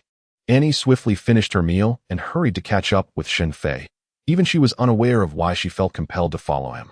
It was merely an instinctive urge. Hey, Arin and Amp, Oppos, to you continuing your outdoor live stream? Why are you following me? Shen Fei questioned, puzzled. Kiki, outdoor live streaming is freeform. Since you and Oppos re-idle, why not join me? Annie sweetly invited. Shen Fei shrugged and smiled nonchalantly. How about this? Let and Oppos go to an amusement park, my treat. Annie suggested eagerly. After studying in this bustling metropolis for 2 years, I've yet to visit Disneyland. By the way, how old are you? Shen Fei casually inquired. I. Girls are always 18. Annie playfully responded. Well, I suppose I should address you as sister then. You're 20, Shen Fei nodded. I'm in my 3rd year of university. I and Oppos am older than you. Annie retorted defiantly. Older than me, yet you still call me and Oppos, brother and Oppos? You're making me feel old. Shen Fei rolled his eyes at her. Annie remained silent. The live stream audience. This wealthy brother is genuinely authentic. Given the young man and Oppos' affluence, it is indeed authenticity. But if he were an ordinary guy, it would be sheer male chauvinism. The reality of humanity. ISN and Oppos, to your car ready today? Annie asked, calming her fluttering emotions as she caught up with Shen Fei once more. What's up? Do you wish to experience whether the air conditioning in the driver's seat is effective? Is being a designated driver addictive? Shen Fei casually asked. Annie remained speechless. The live stream audience erupted in laughter, inundated with comments. Shen Fei glanced at the visibly distressed Annie, observing her attire, her dress, and high heels, wondering if they were suitable for an amusement park. This outfit was the one he had helped her select that day. It suited her perfectly and exuded an air of innocence. It's fine, I can manage. Annie waved her hand dismissively, then took hold of Shen Fei and Amp, Oppos' arm. Let us go, Disneyland. Here we come. Little did Annie anticipate the unfortunate fate that awaited her while frolicking with this mischievous companion. Though she was currently filled with joy, soon she would find herself weeping doubly in despair. End of chapter. Chapter 47. The resentful little streamer and the old 6 imperial uncle. In Annie and Oppos' live stream room. Why do I feel like those two are indulging in romantic antics? Be confident. Discard that feeling. Oh no. My dear Annie is about to leave me. Why do I sense that our Annie is the one getting trapped? They've been playing at the amusement park for so long, and I've only seen our dear Annie actively pursuing. Alas, the old saying holds true in poverty. One observes appearances, in wealth, one follows the path. If you are affluent, you too can achieve it. Indeed, that is quite reasonable. I fear that tonight our little Annie may lose her chastity. The wealthy inevitably unite, as is only right. I wish to see premium content. Will you be live streaming tonight, dear Annie? I beg for a live stream. After half an hour of frolicking at the amusement park, Annie had unabashedly linked her arm with Shen Fei's, displaying a warmth that was evident even as they walked together. Initially, when this young girl had hooked her arm around him, Shen Fei had jested, "Little one, are you trying to win me over?" Annie's cheeks flushed a rosy hue, yet with a proud tilt of her neck and an uplifted chin, she boldly declared, "Yes, indeed. I wish to win you over, Shen Fei." As their escapade progressed from one attraction to another, the intertwined arms became a natural gesture. Passing by an artificial hill, Annie spotted a girl sitting on a bench while a boy knelt beside her, tenderly tying her shoelaces. Witnessing such a loving scene, filled with the boy and Appo's endearment towards the girl, Annie tugged at Shen Fei's arm and exclaimed, "Look, look, that boy is so affectionate towards his girlfriend." Simultaneously, Annie's live stream camera captured the tender moment of the young couple, inadvertently feeding her audience a dose of romantic indulgence, not from Annie, but from the couple in view. Then, Shen Fei uttered a remark that sent laughter rippling through the live stream room and among the bystanders at the amusement park. With a face full of disdain, he said, "Don't pity him, he's just a fool." Livestream comments, "Ha, what a character." When it comes to banter, the wealthy brother reigns supreme. Don't feel sorry for him. Let him exhaust himself while we enjoy our fair share of romance. The wealthy brother is quite the straight shooter, otherwise. How could he utter such words? Quite amusing. Gif, nonsense. This is humor, humor. Understand? The wealthy brother's humor is beyond your comprehension, you plebeian. Thanks to the wealthy brother for avenging us single folks. A nebula fighter as a token of gratitude, not for Annie, but for the wealthy brother. Haha. The wealthy brother is too entertaining. Dating someone like him must be quite the adventure. May I ask, does the wealthy brother mind having another girlfriend? Oh. Would it be interesting to date a wealthy brother? You must think dating someone rich is quite exciting. Annie was thoroughly amused by a remark made by Shen Fei. As he held her close, his arm felt the gentle caress of the ocean waves, offering a hint of comfort. They engaged in various playful activities, but eventually, the high-heeled shoes Annie wore became unbearable. Exhaustion overwhelmed her, and she lamented her choice of footwear, wishing she had opted for sneakers instead. Had it not been for her spontaneous suggestion to visit the amusement park, she would never have considered it, especially if she hadn't encountered Shen Fei. Noticing her uneven gait, Shen Fei furrowed his brow and inquired with genuine concern, "Are your shoes uncomfortable?" Annie nodded, admitting that her feet were sore from walking too long. It was indeed true. The prolonged wear of high heels had left her soles aching. Shen Fei guided Annie to a nearby stone bench. Puzzled, she followed his lead, her large eyes sparkling with curiosity. Shen Fei squatted before her, stating, "When going out to have fun, one should wear more comfortable shoes. You'll remember this next time." With gentle hands, he lifted her delicate, fair ankle and removed her high-heeled shoes. Then, to Annie and Appo's surprise, Shen Fei took off one of his own sneakers. Her expression momentarily frozen. A delightful smile soon graced her face as she thought to herself, "Is he really offering me his shoes? How sweet." Unbeknownst to her, the live stream camera captured every moment of Shen Fei and Appo's thoughtful actions, prompting viewers to exclaim in astonishment, "Wow, who said rich men don't understand love? Look at this. How heartwarming." I misjudged him.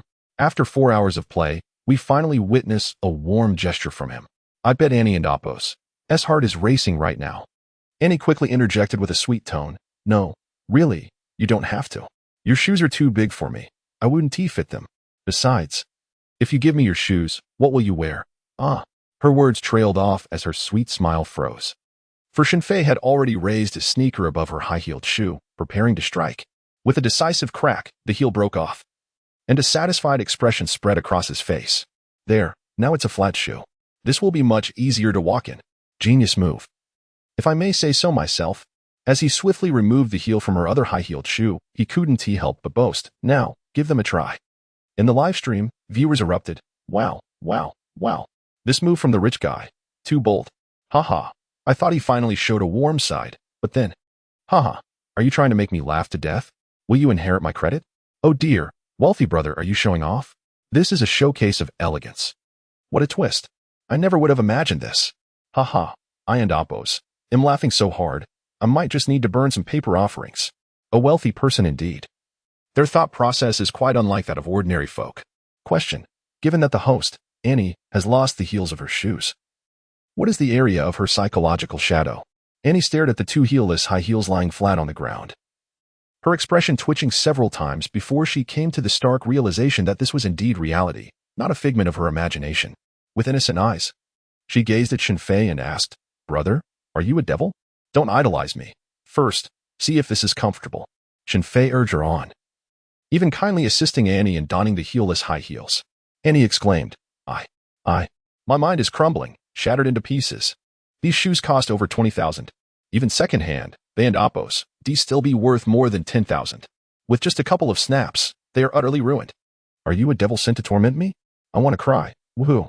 Her previously sweet disposition had turned bitter in an instant. Shen Fei picked up the two heels and placed them into her bag, suggesting that when she wished to wear high heels again, she could simply find a cobbler to fix them. Annie thought to herself, I really don't want to talk right now. I'd prefer if Shen Fei would just keep quiet. Alas, I have misallocated my affections. Woo. However, the gloom cast by the broken heels did not linger for long. After completing a few more small activities, the little girl regained her lively and adorable spirit. Annie linked arms with Shen Fei and, upon seeing several couples admiring the view from the railing at the flying waterfall attraction, she expressed her desire to join them to see if it was as thrilling as it appeared. Her voice was sweet and endearing, and with a playful nudge from her friend, Shen Fei readily consented. Since his rebirth in this world, Shen Fei seemed to have cast aside all the burdens of his past life, embracing whatever felt comfortable and smooth.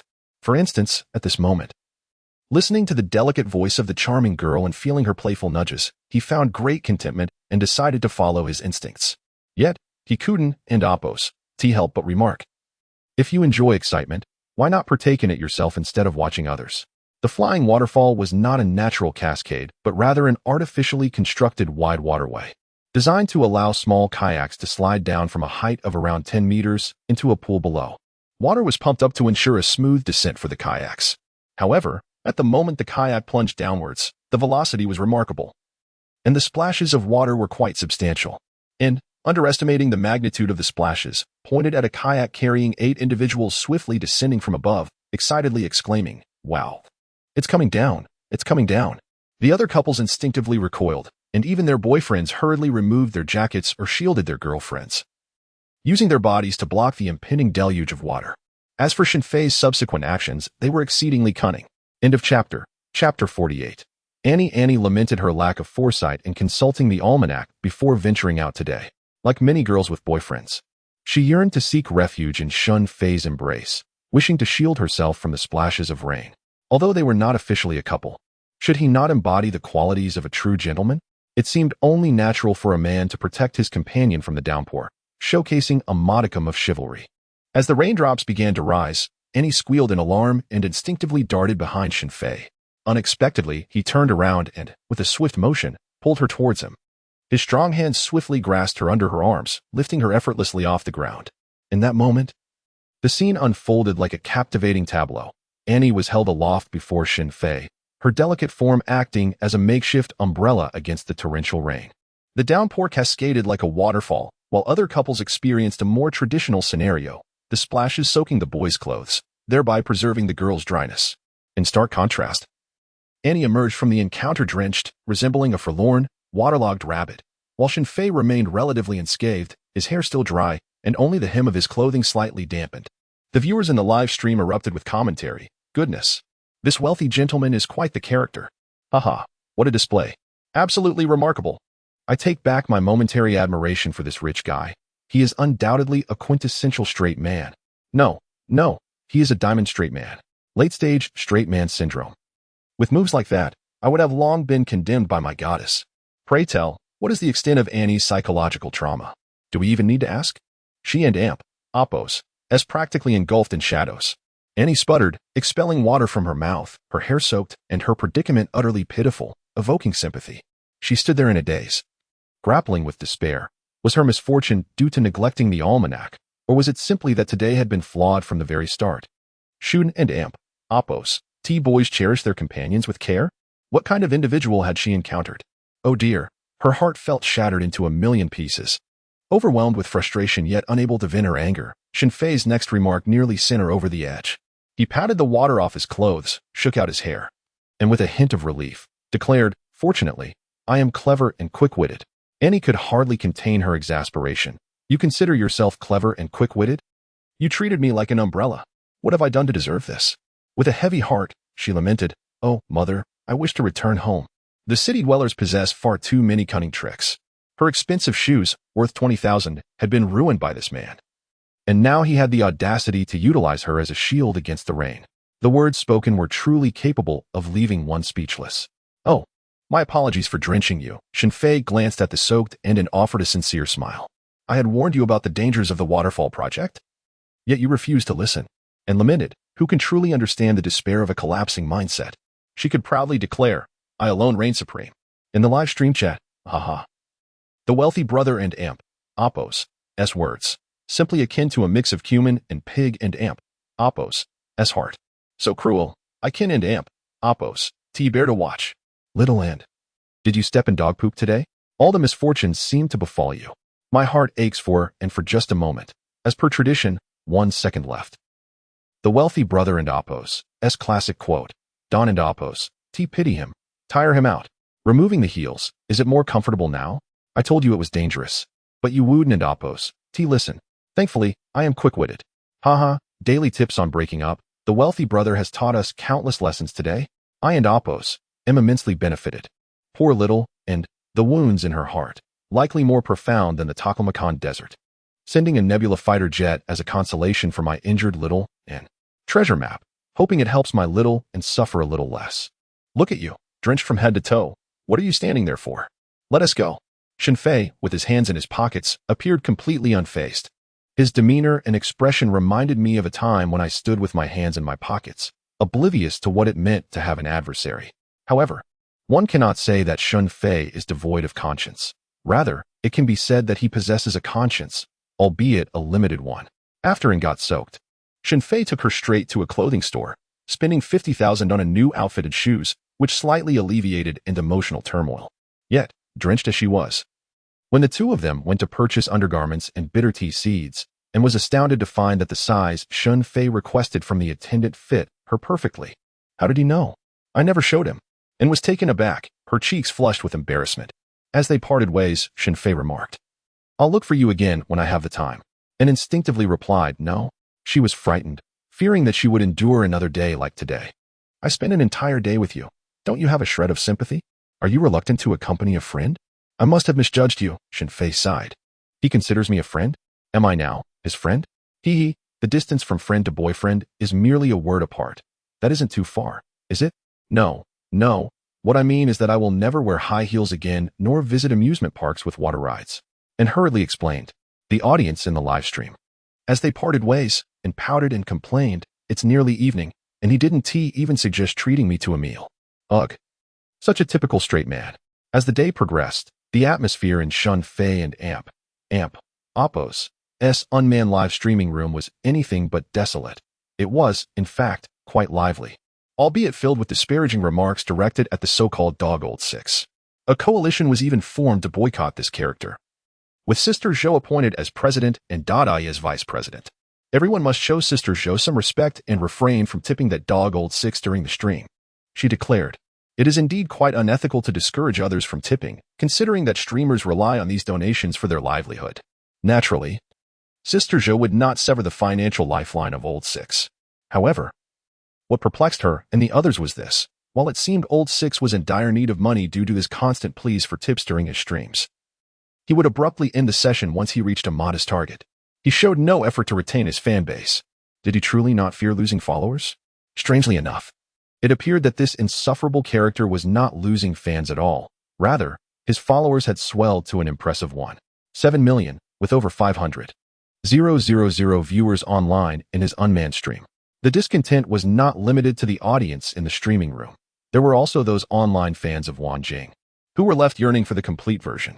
At that moment, Shen Fei pulled out his phone, only to discover it had been off the entire time. Upon turning it on, he found numerous missed calls from unfamiliar numbers, save for two familiar ones. One from Demimi and the other from a woman named Shang, whom he had clashed with the previous night. Am I truly this popular now?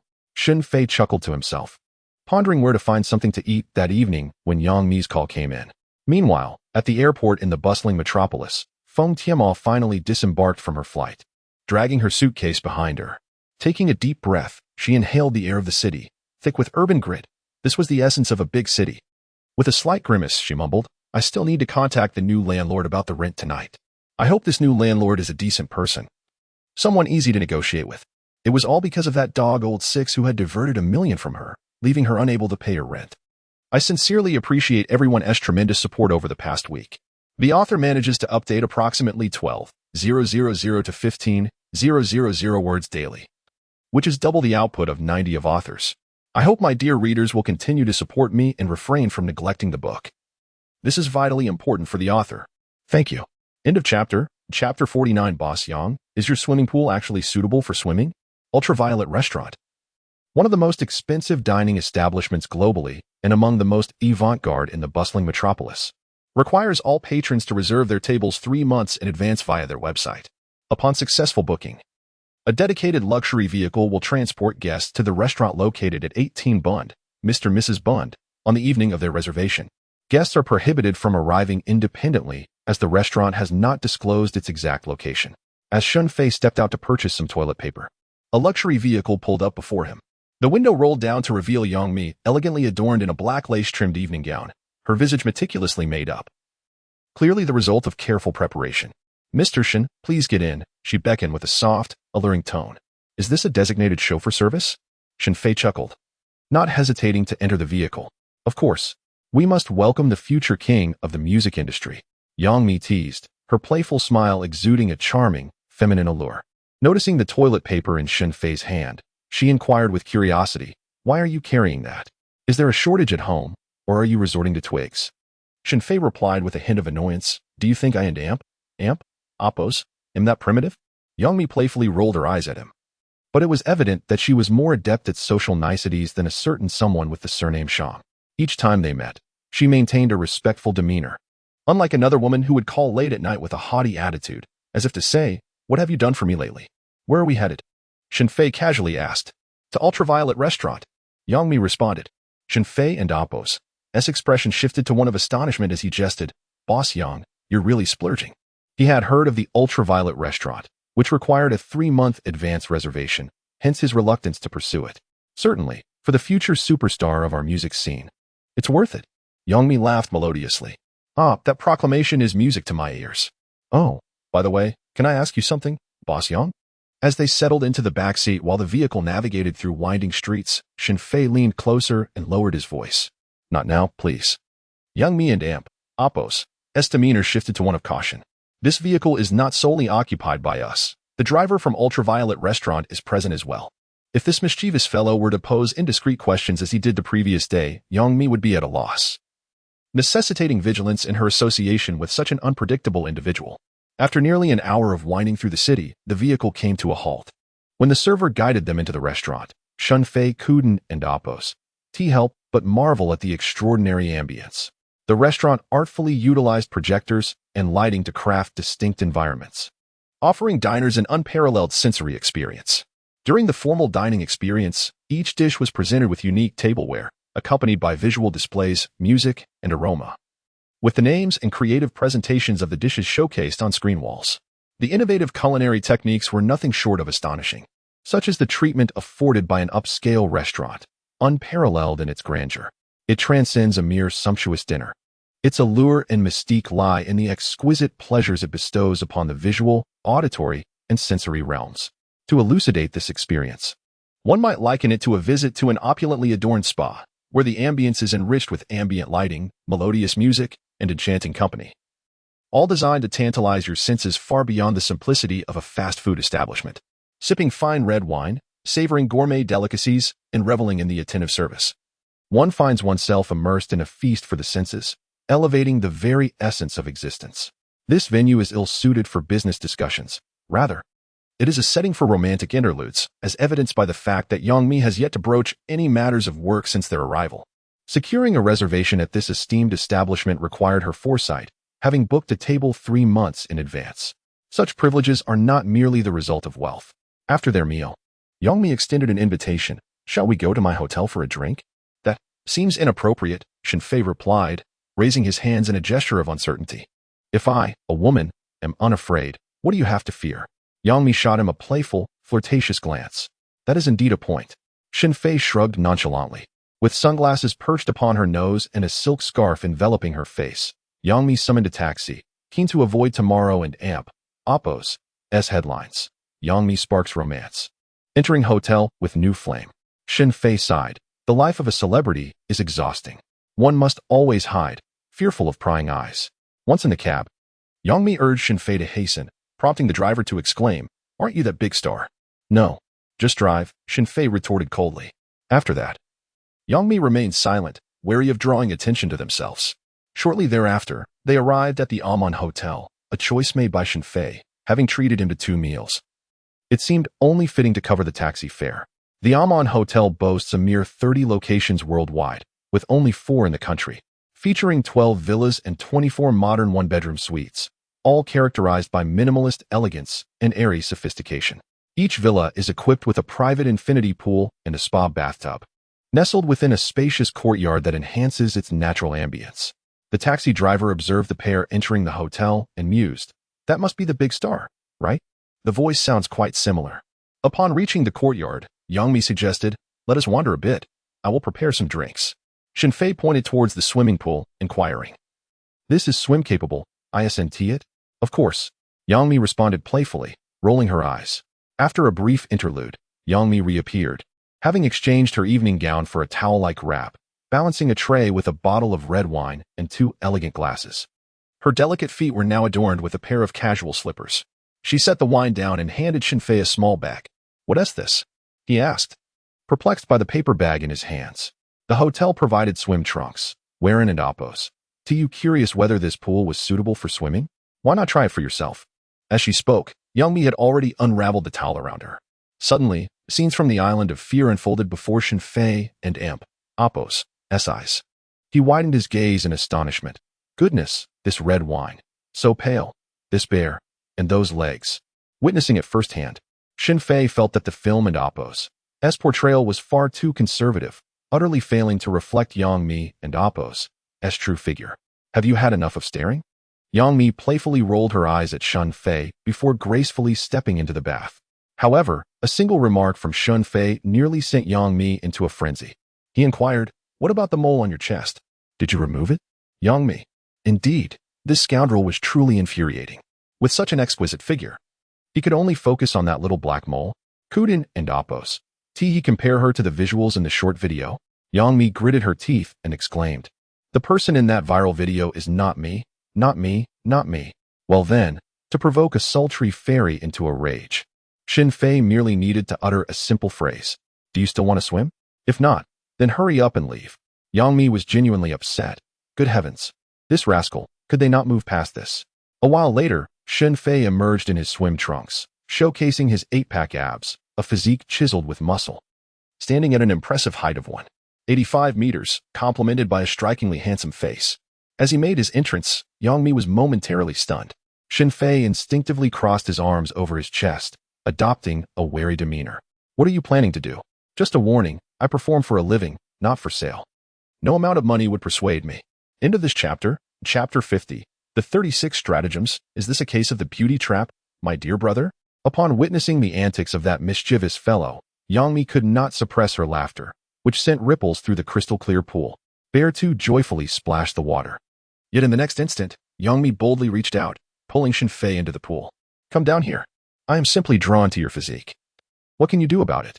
As she spoke, she leaned closer, her upper body pressing against Shen Fei, leaving him breathless. The two were mere inches apart. "Come on, resist. Scream." Indeed, a divorced beauty can be playful and unrestrained. A timid young girl would never dare such audacity. "All right, I concede," Shen Fei admitted, fearing he might be devoured by this woman, leaving not a trace behind. They say a woman at 30 is as good as gold. Just observing her bold demeanor, Shen Fei dared not challenge her further. "Fine, you win," he declared. "Let us drink. Let us drink." With a triumphant smile, Yang Mi exuded a captivating charm as she momentarily released Shen Fei, her lovely face radiating a sense of pride, as if to say, You think I can't handle you? However, as she turned to fetch the wine, her cheeks flushed deeply, and she exhaled nervously, her heart racing. She had been overly impulsive and daring. Should this lad take her seriously, she would be at a loss for how to proceed. Yet, the physique of this and Apos, little rascal and Apos, was indeed impressive, and she found herself longing to touch his muscles. Realizing this, Yongmi felt a twinge of regret for not being bolder earlier. But there was no need to rush. She still intended to compel him to sign a contract later. Ample opportunities awaited. Resolute, Yangmi poured 2 glasses of red wine, handing one to Shen Fei as they leaned against the edge of the pool. She clinked their glasses together and cheerfully declared, "Cheers." Shen Fei responded, and they entered a conversational mode. Yangmi took the initiative to ask, "So, are you considering joining our company?" Just as Shen Fei prepared to decline, Yangmi shot him a playful glare, biting her luscious red lip, approaching him as if to say, "Think carefully, dear brother." Shen Fei offered a wry smile and replied, "With the 36 stratagems, I haven't even experienced the earlier ones, and here you are, Boss Yang, launching the most potent beauty trap. Who could refuse? Who would dare?" "Smart of you, little brother," Yangmi said with a raised eyebrow, taking a sip of her red wine. Yet, signing a contract was simply out of the question. Shen Fei reiterated, "Little brother, didn't you just agree to your sister?" Yangmi's delicate brows furrowed as she leaned in closer. The beauty trap would not work on him, even if he were to be pinned in that pool. He swore he would not yield. Shen Fei's resolve was unwavering. Not just against Jiahong Entertainment, but against all entertainment companies. Yangmi is a woman of remarkable intellect and discernment. It is no small feat for a woman to establish a company and thrive in the entertainment industry. Her success cannot merely be attributed to her beauty and figure. The abilities to perceive subtle cues, employ strategies, and maintain an expansive mindset, traits common among successful individuals, are all manifested in her, often magnified manifold. Indeed, the sacrifices a woman must make to navigate the entertainment realm far exceed those of her male counterparts. Observing Shen Fei's resolute demeanor, Yangmi refrained from employing her usual light-hearted charm and instead adopted a more serious expression, tilting her head slightly as she inquired, "Why is that?" It is essential to recognize that signing with a major entertainment company, with its subsequent branding and promotion, represents an opportunity that many covet. Yet this insufferable younger brother has the audacity to refuse? Moreover, he claims he will not sign with any entertainment company at all. "I am socially anxious," Shen Fei retorted. "Be serious." Yangmi playfully rolled her eyes. "All right," Shen Fei shrugged. "I cherish my freedom and despise constraints." Yangmi was taken aback. This response was indeed unexpected. "So, did you have your mole removed?" In her moment of distraction, Shen Fei gazed at the magnificent reflection in the clear pool of water and asked again. "Yes," Yangmi instinctively replied, only to swiftly raise her delicate hand and pinch the soft flesh at Shen Fei and Apos' waist. You, the person in the video is not me." Not me," she corrected through gritted teeth, as if she could devour Shen Fei for his audacity. How did the conversation veer back to this topic? She mused. Engaging in conversation with him undeniably requires undivided attention. One misstep, and one is ensnared in his traps. "Ouch, that hurts." Shen Fei grimaced. All right. It's not you. Is that satisfactory?" He replied, gritting his teeth. "Satisfactory? Not at all." Yangmi shot him another fierce glare. Fine. Not me.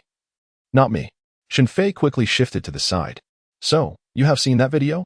Yangmi was genuinely furious this time.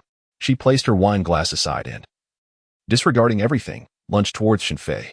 With her crimson lips, she bit him without a hint of restraint, indifferent to the specific part she targeted. After a brief moment, Yangmi emerged from the water, her cheeks flushed and her gaze averted, too embarrassed to meet Shen Fei's eyes, particularly avoiding the lower half of him. Shen Fei, too, felt the chilling terror of a divorced woman, instinctively retreating to a distance of 3 meters, murmuring to himself in trepidation, "If it weren't for my resolute will, I might have lost my innocence just now." As the tension hung thickly in the air, Shen Fei and Apos' phone rang, prompting Yangmi to hastily exit the pool. Wrapping herself in a towel and rushing to her room. Standing before the mirror, she pouted and exhaled, quickly fanning her flushed cheeks to cool down, her face resembling a perfectly ripe red apple. In disbelief, she pondered her impulsive actions, nearly crossing a line. Could it be that she was developing feelings for this insufferable young man? Impossible. Absolutely impossible. After only 2 encounters, how could that be? Was it a sign of spring awakening? Oh, how embarrassing and shameful. Yet, the image of her grasping that young man underwater kept replaying in her mind, driving Yangmi to madness. She splashed cold water on her face, finally regaining some composure. Meanwhile, the call Shen Fei received was from Director Chen, who expressed a keen interest in purchasing the copyright for the song Wanjing to feature in the upcoming film Me and My Country. In his past life, Shen Fei had indeed watched this film, which depicted pivotal moments in the nation and Oppo's development over the past 70 years, a quintessential patriotic movie. Thus, he readily agreed, offering the rights without any fee. Director Chen was taken aback by this unexpected generosity, but Shen Fei simply explained, "I am also a Huaxiao person. The reason is that simple." After a flurry of gratitude from Director Chen, he sought the latter half of the song, as only a fragment was available online, leaving him at a loss. However, Shen Fei interjected, "By the way, Director Chen, could you send me a tip during my live stream? Just a modest amount, 600 would suffice." Director Chen was baffled. Just moments ago, he had offered $1 million for the song's copyright, which Shen Fei had refused.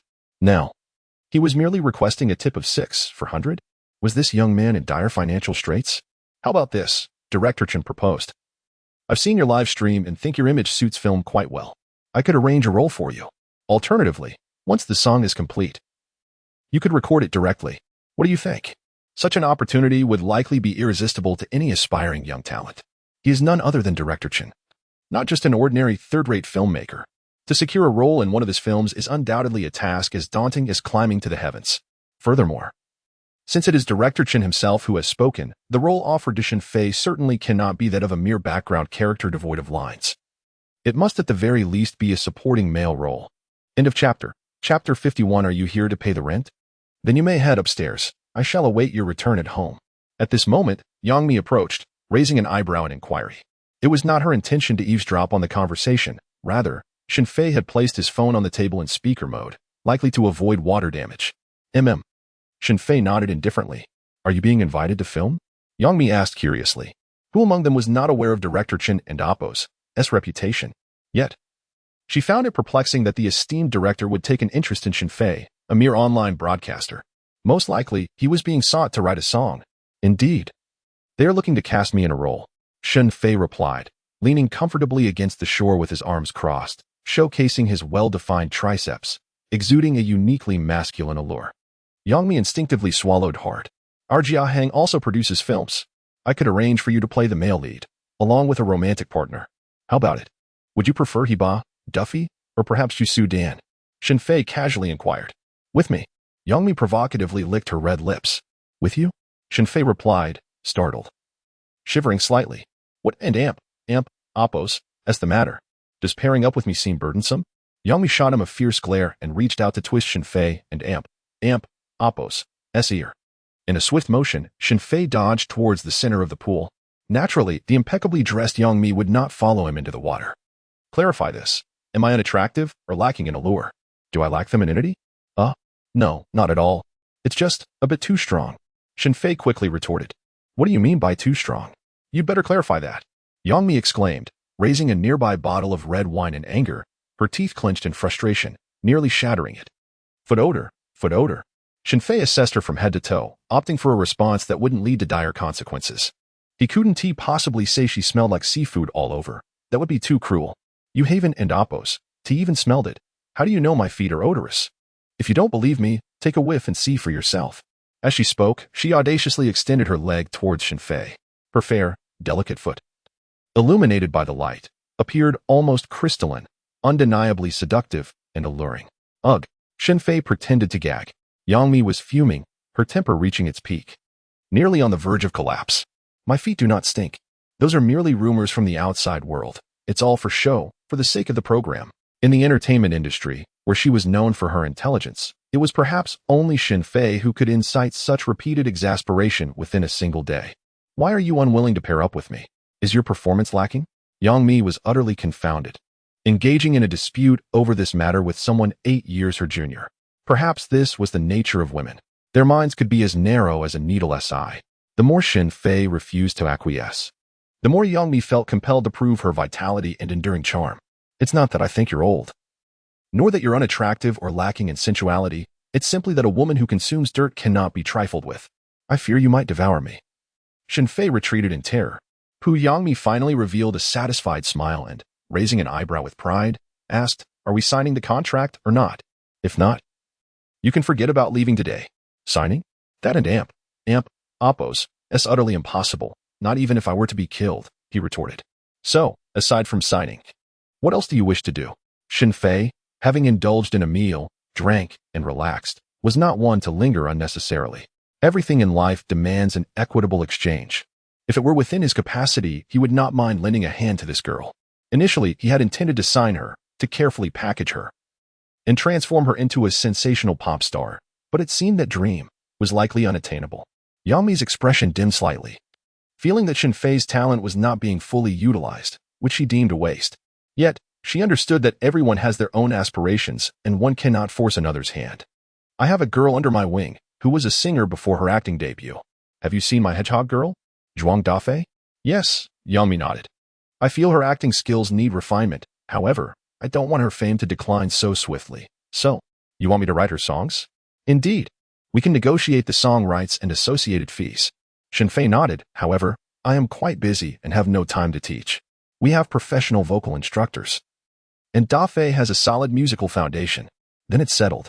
When will you bring her over? I need to hear her vocal tone first to determine which musical style and song difficulty would suit her, Shen Fei stated. Huh? She needs to come find you? Yang Mi was surprised for a moment. What other option is there? The difference in vocal quality over a computer or phone is significant. Shen Fei rolled his eyes at Yang Mi. All right then, I'll have her fly over tomorrow. Yang Mi nodded, acknowledging the validity of Shen Fei's point. Then, with a vigilant glare, warned, You wicked man. Do not harbor any ill intentions towards her, understand? If I find out you do, I will break your legs. As she mentioned legs, her gaze fixated on a certain area of Shen Fei, prompting him to instinctively close his legs, taking a sharp breath. What a ruthless woman. Good to know. Yang Mi smiled triumphantly. This young man was quite the trickster and had an appealing appearance that easily attracted the affections of young girls. Zhuang Dafei was merely 18. Still quite young, and Yang Mi did not want her artist to fall prey to this boy's charms. Furthermore, rumors of celebrity romances are a significant taboo. They could severely impact one and Oppos' career. Not only did she need to frighten Shen Fei a little, but she also intended to sternly advise Zhuang Dafei upon her return. Alas, what a blunder. Shen Fei shook his head and chuckled, not realizing that he had been squeezed for something by Boss Yang. What a loss. Hee. You must be careful then. Dear sister seeks more than just a trifle from you. Yang Mi playfully bit her red lip and cast a flirtatious glance at Shen Fei, who trembled at the sight and quickly leapt out of the pool. When Shen Fei returned to the courtyard of Tang Chen Pen, it was already 11:00 and Oppos' clock at night. He picked up his phone to check for messages on WeChat from Yu Shengjie, the little girl Annie. The first message read, Uncle, today Annie will be live streaming outdoors. You must tune in to watch me. Message sent at 10:23 a.m. The second message stated, Uncle, today Annie had a rough time. During my outdoor stream, a rude fellow ruined my high heels and soaked me with water. However, in the end, he compensated me for my outfit, so I suppose I can forgive him for now. Message sent at 5:25 p.m. The third message said, Uncle, I am live again. Today I will dance for my fans. Would you care to show a little support? Message sent at 5 p.m. The fourth message concluded, Uncle, I am feeling sleepy and ready to rest. Good night, Uncle. Sweet dreams. Message sent at 10:55 p.m. After glancing through Annie's messages, Shen Fei chuckled with mild irritation. This little girl, I am not your parents. Why must you report everything to me? Going to bed at 10:30. Is she already stepping into her twilight years? Shaking his head in amusement, he dismissed the thought, attributing her messages to the lively, talkative nature of a young girl, and chose not to respond. He then opened a text message from a contact labeled 15th floor tenant. Hello, landlord. I just returned to the city today. When would you be available for us to meet and discuss the rent? The message was sent around 9 o'clock. Shen Fei pondered for a moment and replied, Right now works for me. 20th floor, unit 2001. Come on over. To his surprise, the other party promptly responded, All right. I'll head over. Initially planning to stroll around the courtyard, Shen Fei abandoned that thought, recognizing that the tenant was coming to pay him. And a yearly rent of over $1 million is not a trifling sum. Even though Shen Fei had amassed over $3 billion, $1 million is still a significant amount. Thus, he proceeded directly upstairs. End of chapter. Chapter 52. Sister Zhou, I must scold that scoundrel for causing my distress. In Shen Fei's live broadcast room, Sister Zhou and the naive little sister had been online for an entire day. Sister Zhou was utilizing her primary account for streaming, while the naive little sister had registered a secondary account named Little Didi.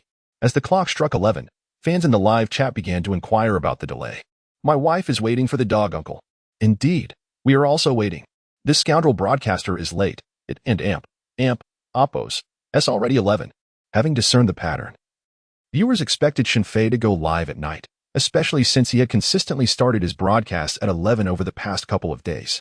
Consequently, the number of online fans in Shen Fei's live room had reached an impressive 3 million, with total followers soaring to 2.05 million. Some could no longer endure the wait and had retreated to sleep, yet the majority remained steadfast, eagerly anticipating the complete version of Wanjing. Listening to a song only to have it abruptly cut off was an unbearable experience. It was akin to a woman reaching the climax in a game only to be interrupted by a man declaring he was done. This scoundrel better start streaming soon, or I will unfollow him immediately. Unfollow? I absolutely must unfollow. Sister Zhou's little sister lamented, I can't hold on any longer. I am going to bed. Are you going to rest? Don't wait. It seems that scoundrel won't show up today. Sister Zhou vehemently replied, no, I must wait until the very last second. I need to scold him thoroughly for making me stay up for 24 hours straight. My distress has yet to subside. Sister Zhou's fury was palpable through her messages. Filled with resentment, to the uninformed, it might seem as though she had been wronged by a man who had abandoned her.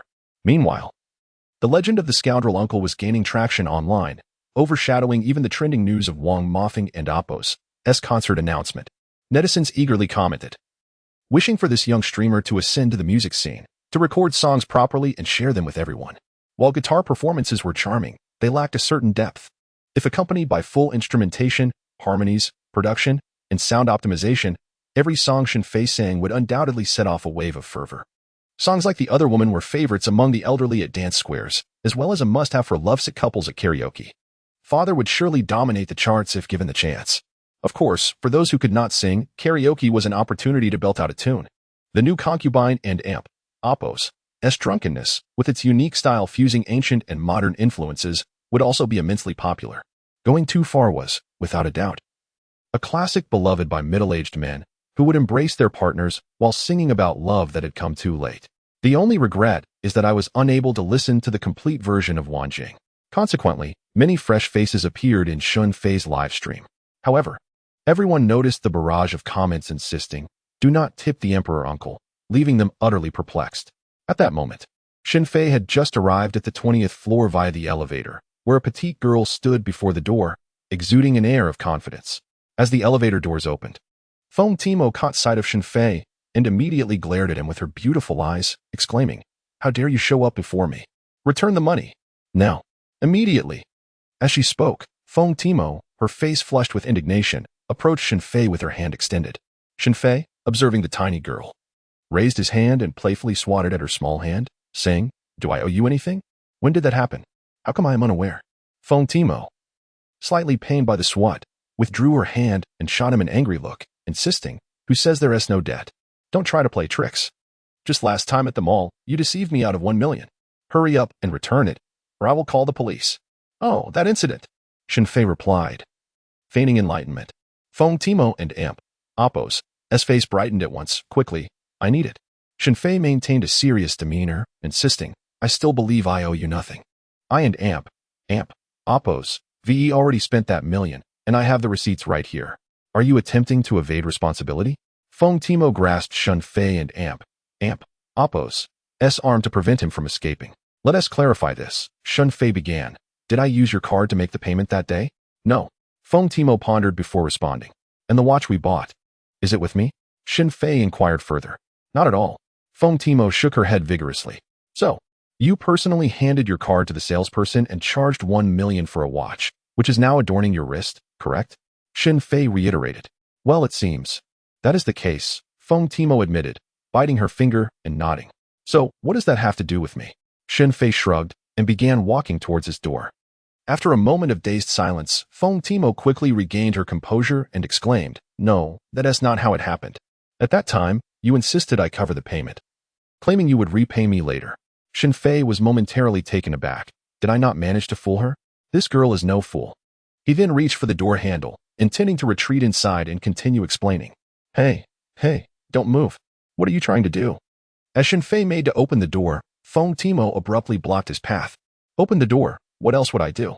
Shen Fei replied, his large hand gently pushing against the petite girl's head, causing her to stumble back. Why are you opening the door? Feng Timo charged at him again, contemplating whether stopping a thief on behalf of the landlord might result in a rent reduction. To go inside, of course. Shen Fei responded with an air of nonchalance. Why are you opening someone else's door? She demanded, her small face brimming with a sense of threat. Are you a thief? Are you or aren't you? If you touch this door again, I swear I'll call the police. You better leave now, or you might end up in jail. Feng Timo attempted to intimidate Shen Fei. However, Shen Fei's towering stature and robust physique made her efforts futile. Despite her attempts to push him away, he easily brushed her aside.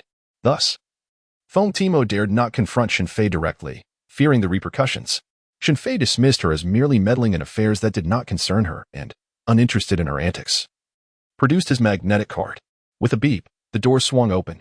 Feng Timo was momentarily taken aback before exclaiming, "Ah, you little thief. You even managed to get a key to someone else's place. Hurry up, I'm calling the police." As she spoke, she indeed pulled out her phone. Shen Fei let out a wry smile and felt compelled to clarify, "This is my home. It and Appos. It's quite a hassle to summon Uncle Shuli at this hour. You big liar. Trying to deceive me again. You can and Appos, go in there." Feng Timo insisted, attempting to block his way. However, Shen Fei simply grasped the collar of her hoodie and effortlessly lifted her off the ground. Startled, she was about to scream for help when he said, "Come in. Come in, let me show you the property deed." The diminutive figure of Feng Timo was thus dragged into the apartment and set down on the sofa. She remained on guard, wary of Shen Fei and Appos' intentions, while he, indifferent to her demeanor, strode into the bedroom. Moments later, he tossed a property deed onto the sofa, urging her to verify that it bore his name. As Feng Timo perused the document, her astonishment grew. "It truly is your name. But that doesn't prove the house belongs to you. Perhaps you share the same name as my landlord." Just as Shen Fei contemplated tossing this obstinate little creature out, he was taken aback by her mention of the landlord. "Are you a tenant on the 15th floor? He inquired. "Yes." Feng Timo nodded eagerly, but her vigilance returned as she accused him of being a cunning fraud, questioning how he had discovered her residence on the 15th floor. "You might even be a pervert." Clearing his throat, Shen Fei retrieved his phone, opened his messages, and read aloud the text she had sent. "Hello, landlord. I just returned to Shanghai today. When would you be available to meet and discuss the rent?" The phone number was 155, correct?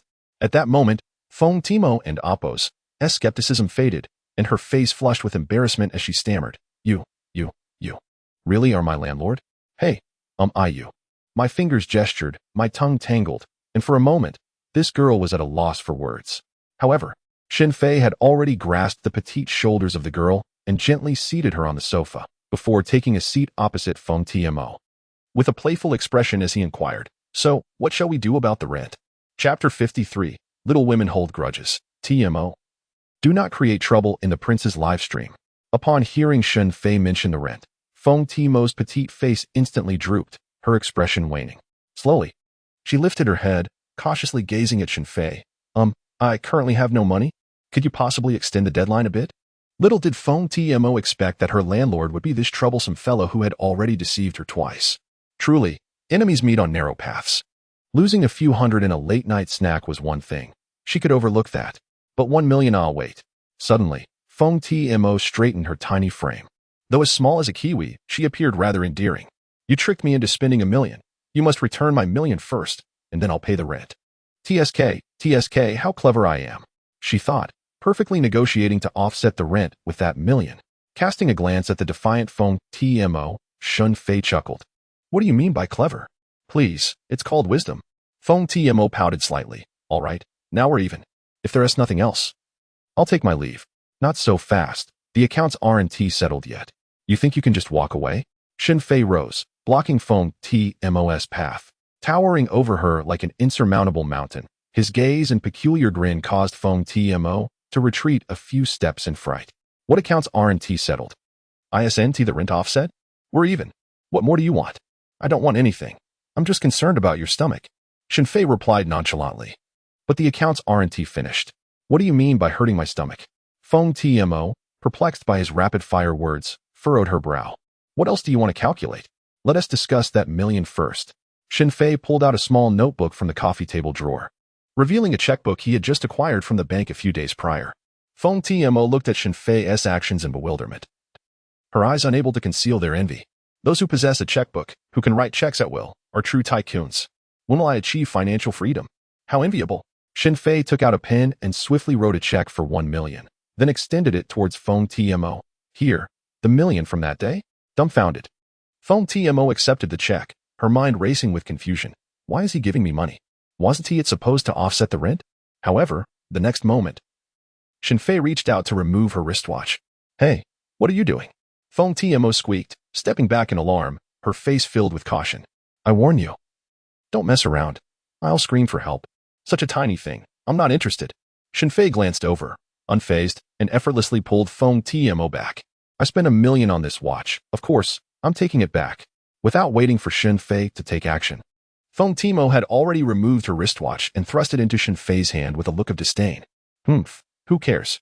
So stingy, she scoffed, playfully sticking out her tongue, radiating cuteness. And from now on, you are not allowed to call me a little one.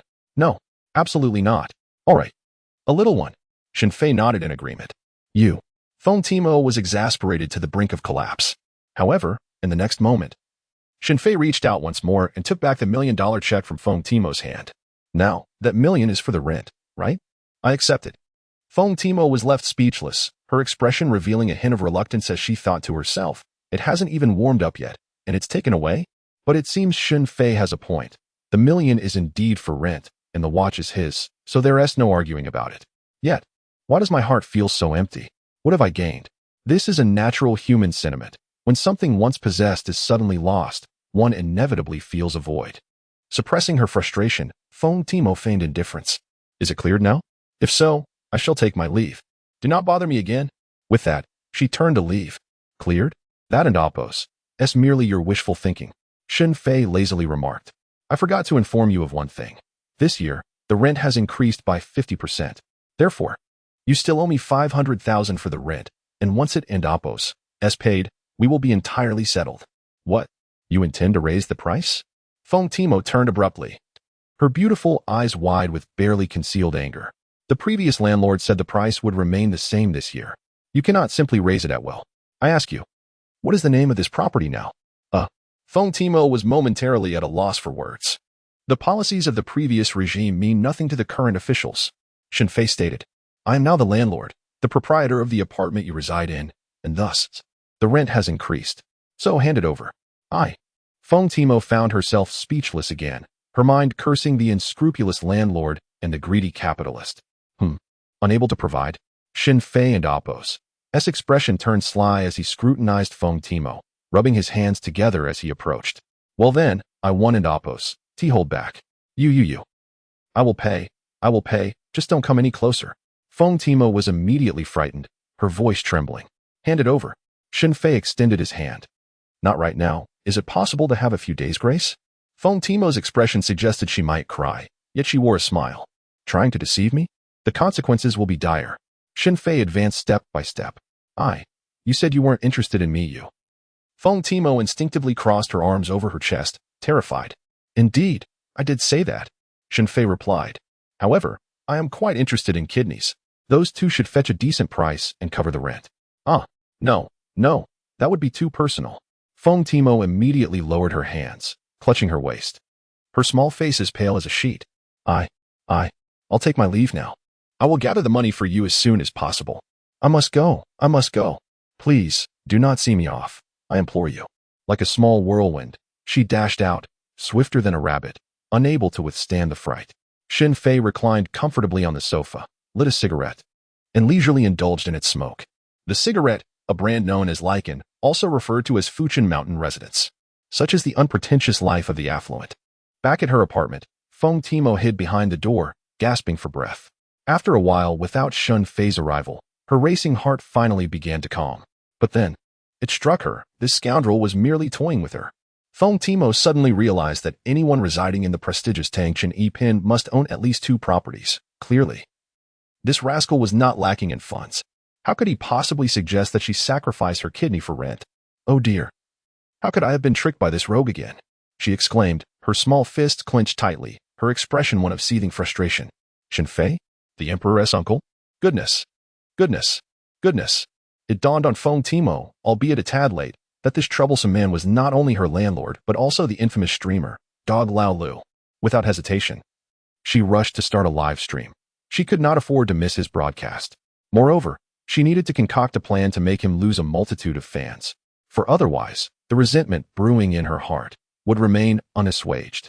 End of this chapter, Chapter 54. During this live broadcast, Shen Fei announced a significant matter.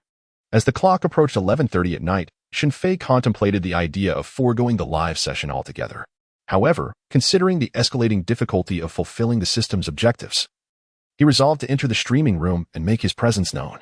Upon opening the live stream, private messages flooded in incessantly from various music companies and numerous agents, likely drawn by Shen Fei's burgeoning potential. Among them were the likes of Diao Xiaomei, Sister Zhou, and the little streamer who had suffered a beating from the old man, alongside a multitude of fan messages which Shen Fei, feeling somewhat weary, chose to overlook. Instead, he turned his attention to the barrage of comments. Oh my goodness. It hasn't an amp. Oppos. T-been easy. Uncle Huang has finally settled down. Woo. I and amp. Oppos. VE waited so long that the flowers have wilted. Mom asked me why I and amp. Oppos. Am staying up late. I told her I and Oppos. Am waiting for Uncle Huang.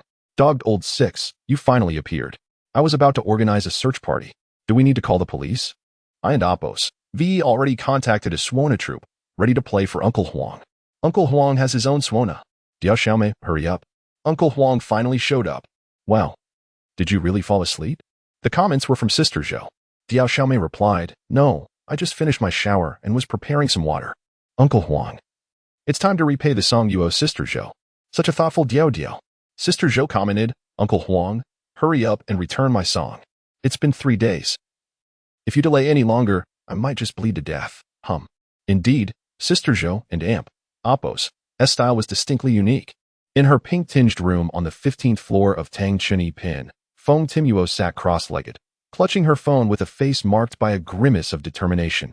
You, dogged old 6, the wretched landlord, have finally logged on. Just wait.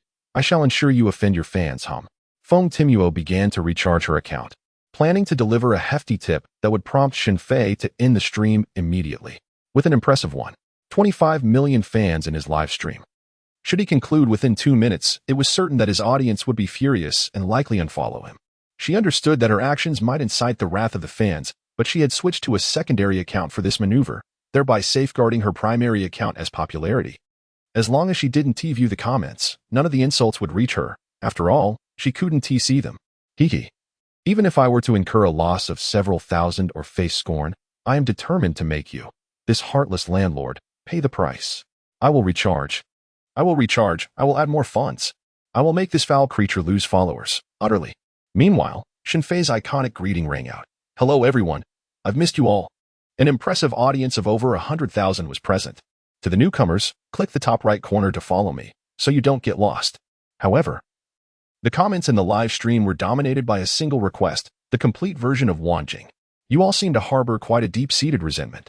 Perhaps, if you would bestow upon me some generous donations, I shall serenade you with the complete rendition of.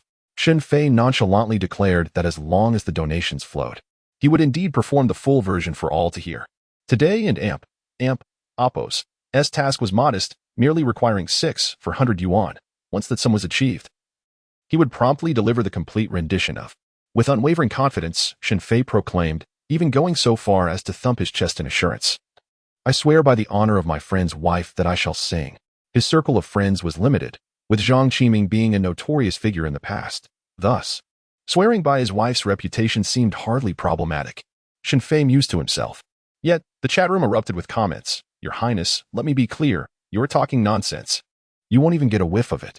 I would sooner trust the 3 mouths of a woman than believe a word from your lips. Brothers and sisters, do not be deceived by His Highness and Amp, Oppos, S flowery words. Do not donate.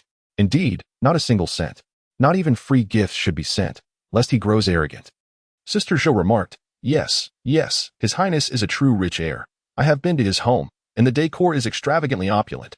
The house is worth several million. Dai interjected, When was this? Did you two meet up without me? The chat room buzzed with excitement. Whoa. Your confidence is a bit overwhelming. Is this a gathering of many? When did you, Your Highness, manage to woo my dear Zhou? Has my Dai Dai's wife succumbed as well? When did this happen? I feel a green hue atop my head. Dai Dai's wife, please do not go. Whatever you do. Shen Fei glanced at the barrage of comments, incredulous. That is preposterous. If that infamous big mouth truly visited my home, I would surely remember. Sister Zhou interjected. Now, back to the point. Shen Fei cleared his throat, dismissing the chat and Oppos, as distractions.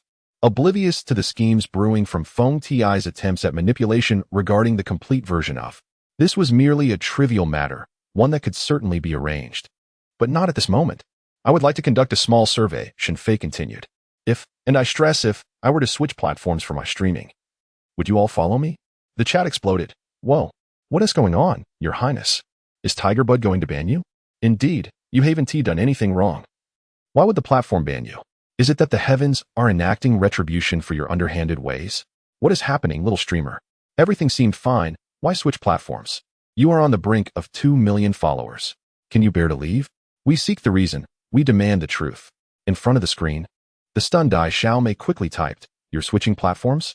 Which one? The live stream erupted once more. What on earth? Is Dai Dai really going to follow the past? Marry a chicken and follow the chicken? Marry a dog and follow the dog? Woe is me. I cannot contain my tears. Dear, have you truly changed your heart? Sister Zhou appeared momentarily stunned, questioning the situation. Are you planning to escape? Is it because you've offended too many people, fearing that your million fans might come to your door? Indeed, this is so characteristic of my wife, Zhou. Certainly. That scoundrel, the Emperor and Oppos, uncle, has committed too many misdeeds and can no longer survive. Ha ha ha. Don and Oppos, switch platforms. If you do, who will receive the tens of thousands of Tiger Bud coins from my account? At that moment, Feng Timo, who was busy recharging, paused in disbelief. Is he really going to switch platforms? Which one? Why would he leave such a good situation? Just like that, abandoning all these fans? This must be a joke. Surely. It's just a jest. He has always been a trickster. I will not fall for it. I will recharge. I will continue to recharge. Glancing at the barrage of comments, Shen Fei smirked. You all make such a racket. Yet how many Tiger Bud coins do you have in hand? I haven't seen you reward me, a group of scheming tricksters. Always picking on this honest streamer. Finally, he inquired, will you all follow me if I leave? The audience responded, with the Emperor and Oppos' uncle behaving like this, I certainly will not follow. Yes, let us resist the Emperor and Oppos' uncle, starting with me. Not going 10,086. Upon reading these comments, Shen Fei finally revealed a long-awaited smile, patting his chest. Well done, you all. You must remain steadfast in your convictions. If you don't follow him, I can rest easy. Phew, this group of fans is quite astute, having seen through his tricks. Each one like a miser, making it hard for him to coax them into giving rewards. Without rewards, accomplishing his tasks becomes arduous. Thus, the thought of switching platforms crossed Shen Fei and Oppos' mind. Well then, dear friends, farewell. He waved to the live stream, regarding the matter with Wang Jiang. We shall discuss it again when fate allows. Perhaps tomorrow morning, I will hold a farewell ceremony with you all. Ha ha ha. Good night, everyone. In the next moment, the screen of the live stream abruptly turned black. The Emperor and Oppos' uncle vanished without a trace. Feng Timo, still in the midst of recharging, froze momentarily before furiously tossing her phone aside, storming out, and heading straight for the elevator. The updates continue to unfold. End of this chapter, Chapter 55, the mysterious knocking at the door, yet no one is there. Shen Fei turned to the platform, and Hu Yao is flustered. The chat room buzzed with excitement. What on earth is happening? Black screen again. Who in the world donated? Yeah, you promised not to donate. What is going on? President Zhou, Vice President Dade, who made the donation. Bring them forth, and send them packing with a plane ticket. Buddy, take a good look. No one has donated at all. Wait, really? So what in Oppos' going on with His Majesty today? Perhaps he and Oppos' considering switching platforms, no longer in the mood to stream. Could it be that he is truly switching platforms? He is about to abandon nearly 2 million followers. How outrageous. Honestly, His Majesty could very well do that. Haha. It suits his character. Damn. I see now, His Majesty likely thinks we old fans are too savvy to be fooled easily. He is aiming to switch platforms to entice new followers. That is entirely plausible. Is anyone going to support him? Not a chance. I wouldn't go even if it meant dying. This guy is too cunning. but his songs are truly delightful. Let me ponder for another second. As per usual, I'll leave the last second for, I want to go. I want to go too. I want to go. I've realized that if I don't watch His Majesty and Appo's stream for a day, I can't sleep. Thus, I'm hooked, ensnared by His Majesty's charm. Same here, that is why I'm going. Everyone, hold your horses. Didn't His Majesty say he'd be back to stream tomorrow morning? Let us wait until then. The chat room was ablaze with comments, over 1.7 million online, 80% clamoring to switch platforms and continue supporting Shen Fei. At the Huya official office, Xiaolu, who was on night duty, was utterly stunned upon reading the news. What? He switching platforms? This is serious. Abandoning the back end, Xiaolu hurriedly dashed out to find the on-duty supervisor to report the situation. Manager Zhang, open up. It's an emergency. Xiaolu arrived at the office of the vice president upstairs, knocking frantically. Something big has happened. Instinctively pushing the door, he was surprised to find it unlocked. However, upon entering, Xiaolu was taken aback. What the hell? I've been toiling through the night shift, and you're here playing games with a little streamer?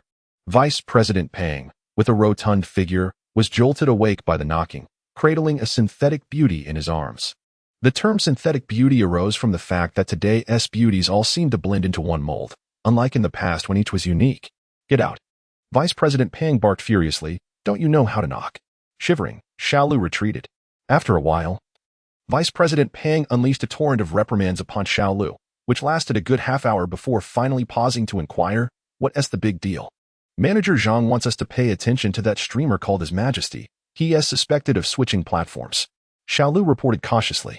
Let him switch. As long as he is not afraid of breaching contracts, he can go wherever he pleases. Vice President Pang waved his hand dismissively, his expression one of utter indifference. Furthermore, should today's events be disclosed, you can forget about remaining here. I wouldn't dare. I swear on my life, I want to utter a word. I saw nothing. I know nothing. Little Lu hastily assured him that he would keep the matter of Vice President Pang and Appo's clandestine interaction with the streamer a secret. However, he added, but that Emperor Uncle streamer, he isn't signed with us. He is not one of our contracted streamers. Oh, is that so? Vice President Pang remained unfazed. How many fans does he have? 2 million, increasing by nearly 500,000 daily. Little Lu reported. Damn. Vice President Pang nearly dropped his cup. Whether from the heat of the liquid or sheer astonishment was unclear. Suddenly, a thought struck him.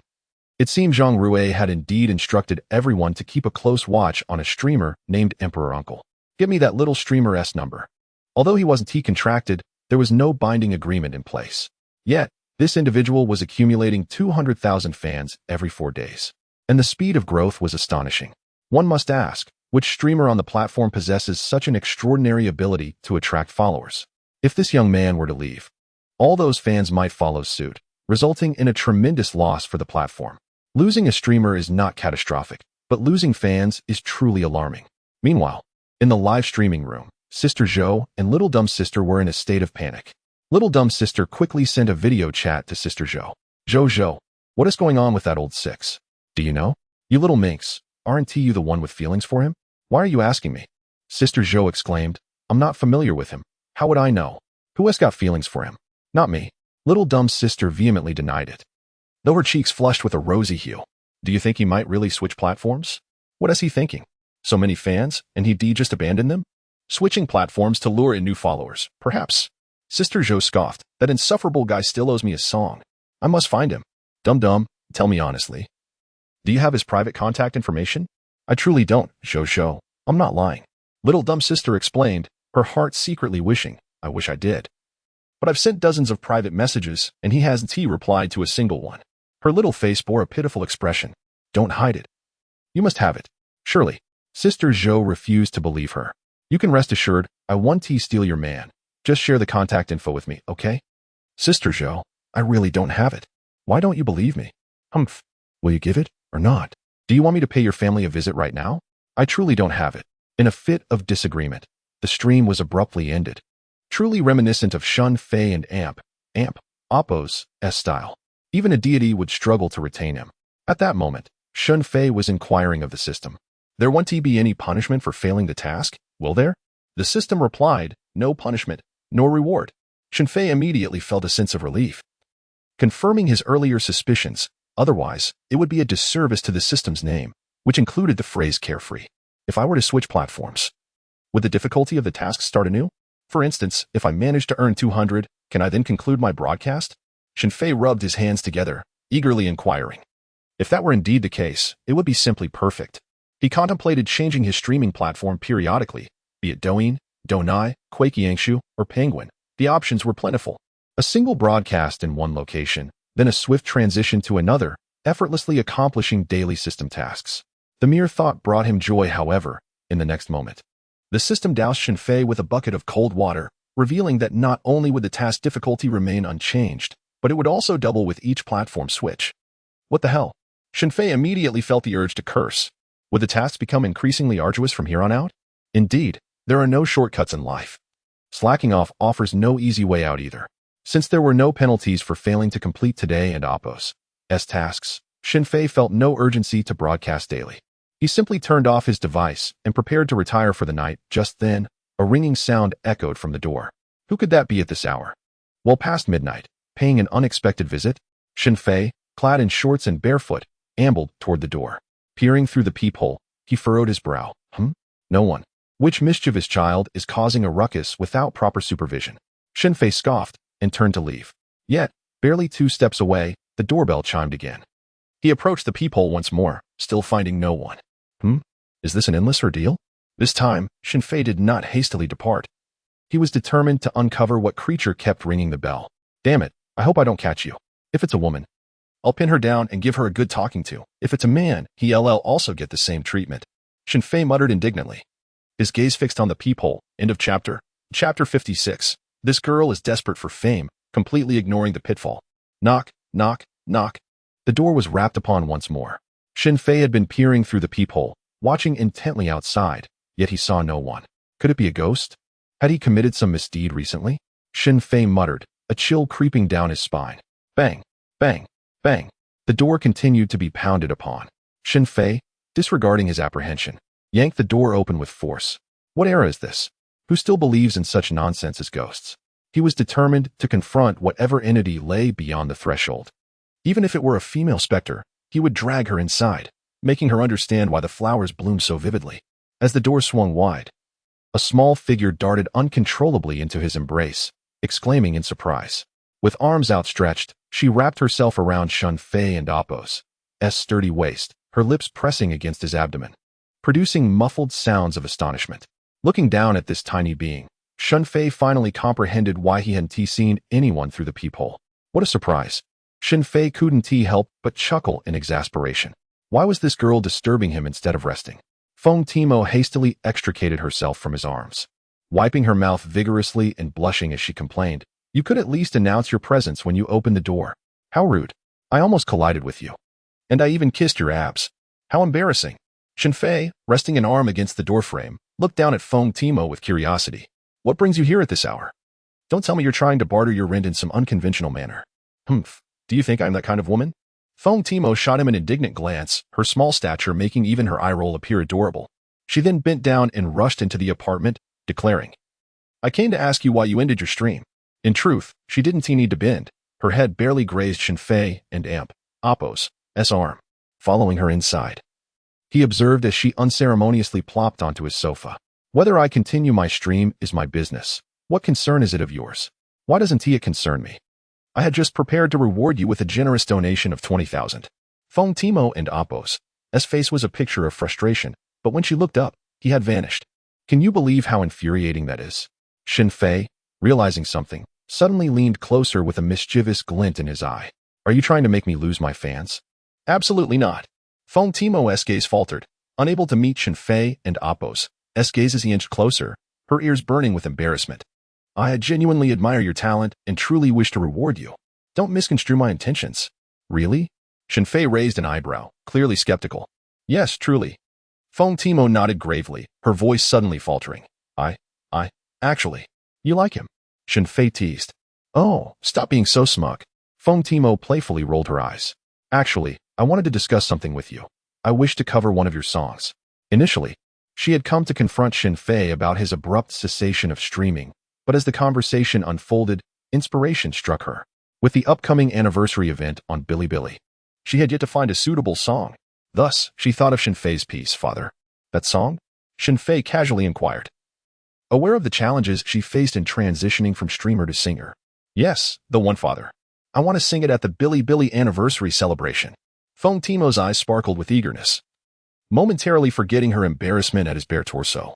Can I use your song? No. Shen Fei decisively refused. I can offer you a licensing fee. We can negotiate a fair price. Isn't that acceptable? Feng Timo insisted, emphasizing that his name would appear in the lyrics as well, providing him with promotional exposure. Surely you can end Oppos. T refused this time? No. Shen Fei rejected her again without hesitation. Why? Feng Timo was perplexed. Why would he refuse without a second thought? Did he not desire fame? In truth, she simply did not understand Shen Fei. Numerous music companies had reached out to him, and if he sought recognition, he would have attained it long ago. He did not require Feng Timo's method to gain notoriety. This song is not suitable for you, Shen Fei stated plainly. Your vocal timbre cannot produce the desired effect. This was a reflection of Shen Fei's musical experience from 2 lifetimes. He was not deceiving Feng Timo. What about Wanjing? Feng Timo pressed on, unwilling to concede. Not suitable either. Shen Fei shook his head again. Then, how about the Lonely Warrior? She suggested. But as soon as the words left her mouth, she shook her head, realizing she too could not deliver that song effectively. Her expression resembled a bitter melon. What about End Oppos? Over the Fire and Oppos? That one should work, right? Feng Timo persisted. A disgrace to the song, Shen Fei critiqued. You. Feng Timo was momentarily speechless, exasperated by his bluntness. You wouldn't dare suggest End Oppos, the other woman End Oppos, is more fitting for me, would you? She suddenly inquired, shaking her head vigorously. No. That song is too kitsch. I would never sing it. Indeed, the other woman was catchy, but lacked sophistication. Feng Timo genuinely did not wish to perform that song. How about this? I will compose a new song for you, tailored to your vocal style. What do you think? Shen Fei contemplated before responding. After all, this girl can be considered a significant benefactor, as she facilitated the acquisition of the first billion-dollar funding. Without her contribution of 1 million, Shen Fei and Oppos' cashback voucher would have lost considerable value and gone underutilized. I shall dedicate a song to her, wishing her immense success in the music industry, as a way to repay her kindness. Really? Feng Timo's eyes widened in surprise, her delicate face unable to conceal her delight. She had watched every one of Shen Fei's live streams, sometimes even replaying the recorded videos multiple times. Shen Fei's musical talent truly left her in awe. No. That's not quite accurate. She only had 4 limbs. A woman would only have 5 in exceptional circumstances. My brother, being a prominent streamer, has always been a man of his word. Shen Fei patted his chest and declared boldly. Feng Timo thought to herself, oh, really? I'd be surprised if even one of your 9 statements holds any weight. Clearly, she was reminded of her past misfortunes when she had been deceived twice. So, when can you help me create a song? Feng Timo inquired eagerly. Regardless of this fellow's character, his talent was undoubtedly remarkable. She could hardly contain her excitement. If Shen Fei truly crafted a song tailored for her, Feng Timo firmly believed she would undoubtedly make a stunning impression at the upcoming Billy anniversary celebration. This stemmed from her recognition of Shen Fei's extraordinary abilities. Let us see how I feel. Shen Fei shrugged. All right, that's enough for today. We'll talk tomorrow. Hey, you've piqued my interest, and now you're leaving me hanging. It's quite distressing. Feng Timo, disregarding her goddess image, leaned closer to Shen Fei, clutching his arm and shaking it insistently. Come on, just write it now. With your unparalleled talent, you could finish it in 3 minutes. Please, lend me a hand. It was evident that she genuinely yearned for a song of her own, one that others could easily remember. Just like Psy, where everyone knows it's sung by the vocal powerhouse Huang Ling, or Chrysanthemum Remains, where the opening notes instantly reveal it's Jay Chou. A singer who cannot produce a song that leaves a lasting impression is undoubtedly not a successful artist. Feng Timo refused to accept this notion. She aspired for success, and thus, she must seize this opportunity. You can have the copyright, and I'll even pay you a usage fee. Furthermore, the song will bear your name. What do you say? Feng Timo proposed once again. I'm not interested in such things. Shen Fei declined once more. Then, what do you desire? Feng Timo pressed eagerly. As long as it's within my ability, I will certainly comply. Anything at all. Shen Fei raised an eyebrow. As long as it's not illegal, anything is possible. This girl was truly desperate to transform her career. Not even noticing the enormous pit Shen Fei was digging. End of this chapter. Chapter 57. Feng Timo was on the brink of collapse. The man who rejected director Chen twice. At this moment, Feng Timo felt an impulsive urge to offer herself up as a sacrifice in exchange for Shen Fei to tailor something for her. She longed desperately for a successful transformation. Over the past 2 years, this endeavor had become a source of anxiety for her. Finally encountering such a rare opportunity, she instinctively wished to seize it tightly, unwilling to let go, even if the price to pay seemed rather steep, almost overwhelming her psychological defenses. However, it is well understood that defenses can shift in response to the opponent's advances. Yet, opportunities for successful transformation are seldom granted a second time. In this world, there are indeed renowned lyricists and composers, such as the one behind Jade Cho, whose talent may not be exceptional, yet they possess skill. Then there are others like a certain talent known for versatility, and yet another, who is quite well known. But alas, Feng Timo did not wish to invoke spirits or resort to sorcery. Those individuals held her in low regard, viewing her as merely a third-rate streamer, unworthy of their time. The notion of requesting them to compose a song tailored for her? Is that even feasible? Indeed, I am open to anything, as long as it remains within the bounds of legality. Feng Timo's beautiful eyes sparkled with eagerness, her petite face radiating anticipation. Suddenly, Shen Fei leaned closer, surveying her from head to toe, even stroking his chin as if his gaze could penetrate her thin summer attire, revealing her true self. Feng Timo initially intended to retreat, crossing her arms defensively, but ultimately, she closed her eyes and held her breath. Since it was her own wish, Shen Fei rubbed his hands together, leaning closer to her delicate face, his voice dripping with teasing allure. Well then, I shall not hold back. At that moment, Feng Timo could distinctly feel the masculine warmth of Shen Fei's breath, causing her heart to race wildly, her eyes tightly shut, her mind blank. Repeatedly murmuring to herself, just pretend it's nothing, I can endure this.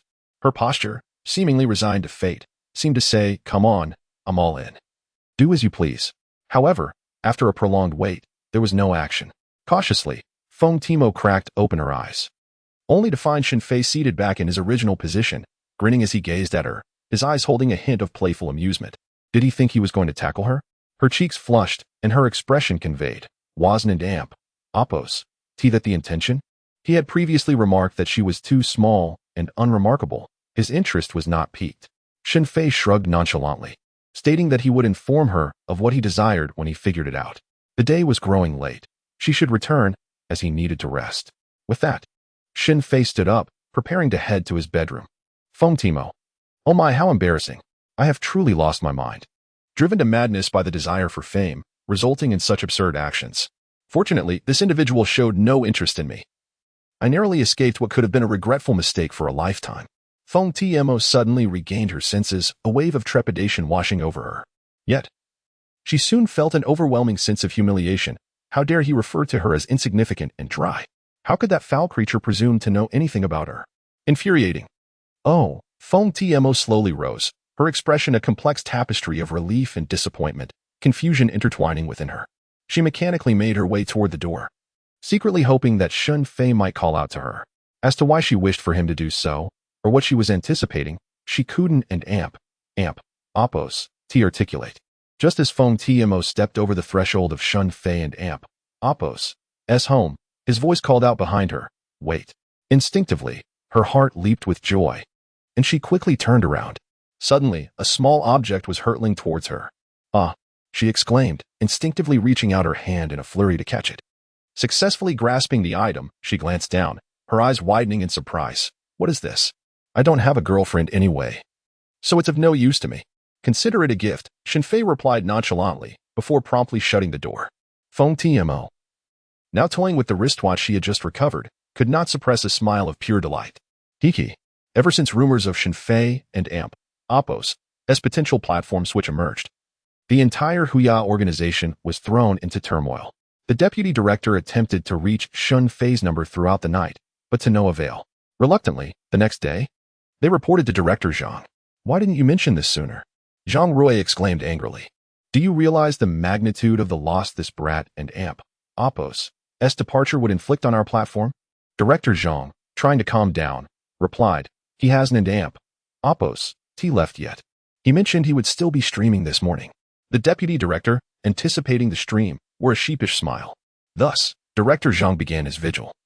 Stationed outside Shen Fei's streaming room, some longtime fans, alongside newly arrived followers, were abuzz with chatter upon hearing the news of Shen Fei's potential switch. Whoa, what's happening? I missed just one night, and such a huge event has unfolded? Can someone in the know please clarify? Why on earth is the Emperor switching platforms? I heard there were conflicts with the official team. The specifics remain unclear. The officials? Has the upper management at Huyao lost their minds? They should be figuring out how to retain a top streamer with over 2 million loyal fans, not driving him away. Goodness, if the Emperor leaves. I want an amp, Oppos, T stick around either. I feel the same. Without him, life seems utterly devoid of interest. Hold on, everyone. Don't panic. The Emperor said last night that he would still meet with us this morning. By the way, let us listen to the complete version of Wanjing. Which platform will the Emperor's uncle be on? I have no idea. Director Chen, where did you acquire this piece? Oh my goodness, it is simply exquisite. The production team of my country and I, along with the music producers, are repeatedly admiring the lyrics and melody, their faces betraying a mix of astonishment and joy. This composition seems tailor-made for our film My Country and I. Both the lyrics and the artistic conception are vividly portrayed. It is truly a rare masterpiece. Which esteemed figure from the Opera Academy crafted this? Is it Director Zhang? Director Chen chuckled. No, this was created by a small streamer. Shen Fei sent the complete version of Wanjing to Director Chen yesterday, even assisting in composing it and clearly indicating which instruments to use for the accompaniment. Remarkable, truly remarkable. The producer marveled. Does Director Chen have the contact information for that young talent? Don't even think about it. That lad is somewhat lackadaisical. He even declined my invitation to participate in the film. Director Chen replied with a wry smile. The producer was taken aback, then displayed a look of regret. If Director Chen couldn't and amp, Oppos, T persuade him, then I certainly lack the ability to do so. The producer gazed at the song, filled with admiration, and then inquired, will that lad perform it himself? He has heard Shen Fei sing the first half of and Oppos, Wanjing and Oppos, and his vocal tone, skills, and style are perfectly suited for this piece. That lad won and Oppos, T come. Director Chen sighed again. The producer was once more astonished to refuse Director Chen twice in a row. There can and Oppos, T be many in the entertainment industry who would dare do so. This lad is indeed an oddity. Then Director Chen added, however, he did recommend someone else, named. Furthermore, please do not cultivate books, as it greatly impacts the young author's data. If the data is too poor, the young author will lack the enthusiasm for explosive updates, right? End of chapter. Chapter 58 Shen Fei. I am quite fond of your songs. Particularly the one titled The Girl with Wings. It is exceptionally melodious. Who? Which lad has offered a recommendation? Is it credible? I hope it is not yet another minor streamer. The music producer chuckled, his smile concealing a hint of derision, not directed at Shen Fei, but rather at the humble origins of lesser-known streamers. Not at all. Director Chen shook his head.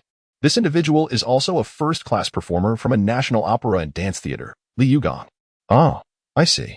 The producer suddenly grasped the situation and nodded solemnly, acknowledging that his vocal timbre is indeed well suited for this particular song. Very well, I shall reach out to him. This was merely a brief interlude.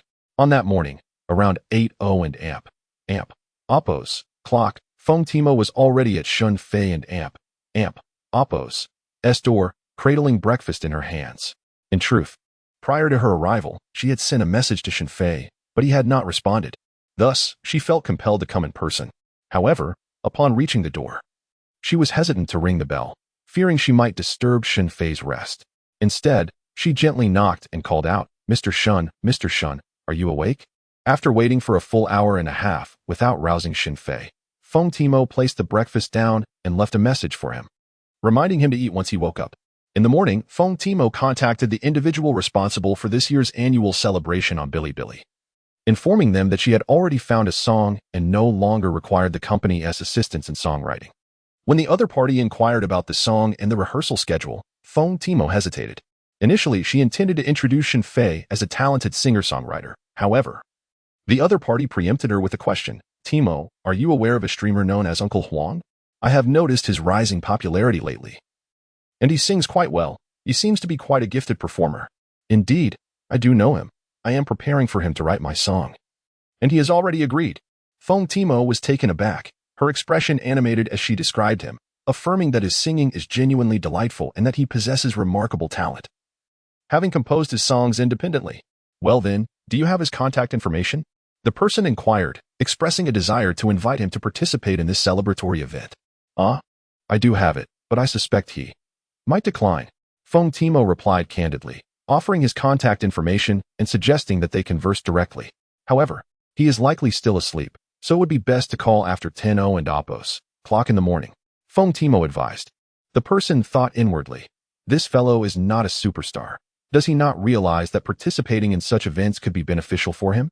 At 10 o'clock that morning, Shen Fei indeed awoke, but only to relieve himself. A glance at the electronic calendar on the wall prompted him to return to slumber. Meanwhile, in Shen Fei and Oppos' live streaming room, the number of online fans had surged to 2 million, and his follower count had skyrocketed to 2.5 million. In the dimly lit streaming room, the host is yet to appear. What are you all doing? Are you waiting for the host to come online? Is this host truly impressive? Indeed, quite remarkable. I too am eager to wait and see if she is a stunning beauty. Alas, it turns out the host is male. You've been deceived by the previous comment. How amusing. What a disappointment. If he is male, why are you still lingering here? Are you not aware of the esteemed figure known as Emperor Uncle? An extraordinary individual, indeed. Absolutely spectacular. This deceitful character promised to stream this morning. And yet here we are, approaching 11:00 and Oppos clock without a sign of him. Do you truly believe what Emperor Uncle says? Were it not for my curiosity about which platform this deceptive character plans to grace next, I would have taken my leave. Are you here to bid farewell to the host? No, we are here to follow him. I wonder when this deceptive character will finally show up. President Zhou? Calling President Zhou? I am here, I am here. I too await this deceptive character. Does President Zhou not have the host as contact information? Aren't prominent streamers usually in touch behind the scenes? How could that be? I am not well acquainted with him. You should pose that question to Days. Sister Zhou commented, I interrogated Days for quite some time yesterday, but that stubborn girl refused to divulge anything. Days, my dear, are you present? Do you think this deceptive character might not come at all? Might he have already moved on to another platform to charm new fans? Given this deceptive Emperor Uncle as previous conduct, it's certainly within the realm of possibility. At 1 o'clock in the afternoon, Shen Fei finally awoke. Upon checking his phone, he found several missed calls and a series of messages from Annie. Good morning, Emperor Uncle. Annie is outdoor streaming again today. Care to join? Message sent at 9 a.m. Emperor Uncle. Today's stream seems rather dull. Message sent at 11 a.m. Emperor Uncle. I'm so hungry. Annie is about to have lunch. Message sent at noon. Good afternoon, Emperor Uncle. Message sent at 12:59 p.m. There was also a text from the tenant, Feng Timo. After reading the message, Shen Fei went to the door to retrieve his breakfast. The lavish meal had cooled, but discarding it felt wasteful. So he placed it in the microwave for a moment and enjoyed it with relish. Not long after, he received a call from the head of Bilibili. Hello, Mr. Shen. I am XXX, the head of Bilibili. We would like to invite you to participate in our anniversary celebration. Do you have availability? I'm afraid not, Shen Fei replied, maintaining a courteous demeanor. The other party appeared momentarily stunned before speaking again. Having watched Mr. Shun and Oppos' live singing video, it's clear that he is a remarkably talented broadcaster. Our Bilibili anniversary celebration this time has not invited any major stars. Instead, it features hosts from various live streaming platforms, making it a rather unique celebration that possesses our own distinct characteristics. I believe it would be a wonderful opportunity for Mr. Shen to attend. Thank you for the offer, but I am not interested. Shen Fei replied once more, adding, if there is nothing else, I will hang up. The person in charge responded. Then, another call came in from an unfamiliar number. Shen Fei stared at the screen, rubbed his temples, and muttered, should I change my phone number? Sigh. Being exceptionally talented and radiant can be a burden, as it often attracts unwanted attention. Nevertheless, he answered the call, and a uniquely melodious female voice greeted him. Hello, Mr. Shen. I apologize for the intrusion. I am from the first studio of Huai Brothers Music Company. Please spare me, I have no interest in your company. Shen Fei interjected, recalling his unpleasant past conversation with a certain agent from that firm, which made him reluctant to engage further. Just as he was about to hang up, the caller hurriedly spoke, Mr. Shen, please don't hang up just yet. I have a personal matter to discuss with you. My name is Zhang Xiaoan. The distinctive accent in her voice caught Shen Fei off guard. Oh, I remember you. Are you truly Zhang Xiaoan? He exclaimed, a hint of excitement evident in his tone. In his previous life, while living in Beijing and performing at bars, he had sung many of her songs. I genuinely admire your music and your voice, Shen Fei said with a smile, his voice brimming with enthusiasm, akin to a fan meeting their idol. I grew up listening to your songs. Zhang Xiaoan replied, am I really that old? Thank you for your appreciation. Despite her internal musings, she maintained her politeness. However, before she could finish her sentence, Shen Fei, overwhelmed with excitement, interrupted her, particularly about her songs The Girl with Wings and Love is a Green Light. Expressing his utmost admiration, Zhang Xiaoan thought to herself, I wish I could just tell him to let me speak. Please, can you be quiet? That's The Girl with Wings, and the other song is not called Love is a Green Light. It's Aurora, not Green Light. The situation resembled a fan meeting a celebrity, fervently grasping their hand and declaring, I'm your fan. I absolutely adore you. Did I interrupt you? Shen Fei offered an apologetic tone. What is it that you wanted to discuss? Please, go ahead. I want to interrupt. Finally, Zhang Xiaoan took a deep breath, and after gathering her scattered thoughts, said, Mr. Shen, would you be available to meet? I am currently in Shanghai. If it's convenient, please provide an address, and I will come to find you. End of chapter. Chapter 59. You are indeed a predecessor in the music industry. How could I allow you to be treated in such a manner? Shen Fei did not disclose his home address to Zhang Xiaoan, instead requesting that she send him her location, promising to arrive shortly. Although Zhang Xiaoan was an artist under Huai Brothers, and despite Shen Fei and Appo's mild disdain for the company, even feeling somewhat exasperated by it, his enthusiasm for idolizing her remained unaffected. Of course, this was largely due to the lingering sentiments from his previous life. Now, with a fortune worth billions, along with properties and luxury cars, he found himself too absorbed in enjoyment to spare time for idol worship. Perhaps it was the unexpected phone call from Zhang Xiaoan, coupled with the psychological remnants of his past life, that prompted Shen Fei to decide to meet her. Half an hour later, his luxury car came to a stop beneath a tea house on the Bund. This time, he did not need to park in the no parking zone, as there were ample spaces available. Following the text message, he located the private room, pushed open the door, and was greeted by a petite figure. The woman wore a form-fitting black gown that accentuated her slim figure, her collarbones visible. Though her complexion was fair, she appeared rather gaunt. Moreover, her overall demeanor suggested she was quite haggard. Hello, Mr. Shen. Zhang Xiaoan stepped forward, extending her hand for a shake. Naturally noticing Shen Fei and Appo's height as she tilted her head back to catch a glimpse of his face. Mr. Shen, you are remarkably tall. Hello, Ms. Zhang, Shen Fei replied, taking her small, cool hand, which felt delicate and fragile, evoking a sense of tenderness within him. Zhang Xiaoan remarked, Ms. is such a mature title. I must say, your songs are truly delightful, she continued, quickly brushing aside the issue of address. Please, have a seat. I wasn't sure of your preferences, so I took the liberty of choosing this place. Would you like to order something? As she handed over the menu, Shen Fei felt a wave of helplessness wash over him. He had just consumed a breakfast prepared by Feng Tianmo, which could very well suffice as lunch, and now he had little appetite for anything, even if it were delicacies. Anything is fine. I'm not particularly hungry. He gently pushed the menu back. Shall we have a drink then? Zhang Xiaohan inquired, taking the initiative to order. No, I drove here. Shen Fei declined with a smile. Moreover, as singers, you shouldn't indulge in alcohol, should you? Gratitude. Zhang Xiaoan replied playfully, her accent from Tai Island evident. In that region, we express thanks as gratitude. It's quite unique and somewhat complicated. After a while, as they dined and conversed, Shen Fei took the initiative to ask, May I inquire why Ms. Zhang has not released any new songs over the past few years? It's quite rare to see you in the entertainment industry. Zhang Xiaohan's cheerful expression momentarily faded, revealing a hint of disappointment and even a touch of frustration, not directed at Shen Fei, of course. She then took a deep breath and replied, a few events occurred. Perhaps Mr. Shen does not often follow the gossip from the entertainment section? Shen Fei was reminded of the familial background of Zhang Xiaohan that he had come to know in his previous life. The misfortunes that befell her were orchestrated by her own family, a clan of vampires who drained her dry and exploited her. My apologies, Shen Fei expressed, genuinely remorseful for inadvertently exposing her vulnerabilities. It's all in the past. I no longer have any ties with them. Zhang Xiaoan feigned indifference, waving her hand dismissively. Indeed. It was time to turn the page. Shen Fei offered some encouraging words, wishing Ms. Zhang a rebirth and a return to glory.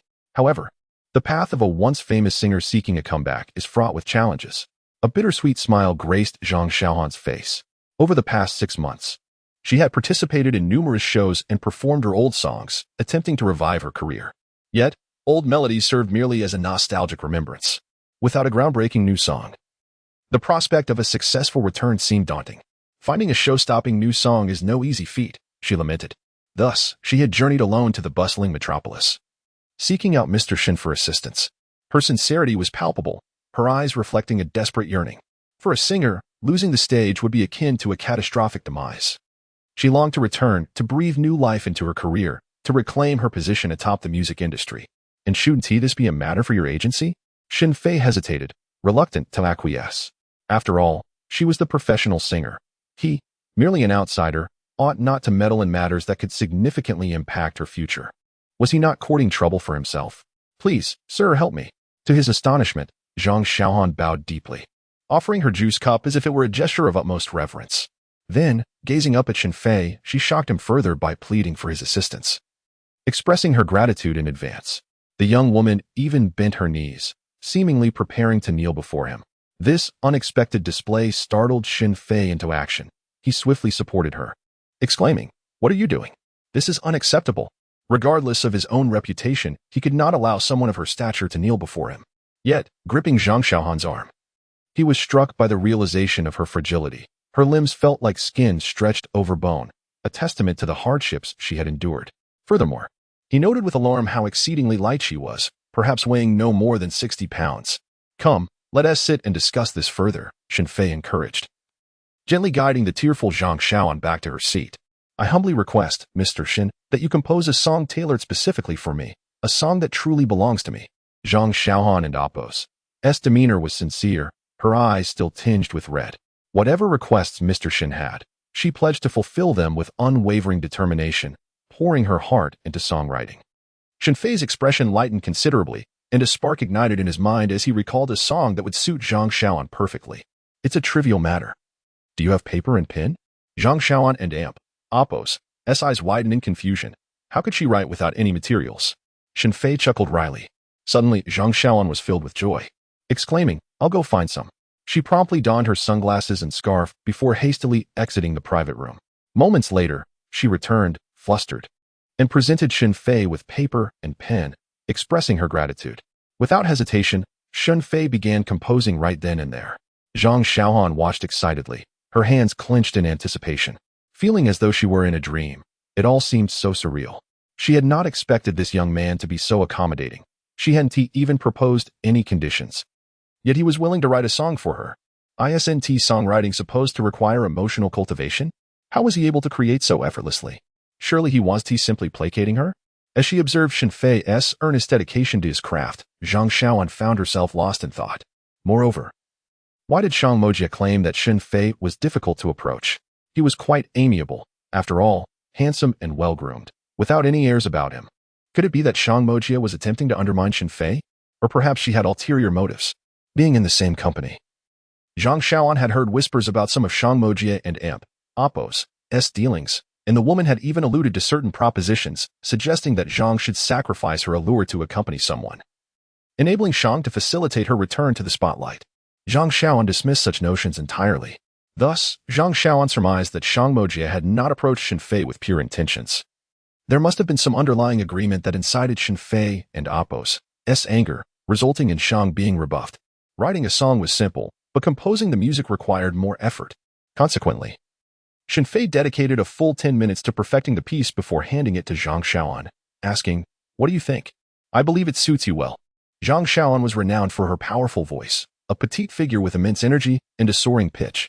Therefore, Shen Fei had no reservations in crafting the song for her. Zhang Xiaohan's hands trembled with excitement as she eagerly perused the lyrics. End of chapter. Chapter 60. Our Fei Gu is napping, and calamity descends from the heavens. Upon reading the lyrics, Zhang Xiaohan felt not only her hands and feet tremble, but her entire being shook uncontrollably. Even her very heart quivered. Unbeknownst to her, tears had already moistened her cheeks. The lyrics were remarkably simple, akin to a straightforward narrative, devoid of ornate language or vivid vocabulary. They merely depicted the life of a mountain dweller residing in the Tibetan plateau. Yet, Zhang Xiaohan seamlessly immersed herself in the words, recognizing the narrative as her own. Her fate had been fraught with adversity, marked by an obsession with tranquility, yet ultimately, she could not resign herself to mediocrity or decay, bravely rising to confront her circumstances. Was her early life not a testament to the trials of fate? Enduring the eccentricities of her family had led to her current plight.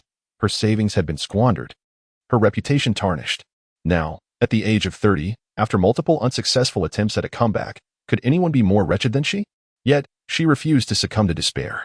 She resolved to rebel against her fate. Thus, she publicly announced her severance from her family. She would not allow this tragic destiny to persist. She yearned to sing and reclaim her rightful place upon the stage, to ascend once more to her pinnacle. As she reached the conclusion of the lyrics, she clenched her fists, the veins in her arms bulging, her youthful visage radiating determination and strength.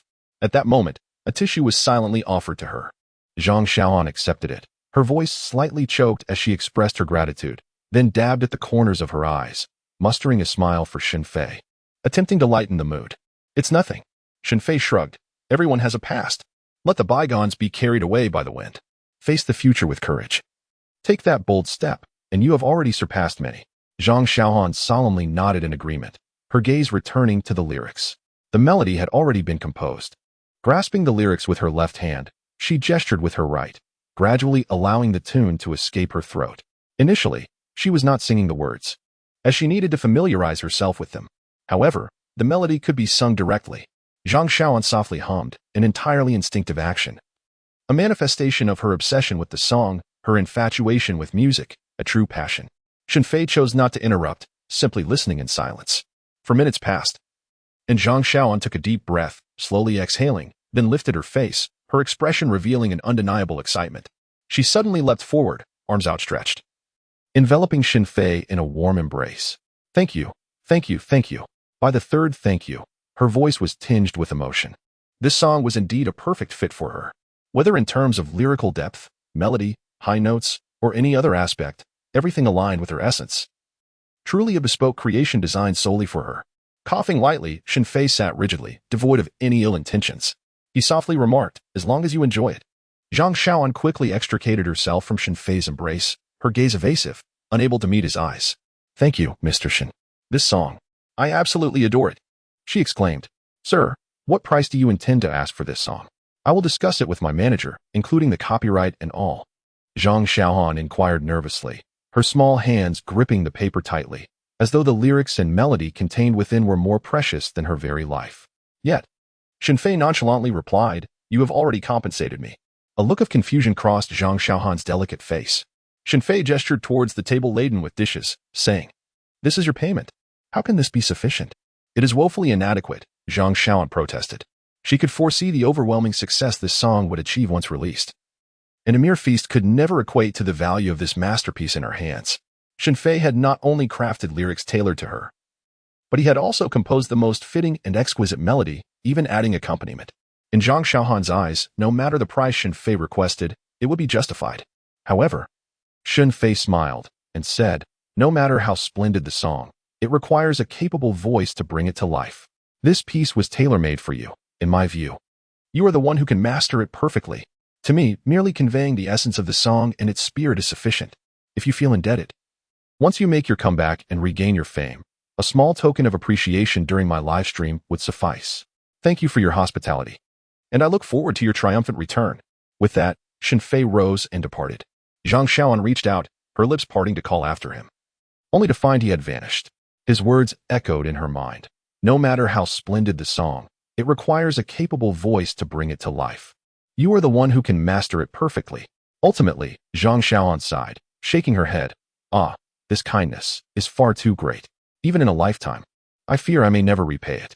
Regaining her composure, Zhang Xiaoan dialed Li Lanxue, the head of her first studio. Sister Xue, I and Appos, V discovered the perfect song for my grand return. Her voice betrayed her excitement and joy. You sound so elated.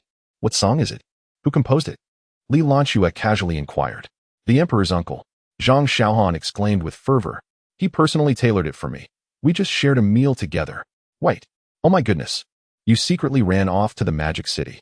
Li Lanxue was taken aback. By the way, didn't Shang Mojia say that this fellow was quite difficult to negotiate with? How did he agree to create something for you? What were his conditions? To not let this song down. Zhang Xiaohan replied. What other conditions? Li Lanxue pressed. Disappeared? Li Lanxue exclaimed, overwhelmed with astonishment, yet simultaneously elated for Zhang Xiaohan. From the tone of Zhang Xiaohan's voice, Li Lanxue discerned that she had indeed found a song that satisfied her. Should Zhang Xiaohan and Appos' return be successful, it would undoubtedly reflect the achievements of the first studio led by Li Lanxue, bringing joy not only to others, but also to herself. I didn't get the chance. Zhang Shaoan replied, a hint of embarrassment in her voice. Internally, she mused, you didn't mention I should invite him. Was this task entrusted to Shang Mojia by you? Well, you should return first and record the song. There and AMP, Oppo's, SA program coming up. And I will reach out to them to ensure your success this time, Li Lanchue suggested. If possible, try to maintain a good relationship with that royal nephew. You understand what I mean, right? Yes, I will. Thank you, Sister Shui. Zhang Shaoan sincerely expressed her gratitude, thinking to herself, even if you don't arrange this matter, I will still keep in touch with the royal nephew.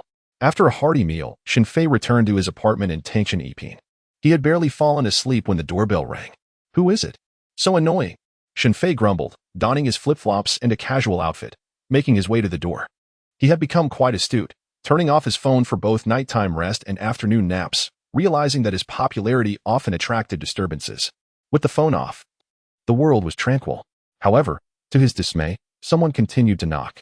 Shen Fei had already prepared himself for a possible encounter with the troublesome girl known for her antics, contemplating various means of dealing with her, such as reprimanding or teasing. Yet, when he opened the door, he was utterly stunned, or rather, frightened. Standing before him were two individuals, Security Officer Liu and a female staff member from the property management. Behind them, however, loomed 5 soldiers clad in military uniforms, adorned with insignia and armed with medium-sized assault rifles. Shen Fei felt a chill run down his spine as he stuttered, ladies and gentlemen, I haven't and Oppos, disclosed any state secrets, nor have I browsed any inappropriate websites. End of chapter. Chapter 61. The live stream is banned. Misfortune strikes relentlessly. Imagine the scene. I am indulging in a deep slumber, blissfully unaware, when I am abruptly jolted awake by a thunderous knock and the persistent ringing of the doorbell. Is there any joy in this? This is not even the crux of the matter. Upon opening the door, I am confronted by a cadre of 5 or 6 men in military attire, brandishing weapons and blocking my entrance. The sheer impact of this tableau is staggering. Though I am seething with indignation, the sight before me renders my legs trembling uncontrollably. Throughout my life, I have been diligent and law-abiding, never engaging in criminal activities, let alone divulging state secrets. Occasionally, I might meander through the domestic sector without disseminating any information, which hardly qualifies as a crime. But why such an overwhelming display? Mr. Shun, please remain calm. Truly, there is no need for alarm. The property management lady speaks to me in a soothing tone. In truth, just 3 minutes prior, when this group of armed men arrived at the property office, she was nearly at the brink of panic. Yet here she is, maintaining her composure, assuring me that these gentlemen merely wish to gather some information and that I need not be anxious. Not anxious? I lament internally. Can one simply will away anxiety with mere words? I feel like crying. I wish to remain calm, yet my legs betray me. I am on the verge of collapsing. Desperately, I extend my hand to grasp the doorframe, striving to maintain an expression of tranquility. Gentlemen, you seek to inquire about something. What is it? I promise to be forthcoming and cooperative. Given the cold, ominous weapons in their possession, I assure them of my utmost cooperation, without a hint of dissent, indeed, none whatsoever. In a military green vehicle, I find myself seated in the back, flanked by 2 uniformed men. I glance left and right, forcing a smile. May I greet my fans? They have been eagerly awaiting my appearance online this afternoon. One of the soldiers nods curtly, his expression unyielding. Cautiously, I retrieve my phone, scanning the surroundings for any signs of disapproval, and then I wave it before them. So, can I really go live? The 2 men shift their gaze to the window, clearly disinterested in intervening. With a mix of trepidation and resolve, I open the live stream. At that moment, 3 million fans are eagerly awaiting my presence, especially after hearing the news last night about my departure from the platform. They have been vigilantly waiting since 5 in the morning. As I appear on screen, the chat explodes with messages. Oh my goodness, Your Highness, you have finally shown yourself. I stayed up all night just for you. Your Highness, safe travels. What do you mean by safe travels? Explain. ISNT, everything fine with you? Your Highness. Is this live stream a farewell ceremony? Where are you headed next? Hurry, tell us so we can follow in your footsteps. Indeed, Your Highness, please tell us quickly. We will certainly lend our full support. Observing this scene, Shen Fei felt a slight stir of emotion, and with a mournful expression, he implored, my friends, you must take care and above all, refrain from engaging in any unlawful activities, and certainly do not partake in even the slightest betrayal of our homeland. The throng of fans appeared bewildered. What is happening to Your Highness? Copperball, what is wrong with you? Indeed, Your Highness. Why such sentiments? At this moment, the live broadcast was not only populated by these fans, but also several prominent streamers who had been vigilantly waiting, such as Dazed Girl, Dog Old 6. You are finally online. Everyone is waiting for your announcement. Speak up. Which platform will you choose? Sister Zhou, you wretched Your Highness, you must sing the complete version of And Appos, Wanjing and Appos. Moreover, you owe me a song. It has been 4 days. Hurry up. Dog Old 6, if you dare to evade, I swear I shall bring a knife to your home to fix your air conditioner. The fans erupted in cheer. Sister Zhou, come fix my air conditioner. Sister Zhou, mine is broken too. Wait, Sister Zhou is a woman. Even if she wanted to fix it, she has no tools. Sister Zhou may lack tools, but Your Highness has them. We demand a live broadcast, willing to pay. We plead for a live stream. We beseech 10,086. For heaven's sake, you rascals. Do not stray from the topic. I was only joking. I am genuinely going to get this Dog Old 6. Sister Zhou vehemently defended herself. Before the screen, Feng Timo was taken aback, observing Shen Fei's expression. What has happened to this landlord boy? And who are those individuals flanking him? Why are they clad in military uniforms? At that moment, other fans began to notice the unusual surroundings of Shen Fei.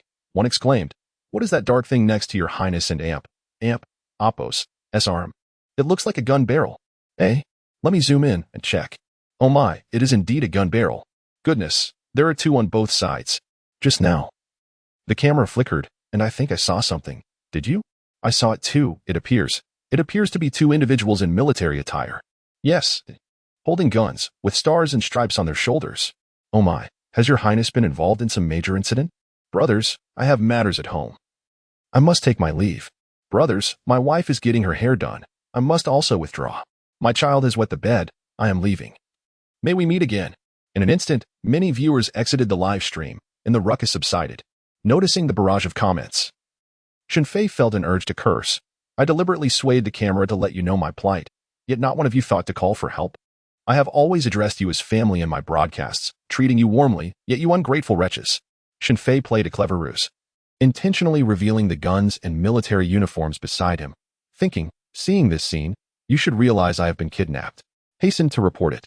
Why the hesitation? Each of you, leaving the live stream, what does that signify? I have devoted myself to crafting bespoke songs for you daily, you ungrateful wretches. Yet, in the next moment, Shen Fei's live stream abruptly plunged into darkness, followed by a system notification announcing a penalty. The notice, issued by the official Huya, boldly proclaimed in vivid red letters, the host, Huang Shu, is suspected of violating live stream regulations. The system has forcibly closed his live stream room. Upon witnessing the inky black screen, Shen Fei was left in utter bewilderment.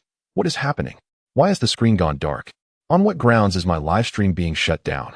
I have yet to withdraw my earnings. Are you intent on robbing me of the fruits of my labor? Damn capitalists. At Huya's headquarters, Xiao Lu rushed over in a flurry. Manager Zhang, Huang Shu's live stream has been banned. What shall we do next? Should we terminate his account? As for Vice President Pang, he has already been dispatched on a business trip to Africa, following the exposure of his scandal involving female streamers. Xiao Lu, now a trainee supervisor at Huya, has ascended 2 ranks in the hierarchy. End of chapter 62. After 5 days of disappearance, Shen Fei finally reappeared. Shen Fei's live streaming room was abruptly shut down, leaving his fans adrift with nowhere to congregate and no means to continue sending messages. Consequently, they all gathered in the rooms of Sister Zhou and the adorable Xiaomei, creating a palpable atmosphere of collective anticipation. One must wonder if that little fairy could withstand such a crowd. As Xiaomei and Sister Zhou collaborated on air, the number of fans in their streams surged dramatically. Sister Zhou, what on earth is happening? What did the Emperor Uncle stream? Why was the room suddenly shut down by the authorities? Xiaomei inquired, her face a canvas of confusion. Did you not see the ominous black dot on either side of the Emperor Uncle's arms? Sister Zhou exclaimed, her expression exaggerated with trepidation. Those individuals were both star-studded and intimidating. The fans in the live stream erupted with fervent comments. It must be the wooden gun. That is certainly the reason. What wooden gun? Please enlighten me. Goodness. Are you a fool? Combine those 2 characters and see what you get. Sure, remember not to comment, lest it implicates my beloved Zhou. By heavens, I just realized. What mischief has Emperor Uncle gotten into? Sure, let and Appos refrain from mentioning his name as much as possible.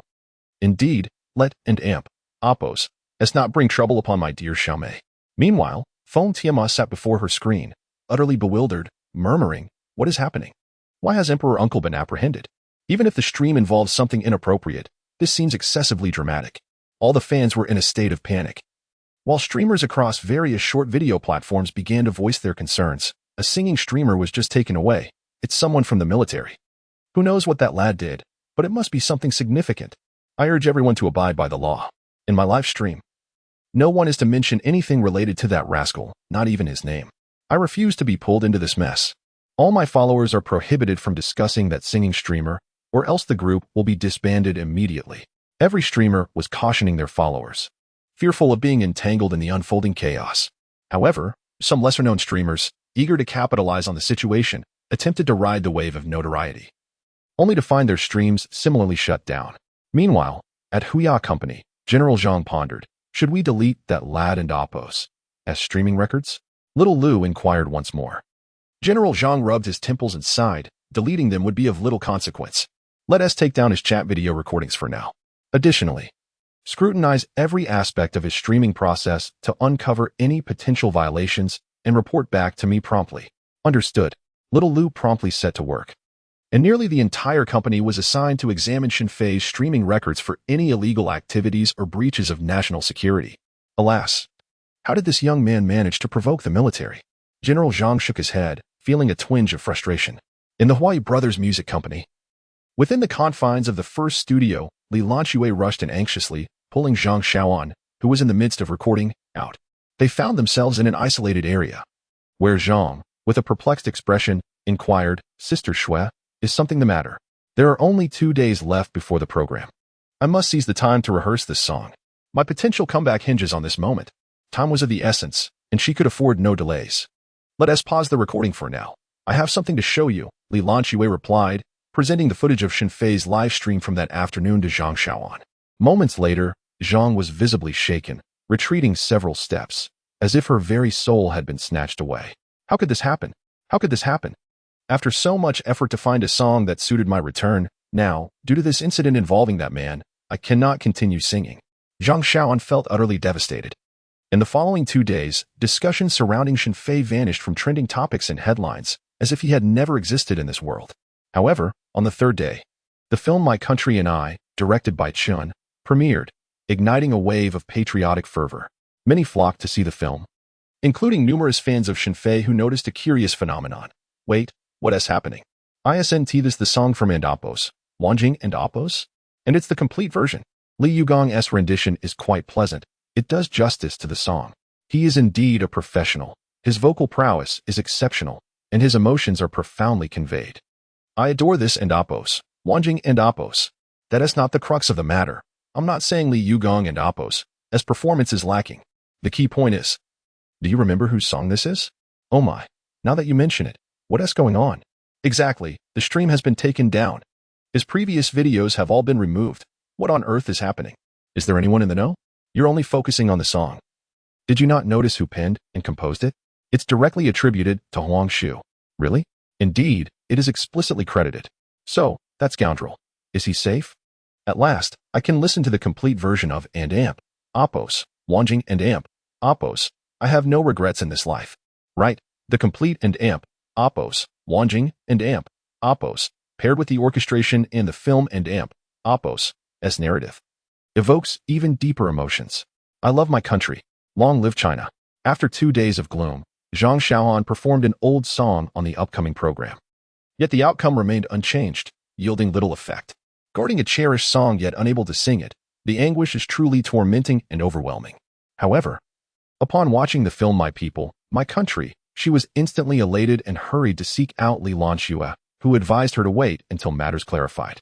Jia, the Navi girl, and Feng Tiamo also took note of the music featured in the film, each displaying expressions of joy, eagerly anticipating Shen Fei and Amp, Oppos' appearance. 2 days later, a song titled The Lone Brave was heard on a military channel. The imagery depicted soldiers, having completed their training, sitting on the grass and singing together. The atmosphere was grand and filled with fervor. The forums and short video platforms buzzed with news regarding the royal uncle, igniting a frenzy. Oh my! This is the royal uncle's Lone Brave. Indeed, it truly is. Now we have the complete version of Wanjing and the military version of Lone Brave. Is the royal uncle making a comeback? I'm so curious about what he has been through. It and Oppos. As an adult matter, children should refrain from prying. Sure. It's wise to keep one's curiosity in check. Nevertheless, the royal uncle's potential return is indeed a splendid occurrence. Meanwhile, Shen Fei, who had been enjoying military life for 5 days, experienced the rigors of military training firsthand, and even had the thrill of live-fire shooting. What a delightful experience. That morning, Zhang Jiahua, the director of the National Military Arts Academy, shook hands with Shen Fei, expressing gratitude for his contributions to the country during these demanding days. It was merely singing a few songs. It was neither arduous nor taxing, Shen Fei replied, waving his hand humbly. He then glanced at the soldiers diligently training, for they were the ones who truly deserved respect and admiration. Director Zhang nodded solemnly, his expression earnest. Have you given further thought to the matter we discussed? Ah. I appreciate your kind consideration, Director Zhang, but I must confess, I truly despise school. Perhaps it would be best to send me back. Shen Fei replied with a wry smile. I'll keep a spot reserved for you. Should you ever regret your decision, just give me a call, Director Zhang said, patting Shen Fei on the shoulder, shaking his head slightly in regret. By 3 in the afternoon, Shen Fei finally returned to his apartment. He first took a rejuvenating shower and then indulged in a deep slumber. Awakening at 8 in the evening, he ordered an extravagant custom meal worth thousands, treating himself generously. At 9, he settled in front of his computer, donned his headphones, and adjusted the microphone before leisurely opening the live streaming app. Upon entering his account and clicking to log in, Shen Fei was left utterly astonished. What is going on? Staring at the red text on the screen, he was momentarily dumbfounded. To be continued. End of this chapter, Chapter 63, transitioning to a new streaming platform. Shen Fei intended to log into his Huya account, only to be met with the disheartening message. This account has been deactivated. What on earth? Have I been banned? How outrageous. They have actually suspended my streaming account. Observing the complaint and feedback section in the lower right corner of the platform, he clicked on it, intending to appeal the ban. Instead, he merely typed, Damn Huya, you truly have a knack for this. Fine. If this place does not welcome me, I shall find another that will. Farewell, and may we never meet again. In the next moment, Shen Fei promptly closed the Huya page and deleted the tab from his browser. There are numerous streaming platforms in the country. It is not as if Huya is the sole option.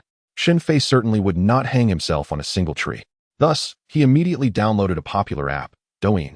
On his mobile phone, he mused to himself, My friends, do not hold it against me, for I truly cherish you. Yet, due to unavoidable circumstances, the authorities have made it impossible for me to continue here. I must transition to a new platform. A smug grin spread across his face. Ha!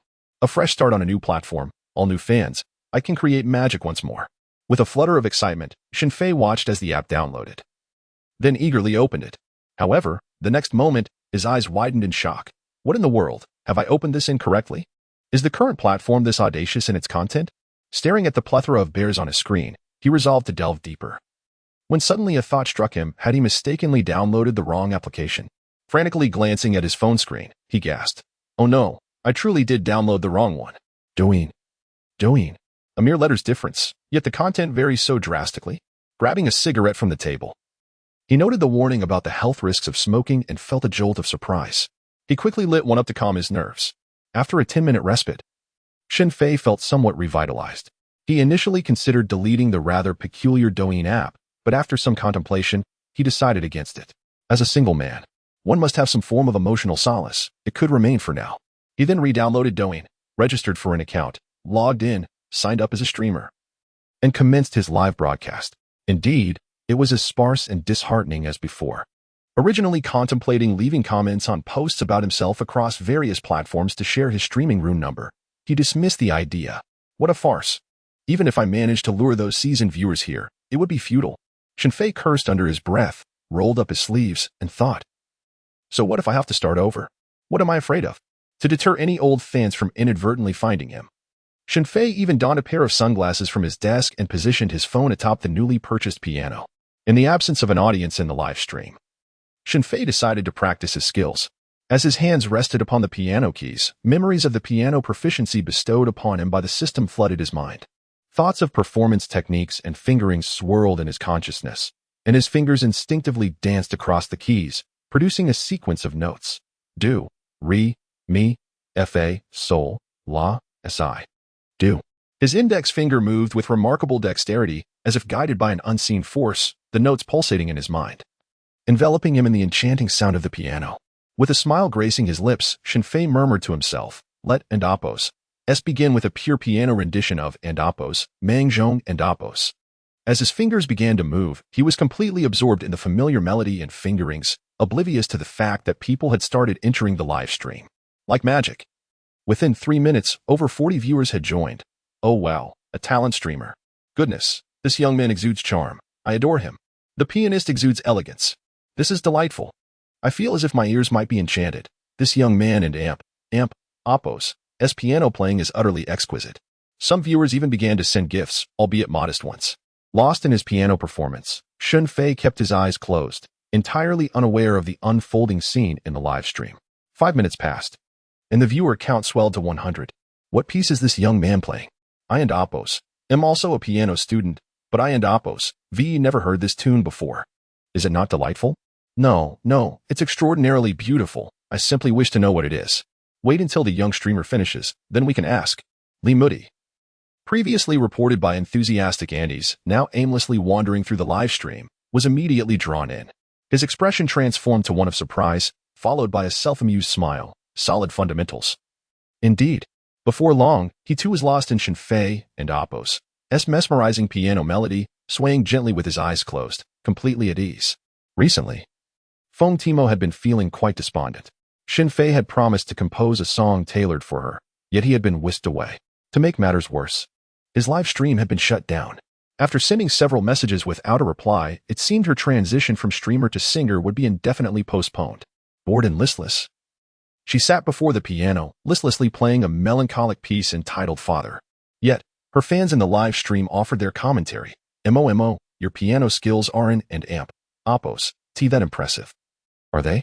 Not as good as that new streamer next door. Huh. Our Mo and Apos s piano level is certainly respectable. She possesses a level 5 piano certificate. Exactly. Do not slander our Mo.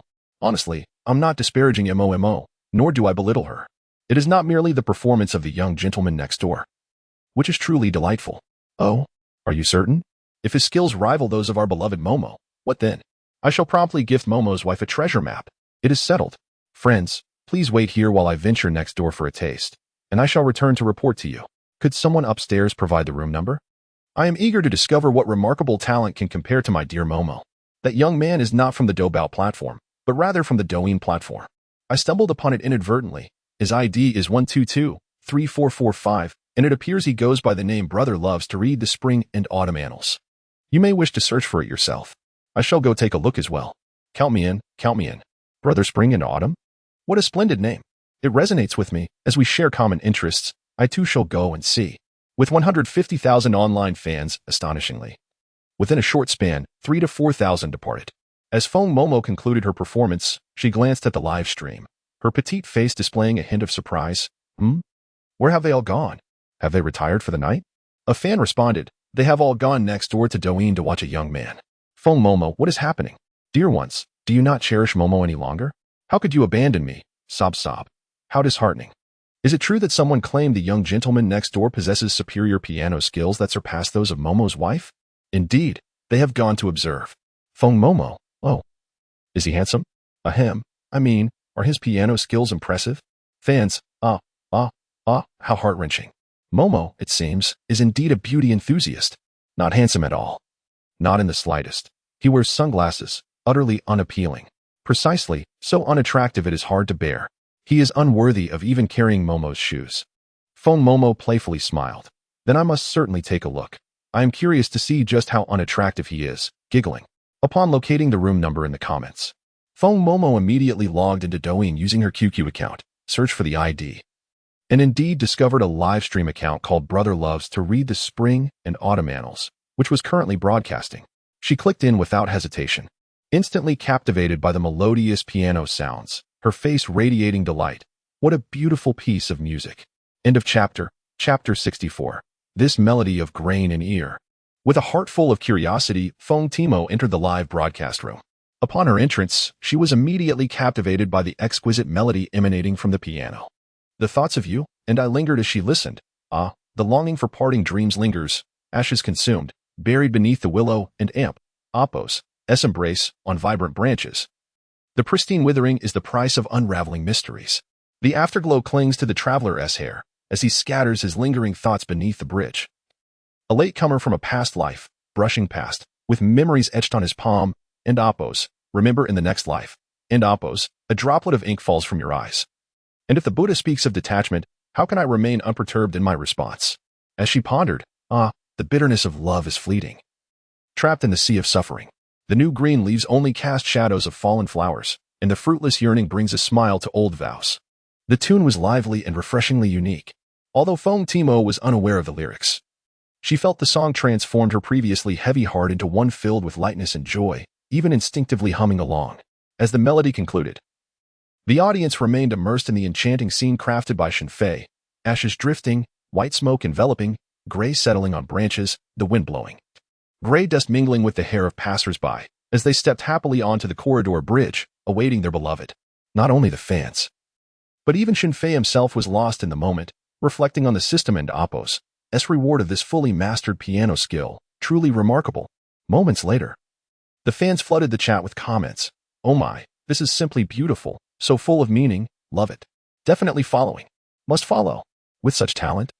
Why does the host have so few followers? Did you not notice this host just registered? Nearly 60,000 followers already. Is that few? Wow, I didn't realize. What a privilege to witness the rise of a new streamer today. This talent deserves to soar. Such skill is far superior to those flashy, gimmicky games and the ostentatious antics of other female streamers. Must reward. A Nebula fighter jet for Brother Chunchio. Though it's not much, I'll contribute something. A cash gun. Hotpot 66. Little streamer. Does this song have a name? What is it? Desperately seeking the title. Opening his eyes. Shen Fei was startled by the flurry of gifts flying across the screen, nearly losing his sunglasses as he quickly adjusted them. Upon glancing at the follower count, astonishingly, one song had garnered 68,000 new followers. Although the gifts were modest, they indeed seemed plentiful. Thank you all for the gifts. Shen Fei clasped his hands in gratitude. Now, click the upper right corner to follow Brother Chunchio. Don't get lost. Upon noticing the inquiries regarding the name, Shen Fei did not conceal any details. The piece is titled Mangzhong, named after the traditional solar term. Not only is there a pure piano version, but the little streamer also offers a lyrical rendition. Disturbed by the streamer's voice, Feng Timo furrowed her brows slightly, pondering, This voice seems somewhat familiar. Raising her gaze, she discerned that the streamer was wearing sunglasses, which bore a slight resemblance to her rather unpleasant landlord, yet the details remained unclear. Meanwhile, the barrage of comments in Feng Timo and Appos' live stream erupted. See? I told you, the little streamer and Appos' piano skills are impressive. Indeed. But our dear Timo and Appos' skills are not lacking either. I concede, I and Appos' lost. Let me reward our beloved Timo with a treasure map. Observing this, Feng Timo hastily interjected in her stream. Ahem, please, no need for rewards. Timo feels undeserving. That young man's piano skills are truly superior to mine. If you wish to offer rewards, please direct them to him. Instantly, her fans flooded the comments with, as expected, my Timo is as kind-hearted as ever. It and Appos' precisely for this reason that I adore my Timo. Agreed. We must reward him. Let us first gift that little streamer a carnival. Then Timo can receive a treasure map. Shortly thereafter, Shen Fei noticed a significant gift in the live stream. Thanks to the esteemed supporter for the carnival. Thank you. A carnival is valued at 3,000 yuan, with guild streamers receiving a 45 share. Individual streamers receive merely 30, which is considerably less than what others receive. Ultimately, Shen Fei would only pocket 1,000 yuan from this carnival. Nevertheless, the fact that someone is willing to pay is certainly a positive occurrence. Simultaneously, upon hearing Shen Fei's voice of gratitude, Feng Timo paused again, thinking, this voice feels so familiar. Thus, she typed in her alternate account, Brother Chunchio, could you please remove your sunglasses? I would love to see what you look like. This comment stirred a wave of curiosity among the fans regarding the little streamer and Appos' appearance. Little streamer, please take off your sunglasses. Let us see your face. Yes, yes. Let us have a glimpse. We beseech you to remove your sunglasses. We are begging. Little streamer, if you remove your sunglasses, I shall reward you with a carnival. Remove the sunglasses. We shall crowd fund for 10 carnivals. Exactly, we shall pool our resources. I will personally contribute 2 carnivals. Do it, little streamer.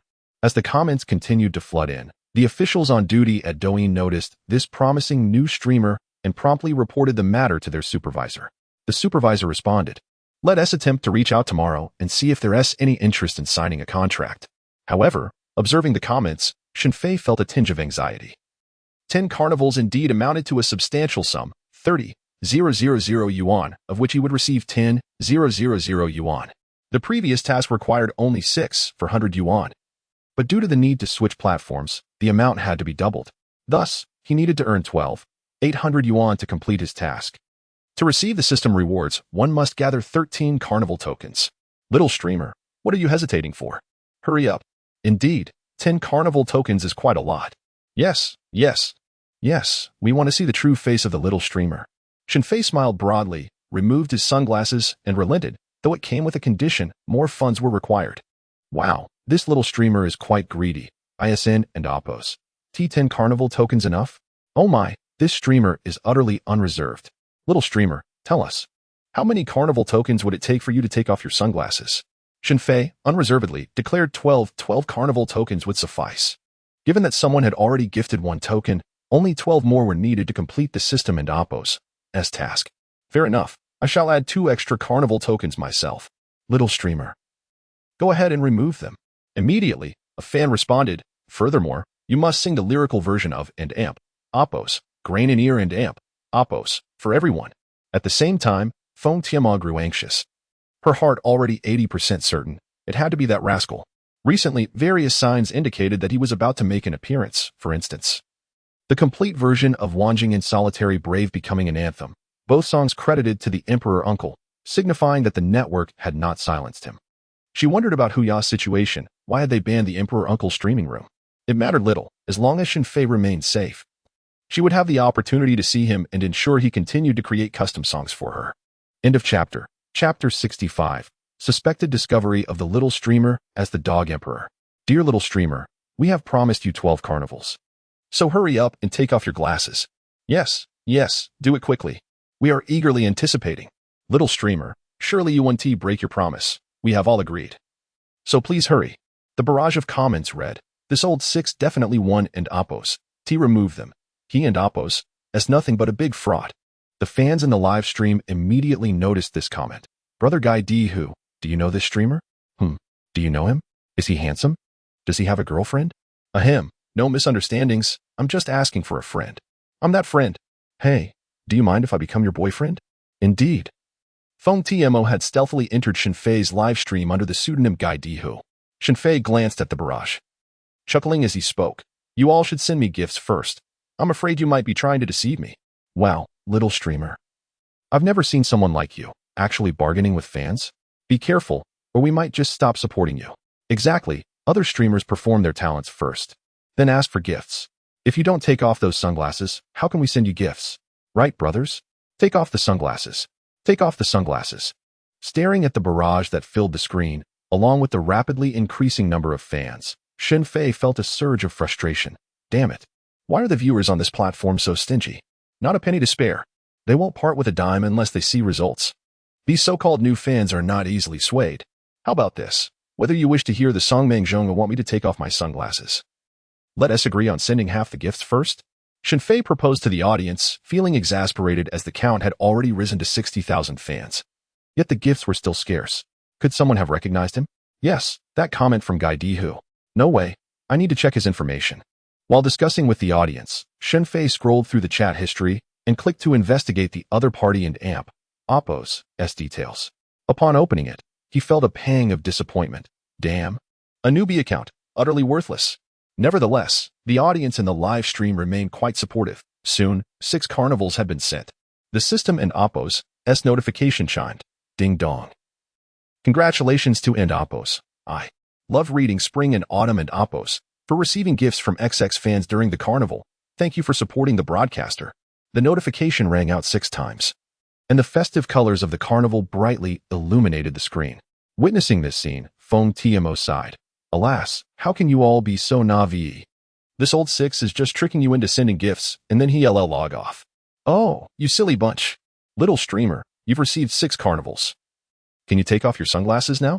Little streamer, I want to hear the lyrics version of Mang Zhong first. I want to hear you sing. The fervent debate unfolded in the live stream, with male fans eager to hear the song first and female fans insisting on seeing his appearance. This discord provided Shen Fei with a splendid opportunity to evade detection. The reason behind his choice to don sunglasses during the broadcast was to prevent his longtime fans from recognizing him. As for singing, he chuckled to himself. That would have to wait, for once he began, the astute old fans would undoubtedly catch on. After much ado, including the unfortunate misstep of selecting the wrong software, Shen Fei found himself in a predicament. He had yet to complete his system tasks, and he certainly had no intention of exposing himself. Clearing his throat, he tactfully intervened amidst the escalating squabble in the chat. You find yourselves divided. One faction wishes to hear the song first, while the other yearns to see my face. Thus, I find myself in quite a bind. To appease the listeners, I would be remiss to disappoint those who wish to see my appearance. This conundrum is indeed perplexing. Perhaps, in the interest of fairness, you might consider increasing your donations. The side that contributes more shall have their wishes fulfilled first. At this juncture, a familiar user chimed in. Do not be deceived, everyone. This little streamer is merely fishing for tips. The chat erupted with reactions. Goodness, this streamer is truly cunning, attempting to persuade us to donate. Indeed, this spring and autumn brother is nothing short of a trickster. I have a nagging suspicion that if we donate further, he may just end the stream. What? End the stream? Why? There was once a cunning streamer named Uncle Huang who would end his live streams the moment he met his donation goal. Oh, now that you mention it, I recall. That fellow would vanish in an instant, quicker than I could manage my own domestic affairs. No way, could he really abandon his fans? Not just that. At one point, Uncle Huang had a staggering 3 million viewers, and he would conclude his stream without hesitation. I suspect this little streamer has adopted the same deceitful tactics. I even wonder if this little streamer is the real Uncle Huang in disguise. We must insist that he remove his sunglasses. No wonder I found his voice peculiar. He must be modulating it. Take off the sunglasses. Take off the sunglasses. Very well, I too concur that the sunglasses should come off. I agree. I second that. Shen Fei could hardly believe his eyes. The fans in the chat had united like never before, transcending gender divides.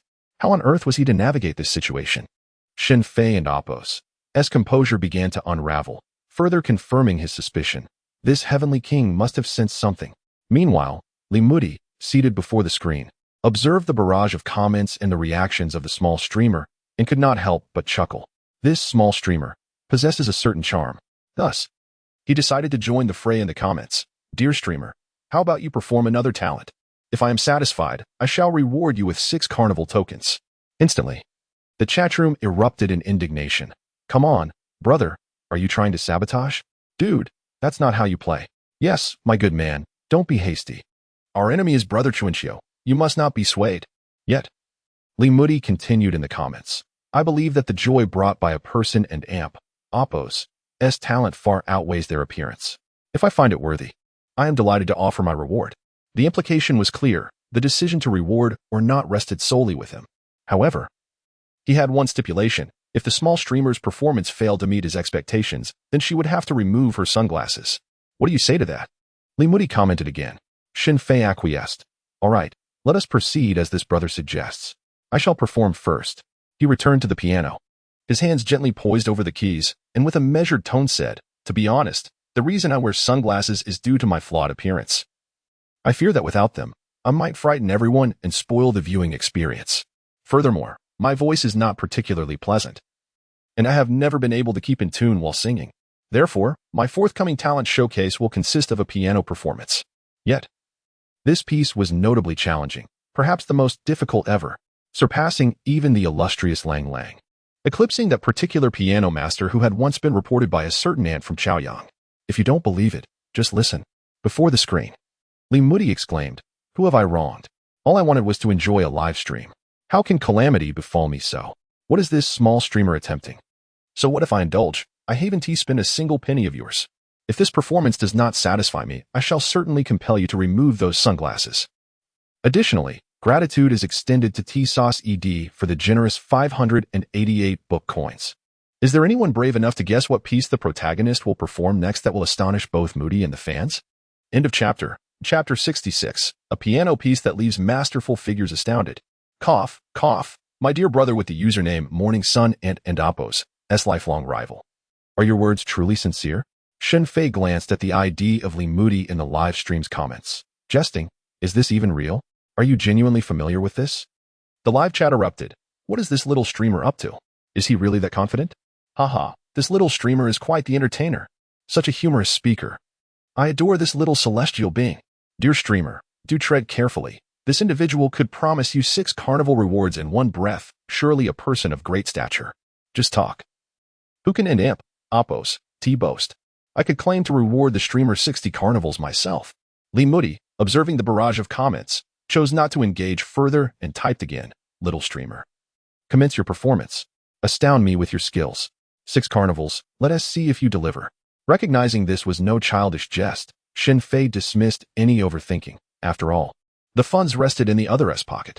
Even if he impressed them with his craftsmanship, they could still feign dissatisfaction. Thus, he smiled and said, "Shall we begin?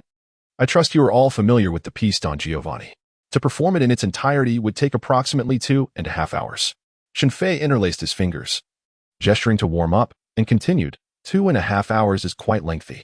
Not to mention whether you all have the patience to sit through it. I certainly lack the endurance to play it all the way through." His words momentarily left the audience, a collection of piano enthusiasts, utterly astounded. Is this little streamer attempting a list challenge? The atmosphere has escalated. Surely, the ensuing spectacle will be grand.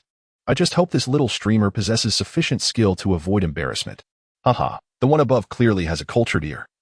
While we less refined individuals would just crash and burn. According to historical accounts, the revised version of Don Giovanni by Master Liszt is not merely a step up in difficulty.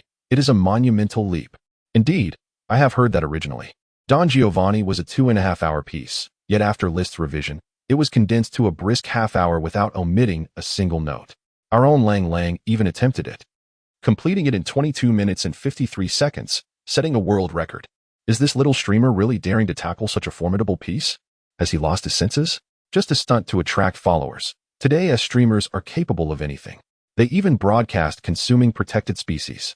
This little streamer is merely performing a challenging piano piece. A minor affair. Little streamer, are you aware of the difficulty of the revised Don Giovanni? I advise you to reconsider. Upon hearing this, Foam Timo felt a tension in her chest, her beautiful eyes widening in disbelief. Is he truly going to challenge Liszt? Has he lost his mind? Such a challenging piano piece, there are scarcely a few in this world capable of conquering it. Is he truly willing to tarnish his reputation? Not only does Foam Timo harbor such thoughts, but Li Moody, who was watching the live stream, is also momentarily taken aback, subsequently revealing a smirk reminiscent of a Dragon King. This young man, truly unaware of his own mortality. Nevertheless, Shen Fei maintains an air of composure as he continues the broadcast. Indeed, you have all guessed correctly. This broadcaster intends to undertake a challenge of Liszt and Appos, masterful adaptation of and Appos, Don Giovanni and Appos, reminiscence, and Appos. Now, please indulge yourselves.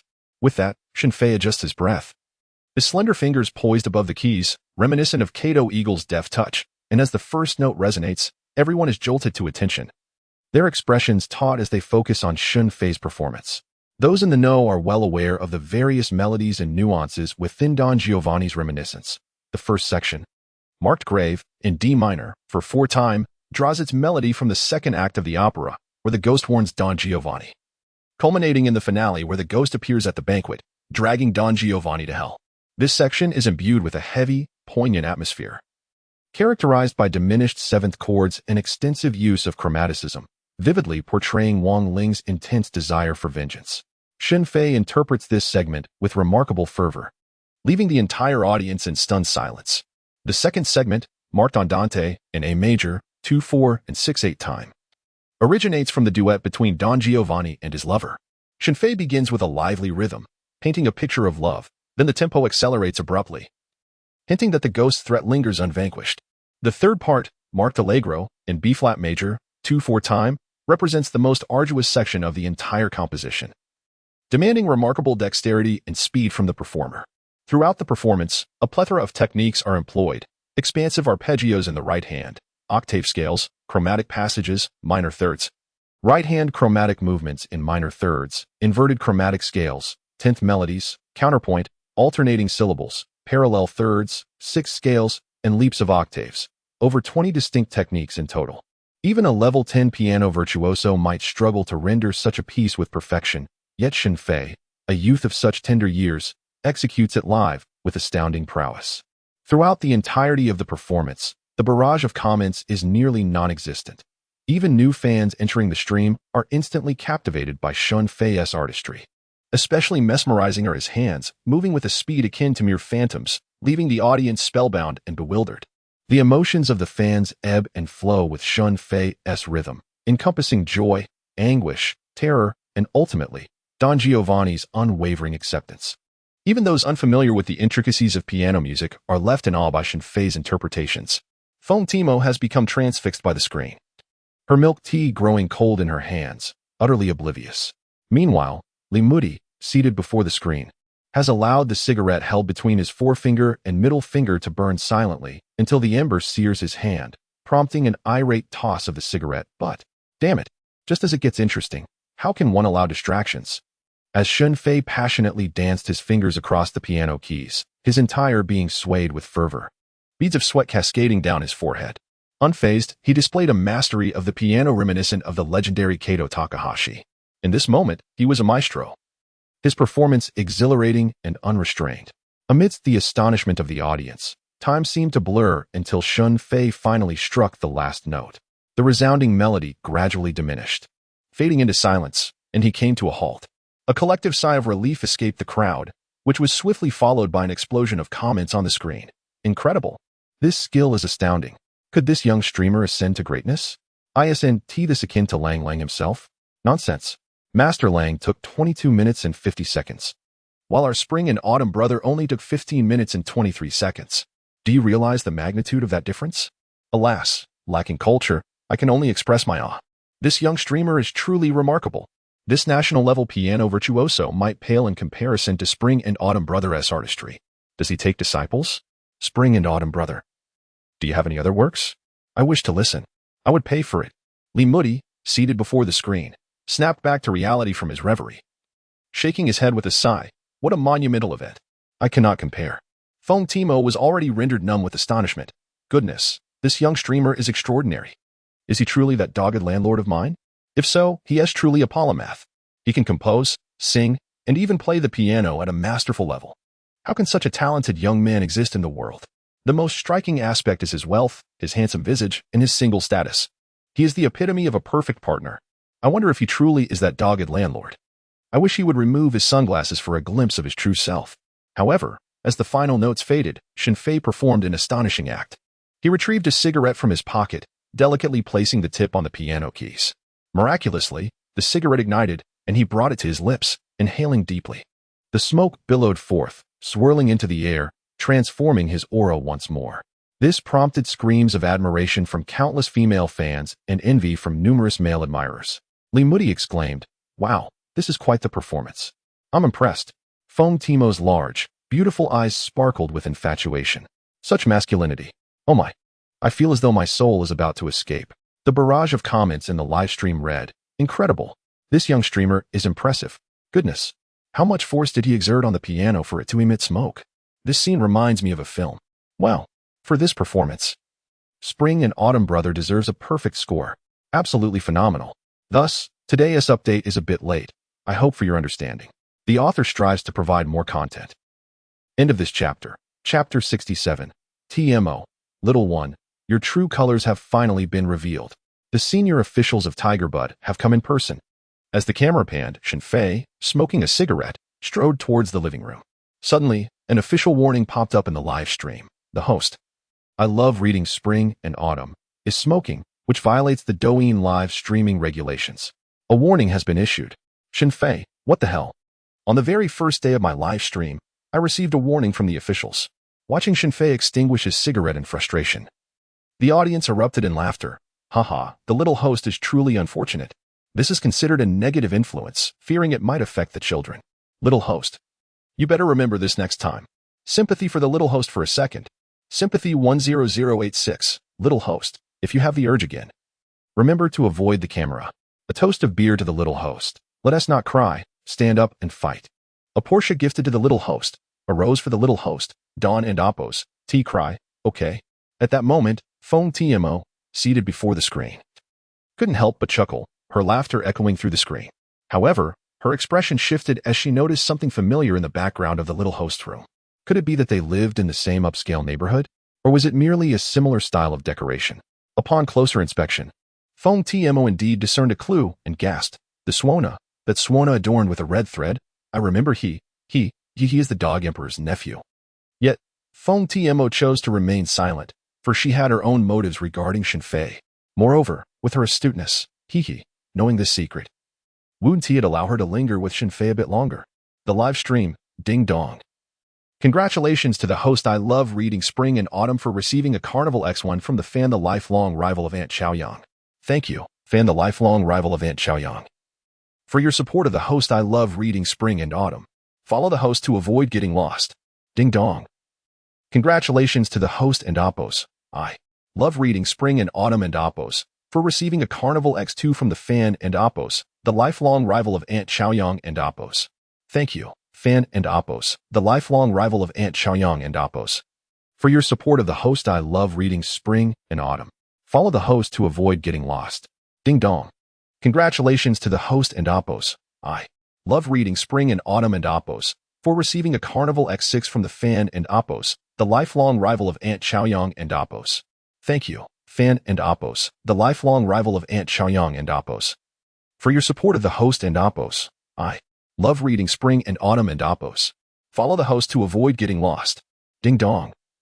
Congratulations to the host and Amp, Oppos. I love reading Spring and Autumn and Amp, Oppos, for receiving a Carnival X7 from the fan and Amp, Oppos, the lifelong rival of Aunt Xiaoyang and Amp, Oppos. Thank you, fan and Amp, Oppos, the lifelong rival of Aunt Xiaoyang and Amp, Oppos, for your support of the host. I love reading Spring and Autumn. Follow the host to avoid getting lost. ID, the lifelong rival of Aunt Xiaoyang, commented, "Master, I have fulfilled my promise and presented 6 carnivals. The final carnival is a tribute to the Master's piano skills. Wow, this fan is a true tycoon. Oh my, 7 carnivals, over 20,000. Down to the tycoon. Congratulations to the little host for acquiring a wild tycoon brother. If only the small streamer were a female, perhaps the wealthy benefactor would. What if the affluent gentleman simply enjoys this vibe? Goodness. The comments above are quite risky. Small streamer, what will your next performance be? This fairy wishes to hear the piano, particularly memories of Don Juan. Goodness gracious. Dear fairy above, do you wish for the streamer's piano to be utterly destroyed, perhaps even set ablaze? Remember to call 119. I too desire to hear memories of Don Juan once more. I wish to hear Grain in Ear. Ah yes, Grain in Ear. The small streamer just mentioned singing the lyrical version for us. Come now, small streamer, commence your performance. Indeed, if it and Amp, Oppos, as pleasant, I shall bestow a reward. At this moment, the number of fans in the live broadcast room has surged to 110,000 and continues to rise swiftly. A new fan inquires, what are you all watching? Is it merely the small streamer's awkward chatter? Nonsense. The small streamer is a talented individual. That recent piano performance nearly ignited the instrument. Yes, indeed. If one wishes to learn more about the streamer, one might first explore their space for captivating performances. Now, the small streamer shall sing. Everyone, please make some space. Pray tell, who else could amass 110,000 fans on their very first live stream? As the gifts flooded the live broadcast room and the sound of task completion echoed in Shen Fei's ears, he scarcely paid heed to the barrage of comments. He bowed slightly in gratitude for the support from the eternal rival of Chaoyang Andes, thanking everyone for their generosity. A small question arose. Does this gentleman harbor a grudge against the aunties of Chaoyang District? Li Mudi. Just kidding, Shen Fei chuckled, urging everyone to follow the streamer to avoid losing their way. Until next time. In the next moment, the streamer's broadcast abruptly went dark, and the small streamer vanished from sight. The system notification chimed. Ding dong, the streamer I love reading Spring and Autumn has ended the broadcast. Please join us again next time. Before everyone, the screens displayed this official notice, and instantly, the live room erupted. What on earth? Why did this small streamer suddenly go offline? It's only 9 in the evening. The night's festivities have just begun. I don't understand. With 110,000 fans online, how could this person possibly go offline? Is he out of his mind? Huh? Why did the small streamer leave so abruptly? Is he truly that nonchalant? Doesn't he fear losing followers? Where has the streamer gone? This fairy merely stepped away for a quick shower. and before I could even wash off the foam, the live room went dark. Goodness, this fellow has even sung the lyrical version of Grain and Ear yet. The crowd in the live room erupted in frustration at this unexpected turn of events. This individual's style feels eerily reminiscent of that royal uncle. Next time, I must inquire about any connection he has with the royal uncle. Who is the royal uncle? The tiger-toothed royal uncle, of course. You all are unaware? He has become quite famous, notorious for his antics. He ends his streams as soon as he reaches a certain number of earnings. Goodness, is there truly such a celestial being? Indeed, there is. I recall his last live broadcast, during which there were over 1.5 million online fans. The host, known as Uncle Huang, abruptly ended the stream without any hesitation. What the heck? What is the room number? I want to follow him, exclaimed one viewer. Another lamented, I can't follow him anymore. Uncle Huang has already been banned by the official platform. Fans flooded the chat with messages. Before the screen, Li Moody gazed at the half-composed message he was about to send. Master, could you share your contact information? I would love to meet up for tea sometime. Master, my contact? Just then, the streamer abruptly ended the broadcast. Li Moody, momentarily taken aback, shook his head and chuckled. What an amusing little host. He then sent a private message to Shen Fei and closed the live streaming app. Wait, he is offline? Phone Timo and Amp, Oppo's expression shifted from surprise to amusement. Rather than feeling anger, she wore a sly smile. Huh, stinky landlord, I've finally caught you. Prepare for my endless harassment, haha. Phone Timo quickly dressed up and applied her makeup. Meanwhile, Shen Fei, after ending his stream, gazed at his own hands, eyes gleaming with admiration. These hands truly deserve the title of Kato Takashi's hands. Not only can they bring joy to women, but they also allow me to showcase my talents to the fullest. I'm fortunate to possess such hands. Otherwise, I might have had to reveal my appearance today. However, fans nowadays are not easily deceived. Shen Fei sighed, and then opened the system. System, the task has been completed. Will the next task require me to double my efforts? Ding.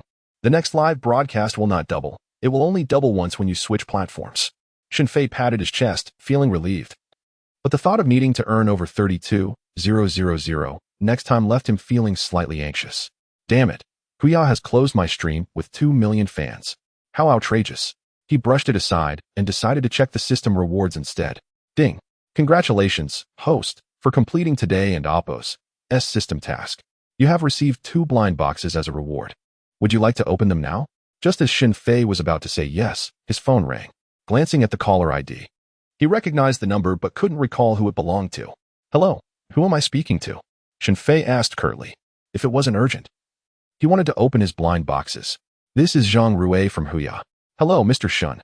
In light of the previous incident regarding the wrongful ban of your live stream, I would like to extend my sincerest apologies once again. Your live streaming privileges have now been reinstated, and you can broadcast at any time. Additionally, the 2 million in your account is now available for withdrawal. All right, understood. Shen Fei replied before promptly hanging up. On the other end, Zhang Rui was taken aback. What is wrong with this guy? I personally called to apologize as the president, and he doesn't seem to appreciate it. How can he be so ungrateful? After a moment's thought, Zhang Rui dialed again, but Shen Fei frowned, wondering what else could possibly be needed. The young author merely expressed frustration about being careless at the beginning of the book, suggesting that writing fan fiction could provide sustenance. Alas. Let us continue to produce more chapters, and I extend my heartfelt gratitude to my loyal supporters. End of this chapter, Chapter 68, Mr. Shen. I presume you would prefer your fans remain unaware of this secret? The words were rather sharp. Couldn't the tone be a touch more pleasant? Why do the youth flaunt their brilliance so boldly? Zhang Rui offered a wry smile, silently lamenting, yet maintaining a facade of amiability. I would like to inquire if Mr. Shen has any other demands.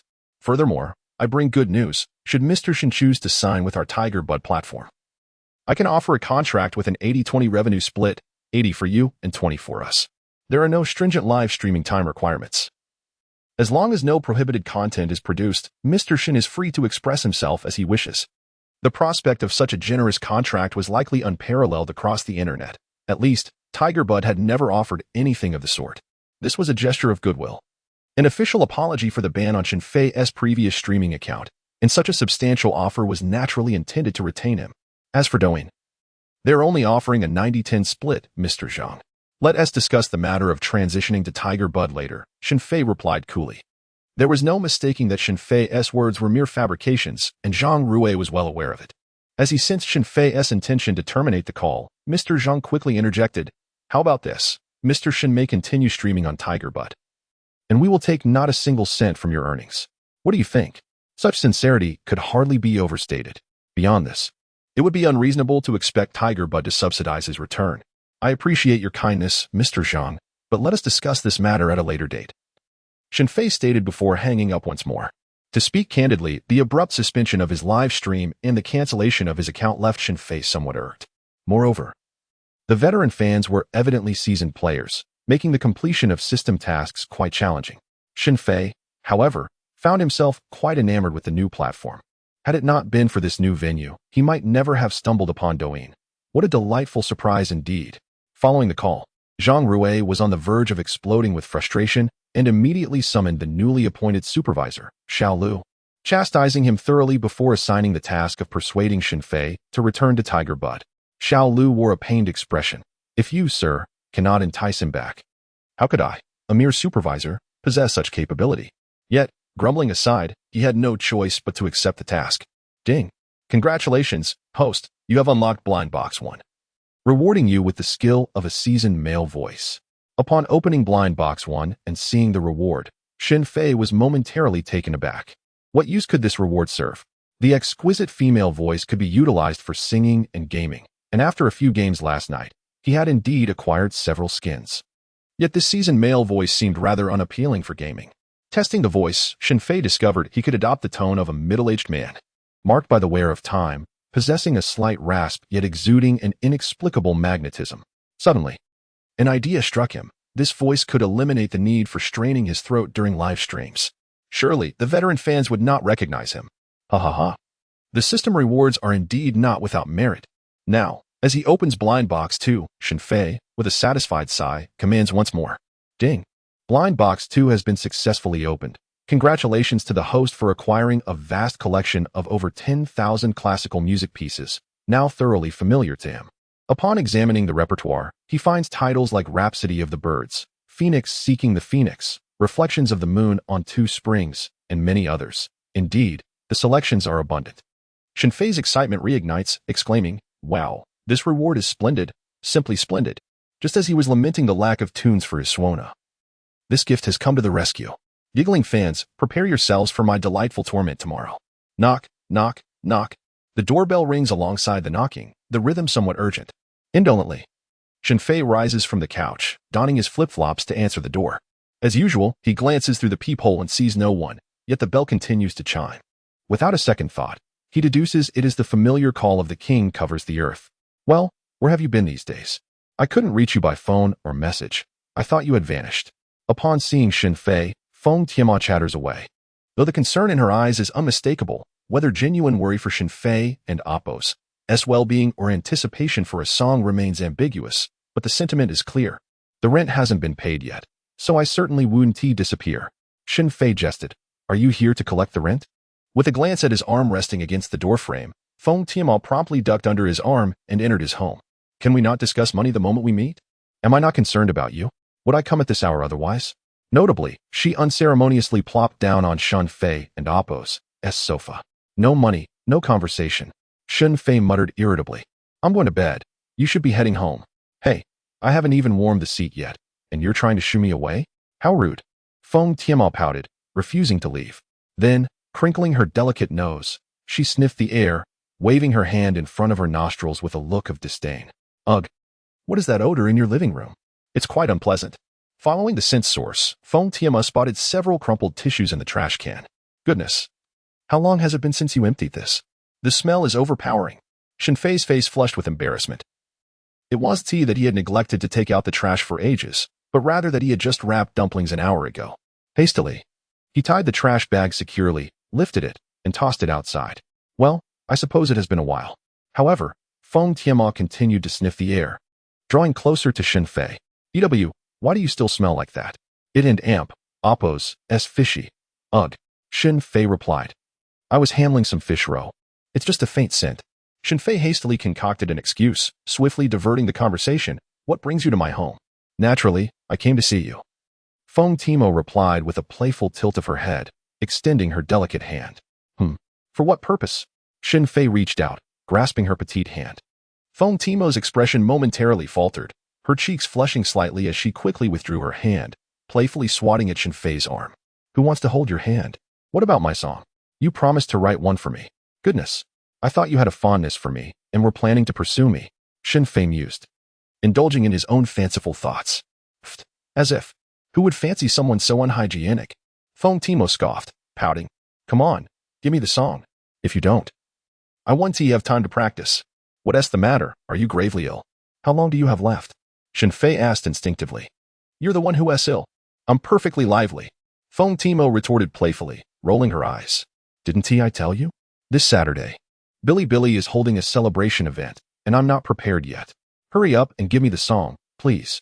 Foam Timo clasped her hands together in a pleading gesture, her little face adorned with a charmingly desperate expression. Calm down, there are still 3 days left. I'm not in the mood today. I'll write it tomorrow. Shen Fei reclined on the couch, responding lazily. An hour ago, he had just finished making wontons and was still feeling fatigued. There was no inclination to compose a song. Hey, you're a talented genius. Writing a song shouldn't take too long. Just help me out. Foam Timo moved closer, trying to ignore the faint scent emanating from Shen Fei, her voice dripping with sweetness. I'm not in the mood. Let us talk about it tomorrow. Shen Fei remained adamant. Are you really not going to write it? Really not going to write it? Are you sure? Absolutely certain. Then I shall not hold back. Foam Timo's eyes sparkled mischievously as she rubbed her hands together. Hey, what are you doing? There's a boundary between men and women. And I only sell my art, not my body. Don't get carried away. Shen Fei crossed his arms protectively, adopting a defensive posture, as if he were about to be tackled by a fierce tiger. Well, that is quite uncertain, Foam Timo said, her beautiful eyes shimmering with a hint of mischief as she boldly leaned closer to Shen Fei's face. Blowing a gentle breath, she languidly remarked, Mr. Shen, you wouldn't want your secrets exposed to your fans, would you? Giggling ensued. End of chapter. Chapter 69. A warm welcome for the royal uncle's return. Zhang Xiaoan perhaps felt that the invitation over the phone lacked sincerity, so she arranged to dine with Shen Fei the following day. Shen Fei did not decline. After hanging up the call, he glanced at a WeChat message. You Shinjue, Annie, I called your WeChat, but you didn't, and Appos. T answer. It and Appos. It's been 5 days. And I can't reach you, royal uncle. Are you well? You Shinjue. Annie has already learned to dance, and the fans in the live stream say she dances splendidly. You Shinjue.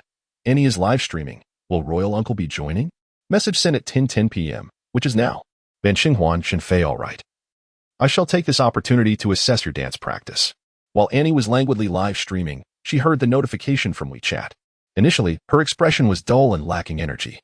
But upon seeing it was from Shen Fei, she was instantly exhilarated and hurriedly typed back. Annie is waiting for you. Subsequently, she joyfully announced in the live stream, welcoming the royal uncle and Appos' return. Long live the royal uncle. With 200,000 viewers online, the audience was momentarily bewildered before the barrage of comments flooded in. What? The royal uncle tycoon has arrived? This can't be real, right? I haven't seen him either. His profile still shows offline.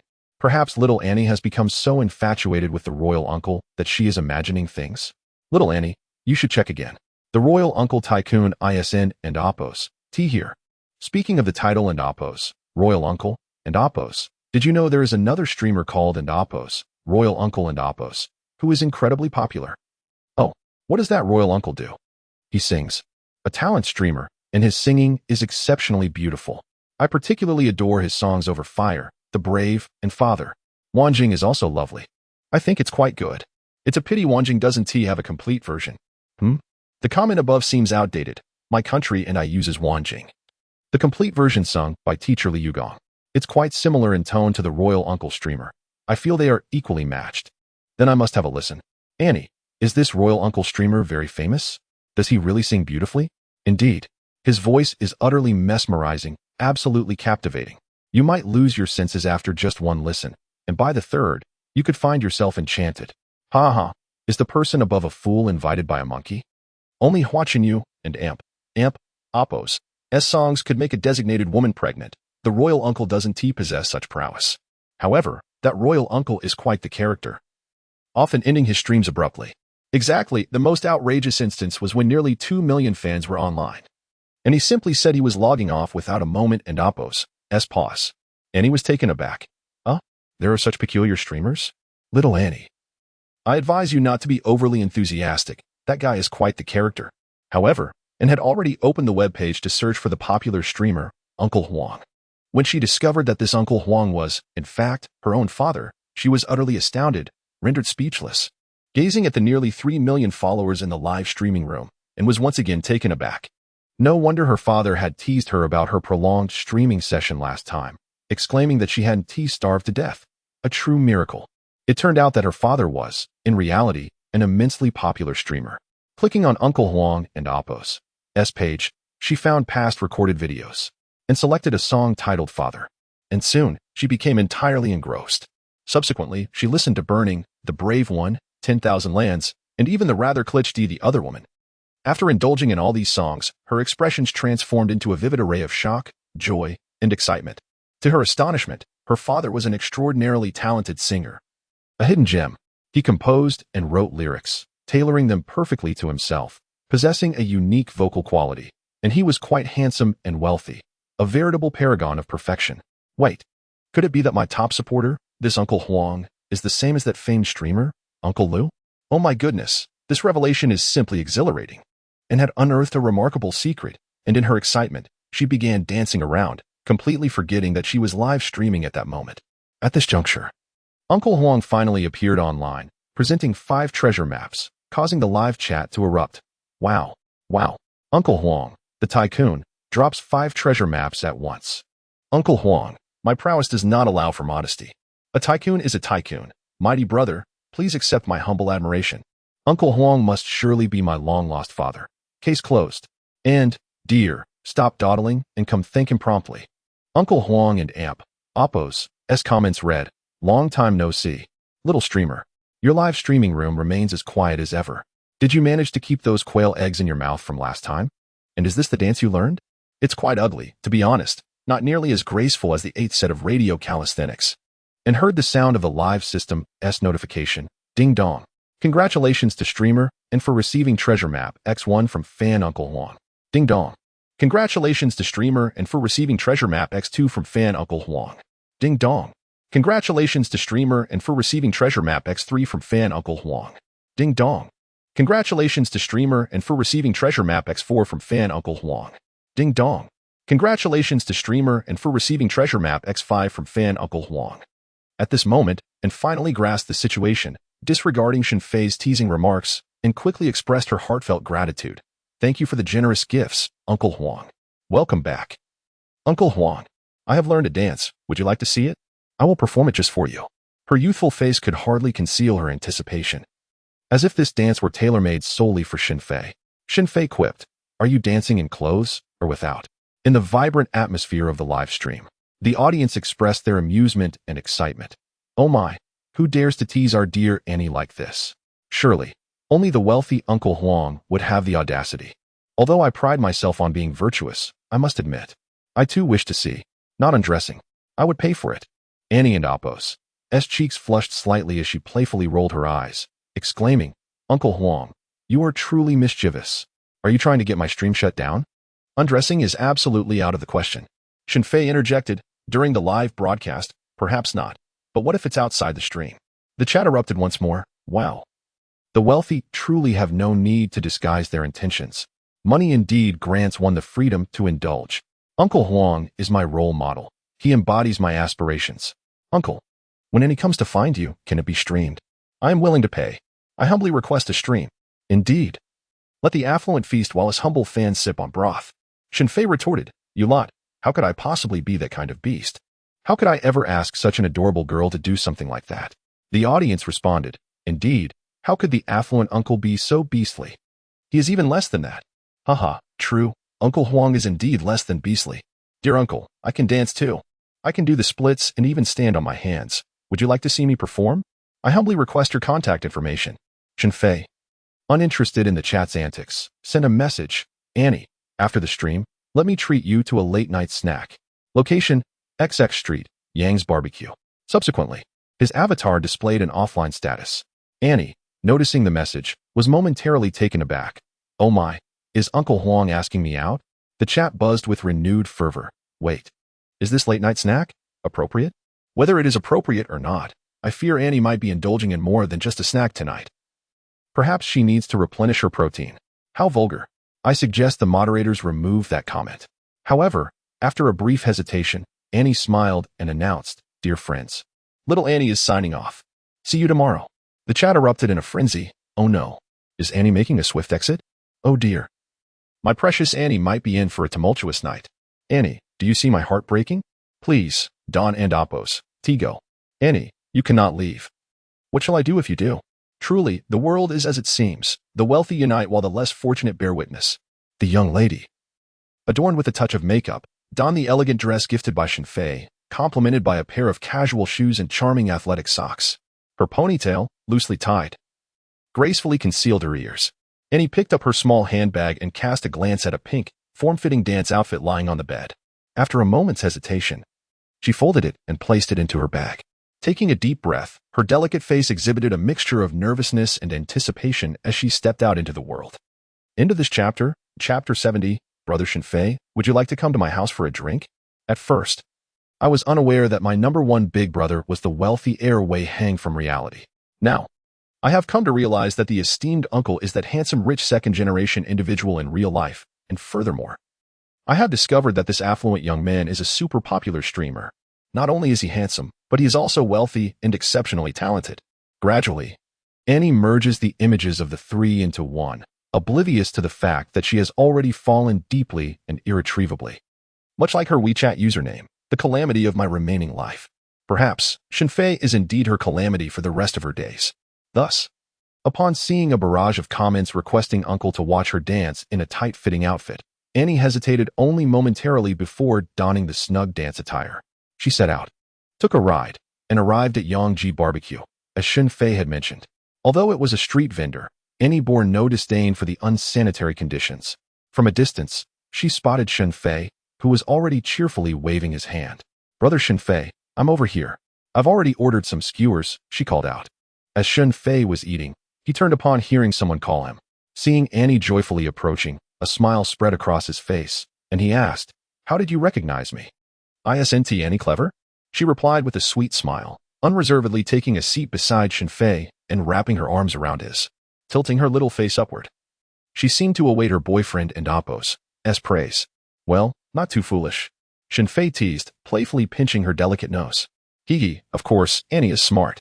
I quickly realized that Uncle is Brother Shen Fei." Annie beamed, her eyes crescent-shaped, brimming with Shen Fei and Oppos' reflection, as if she could hardly contain it. "Shall we order something else?" "Feel free to choose," Shen Fei suggested, gesturing toward the table and offering her a skewer of grilled meat. "Whatever Brother Shen Fei eats, I shall eat," Annie replied with delight, accepting the lamb skewer and taking a careful bite. "How about an ice-cold drink? A whole glass?" Shen Fei inquired while lifting a bottle of chilled beer, looking at Annie for confirmation. "Sounds great," she replied eagerly, holding out a disposable cup, her hands poised for him to fill it. While eating and drinking, Annie's beautiful gaze remained fixed on Shen Fei, not wavering for a moment. "I never realized Brother Shen Fei could sing so beautifully. Could you sing a song for me someday?" she asked, aware of her own lack of musical talent, yet enamored by Shen Fei and Oppos' melodious voice, which was nothing short of extraordinary. "And you can play the guitar too," she added excitedly. "Oh, and I want a custom song." "Please." Her little face lit up with innocent charm, radiating cuteness. "But it requires a tip," Shen Fei joked. "A song costs at least 60,000. During the next live broadcast, it is indeed necessary for him to transfer to 25,800 to complete the system task. According to Douyin's revenue-sharing ratio for streamers, which is set at 50%, it would require nearly 60,000 in gifts for him to fulfill the task. Note, this information was provided by a fan of the young author after an investigation, stating that Douyin offers a 50% share to streamers, henceforth. This ratio will be utilized. "No problem at all," and replied cheerfully. She has also become a prominent streamer, adept at dancing and performing calisthenics, consistently recommended by the platform each month and participating in competitive events. Her follower count has nearly reached 800,000, establishing her as a significant figure in the streaming world. Earning around 100,000 a month is certainly within reach. All of this has been made possible by Shen Fei, who has guided her to this point. Otherwise, she would still be struggling as a small streamer at the bottom, perhaps already out of the industry by now. Is university enjoyable? Shen Fei casually inquired. It's quite good. And responded with a smile, free from the worries of job hunting and life and Appo's tribulations, considering it a sanctuary. Moreover, there are many beautiful girls. Did you not attend university, Brother Shen Fei? And asked, her surprise evident. I just turned 20 this year and have been working for 3 years. What do you think? Shen Fei replied with a grin. Oh dear, I apologize. An's flushed face revealed her regret. But why didn't your family allow you to pursue your studies? We are poor. And my grades were lacking, Shen Fei succinctly explained. His family was indeed not affluent, and his academic performance was subpar. Brother Shen Fei, you're deceiving me, and said, lifting her glass and sipping delicately, resembling an adorable little hamster sneaking a treat. Shen Fei, uninterested in further clarification, sighed wistfully. I've heard that university life is quite wonderful. I truly wish to experience it. I feel that most university students seem to lead leisurely lives, idling away their time, which feels like a waste of life. In reality, the daily life of a university student is just about that, and earnestly elaborated. Since Shen Fei was unable to attend university, her enthusiasm for recounting amusing tales of university life waned, as she was concerned about his mood. She was a thoughtful girl. However, Shen Fei rolled his eyes at her. Correcting her, I was referring to university students. A seemingly simple statement about the joys of university life, yet varying punctuation could drastically alter its meaning. An's large eyes fixed on Shen Fei, her small face momentarily bewildered, then her mind replayed his words. I was referring to university students. Was that where the punctuation fell? Her cheeks flushed, and she secretly rejoiced in her thoughts. Brother Shen Fei and Appo's words imply he likes university students. I am a university student. So, could it be that Shen Fei has an interest in her? As the clock approached midnight, both had consumed considerable amounts of alcohol. Shen Fei, naturally possessing a good tolerance, noticed that the little girl was feeling tipsy, clinging to his arm. Brother Shen Fei, where and amp, Appo's your car? Never drink and drive, you silly girl. Shen Fei playfully tapped her on the head. Hee, and was almost pressed against Shen Fei. So, would Brother Shen Fei like to come to An and Appo's place for a glass of water? Sure. With nothing to do, Shen Fei did not refuse. Besides, it was late at night, and he felt a bit uneasy letting a dazed young girl return home alone. I'll call a taxi. No need, An's place isn't far from here. And tugged at Shen Fei and amp, Appo's hand, swaying as they walked toward her home. After about 15 minutes, they arrived at a modest apartment complex. A one-bedroom apartment, renting for 7,000 yuan a month, which An could not have afforded in the past. However, now she could be considered part of the high-income group, earning above the national average. Thus, after becoming a prominent streamer, she chose to improve her living situation and moved here. Brother Shen Fei, and amp, Appo's on the 15th floor. They entered the elevator and ended. With her unsteady little hand, attempted to press the button several times but missed each time. Eventually, Shen Fei took the initiative, complaining lightly, You shouldn't and Appo's tea drink so much. Hey. And, don't worry. And giggled sweetly, leaning against Shen Fei. The cozy one-bedroom apartment was beautifully decorated by An, with several adorable plush toys on the sofa and minimalist wall art. Please sit on the sofa, Brother Shen Fei. Relax and watch some TV while I pour you some water. No, I'll do it myself. Seeing the girl in her dazed state, Shen Fei hesitated to let her busy herself. By the way, do you have something cold? There is some in the fridge. And pointed to the small refrigerator in the corner. Then I'll let you be for a bit. I'm going to take a shower. In June, the heat was overwhelming. Just stepping outside made one feel sticky, and as a girl, even wearing just a t-shirt meant she had an extra layer underneath, making it impossible to avoid sweating. Are you sure you can manage in your dazed state? Shen Fei chuckled to himself. I'm fine, and waved her little hand and headed to the bathroom. As the sound of water echoed from the bathroom, Shen Fei could not help but imagine certain scenarios, his youthful vigor stirred by the alcohol, causing a restless feeling within him. He decided to turn on the television, increasing the volume to distract himself. About half an hour later, An emerged from the bathroom, wrapped in a towel, her fragrant shoulder exposed, her cheeks flushed, and her drunkenness somewhat diminished. She retrieved a chilled bottle of water from the fridge and drank it thirstily. As he observed the towel clinging to her form, her fair legs, flawless shoulders, and the scene of water trickling down the corner of her mouth as she tilted her head back to drink, Shen Fei instinctively swallowed hard. And still a bit tipsy, approached Shen Fei with a playful smile. Brother Shen Fei, what TV show are you watching? The young girl was so defenseless that she unwittingly leaned against Shen Fei's shoulder, her head still slightly dizzy from the alcohol. She gazed at the television screen and remarked with a hint of disdain, "Huh, Hua Yu's song is rather unappealing. His singing is akin to that of an amateur, far inferior to that of my brother Shen Fei. If only my brother Shen Fei were to debut as a singer, he would undoubtedly rise to fame overnight. Woon Tihi, brother Shen Fei?" As she spoke, the girl adorably lifted her delicate face to look at Shen Fei, oblivious to the fact that he had been intently watching her, his gaze entirely off the television. The temperature around them seemed to soar as their eyes met, and Annie's beautiful eyes sparkled, unable to conceal the emotions stirring within. Shen Fei felt his blood rush. The scent of Annie and Appo's shower gel filling his senses. Instinctively, he leaned closer to her enticingly soft lips. Annie, too, subconsciously closed her eyes and tilted her face upwards, as if awaiting something. End of chapter 71, and awakens. The brazen big honey, an olive branch from the first studio. As the sun rose, casting its golden rays into the room, Shen Fei opened his eyes, yearning to rub the sleep from them, only to discover that his arm was immobile, ensnared by an unknown presence. A soft, melodic hum emanated from beside him, as if his movements had disrupted someone's peaceful slumber. Turning his head, Shen Fei realized that his arm was firmly embraced, rendering any attempt at liberation futile. What is happening? Shen Fei pondered, reflecting on his past life. In his youth, he had immersed himself in the world of music and art, forming numerous romantic connections through his passion.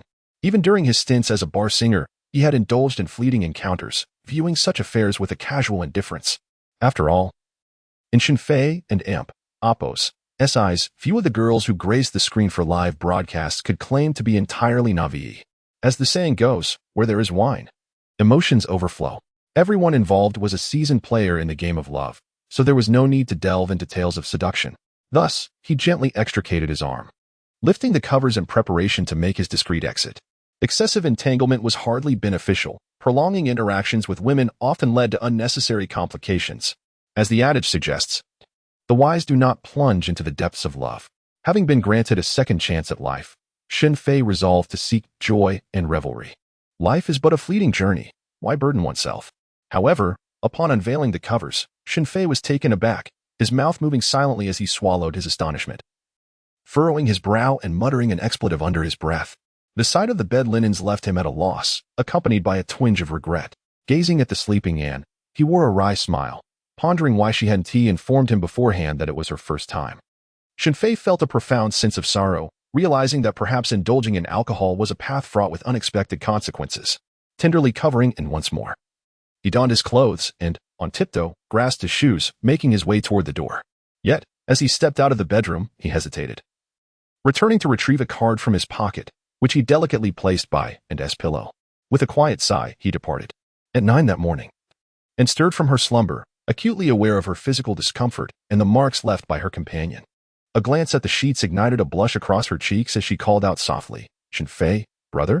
After several unanswered calls, she searched the room, her expression turning forlorn as she sank onto the edge of the bed, wrapping herself in the covers, knees drawn up to her chest, murmuring to herself, "He must have left."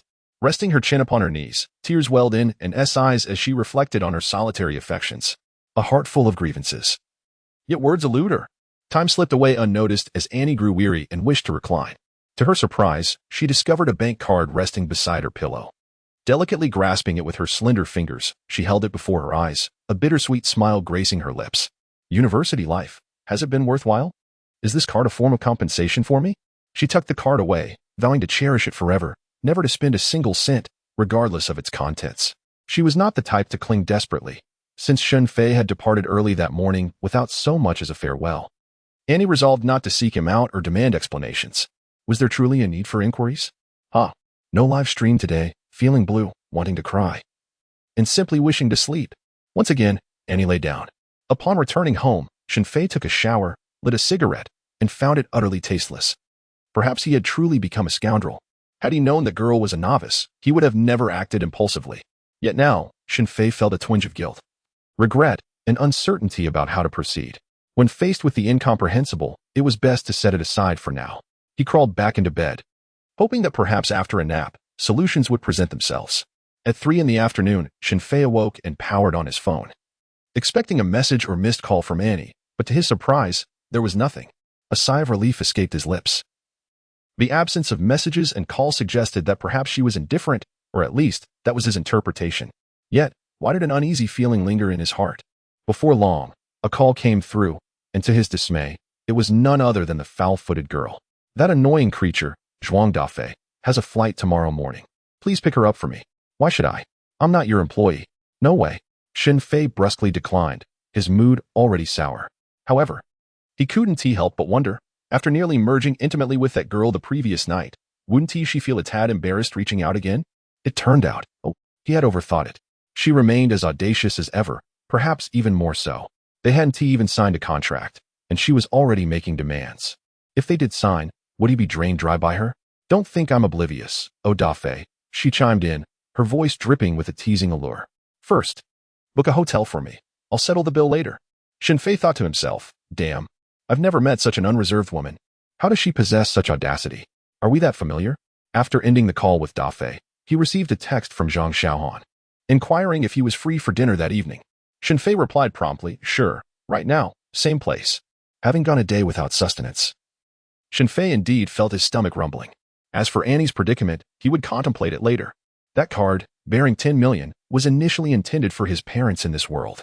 Regardless of whether they were his biological parents, it was only fitting to show them respect. However, now it was given to Annie, not merely as compensation for that fateful night, but rather, Shen Fei could not quite articulate the reason behind his decision. Perhaps it was simply to soothe his own conscience. Yet, can matters of the heart be so easily settled? Shen Fei still possessed a youthful naivety, and his subsequent experiences would profoundly teach him, I am not a cad. I merely wish to provide every girl with a home. At 4 in the afternoon, upon arriving at their usual spot by the bond, Shen Fei found Zhang Xiaoan had already ordered a sumptuous feast, and beside her sat a woman of considerable poise, a sophisticated matron. Zhang Xiaoan introduced her with enthusiasm. This is my boss, Ms. Li Lanxue, the head of the first studio. We have 3 studios under Huai Brothers. Hello, Mr. Shun. I have longed to meet you, but I could never carve out the time, fearing I might impede your work. Thus, I have come today. Li Lanxue extended her hand. Thank you for composing the song for our Xiaoan. It is truly magnificent, and I believe it will be a sensational hit in the upcoming show. You and Appos, re too kind. Even without this song, Miss Zhang would surely find her way back to stardom. Shen Fei replied with a smile, shaking her hand. It is Mr. Shun who has bestowed upon me this opportunity for success. Zhang Xiaohan poured a glass of wine for Shen Fei. I toast to you, Mr. Shun. Subsequently, Li Lanxue raised her glass, a look of contrition on her face. Regardless of what Shang Wenjie may have said or done, I hope you will not take offense, Mr. Shen. Allow me to apologize on her behalf. I sincerely hope you can forgive her. Her contract is nearing its end, and her future endeavors will be her own concern. She subtly conveyed a message to Shen Fei. Shang Wenjie would no longer be a signed artist of Hui Brothers. As the evening progressed and the wine flowed, Li Lanxue finally broached the main topic, daring to inquire whether Mr. Shun had any intentions of entering the entertainment industry. End of chapter 72. Daidian Zhou conspire. Li Lanxue is rejected. Today in Appos, live broadcast commences. The recording of Shen Fei's piano performance of Don Juan's Reminiscence quickly found its way onto the internet, swiftly ascending to the top 3 of the trending topics. Those with an understanding of piano appreciated the artistry, while others merely indulged in the spectacle. Observing the rapid movements of his fingers, viewers were left in awe, particularly when they witnessed Shen Fei casually lighting a cigarette atop the piano keys after finishing. Such audacious flair instantly elevated his status. Regarding the most ostentatious person on the internet, I must concede to this spring and autumn brother. He is so charming.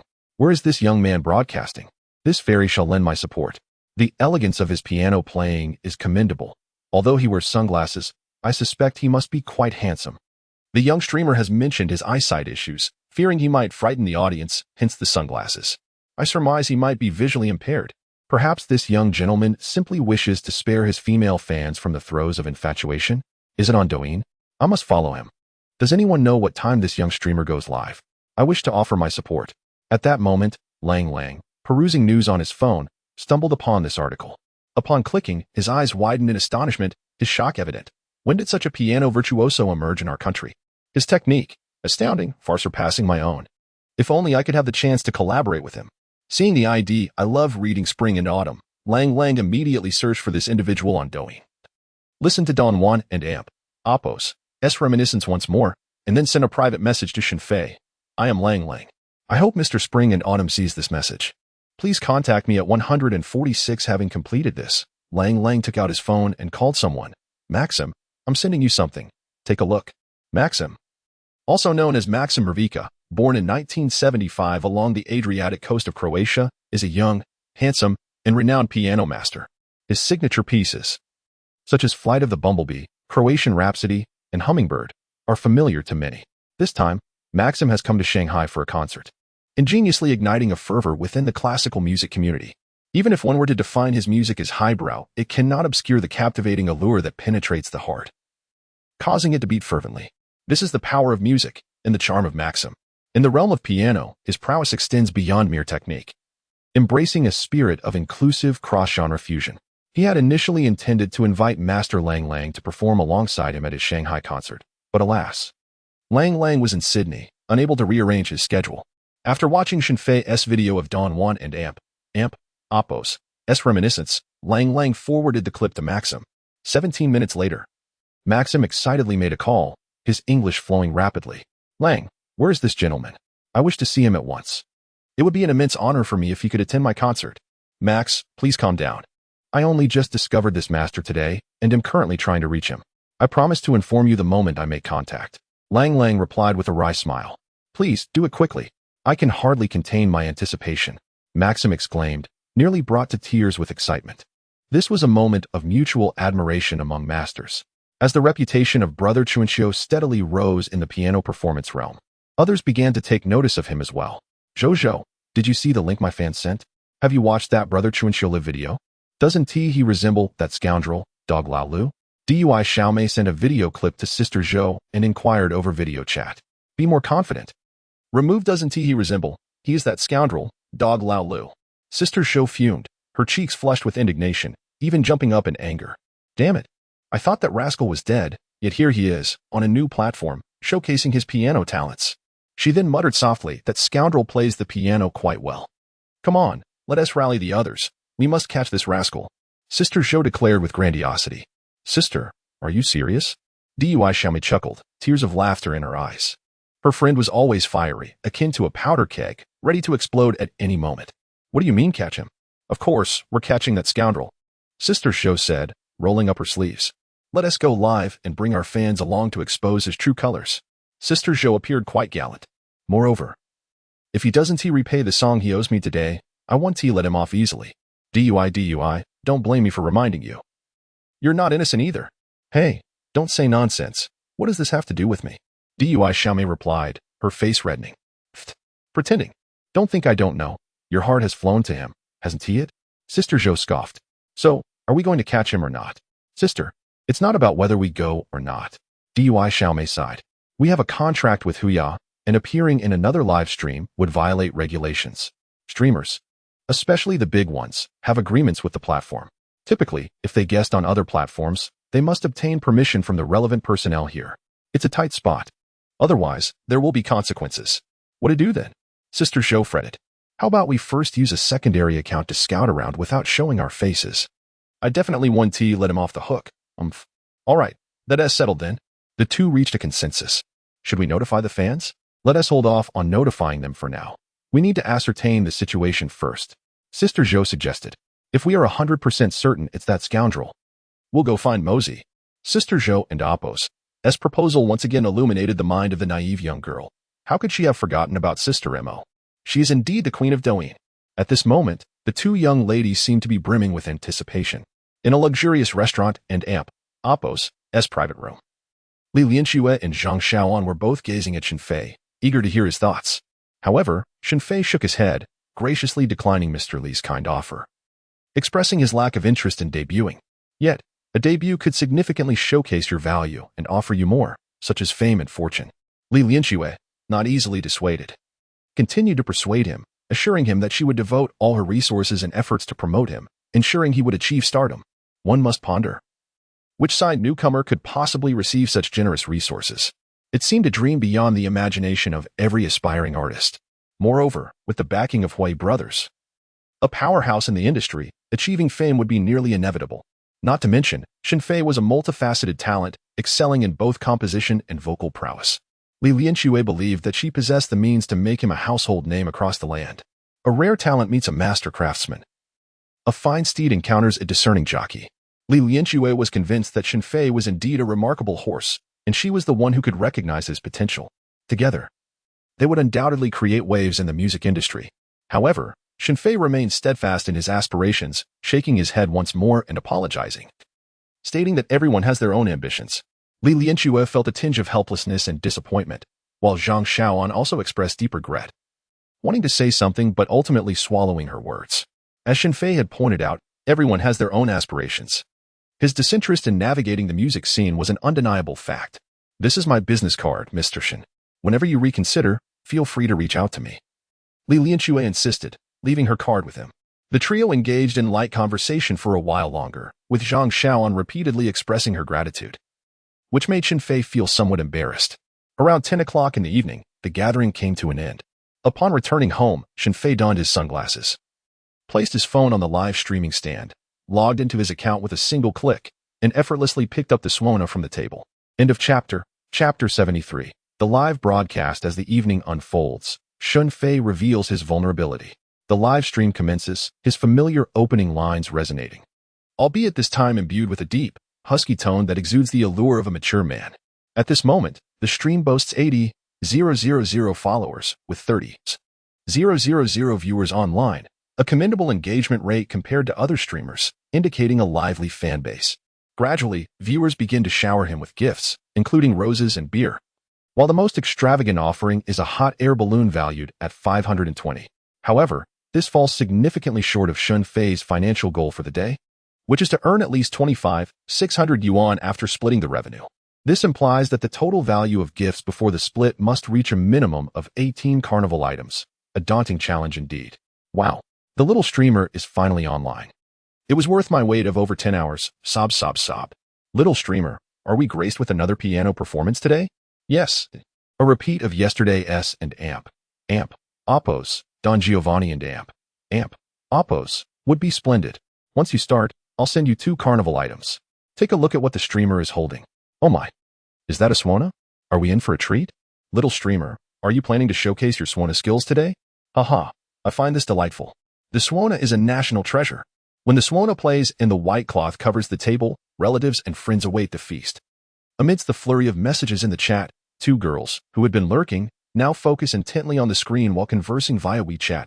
How about it, Didi? I told you this was that dogged old 6. Finally, we have the proof. Didi, but his voice, doesn't he quite match? Jojo, it's a voice changer, obviously. Didi, no way? But this voice is quite pleasant. Jojo, rolls eyes. Jiff, your infatuation is contagious even through the screen. This voice is charming? It sounds like a duck. Didi, it has a certain magnetism. Jojo, ugh, you're hopeless. Since you adore him so much, why not just deliver yourself to him? No, your obsession has led us astray. Our mission today is to catch him in the act, not to debate whether this old 6's voice is magnetic. Didi, how adorable, Jiff. Just from the first greeting, although it resembles the Emperor's uncle. I can't be certain. Jojo, look at the Suona in his hands. Does that not confirm it? Didi, true, the Emperor's uncle also has a Suona. But others can have Suonas too, right? Shojia, well, let us wait a bit longer. This rascal will surely slip up. On this day, Annie remained indoors, refraining from any live streaming, merely focusing on her meals, neglecting her personal hygiene, and even spending the entire day in bed. Her countenance appeared somewhat forlorn as she aimlessly scrolled through Douyin on her phone. Suddenly, a young man, adorned in sunglasses and seated at a piano, captivated her attention, igniting a flicker of brightness in her otherwise dull gaze. Initially reluctant to engage with the video, her delicate fingers had already swiped it away, yet, inexplicably, she returned to it. After considerable hesitation, her fingertips trembled as they finally tapped to open the video, which erupted with an exhilarating piano performance, accompanied by a passionate display of movement and dexterous hands, as if they danced upon the piano keys in a dreamlike fashion. However, Annie found herself devoid of any interest in the musical composition itself. Her entire focus was fixated upon the young man's face at the piano, his lips, his nose, his jawline, his hair. Though obscured by sunglasses, she could not perceive his eyes, yet the vivid memories from the previous night whispered to her. He was Shen Fei, the imperial uncle. As the 15-minute piano performance concluded, Annie exhaled a deep sigh. Did he switch platforms because of me? Because of my presence on Huya? Because of what transpired last night? Such thoughts swirled in her mind. Glancing at the ID, she inexplicably opened the search box, typed in his name, and accessed his personal page, which displayed only a piano. Yet, the central part of the page announced, "This streamer is currently live. Welcome to join." Annie hesitated, her finger hovering over the red button to enter the live stream. Reluctant to press it. At least at that moment, she found herself unwilling to proceed. Time passed, and without conscious thought, she clicked enter. Ah. Women are all the same. They may verbally deny wanting something, yet their bodies betray their true desires. It is an enigma. Upon seeing the familiar figure in the live stream, the recognizable face, the habitual gestures, and the familiar expressions, a smile involuntarily grazed her lips as she murmured to herself. So handsome. The sunglasses added an air of mystery to him. She then lay on her bed, resting her chin in her hands, staring blankly at the screen. In the live stream, Shen Fei noticed the barrage of comments and chuckled as he glanced at the Swona in his hands. This, I shall refrain from playing for now. Lest I send you all away. Who will reward the streamer? I shall save it for later. The audience responded, haha, this streamer is truly entertaining. So amusing, humorous. I adore you, streamer. Yesterday, you promised to sing the lyrics of and amp. Oppos, Mongzhong and amp. Oppos, will you fulfill that today? Yes, we strongly request the lyrics version of and amp. Oppos, Mongzhong and amp. Oppos. Present us with a carnival. Come on, little streamer. Showcase your talent. Indeed, a carnival gift soared into the live stream, with the system and amp, Oppos, S announcement ringing out, marking it as the most significant gift of the day thus far. Shen Fei cleared his throat and said, well, since there are an and Oppos, many people around. Let me tell you a story. The audience reacted. Hey, little host, we came to see a talent show, not to listen to stories. Exactly. If I wanted to hear a story, I'd just listen to an audiobook. What a waste of my time, little host. Please skip the story. Yes, no stories. We want to hear the lyrics of Mongzhou. Meanwhile, Sister Zhou was nervously clenching her fists, surprised that this rascal had indeed changed his streaming approach. However, she thought, as long as he started singing, he would surely slip up. Daizio Mei nodded vigorously. Yes, I'm 90% sure it's him. At that moment, Shen Fei smiled and said, are you sure you don't want to hear it? My story is quite interesting. The fans in the live stream responded, what story? Tell us the name first. Let us see if we're interested. Yes, tell us the name. Give us the name. Shen Fei replied. The title is about a white silk-clad girl on a tram who is forced to give up her seat to 12 burly men. Are you sure you don't want to hear it? The live stream erupted. What the heck? What just flew past my eyes? Is this a bus to kindergarten? Mom, I want to get off. Is this host trying to stir trouble? Let us not beat around the bush, little host, as long as you dare to tell it. I dare to listen. I'll even tip you. Hey, little host from a well-off country, please don't get too excited. Watch out for the officials watching you. Manual funny gif. Indeed, the next moment, an official announcement appeared in the live stream. Host AI Du Chunchio is suspected of violations, and a warning is issued. Please maintain a healthy and positive live stream environment and adhere to platform regulations. The audience burst into laughter.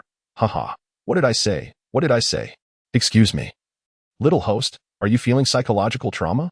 Haha, is this rubbing against the face of the review committee? Little host, have you gotten into trouble? I didn't expect the review committee to be so discerning. Annie, watching from the screen, couldn't help but chuckle. It was her first time showing a different expression today. Sister Zhou laughed. Haha, you got your comeuppance. Serves you right. Daizio Mei added. Pfft. The emperor's uncle is too sly. Now he has learned his lesson. Shen Fei was momentarily taken aback and shrugged. Surprised that the review committee was so sharp-eyed to catch that. But I really didn't say anything inappropriate. It's a serious story that expresses the spirit of the white silk girl's willingness to help others. Oh well, let us switch to a different program. How about this? You share your personal experiences, stories, or feelings, and I'll tailor a song for you. Remember, it's a paid service. If you're not satisfied, you won't owe me anything. In front of the screen, Sister Zhou exclaimed, Daizio, what else is there to say? Isn't this solid evidence? This time, he can't deny it.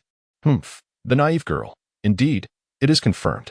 Sister Zhou, let and Oppos, let's go find Sister Mo tomorrow. Naive girl, all right. Should we leave his live stream now? Sister Zhou, after all this effort to find this rascal, why should we leave? Let's listen to a song first, and next time, he can return my songs. Fans in the live stream. Little host, what kind of game is this? Didn't you say you can't sing well? Don't scare us.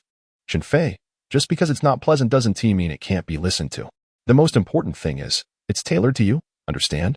If we're not satisfied, we 1T tip.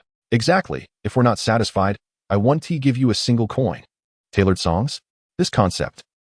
Quite novel. Even I, a fairy, am a bit intrigued. This tactic seems a bit reminiscent of that popular emperor from a while back. You wouldn't be the emperor himself, would you? Indeed. Over at Huya, the emperor has stopped live streaming, and now you've emerged. You're overthinking it. Many small hosts on various platforms are emulating the emperor, customizing performances. I've seen plenty, right? I've seen many too, but truly few can surpass the emperor. Agreed. Those hosts merely sing existing songs, while the emperor is different. He composes and performs live. I miss the emperor. Shen Fei then appropriately chimed in. This little host, wouldn't dare to compare myself to a star like the emperor. We're not in the same league. Now, is anyone interested in a custom song? Share your story, and this host will provide the melody. A fan with the ID, Proud Little Fairy, sent a comment.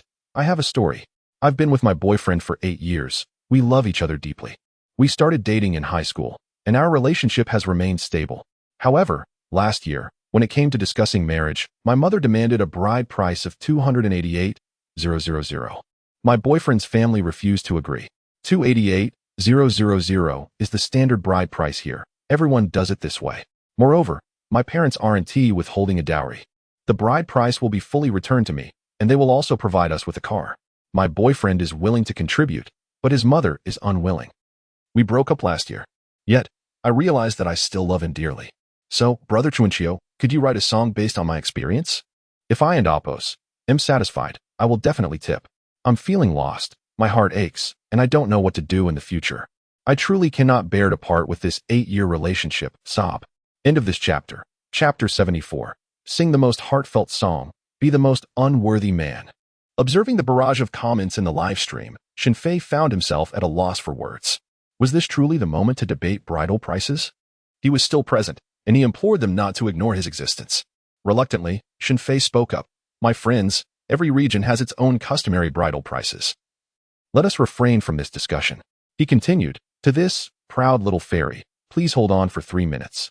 I shall create something for you, and if it pleases you, do not forget to show your appreciation.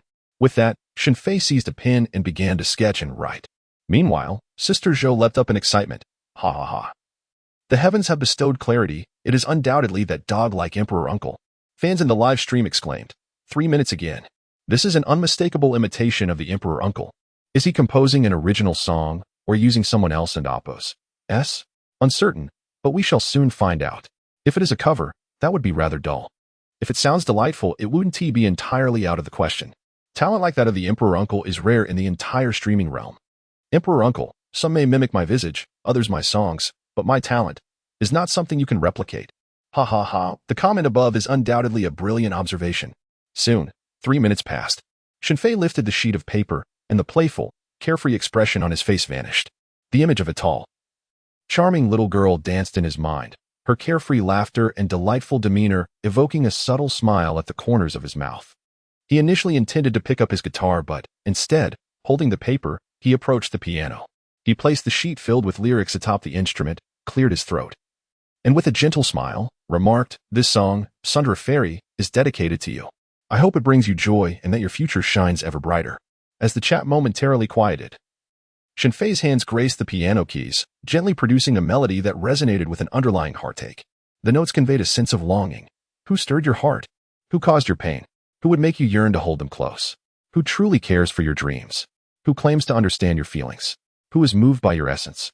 If a woman waits until the deep of night, selflessly offering her youth, will he truly love her? Should a woman refrain from asking too many questions, remaining forever innocent for the one she adores? As the song commenced, Shen Fei's raspy yet magnetic voice, imbued with the weight of emotional experience, captivated everyone present. The barrage of comments began to flow. Damn, this poignant song has brought me to tears. Woo-woo. This fairy is crying too. It's just too beautiful. So lovely. System notifications chimed. Ding dong, congratulations to the host. I love reading Spring and Autumn. For receiving a carnival reward from Fan and Apos. Lily Little Lamb and Apos. Ding dong. Congratulations to the host for receiving a carnival reward from Fan and Oppos, Makabaka and Oppos. Ding dong. Congratulations to the host for receiving a Porsche reward from Fan Lily Digu. Ding dong. Congratulations to the host for receiving a hot air balloon reward from Fan Mother of a Bitch. The gifts flooded the screen in a vibrant display. In front of the screen, Sister Zhou, watching the video, exclaimed, "Whoa, Dada, are you crying? You said you didn't like this jerk, yet here you are in tears." Dada, startled, quickly wiped her damp eyes, insisting, "No, I didn't cry. I just think the Emperor is deeply emotional." Sister Zhou retorted, "Deeply emotional, my foot. I see this guy singing the most heartfelt love songs while engaging in the most scoundrel-like behavior. He must be a total scoundrel. I advise you not to get entangled." Meanwhile, in front of the screen, Annie, with tissues in hand, wiped away tears and sniffles, completely overwhelmed with emotion. Gazing at Shen Fei in the live stream, she murmured, "Is he singing for me? Who stirred her heart? It was Shen Fei who made her heart flutter. Who caused her pain? It was Shen Fei who made her feel heartache. For 20 years, no one had ever made her heart ache like this. Should a woman forever refrain from asking? Was Shen Fei subtly hinting at her not to pursue questions about his feelings for her? In truth, does Shen Fei harbor feelings for me?" As Shen Fei continued to sing with his weathered, husky voice, his expression was imbued with profound emotion. Who stirs your heart? Who brings you pain? Who makes you yearn to hold them close? Who truly cares for your dreams? Who claims to understand your thoughts? Who is moved by your essence? Yet, women often fall deeply in love, ensnared by their emotions, ultimately sinking deeper. However, a woman's love is her very soul. She is willing to dedicate her life to the one she adores.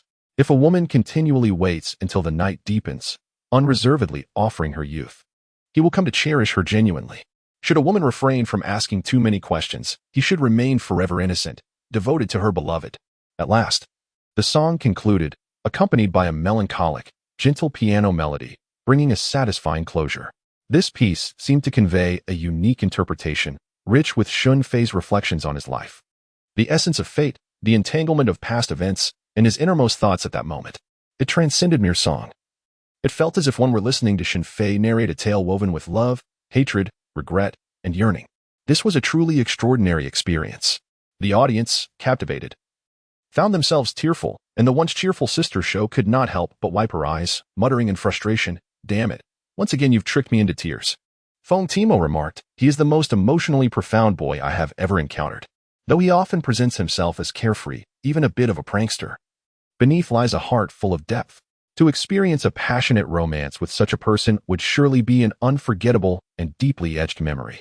In the small room, and Oppos' wastebasket was filled with crumpled tissues as she continued to weep, her heart aching in torment. Several times she picked up her phone, yearning to call Shen Fei, only to restrain herself each time. If a woman should never question too much, resonated deeply within her mind. She aspired to be a considerate girl in Shen Fei's eyes, a girl who understands. Since he does not wish to connect with her now, she resolved not to disturb him. Gazing at the screen, and spoke slowly, "Shen Fei, I will be obedient. I will not intrude upon you. I will wait for you." The comments flooded in, "The proud little fairy, though your song has made me feel even worse, though it has deepened my sorrow, still, it is truly beautiful. So, dear streamer, thank you for this song tailored for me." Upon seeing the barrage of comments, Feng Timo and Sister Zhou were taken aback, quickly typing, "No, please do not send gifts." But it was too late. The system chimed incessantly, signaling the donation of 20 carnival gifts. Oh my goodness. The young streamer has struck it rich this time. Oh my goodness. The little fairy turns out to be quite the affluent lady. Affluent lady, do you still have any close friends? I humbly request an introduction. Affluent lady, let us part ways. I am willing to take over. Having children is no issue. I shall raise them. This little streamer is likely to revel in joy. Goodness, in the span of a single song, the fan count has surged to 180,000. This young streamer truly excels. Young streamer, please grace us with another song. Indeed. We have rewarded you with over 20 festival gifts. It would be a disservice to us if you do not perform another. Streamer, I am certain you do not wish to lose fans, so hurry up and sing another one. In an instant, the live stream screen turned pitch black. Everyone. The author believes that an engaging book should have a variety of rich narratives, encompassing joy, sorrow, exuberance, and heartfelt moments, as well as humor. This book predominantly maintains a light-hearted tone, while other elements serve as embellishments. Additionally, I kindly request recommendations monthly votes, and rewards. Continued updates are forthcoming. End of chapter. Chapter 75. Another humbling experience for Demore. Shen Fei, am I being friend-zoned? Before the screen, Sister Zhou, fixated on the darkened live stream of Shen Fei, erupted into laughter, slapping her thigh while pointing at the barrage of comments flooding the chat. I've told you all not to give donations. Absolutely refrain from supporting this guy. Yet, you refuse to listen. Ha ha ha. This is just too amusing. I can't handle it. I'm about to burst with laughter. I need to change my wings. I must swap for a smaller pair. Wait a moment. Let us chat later. In her haste, she ended the video call with the little sister, who stifled her laughter, amused by Shen Fei and Appo's antics. Despite switching platforms, his behavior remained unchanged. At last, others experienced the mischief of the notorious dog emperor. Although she remained silent, the crow's feet at the corners of her eyes betrayed her glee. For she had once been in the same predicament. Now, you finally comprehend just how mischievous that rascal, the emperor, truly is. Before the screen, Feng Timur, wiping her eyes, giggled incessantly, realizing that the essence of his mischief would never alter. As the hour grew late, she resolved not to seek Shen Fei today, allowing him a reprieve, but vowed to confront him the following day. However, after concluding his live stream, Shen Fei felt little joy.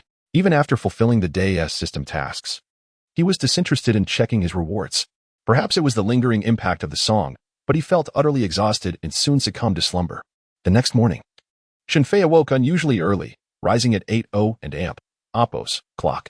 After completing his morning routine, he intended to grab breakfast and meet the young lady Zhuang Dafei, whom Dammy had arranged for him. Just then, the doorbell rang. Upon opening the door, he looked down to find Tian Wang carrying breakfast, and he jested. Such earnestness, it makes me uneasy, especially since you are my landlord. Feng Timur bent down, slipping under Shen Fei's arm as she entered, playfully hopping in annoyance. Could you not lean so carelessly? It's quite bothersome. Whether I lean or not shouldn't amp. Appo's tea affect you, Shen Fei replied, closing the door and following her inside. Humph. Feng Timur shot him a playful glare, irritated by his constant jibes about her height. How despicable. Could he not consider things from another perspective? Having such a petite and adorable girlfriend could be quite delightful. Such a typical male. She huffed. Feng Timo seemed to feel at home as she carried breakfast to Shen Fei's dining area. She took out bowls and plates, placed the breakfast inside, clapped her hands, and declared, "All right, let us eat." Without hesitation, she seated herself, her feet swinging leisurely in the air from the high bench.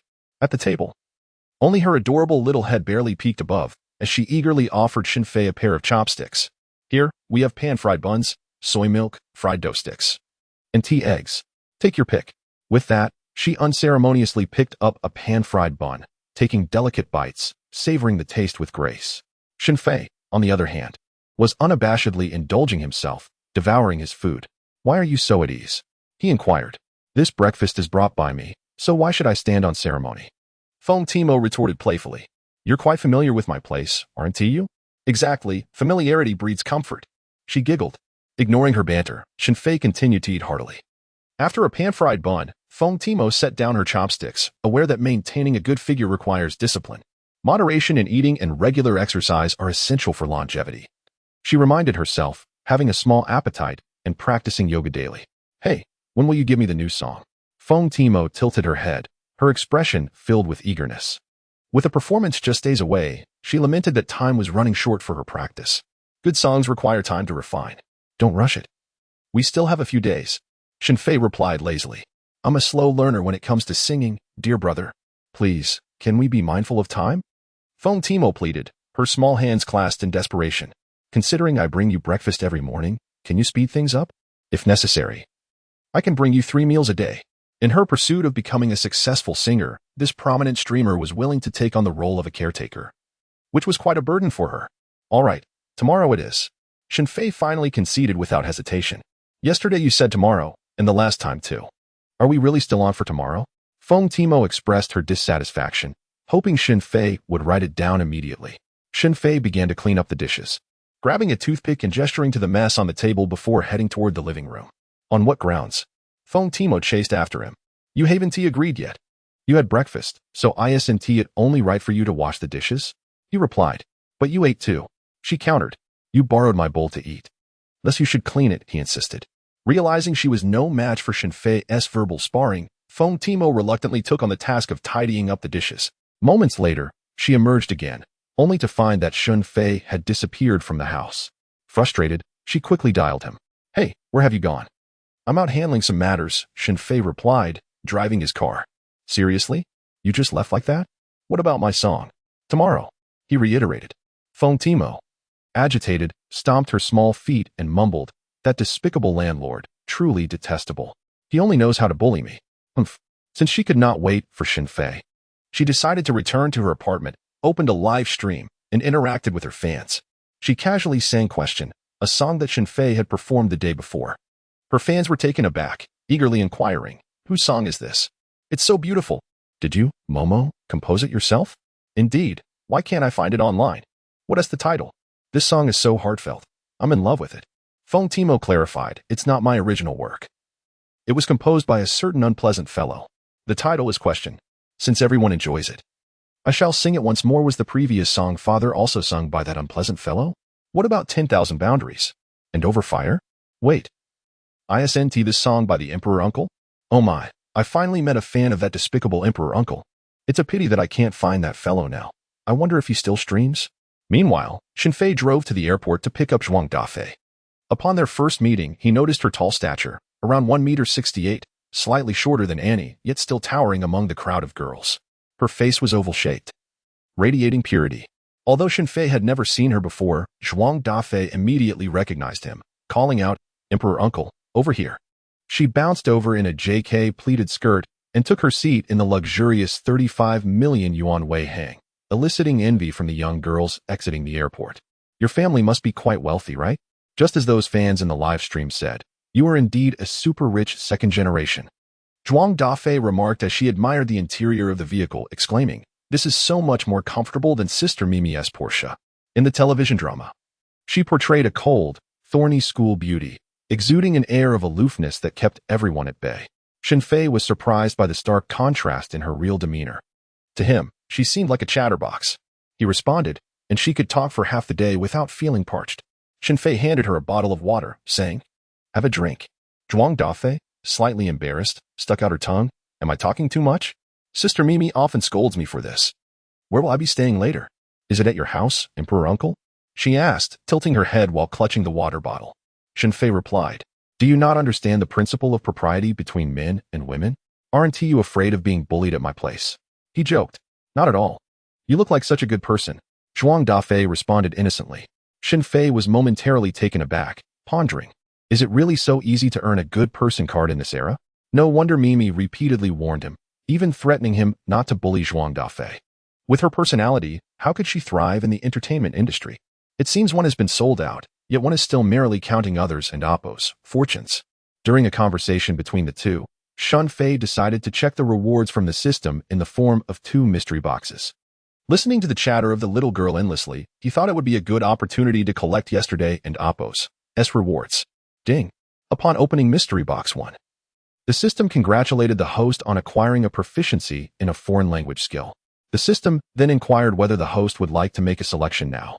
In Shen Fei and Oppo's mind, a luminous screen appeared, showcasing a plethora of languages from around the globe: English, German, French, and many more, numbering in the hundreds. Shen Fei pondered, "Can I defer my selection for later?" At present, he found no immediate need for a foreign language, thus he felt no urgency to choose. The system replied, "Yes, the option remains valid for 3 months." With that reassurance, Shen Fei opened Mystery Box 2 to see what delightful surprise awaited him. End of chapter 76. Young me. What? You say that lad is honest and reliable? Ding dong, congratulations to the host for unlocking Blind Box 2. Earning an Audi Pikes Peak. As the system's voice echoed, Shen Fei's mind was flooded with all the specifications of the Audi Pikes Peak. The shared components included a 6-speed automatic transmission, a 2-speed transfer case, and various mechanical electronic differential locks.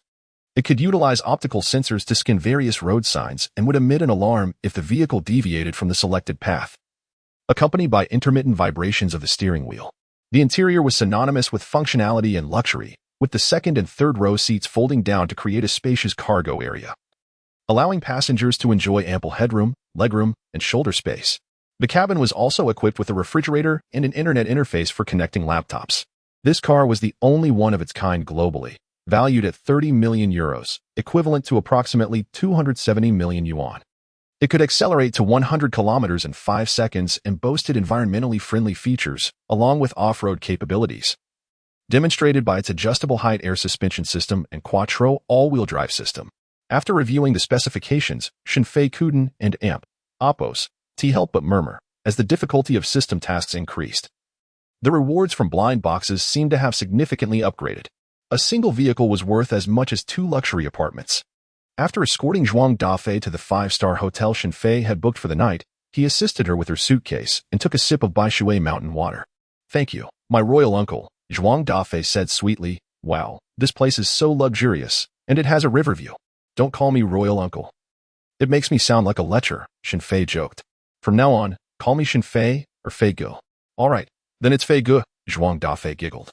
Rushing to the floor-to-ceiling window, enchanted by the breathtaking view before her, Shen Fei, puzzled, asked, "Have you never stayed in a room like this?" "No, this is my first time," Zhuang Dafei exclaimed excitedly, even pulling out her phone to take selfies, tilting her head close to Shen Fei. Fei Gu smiled. She posed with a peace sign, snapping several pictures. "But you're a celebrity. Surely you've stayed in places like this?" Shen Fei expressed his disbelief.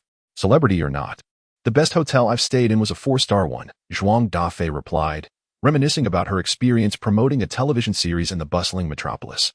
"I was on a business trip with my boss, so the accommodation couldn't and Oppos have been worse than this, right?" "Not at all. Sister Mimi never took me along on her business trips," Zhuang Dafei shook her head. "The last time I went to Hong Kong with Sister Mimi, we stayed in a room by the hour. It was my only experience of a business trip." Shen Fei teased, "Your boss is quite stingy." Reflecting on that evening, he recalled being invited to the hotel where Mimi was staying, which was a hot spring hotel, lavishly decorated and not inexpensive for a night's stay. He couldn't believe that this girl brought her staff along yet ended up in a room by the hour. "Not really," Zhuang Dafei shook her head. "Sister Mimi says I am still young, and there will be plenty of opportunities to enjoy life later. Right now, the most important thing is to develop my career and make a name for myself as quickly as possible. Besides, going out too often can lead to scandals, which would be detrimental to my stardom." Shen Fei replied, "Well, yet another girl who has been brainwashed. Fortunately, I didn't sign a contract with that woman. Otherwise, who knows how she would exploit me." He continued, "You and Oppos come quite early and had a long journey. You should take a shower and rest. I'll come find you this afternoon. By the way, Miss Zhuang, what would you like to eat or need? Just call room service. The service here is quite commendable. After all, your boss is footing the bill. Since you rarely get out, you should indulge yourself. Your company will reimburse you." "Brother Fei, don't you want to hear my vocal range and tailor a song for me?" Zhuang Dafei hurriedly interrupted Shen Fei. "And please, call me Xiao Zhuang or Fei Fei instead of Miss Zhuang." "All right, Xiao Zhuang," Shen Fei nodded, thinking it was merely a name, just a form of address. "No, please just call me Fei Fei," Zhuang Dafei said after hearing the outcome of her name. Girls really do have a penchant for minutiae. Why fuss over such trivial matters? You and Oppos are not in good spirits right now, and your performance lacks prominence. We can try your vocal range later this afternoon or evening," Shen Fei suggested. "I have some matters to attend to anyway, so you should rest." "That sounds fine," Zhuang Dafei and Oppos. S little face showed a hint of disappointment, but she quickly brightened up. "But Brother Fei, you must come early this afternoon. In truth, the life of a star is not as glamorous as it appears. For example, Yangmi must wear sunglasses and a scarf while shopping or attending gatherings to conceal her identity. Even when she wishes to relax, she has to worry about potential rumors." Zhuang Dafei, now in the bustling metropolis, probably wouldn't dare to stroll around casually, as her fame is not yet substantial enough. Even a slight scandal could jeopardize her budding career. After Shen Fei left, this girl would likely remain holed up in her room. Once Shen Fei departed, Yangmi's video call came through. "Have you arrived?" "Yes, Sister Mimi," Zhuang Dafei replied cheerfully. "Did that little rascal Shen Fei answer your call?" "Yes," Brother Fei answered. "I didn't expect him to be a super-rich second-generation heir." Yangmi frowned slightly. "How come I didn't know he was a rich kid? Besides, how could he possibly be a super-rich second-generation heir? A super-rich second-generation heir needing to solicit tips during a live broadcast? This little girl Dafei must have been fooled by that rascal. How is it that after such a short time, you're already so familiar with him?" But she hesitated to ask this question. "Where is that little rascal? I'd like to speak with him. Brother Fei said he has some matters to attend to and told me to rest here for now. He'll come find me this afternoon, Zhuang Dafei replied honestly. This hotel is absolutely luxurious. Yang Mi and Appo's brow furrowed once more. The five-star hotel boasts a splendid view of the river, allowing one to behold the picturesque scenery of the bustling metropolis. Sister Mimi, observe how Zhuang Dafei directs the video camera towards the expansive floor-to-ceiling windows, showcasing the breathtaking landscape for Yang Mi to see. Yang Mi responds with a contemplative, as long as it and Appo's comfortable to stay. She smiles and reminds, remember, your task on this trip is to tailor a song for him. Additionally, keep an eye on whether he might have opportunities to join our Jiahong entertainment. However, be cautious of that young man. Take care not to be deceived. If possible, refrain from going out. And if you must, do your utmost to avoid being photographed, understand? Scandals are mostly detrimental. Although some individuals exploit rumors for self-promotion, these are typically faded stars or those lacking genuine talent. True actors do not consider themselves stars. They identify as actors or singers. Currently, Zhuang Dafei is in the ascendant phase of his career and is still quite young. Thus Yang Mi felt compelled to offer additional reminders. Understood, Zhuang Dafei nods obediently. Be serious. This is no trivial matter. Yang Mi admonishes. Her gaze fixed intently on Zhuang Dafei, adding, as for that young man, selectively listen to him and be wary of deception. I know, Sister Mimi has already reiterated that. Zhuang Dafei replies playfully, secretly thinking that Fij seems quite reliable. In fact, in person, he and Appo's even more handsome than in the videos. Once the video call concludes, Yang Mi's expression shifts to one of uncertainty. This insufferable lad has booked such an exorbitant hotel, clearly not spending his own money, I presume? Furthermore, I hope Zhuang Dafei's visit doesn't result in any troublesome situations. It's quite a headache. Despite her youth, Yang Mi is a seasoned veteran in the entertainment industry, having encountered all manner of people. In her eyes, Shen Fei is decidedly not a trustworthy character. Yet Zhuang Dafei praises him for being dependable. Should I perhaps pay him a visit? If it weren't for the filming of the 2080 Rule of Love, I would have likely flown over by now. Meanwhile, upon exiting the hotel, Shen Fei receives a call from the manager of the Audi dealership, arranging a meeting point. He swiftly completes the formalities, and the manager respectfully presents the car keys to Shen Fei with both hands before departing. The exterior of the Peak model resembles an ordinary Audi, marked by the four-ring emblem, lacking any distinctive features, and the overall design is reminiscent of a typical SUV. However, its performance is remarkable. Shen Fei is eager to test its capabilities, so he drives off with determination. He aims to assess its off-road performance, thinking it might come in handy when he returns to his rural hometown. After all, vehicles such as the Weiyang, which possess a low ground clearance, are somewhat ill-suited for the bumpy roads of the countryside. To test the climbing capabilities of this car, Shen Fei deliberately drove towards Shisha Mountain. Perhaps by a twist of fate, Annie also chose to head to Shisha Mountain today. After feeling despondent all day yesterday, she sought a change of scenery and a chance to rejuvenate herself. At this moment, she was live-streaming while perched on her seat, ascending the mountain. End of chapter. Chapter 77. Annie, he still holds me in his heart. Hee Annie, my dear, are you still feeling down? Although you wear a smile and appear joyful, it seems there is an underlying sadness within you. If it becomes too much to bear, perhaps you could chat with your close friends or call your family to share your burdens. It seems that Annie has been suppressing her feelings for quite some time. She is indeed trying to express herself. While I am unaware of what transpired with the little streamer yesterday, it feels as though the situation is quite serious. Sending a flower your way, hoping for Annie's swift recovery. I thought I was the only one noticing Annie's distress, but it appears everyone is deeply concerned for her. Gazing at the barrage of messages and gifts in the live stream, Annie climbed up the slope, holding the live stream pole, her delicate face glistening with perspiration, yet still adorned with a smile. Who says I am unhappy? Annie is exceedingly cheerful. In the live stream, don't put on a brave face, dear Annie. Your sorrow is palpable even through the screen. Indeed, if it's too much. Perhaps you should take a break from streaming today. No one would blame you. Head home, take a good rest, and when you wake, everything will be behind you. Annie could not afford to rest any longer. She had already lain about all day yesterday. She responded with a smile, but deep within her eyes lay an inexplicable sorrow that tugged at the hearts of the viewers. Vehicles roared past her, ascending the mountain, with occasional comments about the outdoor streamers, yet none of that affected Annie. She held steadfast to one belief. She must reach the summit, to stand atop the peak and let out a resounding shout, to release her pin-up emotions. Shisha Mountain, though labeled as a mountain, is rather modest in height, merely around 100 meters. Compared to the majestic five great mountains, Shija can only be regarded as a mere hillock. At the summit, a parking lot has been established where leisurely visitors often come to picnic and unwind. In the mornings, elderly folks hike up, sometimes even gathering early to dance in the square. As Annie reached an elevation of 80 meters, she pounded her sore legs, her fitted pants stretching tautly. She took out a tissue to wipe her sweat, disposing of it in a nearby recycling bin, brushing her hair back from her forehead. Addressing the live stream, she exclaimed, "Just 20 more meters to the top, my friends. Cheer for Annie." At that moment, an Audi with 4 interlocked rings approached slowly, prompting Annie to instinctively step aside to avoid being struck. However, the Audi came to a halt. Such a sight of a vehicle parked halfway up the mountain was rare, causing Annie to furrow her brow in curiosity. Why would someone stop here? Aren't they worried about blocking others who wish to ascend? Suddenly, the car door swung open, and a man emerged, leaving Annie momentarily stunned. Then, Appos' hand was suddenly grasped by a man who had just exited the vehicle. Amidst her bewildered expression mingled with a hint of joy, she was promptly shoved into the passenger seat, followed by the resounding slam of the car door. The man circled around to the driver and Appos' seat, started the engine, and drove away. Viewers in the live stream expressed their confusion. What on earth is happening? Who is this person picking up the little streamer?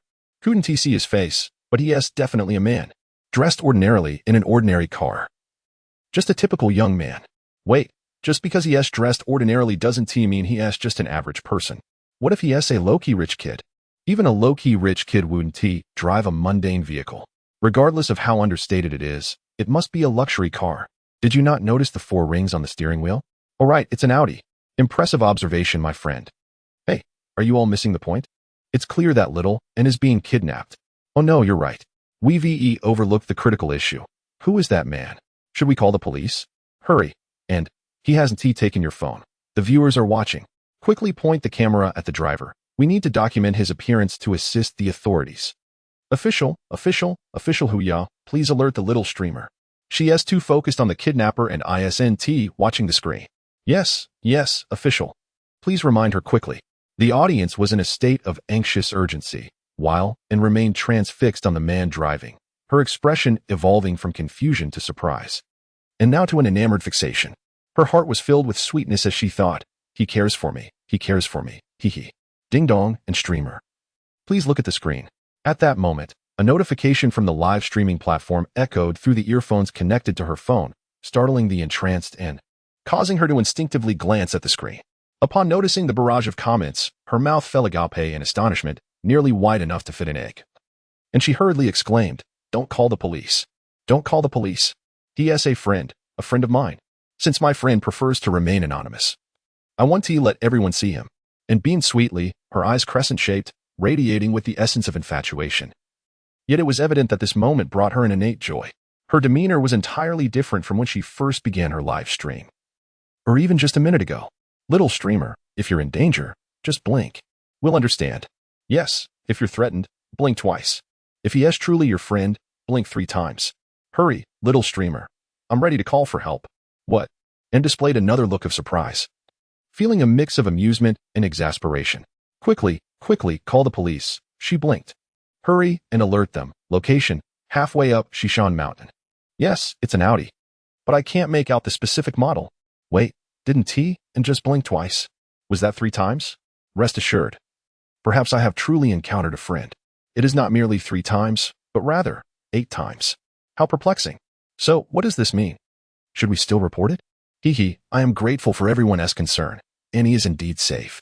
Thank you. Dear family, your connection means the world to me. Annie smiled sweetly, then turned her gaze towards the driver. Hey, my fans are saying I've been kidnapped and want to call the police. Do you have anything to say? The driver remained silent, casting a disdainful glance at Annie.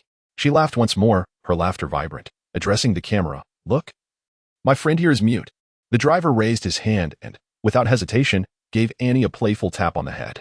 She winced in pain, exclaiming, ouch. Yet her laughter only grew louder. Hiki, where are you taking me? To sleep. This time, the driver finally spoke. Annie's cheeks flushed crimson, and she playfully pinched the soft flesh at the driver's waist. You rascal. Her lips pouted slightly, as if a hint of melancholic emotion was escaping. In the live chat, why do I feel like our darling Annie is in a romantic situation? Look, she is blushing. Oh my, could he really be her boyfriend? Annie, do you have a boyfriend now? I'm heartbroken. I've been cuckolded. B50, send me some comfort. Hey. Annie nudged the driver with her elbow. The fans say you and Oppos, re my boyfriend? This statement, while seemingly playful, concealed a hint of curiosity in her beautiful eyes. Nonsense. Call me husband. The driver playfully tapped the girl's head again. Annie instinctively covered her head, wincing in pain, her cheeks reddening further, yet she said nothing. Lowering her gaze, too shy to look up for a long time. As the car sped westward, it finally descended the mountain, only to head straight for the highway. Annie curiously asked, where are we going? Seriously. Experience the thrill of speed and passion. Close the windows and hold onto your phone. Before he could finish, the driver pressed the accelerator and the Audi took off. In 5 seconds, it accelerated to 100 kilometers effortlessly, then to 120, 150, 180, 200. Annie felt as if the car she sat in was stationary while the surrounding vehicles whizzed past in reverse. Yet the speed continued to climb 260, 280, 300, until it reached 440 kilometers. Annie felt as though her heart had stopped. She adjusted her phone's camera to the rear mode. Dear family, have you ever seen such speed? Oh my, I feel like I'm flying. In the rear camera view, the fans in the live chat were aghast upon seeing the speedometer. What the heck, this speed? It can't be real. Is the speedometer broken? Can an Audi really go this fast? The atmosphere in the live stream became electrified once more, prompted by a fan's reminder. Annie, filled with exuberance, began to scream with delight, possibly due to the exhilarating speed of the vehicle or perhaps as a release from the emotional turmoil of the past few days. After an hour, the car exited the highway, arriving at a desolate riverside. Annie's excitement remained palpable as she surveyed the barren surroundings, a hint of confusion flickering across her delicate features. What are we doing here? She pondered. Let and amp, Oppos, let's go. The driver succinctly replied, swiftly snatching Annie's phone and turning off the live stream. In that moment, Annie comprehended Shen Fei's intentions, and she could not deny that his previous response was refreshingly straightforward and unequivocal. End of chapter. Chapter 78. The song is yours, but I need a favor. I am a reincarnator, blessed with 3 luxurious apartments in Tangshan Epine, a fortune exceeding 300 million, and a collection of opulent cars that could easily astonish anyone. I possess a system that bestows upon me the ability to excel in various arts, so why should I fear anything? What is the big deal about one woman? If I take her in, can I not support her? Hesitating and wavering, I am but a shadow of myself. Truly, I am a disgrace to all reincarnators. The readers scoff at your plight. With resolve, I set forth. The riverside boasts a splendid view, the Audis are revving, their tires bouncing with exhilaration. As if urging, let us go, let us go, let us go. At an unexpected moment, a 5-year-old girl on roller skates wobbles to a halt beside the car. Still clumsy from her recent lessons, gazing at the bouncing Audi, her wide eyes sparkle with curiosity. She turns to her mother, a beautiful woman riding a mountain bike behind her, and points with her delicate finger. Mama, look. There's an uncle and an auntie in the car. What are they doing? The mountain bike rider glances at the opened window and instantly flushes with embarrassment, hastily covering her child's eyes. Don't look. Be careful, or you might get caught up in it too. But why are they fighting? Their clothes are all torn. It's worse than when you and Daddy fought. The innocent child's words pierce through the air. The mother, overwhelmed, swiftly transforms into a protective figure, scooping her child into her arms with one hand while gripping the bike's handlebar with the other. She pedals away, exclaiming, ugh, such shamelessness. 2 hours later, they find themselves seated in a charming restaurant. Annie's cheeks still bear a hint of crimson as she nestles against Shen Fei. Shen Fei playfully pinches her petite nose. Didn't you say you were hungry? Why aren't you eating? You've been glued to me. Yet, his affectionate gestures reveal his fondness. After their earlier exchange, Shen Fei feels enlightened, and Annie has experienced a rebirth. In this moment, filled with sweet intimacy, she giggles. I just want to stay close to brother Shen Fei. Yet, that one tea fill your stomach, Shen Fei responds, rolling his eyes at her. Is brother Shen Fei very hungry? Annie asks with a cheerful grin. What do you think? Exercising consumes quite a bit of energy. Shen Fei lightly taps her on the head. With a playful giggle, Annie fed her brother Shen Fei, skillfully spearing a piece of oolong meat with her fork, dipping it in sauce before bringing it to his lips. Shen Fei opened his mouth, and the meal unfolded, with the two of them thoroughly engrossed in each other's company. Throughout the dining experience, Annie's other hand clung tightly to Shen Fei's, as if fearing that if she let go, she might lose him forever, never to reclaim him. After lunch concluded, Shen Fei escorted Annie back to her neighborhood. Shen Fei, Shall we go up for a cup of tea? She suggested, her large eyes sparkling with playful allure. Shen Fei, feigning annoyance, playfully pinched her delicate nose. Are you genuinely inviting me for tea? Hee hee, just a casual chat about life, Annie replied, her cheeks flushed with shyness. The phrase knowing the taste of sweet marrow aptly describing her demeanor. Subsequently, the two spent the afternoon cocooned in her modest 20-square-meter apartment, seemingly unfazed by the potential monotony. As evening approached, around 7 o'clock, Annie's stomach growled, prompting Shen Fei to propose, let us go indulge in a grand meal or order takeout. With hunger gnawing at her and fatigue weighing her down, Annie lacked the energy to venture downstairs. Thus, they opted for takeout. After satisfying their appetites, the question arose, what to do next? As the ancients would say, to stay warm is to ponder desires, and so they sought engaging activities to occupy their time. During this period, Shen Fei's phone rang once. It was a call from Zhuang Dafei. Without even glancing at the caller ID, he hung up and switched off his phone. As the clock struck 2 in the morning, 2 security guards knocked on Annie's door, having received complaints about the noise they were making. Please keep it down, they advised. The following morning, the two watched the sunrise together, shared breakfast, and strolled through the streets. Throughout, Annie clung to Shen Fei's arm, her form pressed against him. Resembling someone with a bone ailment, her gait slightly awkward. Yet, her small face radiated happiness and sweet smiles. Her lips curving in delight as she occasionally rested her chin on her hand, gazing dreamily at Shen Fei. That evening, they enjoyed another sumptuous meal together. During dinner, Shen Fei received 2 phone calls, one from Zhuang Dafei and another from Yongmi. Annie never pried. Instead, she encouraged him, if you have urgent matters, please go attend to them. She was already content and fulfilled after such a delightful day. Annie believed that a good woman should never impede a man's progress, especially when her boyfriend was such an exceptional and talented individual. Thus, throughout the day, as Shen Fei answered 5 phone calls, Annie refrained from asking a single question. Indeed, there was an urgent matter at hand. It was Yongmi calling. Ah, Yongmi? Annie's face lit up with excitement. Is she the owner of Jiahong Entertainment? Who else could it be? Shen Fei teased, giving her a gentle pinch on her rosy cheek. She seems eager to sign a contract with brother Shen Fei, and revealed her envy. Allow me to decline. Shen Fei responded nonchalantly.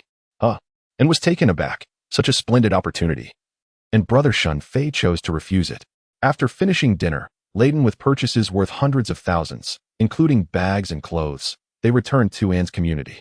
They indulged in a tender moment once more before and urged Shen Fei, hurry and attend to your matters. I am quite fatigued and wish to rest. No live stream tonight? Shen Fei playfully toyed with her mischievous little feet, the delicate toes glistening, truly remarkable, and felt a tingle, giggling as she retracted her toes, exclaiming that brother Shen Fei was quite naughty, feigning ignorance since yesterday, and felt utterly exhausted and certainly needed a good night's sleep to restore her energy. When Shen Fei arrived at the hotel where Zhuang Dafei was staying, she was brimming with excitement. Brother Fei, shall we commence? Yes, we shall finalize it tonight. Shen Fei nodded. Really? Zhuang Dafei joyfully leaped on the spot. Currently, there were no excellent script resources. Boss Yang wanted her to maintain her popularity through song, even enlisting the genius Shen Fei to tailor something specifically for her. Naturally, Zhuang Dafei was elated. Indeed, Shen Fei settled onto the sofa. Go. Fetch me some paper and a pen. All right. Zhuang Dafei hurriedly scurried to find them and promptly presented them to Shen Fei. Master Shen, please. After 5 minutes. When Shen Fei completed the lyrics and score, Zhuang Dafei suddenly exclaimed, brother Shen Fei hasn't even listened to my vocal tone and timbre yet. And the song is already composed. What if? I have already heard it, Shen Fei replied, exuding confidence as he handed the paper to Zhuang Dafei. Clutching the sheet filled with lyrics and music as if it were a treasure, Zhuang Dafei eagerly inquired, how much for this song? I need to inform Sister Mimi. The song was for sale, with full copyright available, as well as the right to retain copyright for usage. It was only natural for and to inquire about the price, as no one would compose a song for free, especially not a tailor-made piece from a genius. No charge. Shen Fei waved his hand, reasoning that considering Yongmi had treated him to several meals, a single song was inconsequential to him. But that is not acceptable. This song may very well be used for commercial performances, Zhuang Dafei insisted urgently. Just do me a favor later, Shen Fei stated. What kind of favor? I would agree to 100 of them, Zhuang Dafei replied enthusiastically. First, go practice in your room for half an hour. Familiarize yourself with the song quickly. When you come out, I will tell you how to assist, Shen Fei instructed. End of this chapter. Chapter 79, Hotel Room, Live Broadcast. In creativity, Zhuang Dafei returned to her room, gently closing the door behind her. She cautiously began to hum a cheerful tune, its silky smoothness making it effortlessly catchy. After humming the melody twice, she had nearly mastered the score, her lips curling into a joyful smile. Oh my, how delightful this lively melody is. Next, she attempted to sing the lyrics, which were equally easy to articulate and exquisitely rhymed. With each repetition, Zhuang Dafei grew more familiar and adept, her enjoyment blossoming with each note. As she sang, she instinctively began to move in rhythm. Her background in dance from the Arts Academy allowing her to express herself with ease. Following Shen Fei and Appo's instructions, Zhuang Dafei practiced for half an hour. Becoming thoroughly acquainted with the song, joyfully, she flung open the door and exclaimed, Fei Gu, I've finished practicing, and I'm already familiar with it. As she burst into the living room, she discovered the television still blaring with the tedious program College Life has arrived. A certain Zhang, a rotund host, was sharing the stage with Lao Shui, while Shen Fei lay sprawled on the sofa, fast asleep. He had worn himself out over the past 2 days, and the excitement of college life had left him utterly exhausted. In fact, it had barely been 3 minutes since Zhuang Dafei entered her room before Shen Fei succumbed to slumber. Observing his serene face, she tiptoed closer, carefully studying his handsome features for an extended period. How could one resist such charm? It was only natural to steal a few glances. After all, he was asleep. Her covert admiration would go unnoticed. Who said only boys could indulge in such admiration? Girls could do so in secret as well. After about 10 minutes, her hair brushed against Shen Fei's cheek, causing an itch. He suddenly opened his eyes, and both were startled. What are you doing, you little rascal? He exclaimed, retreating slightly and glaring at her. Zhuang Dafei's cheeks flushed as she stammered, I wasn't doing anything. I just saw a fly on your face and was trying to shoo it away. I didn't mean to wake you up. Internally, she felt a triumphant thrill. How clever she was. How long did I sleep? Shen Fei, disregarding whether her words were genuine or not, stretched and yawned. About 50 minutes. Zhuang Dafei replied, glancing at her watch. Has it been that long? Shen Fei checked his phone and saw it was already 11 o'clock. He then rose, saying, I'm going to wash my face. Let us get started soon. What are we starting? Zhuang Dafei followed him, curious. Why are you following me? Go change your clothes. Shen Fei stopped abruptly and turned to her. Zhuang Dafei nearly bumped into him. Change my clothes? Are we going out? She asked, her imagination running wild. A night market stroll sounds lovely, eating late-night snacks without the crowd, perfect for avoiding exposure. She smiled, envisioning the scene. She found herself confined within the hotel, unable to venture anywhere for 2 long days, nearly driving herself to madness. She had longed to take a stroll. Yet her unfamiliarity with the bustling metropolis and her apprehension of Mr. Yang's wrath kept her from doing so. What was there to shop for at such a late hour? Shen Fei cast a disapproving glance at the girl, instructing her to change into a more youthful outfit, as he required her assistance shortly. Oh, all right, Zhuang Dafei replied, a hint of disappointment in her voice. By the way, that JK skirt you wore when I picked you up yesterday was quite nice. Shen Fei added before retreating to the restroom. Zhuang Dafei remained puzzled about the task Shen Fei had in mind for her. However, he had composed a song tailored just for her, one she adored, and it came at no cost. Such kindness was something she felt compelled to repay, prompting her to change her attire. After donning her new outfit and applying a light touch of makeup, she gazed into the mirror, slightly dissatisfied. Remembering a silken piece tucked away in her suitcase, she hurried to retrieve it. Moments later, she emerged before Shen Fei, looking refreshed and embodying the pure, enchanting style of a JK girl. At that moment, Shen Fei was preoccupied, sporting a somewhat flamboyant fox mask reminiscent of a leading man, a trinket he had purchased earlier that day while shopping with Annie. She had acquired 2 masks, a pink one for women and a more audacious one for men. Before visiting Zhuang Dafei, Shen Fei and Annie had amused themselves by wearing the masks and engaging in a playful game, thoroughly enjoying the experience. Dear friends, today there will be no piano performance nor custom songs. Instead, we have a special guest joining us. Prepare your eyes for a treat. Shen Fei announced to the livestream audience. Special guest? Is she a beauty? Yes, is she a beauty? A beauty in black stockings. I want a beauty in black stockings. Can our little host arrange that? Whether she wears black stockings or not is irrelevant. As long as she's a girl, that suffices. Shen Fei, she will undoubtedly be a beauty and a star at that. Perhaps some of you are her fans?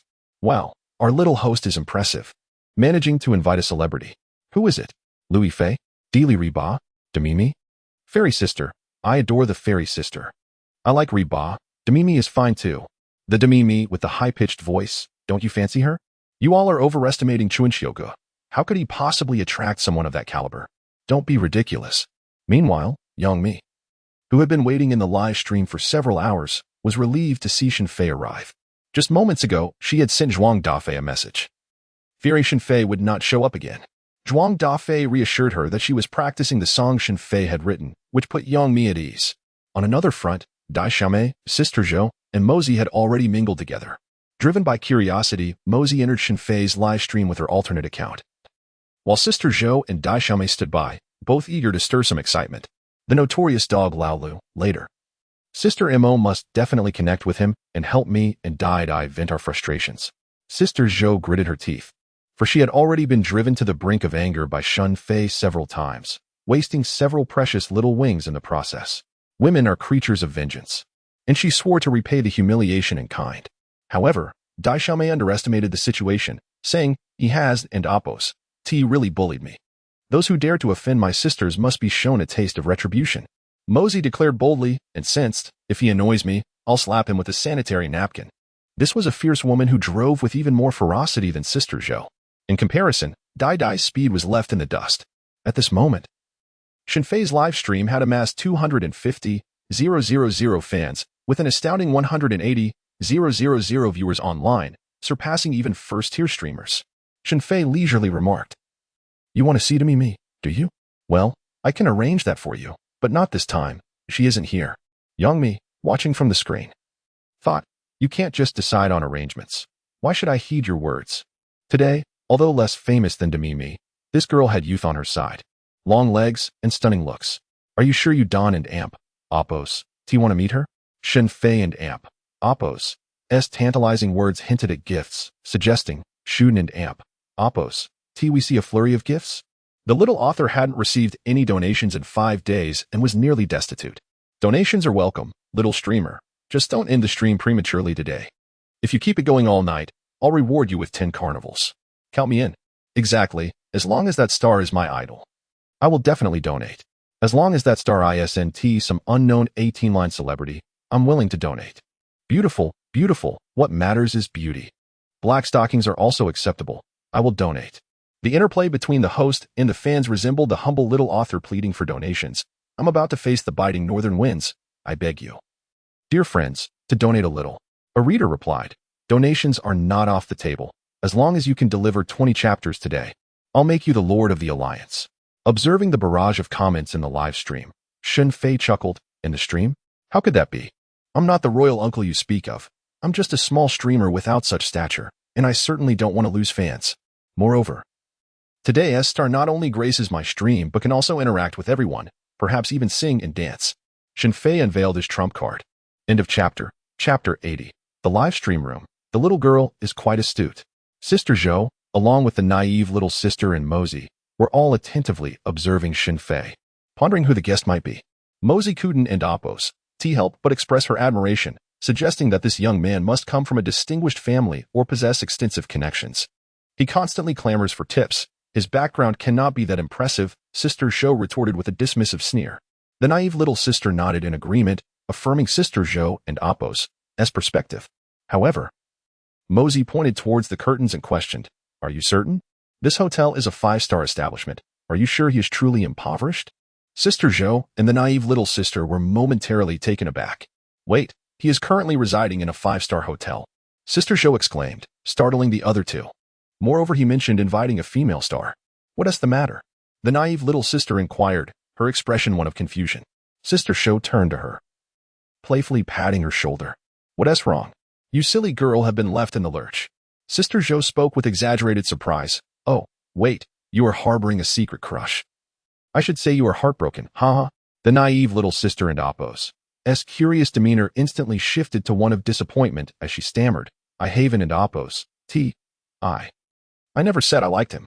Mosey gazed at the naive little sister, patting her shoulder gently, wearing a sympathetic expression. Meanwhile, in the opulent apartment on the 15th floor of Tangchen Epine, Feng Timo glared at the screen showing Shen Fei donning a fox mask, her teeth gritted in anger. This scoundrel. He dares to rendezvous with a female celebrity at a hotel and livestream? How shameless. Yesterday, he promised me he would write a song. Suddenly vanished for 2 days and even rejected my 3 calls. I can't believe this scoundrel is engaging in such scandalous affairs. I'm going to lose my mind. All my heartfelt breakfasts have gone to waste. Dog of a man, after all, is just a slave to his desires.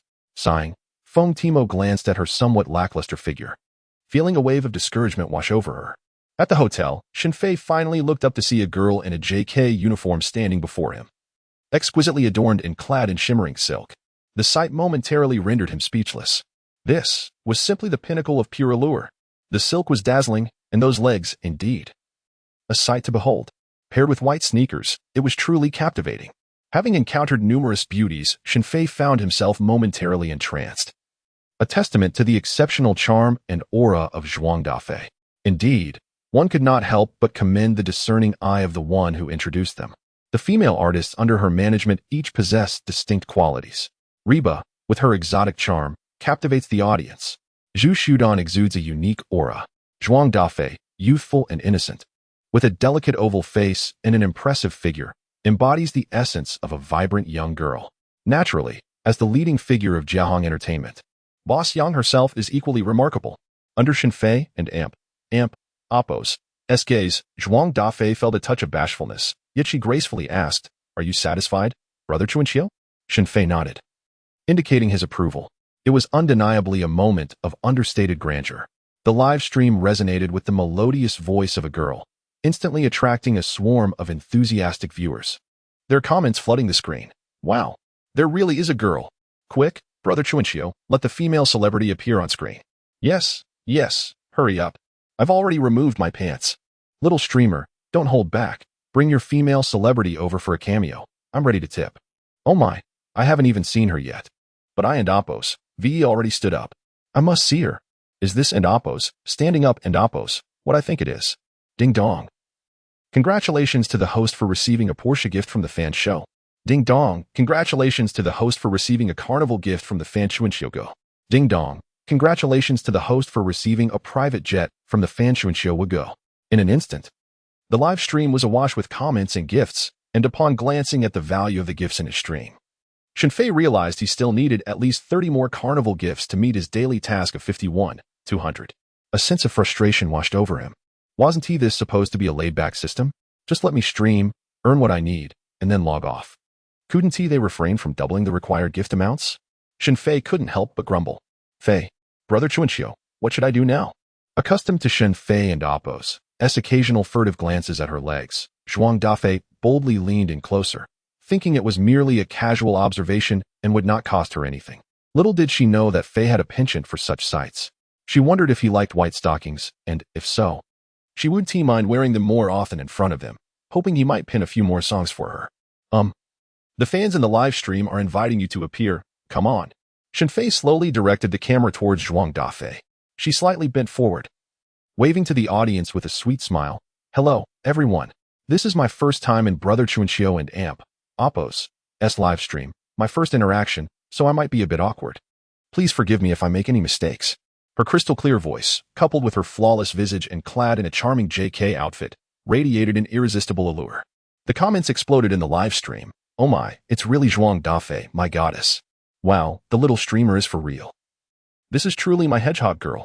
Upon first encountering Zhuang Dafei in her daily life, the stark contrast between her and the hedgehog-like girl Han Fei's personalities was striking. One commenter above seemed to be too deeply engrossed, stating, "That is a television drama, a script. Of course, it must be performed according to the script. This is reality. How could it possibly be the same?" Another chimed in, "Hey, I enjoy both versions. I admire her silky hair." One remarked. Another, evidently shy yet discerning, stated, clearly, "She fancies legs but insists on praising the hair. I adore JK, she is my utmost favorite." Then, gifts began to pour in once more. Within less than a minute, Shen Fei received gifts valued at 10 carnival tokens. The allure of stardom truly makes a difference. Suddenly, Shen Fei had a flash of inspiration, as if he had glimpsed a business opportunity or perhaps a novel method to accomplish his tasks. Sister Zhou, the naive girl, Feng Timo, and Zhang Xiaoan, along with Damimi, were all resources at his disposal. Oh, and there was Lang Lang. It seemed he was in his private messages. He must be contacted for a potential piano duet that would undoubtedly drive the audience wild. If all else fails, perhaps collaborating with Jia Heng would be advantageous, as he could ride the coattails of Dammy Me and Oppo's artists and Oppo's popularity daily while live streaming to fulfill his tasks. Worst case scenario, he could compose a few songs for that greedy woman. After all, he was merely selling his talent, not his integrity. Zhuang Dafei was pure and endearing, innocent yet not foolish. She finally grasped why Brother Fei had urged her to familiarize herself with that song an hour prior. Therefore, without waiting for Shen Fei to speak, Zhuang Dafei seized control of the live stream, feeling immensely honored to preside over Brother Chuanxiu's broadcast. She was genuinely delighted to see her family. Shall I perform a show for everyone later? Although Dafei and Oppo's singing might not be melodious, it was likely tolerable. She hoped not to offend her family and Oppo's ears. The star was indeed a star, showing no signs of stage fright, her presence steady and assured. However, Yang Mi, watching from the screen, was driven to madness. That damn Shen Fei is actually pulling Zhuang Dafei into singing for him to gain followers? How infuriating. The situation was compounded by the fact that this was taking place in a hotel. This scandal would undoubtedly surface soon. Yang Mi immediately dialed Zhuang Dafei's number. Upon seeing the call from the boss, Zhuang Dafei and Oppo's expression stiffened, instinctively glancing at Shen Fei. Whose call is it? Just answer it. Why are you looking at me? Shen Fei was quite pleased with Zhuang Dafei's earlier performance, thinking to himself, this girl is quite savvy. My gesture of gifting her a song was not in vain. However, Zhuang Dafei showed him the caller ID, causing Shen Fei to startle. No way, could she be watching the live stream? Thus, the chapter concludes.